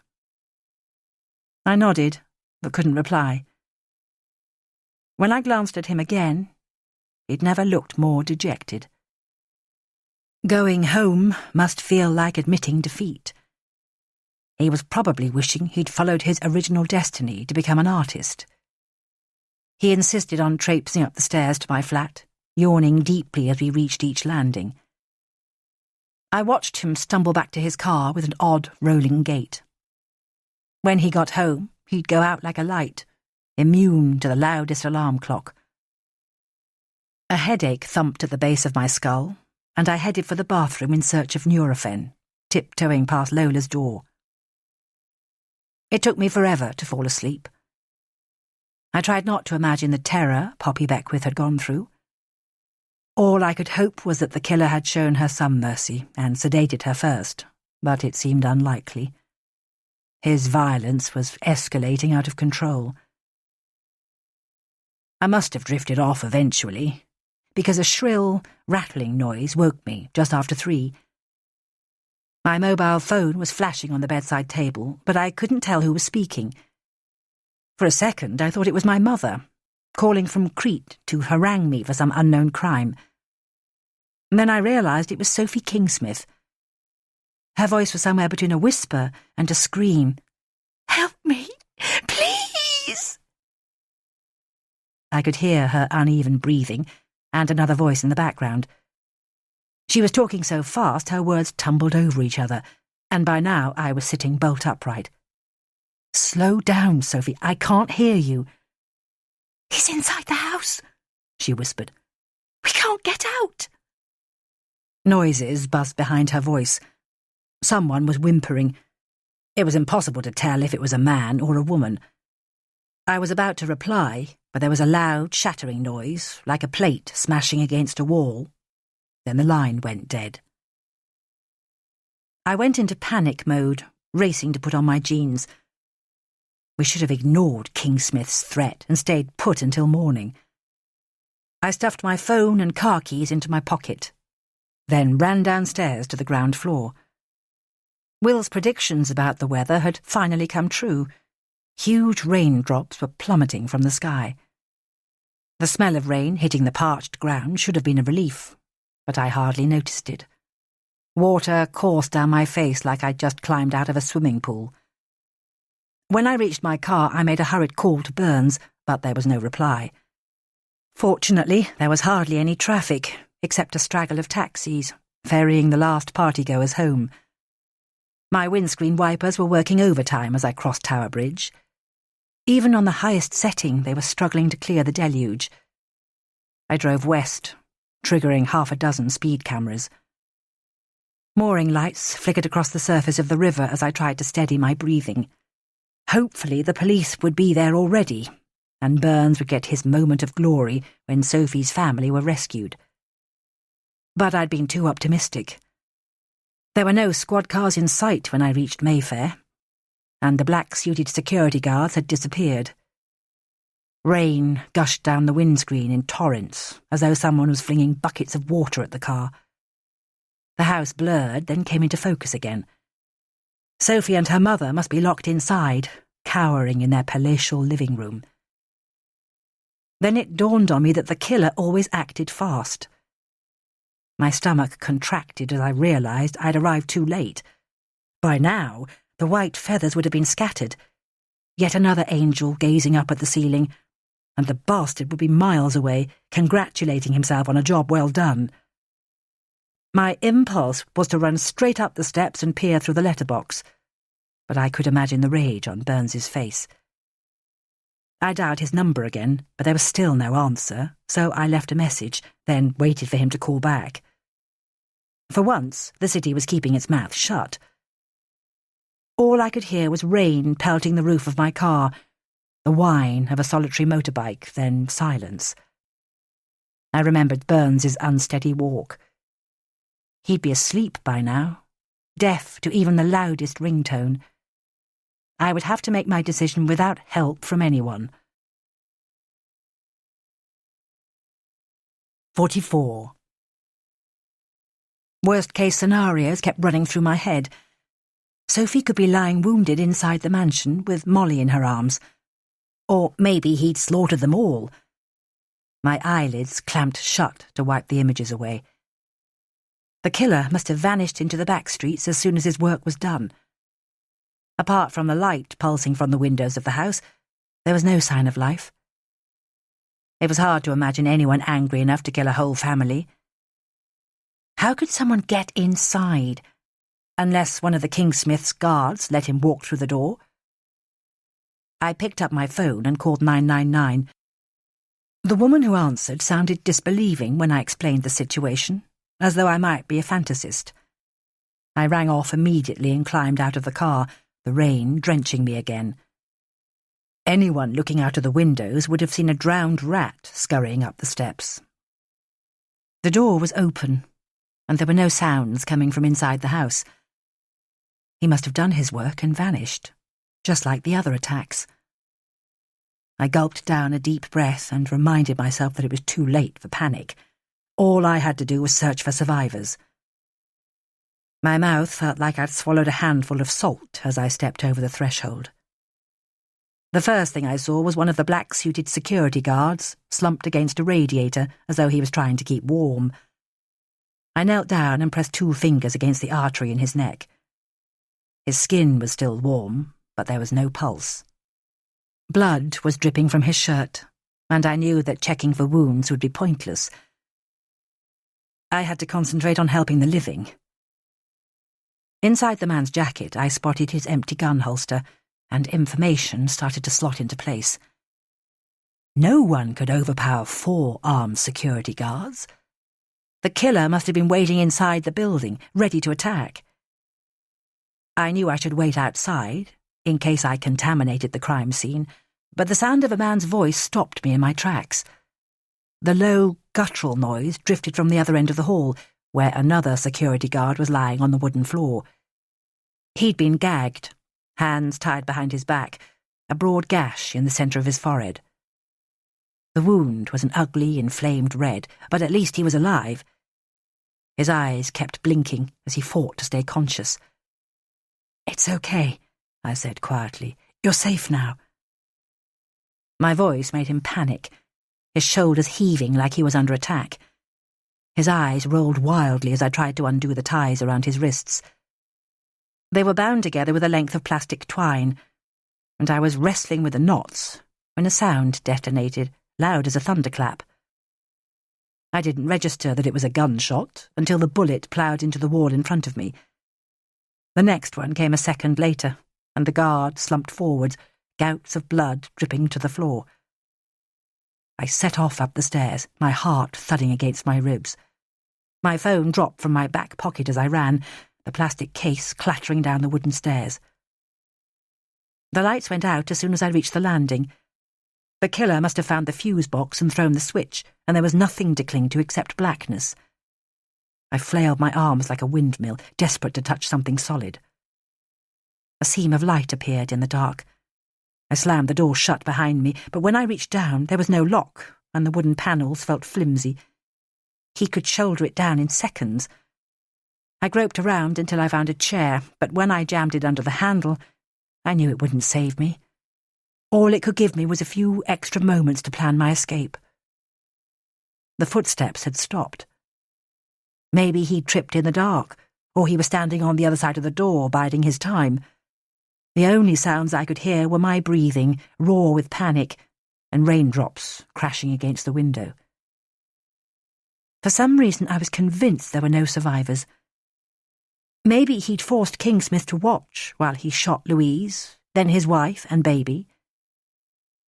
I pressed my back against the wall. The most important thing was to stand away from the door. A single bullet would convert the wood to matchsticks. The darkness lifted for a second as moonlight flooded through the window. The only furniture I could make out was a narrow, single bed, a cabinet and a cupboard. It looked like I'd chosen one of the Kingsmith's spare bedrooms as my hideaway. I did my best to open the sash window, but it was locked, and kicking out the panes wasn't an option. The noise would give me away. He'd be waiting for me when I hit the ground, and I'd be trapped in the garden with nowhere to hide. My claustrophobia was getting the better of me. The oxygen supply seemed to be running down, dizziness overwhelming me. And then I heard it again. His footsteps on the landing, slow and deliberate, like he had all the time in the world. A thin beam of light appeared under the door. The bastard must be shining his torch through the gap. I held my breath until I felt like I was drowning. Then he set off again, the floorboards creaking under his weight. He was searching for me in another room, peering under beds and tables. I kept willing the rain clouds to evaporate so I could see again, but all I could rely on was my sense of touch. I wrenched the cupboard door open and inhaled the scent of lavender. It made me pity Sophie. She tried to make the place comfortable, putting lavender bags in every wardrobe, but it hadn't protected her. My thoughts cleared for a second. The killer must know the house like the back of his hand, because he knew where the fuse box was, and he could find his way around with the lights switched off. His footsteps were closer now, gaining momentum, like he owned the place. And then the picture started to sharpen. Maybe the man striding from room to room was Kingsmith himself. That would explain why he'd sent us away. Somewhere along the line, his narcissism had tipped over into psychosis. He was destroying his own empire because his dreams were about to be destroyed. The world he'd created was riddled with corruption. I remembered Andrew telling me that Kingsmith tried to destroy his enemies. Sacrificing the people closest to him would make him invincible. The power of life or death lay in his gift, like an Egyptian pharaoh. My hands fumbled blindly across the cupboard's top shelf. I was hoping for scissors or a vase to smash over his head, but there was only a pile of towels, neatly folded. Then I heard something that made me hold my breath. The noise was so faint, I thought it must be imaginary. But it came again, shrill and unmistakable. Hiding wasn't an option anymore, because a baby's cry was drifting from the floor above. There was no way I could leave Molly by herself. 45. Sophie must have hidden Molly somewhere safe when she realised her husband had lost his mind, praying she wouldn't make a sound. But I wasn't the only one who'd heard her crying. The footsteps were moving faster now, thundering across the landing, starting to climb the stairs. The muscles in my throat constricted like a vice tightening. Kingsmith had switched his search from me to the baby. My first impulse was to fling the door open and chase upstairs to find the baby, but I stopped myself. I had nothing to fight with, not so much as a bottle to smash over his head. He was pacing the floor above me, relentless as a sleepwalker. If I set foot outside, I'd be on the losing end of his game of cat and mouse. I scrabbled frantically in the cupboard again, and my fingers closed around a small metal cylinder. It was too dark to see whether it held hairspray or deodorant, but it didn't matter. At least I had something to spray in his eyes. I pressed my ear to the thin wood. For a moment there was no sound, then I heard him rushing down the stairs. A thread of torchlight appeared under the door, but it was gone in seconds. I wondered why he was hurrying. Then a sick feeling of panic churned in my stomach. Maybe Molly was dead already. He was running through the house with her body in his arms. My eyes were growing used to the dark. I could make out the swirling flowers on the wallpaper as I strained to hear the next sound. I didn't have to wait long. Molly was wailing pitifully, as though she understood exactly how much danger she was in. I yanked the door open and floundered through the dark without questioning what I was doing. I tripped twice on the stairs, but managed to keep going. The baby's yells grew louder with each step, guiding me towards her. Sophie had chosen a good hiding place. Molly was safe in her Moses basket under a gabled window, with moonlight flooding into the room. There was a key in the lock, and suddenly I could breathe more easily. It would take a while to kick down such a sturdy door. The baby's cries had softened to a dull whimper. Maybe she sensed that she wasn't alone. When I reached into the basket, her hand grabbed my finger tightly, unwilling to let go. Suddenly, the lights flashed on again. At first they were so bright I could hardly see, but when my vision cleared, Molly was blinking up at me, and I was standing in the middle of a junk room. A whole wall was lined with cardboard boxes and crates, old furniture stacked in piles. I was still desperate to find a weapon, but when I opened the first box, my fingers sank into softness. I pulled back the lid and stared inside. The container was packed with long, white feathers tickling the palms of my hand.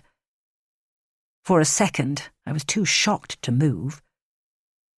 When I flipped back the cardboard lid of the next box, an angel stared straight into my eyes, his expression calm and forgiving. Dozens of angels were crammed inside the container, competing for space. My thoughts were slowing down. King Smith had been so arrogant. He hadn't even tried to hide his paraphernalia. I heard him pace across the landing, then I saw the doorknob twist and my heart pumped even faster. He knew I was in here with Molly. All he had to do was fire his gun at the lock.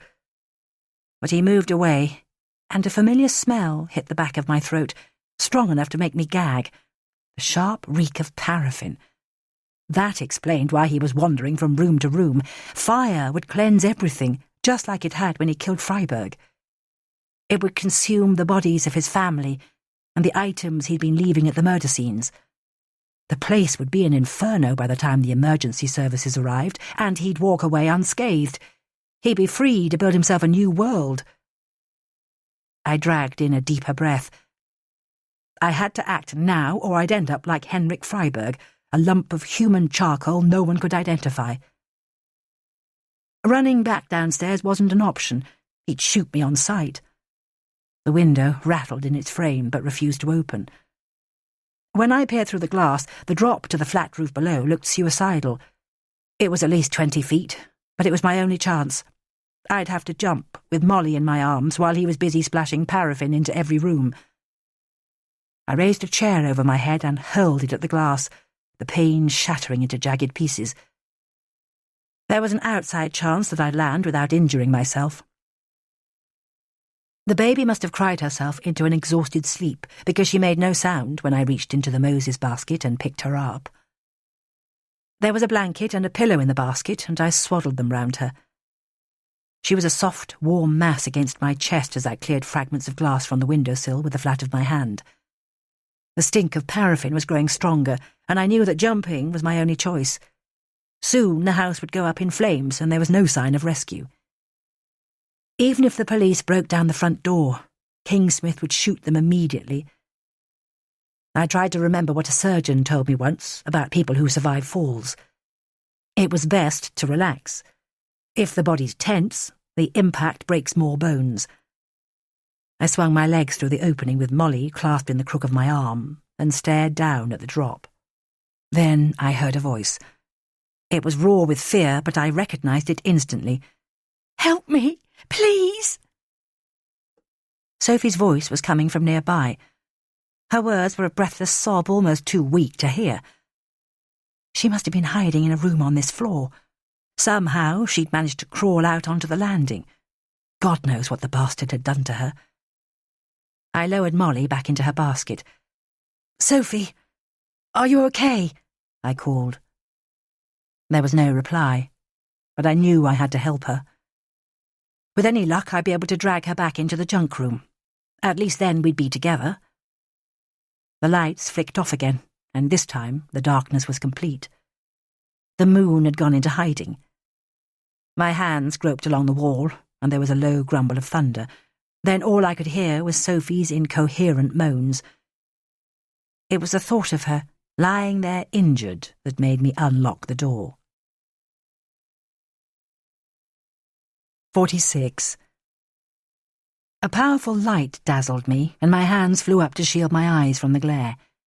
Sophie was on the floor, slumped against the wall, clutching a torch. Her image swam as I moved towards her. "Stay where you are." Her words were distinct and hard as ice cubes. "Has he hurt you?" I was afraid that Kingsmith was waiting to spring out of the shadows. The light blinded me again as I tried to look at her. She was taking rapid, panicked breaths, and I understood why she was on the edge of hysteria. Watching her husband rampage through the house with a gun would have challenged anyone's sanity. "Come on, Sophie, you have to stand up." I took another step towards her. "We need to get out of here." "Don't touch me," she snapped. I squinted into the light. Her outline was clearer now. There was a can of paraffin beside her, a gun clutched in her right hand. My panic dropped away instantly. Maybe I realised that calmness was the only thing that could keep me alive. "It's all right," I said. "I'm not moving." "I brought you here to listen to me." Sophie's voice was almost too low to hear. "I am. You can tell me everything."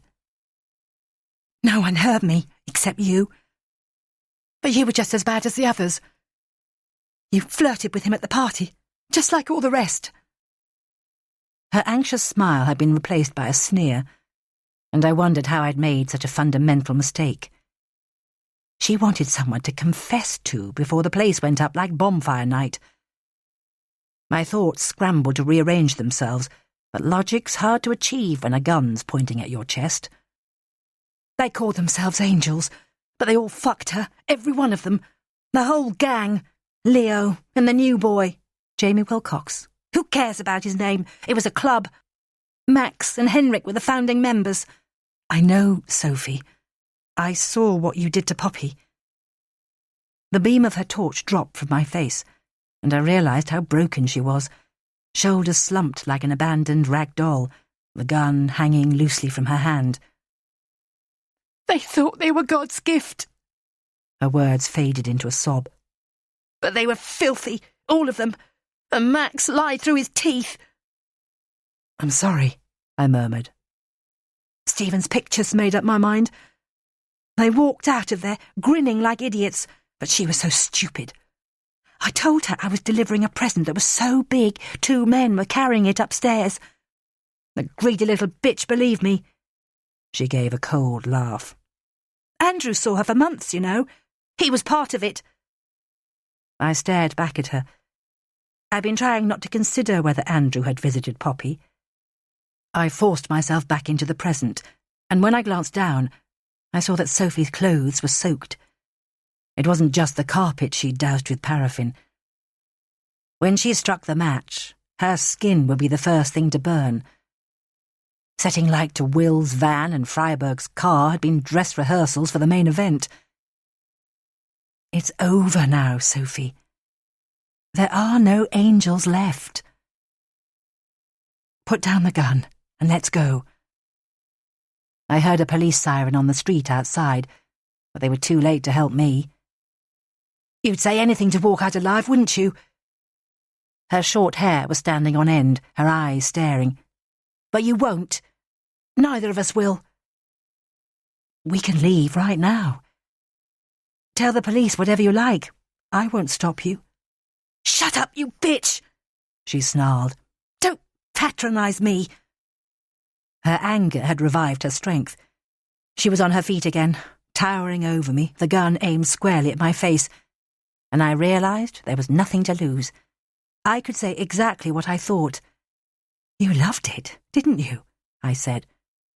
Killing them was the only thing you could control while your husband was out there, screwing anything that moved. Do you know how many girls fucked him in his office just to get a job? Shut up! The barrel of the gun was less than a metre away. If she pulled the trigger, she'd leave a 2-inch gap between my eyebrows. Everything speeded up after that. With perfect timing, Molly started to cry, and Sophie's expression changed. For a split second, she looked like any other anxious mother, eager to comfort her child. And that's when I reached for the gun. But someone knocked me to the floor. I heard the gun fire, and a man's voice groaning. When the torch rolled past my face, I managed to grab it. The man was lying on the ground, and Sophie was coming for me, but this time I knew what to do. I smashed the torch into her face with all my strength. There was a crunching sound. I must have broken her cheekbone or her eye socket, but I was too busy searching for the gun to care. When I finally grasped it, she looked pitiful. Tears were streaming from her eyes, the side of her face grossly swollen. She was fumbling with a box of matches, but I knocked it from her hand. Don't move a fucking muscle, I snapped. Darren was lying on the other side of the landing. He'd pushed me out of the way when the gun fired, and now he was staring at the ceiling, moaning softly to himself.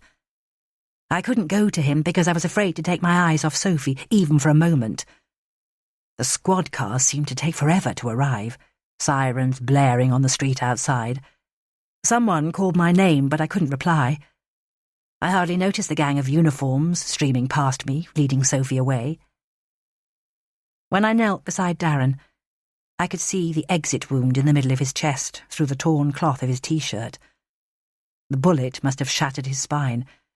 His rib cage was rising and falling, much too fast. His eyes were losing focus when I knelt beside him.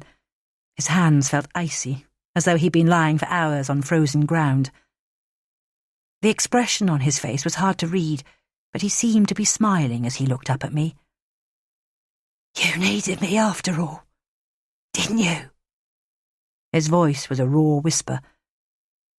I tried to reply, but no words arrived, so I leant down and kissed his forehead, keeping my face inches from his.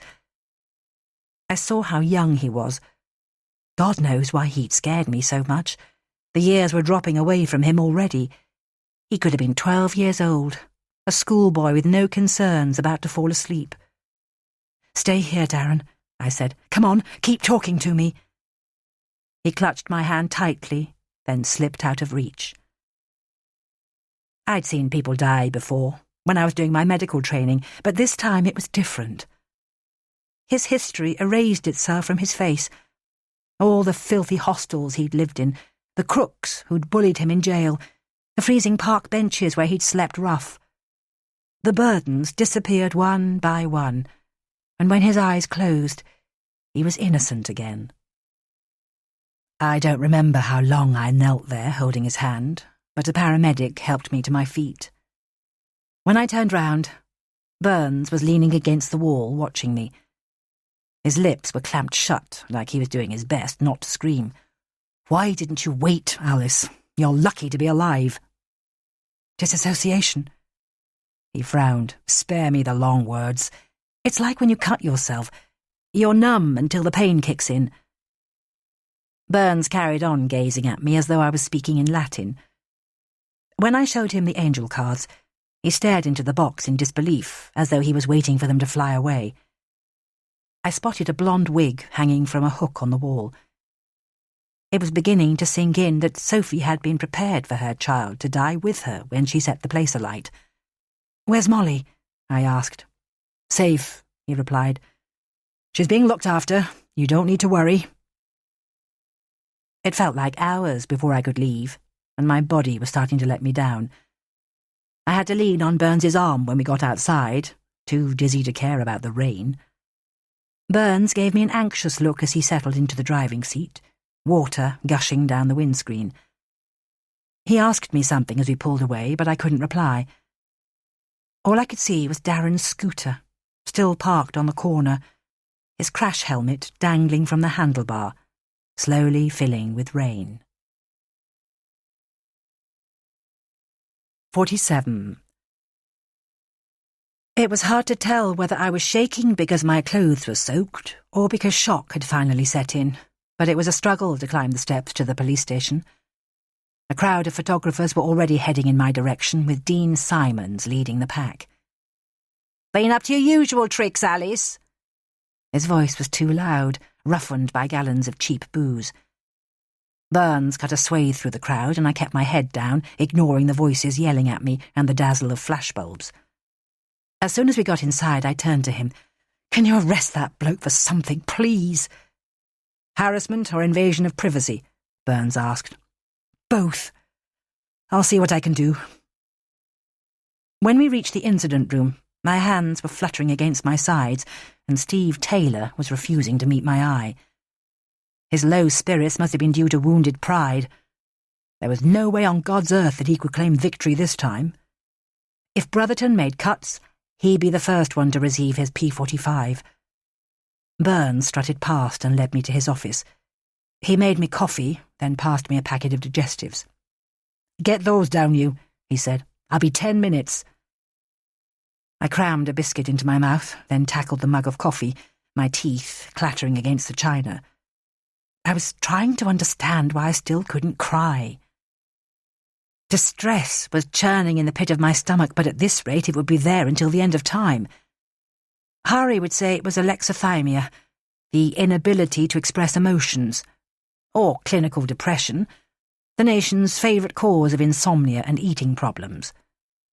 But when Burns finally returned, I was staring blankly at the wall. But at least I'd managed to eat half the biscuits. "She's talking already," he said. "The doctor's trying to fix her face, but she won't shut up." "Is her mum okay?" I asked. He nodded. "She'd locked her in a room on the ground floor. She'd sedated her and the security guards. The ambulance blokes thought the old girl was having a heart attack when she came round. She hasn't been told what Sophie's done yet. They're waiting till she's stronger." "And Kingsmith?" "She saved him until the end. Maybe she was hoping he'd change, but he wouldn't apologise for seeing Poppy, so she shot him, point blank." I winced. Where did she get the Rohypnol? That's not hard, is it? She probably bought a job lot on the internet for less than £100. I rubbed my hand across my eyes. So she killed them all for sleeping with Poppy. But why did Jamie Wilcox go to her? It doesn't make sense. Peer pressure. I bet the bigwigs took him for a drink, and the next thing you know, they're having a whip round to send him to their favourite girl. An initiation ceremony. Burns's eyebrows rose. Beats biting the head off a chicken, I suppose. I stared back at him, and his image wavered. I remembered the film clip he'd shown me of the young, broad-shouldered man in a hooded top, coolly pushing Leo Gresham to his death. Sophie must have bought a tracksuit somewhere and carried out her plan without a flicker of guilt. And when she transformed herself into a long-haired blonde, she became someone else, the kind of woman who could pick up men in a crowded bar, or persuade a prison guard to carry drugs into Wormwood Scrubs. I was still struggling to understand how she got hold of Rayna's camera, but I remembered her complaining about all the events she had to attend. As the boss's wife, she would have known all the executives and overheard plenty of indiscreet conversations at champagne-fueled dinners. It would have been easy to borrow her husband's master key to unlock Rayna's office. "Did you know she was mates with Piernan too?" Burns asked. By now my mind was on overload. I closed my eyes, but the pictures wouldn't go away. She must have sedated him, then hauled his body into the bath, slitting his wrists for good measure. The details had been so carefully planned. She'd incriminated him by leaving the angel cards and rohypnol in his flat. And she'd even sent herself a card to make sure she looked innocent. "It was her who attacked me, wasn't it?" I asked. He nodded. "You're not her favourite girl, but at least you got your own back tonight." Her barrister's bound to say it was postnatal psychosis. Burns shook his head briskly. "I reckon she was planning it before she got pregnant. We just got hold of her medical records. She had a psychotic episode in her teens and tried to top herself. But I don't think that's the reason. It was just a fucked-up version of love. She got wise to her husband's tricks, so she made them all suffer." Why did she bother with the angel cards and the feathers? Her dad was a vicar. Maybe she couldn't stand all that sin. I remembered the discreet crucifix her mother wore. How could a religious upbringing result in so many deaths? "She said something else," Burns carried on. "She was planning to go after Nicole for having a fling with Max." The idea took a moment to register. It made sense that Nicole would aim for a multimillionaire as her next husband, even if they were both still married. It seemed ironic that Liam had saved her life. If Sophie had got there first, dissecting her face wouldn't have been enough.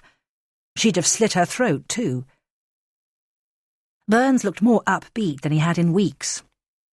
I could tell from his expression that his confidence was returning.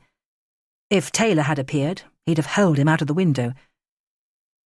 "Give me a minute, then I'll drive you home," he said. His idea of a minute could stretch to an hour, depending on how many distractions came his way. As I tried to get comfortable on my plastic chair, I noticed Poppy's appointment book on his desk. I tried to restrain myself, but it was a losing battle. The pages made fascinating reading. Men from all walks of life had used Poppy's services. A game show host, my favourite stand-up comedian, even a world-class tennis player. On the second page I saw Andrew's name, and I realised that Burns had been trying to protect me, as usual, even though it was blindingly obvious. It still hurt to see his surname written in Poppy's looping scrawl. Andrew had booked a weekly slot in her schedule until a few months ago. I stared out of the window and tried not to judge him. He'd driven himself so hard that there'd been no time for a personal life. In his shoes, I might have done the same. I knew how it felt to work yourself into a stupor, then go home to an empty bed. Outside the window, the sky was lightening, and when I glanced at my watch, it was almost 7. The rest of the city would be eating breakfast by now, or taking a shower, preparing for another day at work. I was ready to leave when Burns finally came back. My hands were still shaking, but I was determined to walk to my car unaided, without anyone propping me up. The ground rocked when I got to my feet, and Burns reached out to steady me. He was standing in front of the window, shoulders broad enough to block out the light. There was a mix of emotions in his eyes: surprise, pity, maybe even a hint of admiration. I wondered if he was about to deliver more bad news, because I'd never seen him look so serious. "Can I go home now, Don?" "Not just yet." He was still refusing to smile. It was a surprise when he put his arms round me, but I should have remembered that comfort is Burns's speciality. My cheek rested on his shoulder, and it felt like trying to embrace a giant. Neither of us pulled away until someone walked past, heels clicking on the lino outside the door. He was still looking at me as I drew back, with a complicated expression on his face. When I glanced down, I noticed a dark stain on the arm of my T-shirt, as big as a fist, beginning to turn brown. My clothes were covered in patches of dried blood. No wonder Burns had taken pity on me.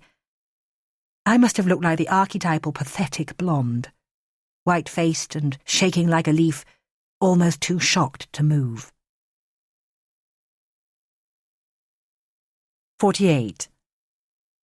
I got some odd looks as I marched through the station, covered in bloodstains with messy, uncombed hair. Lorraine Brotherton's office door was half open, and I caught a glimpse of her. She was wearing a dark grey dress which matched the clouds outside. Luckily, she didn't spot me. She was too busy examining the contents of her filing cabinet to haul me in for a lecture on safety protocols. No doubt she was longing to slip back into anonymity when the furore died down. She'd probably already booked the car ferry to Saint-Malo. For once, the press ignored me when I got outside. They were too busy taking pictures of Dean Simons resisting arrest. He was shrieking about injustice as 2 uniforms dragged him up the steps. I skirted round the side of the crowd and got into my car. It was the middle of the morning rush hour, and everything was still coated with a layer of artificial calm. Andrew would have felt the same in the moments before he died, afloat on a sea of rohypnol. But something changed when I put my hands on the steering wheel. I felt steadier, and even the traffic was soothing. The mechanical routine of driving as easy as running. All I had to do was shift gear and let my instincts protect me. With luck, I could avoid knocking anyone down. At first I drove without any sense of purpose, apart from escaping everything I'd seen. I wasn't ready to go home, even though I was desperate for a shower. It was only when I passed the edge of Regent's Park that I realised where I wanted to be. The paths were almost empty, rain falling in long, unbroken sheets. Even the most obsessive marathon runners had stayed at home. It took less than half an hour to double back into the city. I parked my car on Lombard Street, then dug around on the back seat for my Mac, buttoning it up to cover my filthy clothes. I felt too weak to use the stairs, which presented me with a problem. The concierge smiled reassuringly as I stepped into the glass-bottomed lift. The first moments were the worst, listening to the doors click shut, knowing it was too late to escape. But the aversion therapists are right. Avoidance is not an option. The only way to tackle a phobia is to feel the fear and do it anyway. I tried not to hold my breath as the numbers ticked by. Luckily, there was just one policeman guarding Andrew's flat, and he looked fresh out of Hendon. D.I. Burns sent me, I told him. I need to go in, please. Have you got some ID? I flashed my NHS card at him, and the young man nodded politely. He was so green that yesterday's lottery ticket would have probably done the trick. The flat was exactly as I remembered, with a row of huge black and white photos lining the hall. The skyscrapers were packed so close together they looked like school kids, standing in line, vying to be the tallest. I felt sure Steve and Rayner had taken them. They had the same sharp-edged beauty as the landscapes in his flat, and I couldn't help wondering how he'd cope with the fact that the snaps he'd taken of his Angel Bank colleagues had condemned them to death. I rummaged through the cupboards in Piernan's kitchen until I found his supply of booze, then filled a shot glass with Irish malt. I stood beside the panoramic window as the alcohol scorched my throat. Rain was pelting the streets, but London was carrying on regardless, executives sheltering under umbrellas as they raced from one transaction to the next. I could see the Angel Bank building, still standing tall, even though it had been shut down and its directors were lying in the mortuary. The square mile didn't seem to give a damn. Soon another bank would take over the lease and start operating again, led by a new financial guru. I don't know how long I stood there, but I remember going back for a refill, trying to dissolve the tightness inside my ribcage. All my coping strategies had deserted me for the time being. Normally I worked hard to avoid acknowledging pain, burying myself in work, sprinting for miles or hitting the town with Lola. But today it was inescapable. I closed my eyes, but Andrew refused to appear. I'd been wrong to imagine that I could come here and say goodbye to his ghost. It had departed a long time ago. The only things he'd left behind were expensive furniture, a shelf full of adventure stories, and the sterile smell of loneliness. But at least the whiskey was taking hold. Soon I'd be strong enough to go home and face the inevitable tsunami of sympathy from Lola. and the Warhol butterfly, trapped in its wooden frame. I perched on the edge of a stool and made a string of rash promises to myself. In future, I'd work less and see more of my friends, stop worrying about my brother. And I'd run the marathon in a decent time, so no one could ever see me as a weakling again. I gazed at the cupola of St. Paul's, its stone pallid against the dark sky. Burns's skin had been the same colour today, chalk white with tiredness and relief.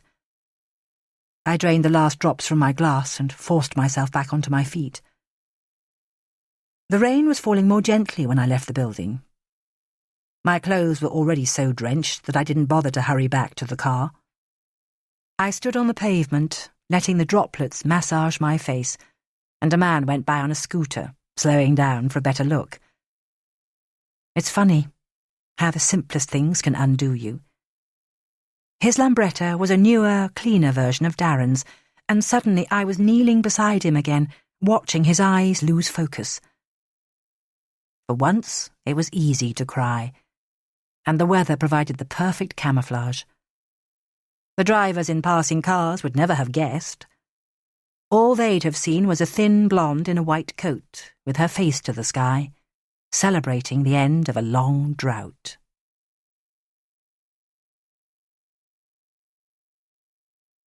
That was A Killing of Angels by Kate Rhodes, read by Charlotte Strevens. We do hope you've enjoyed listening to this Oak Hill audiobook. If you'd like to listen to further titles, please contact your local library or write to us at the address on the box cover.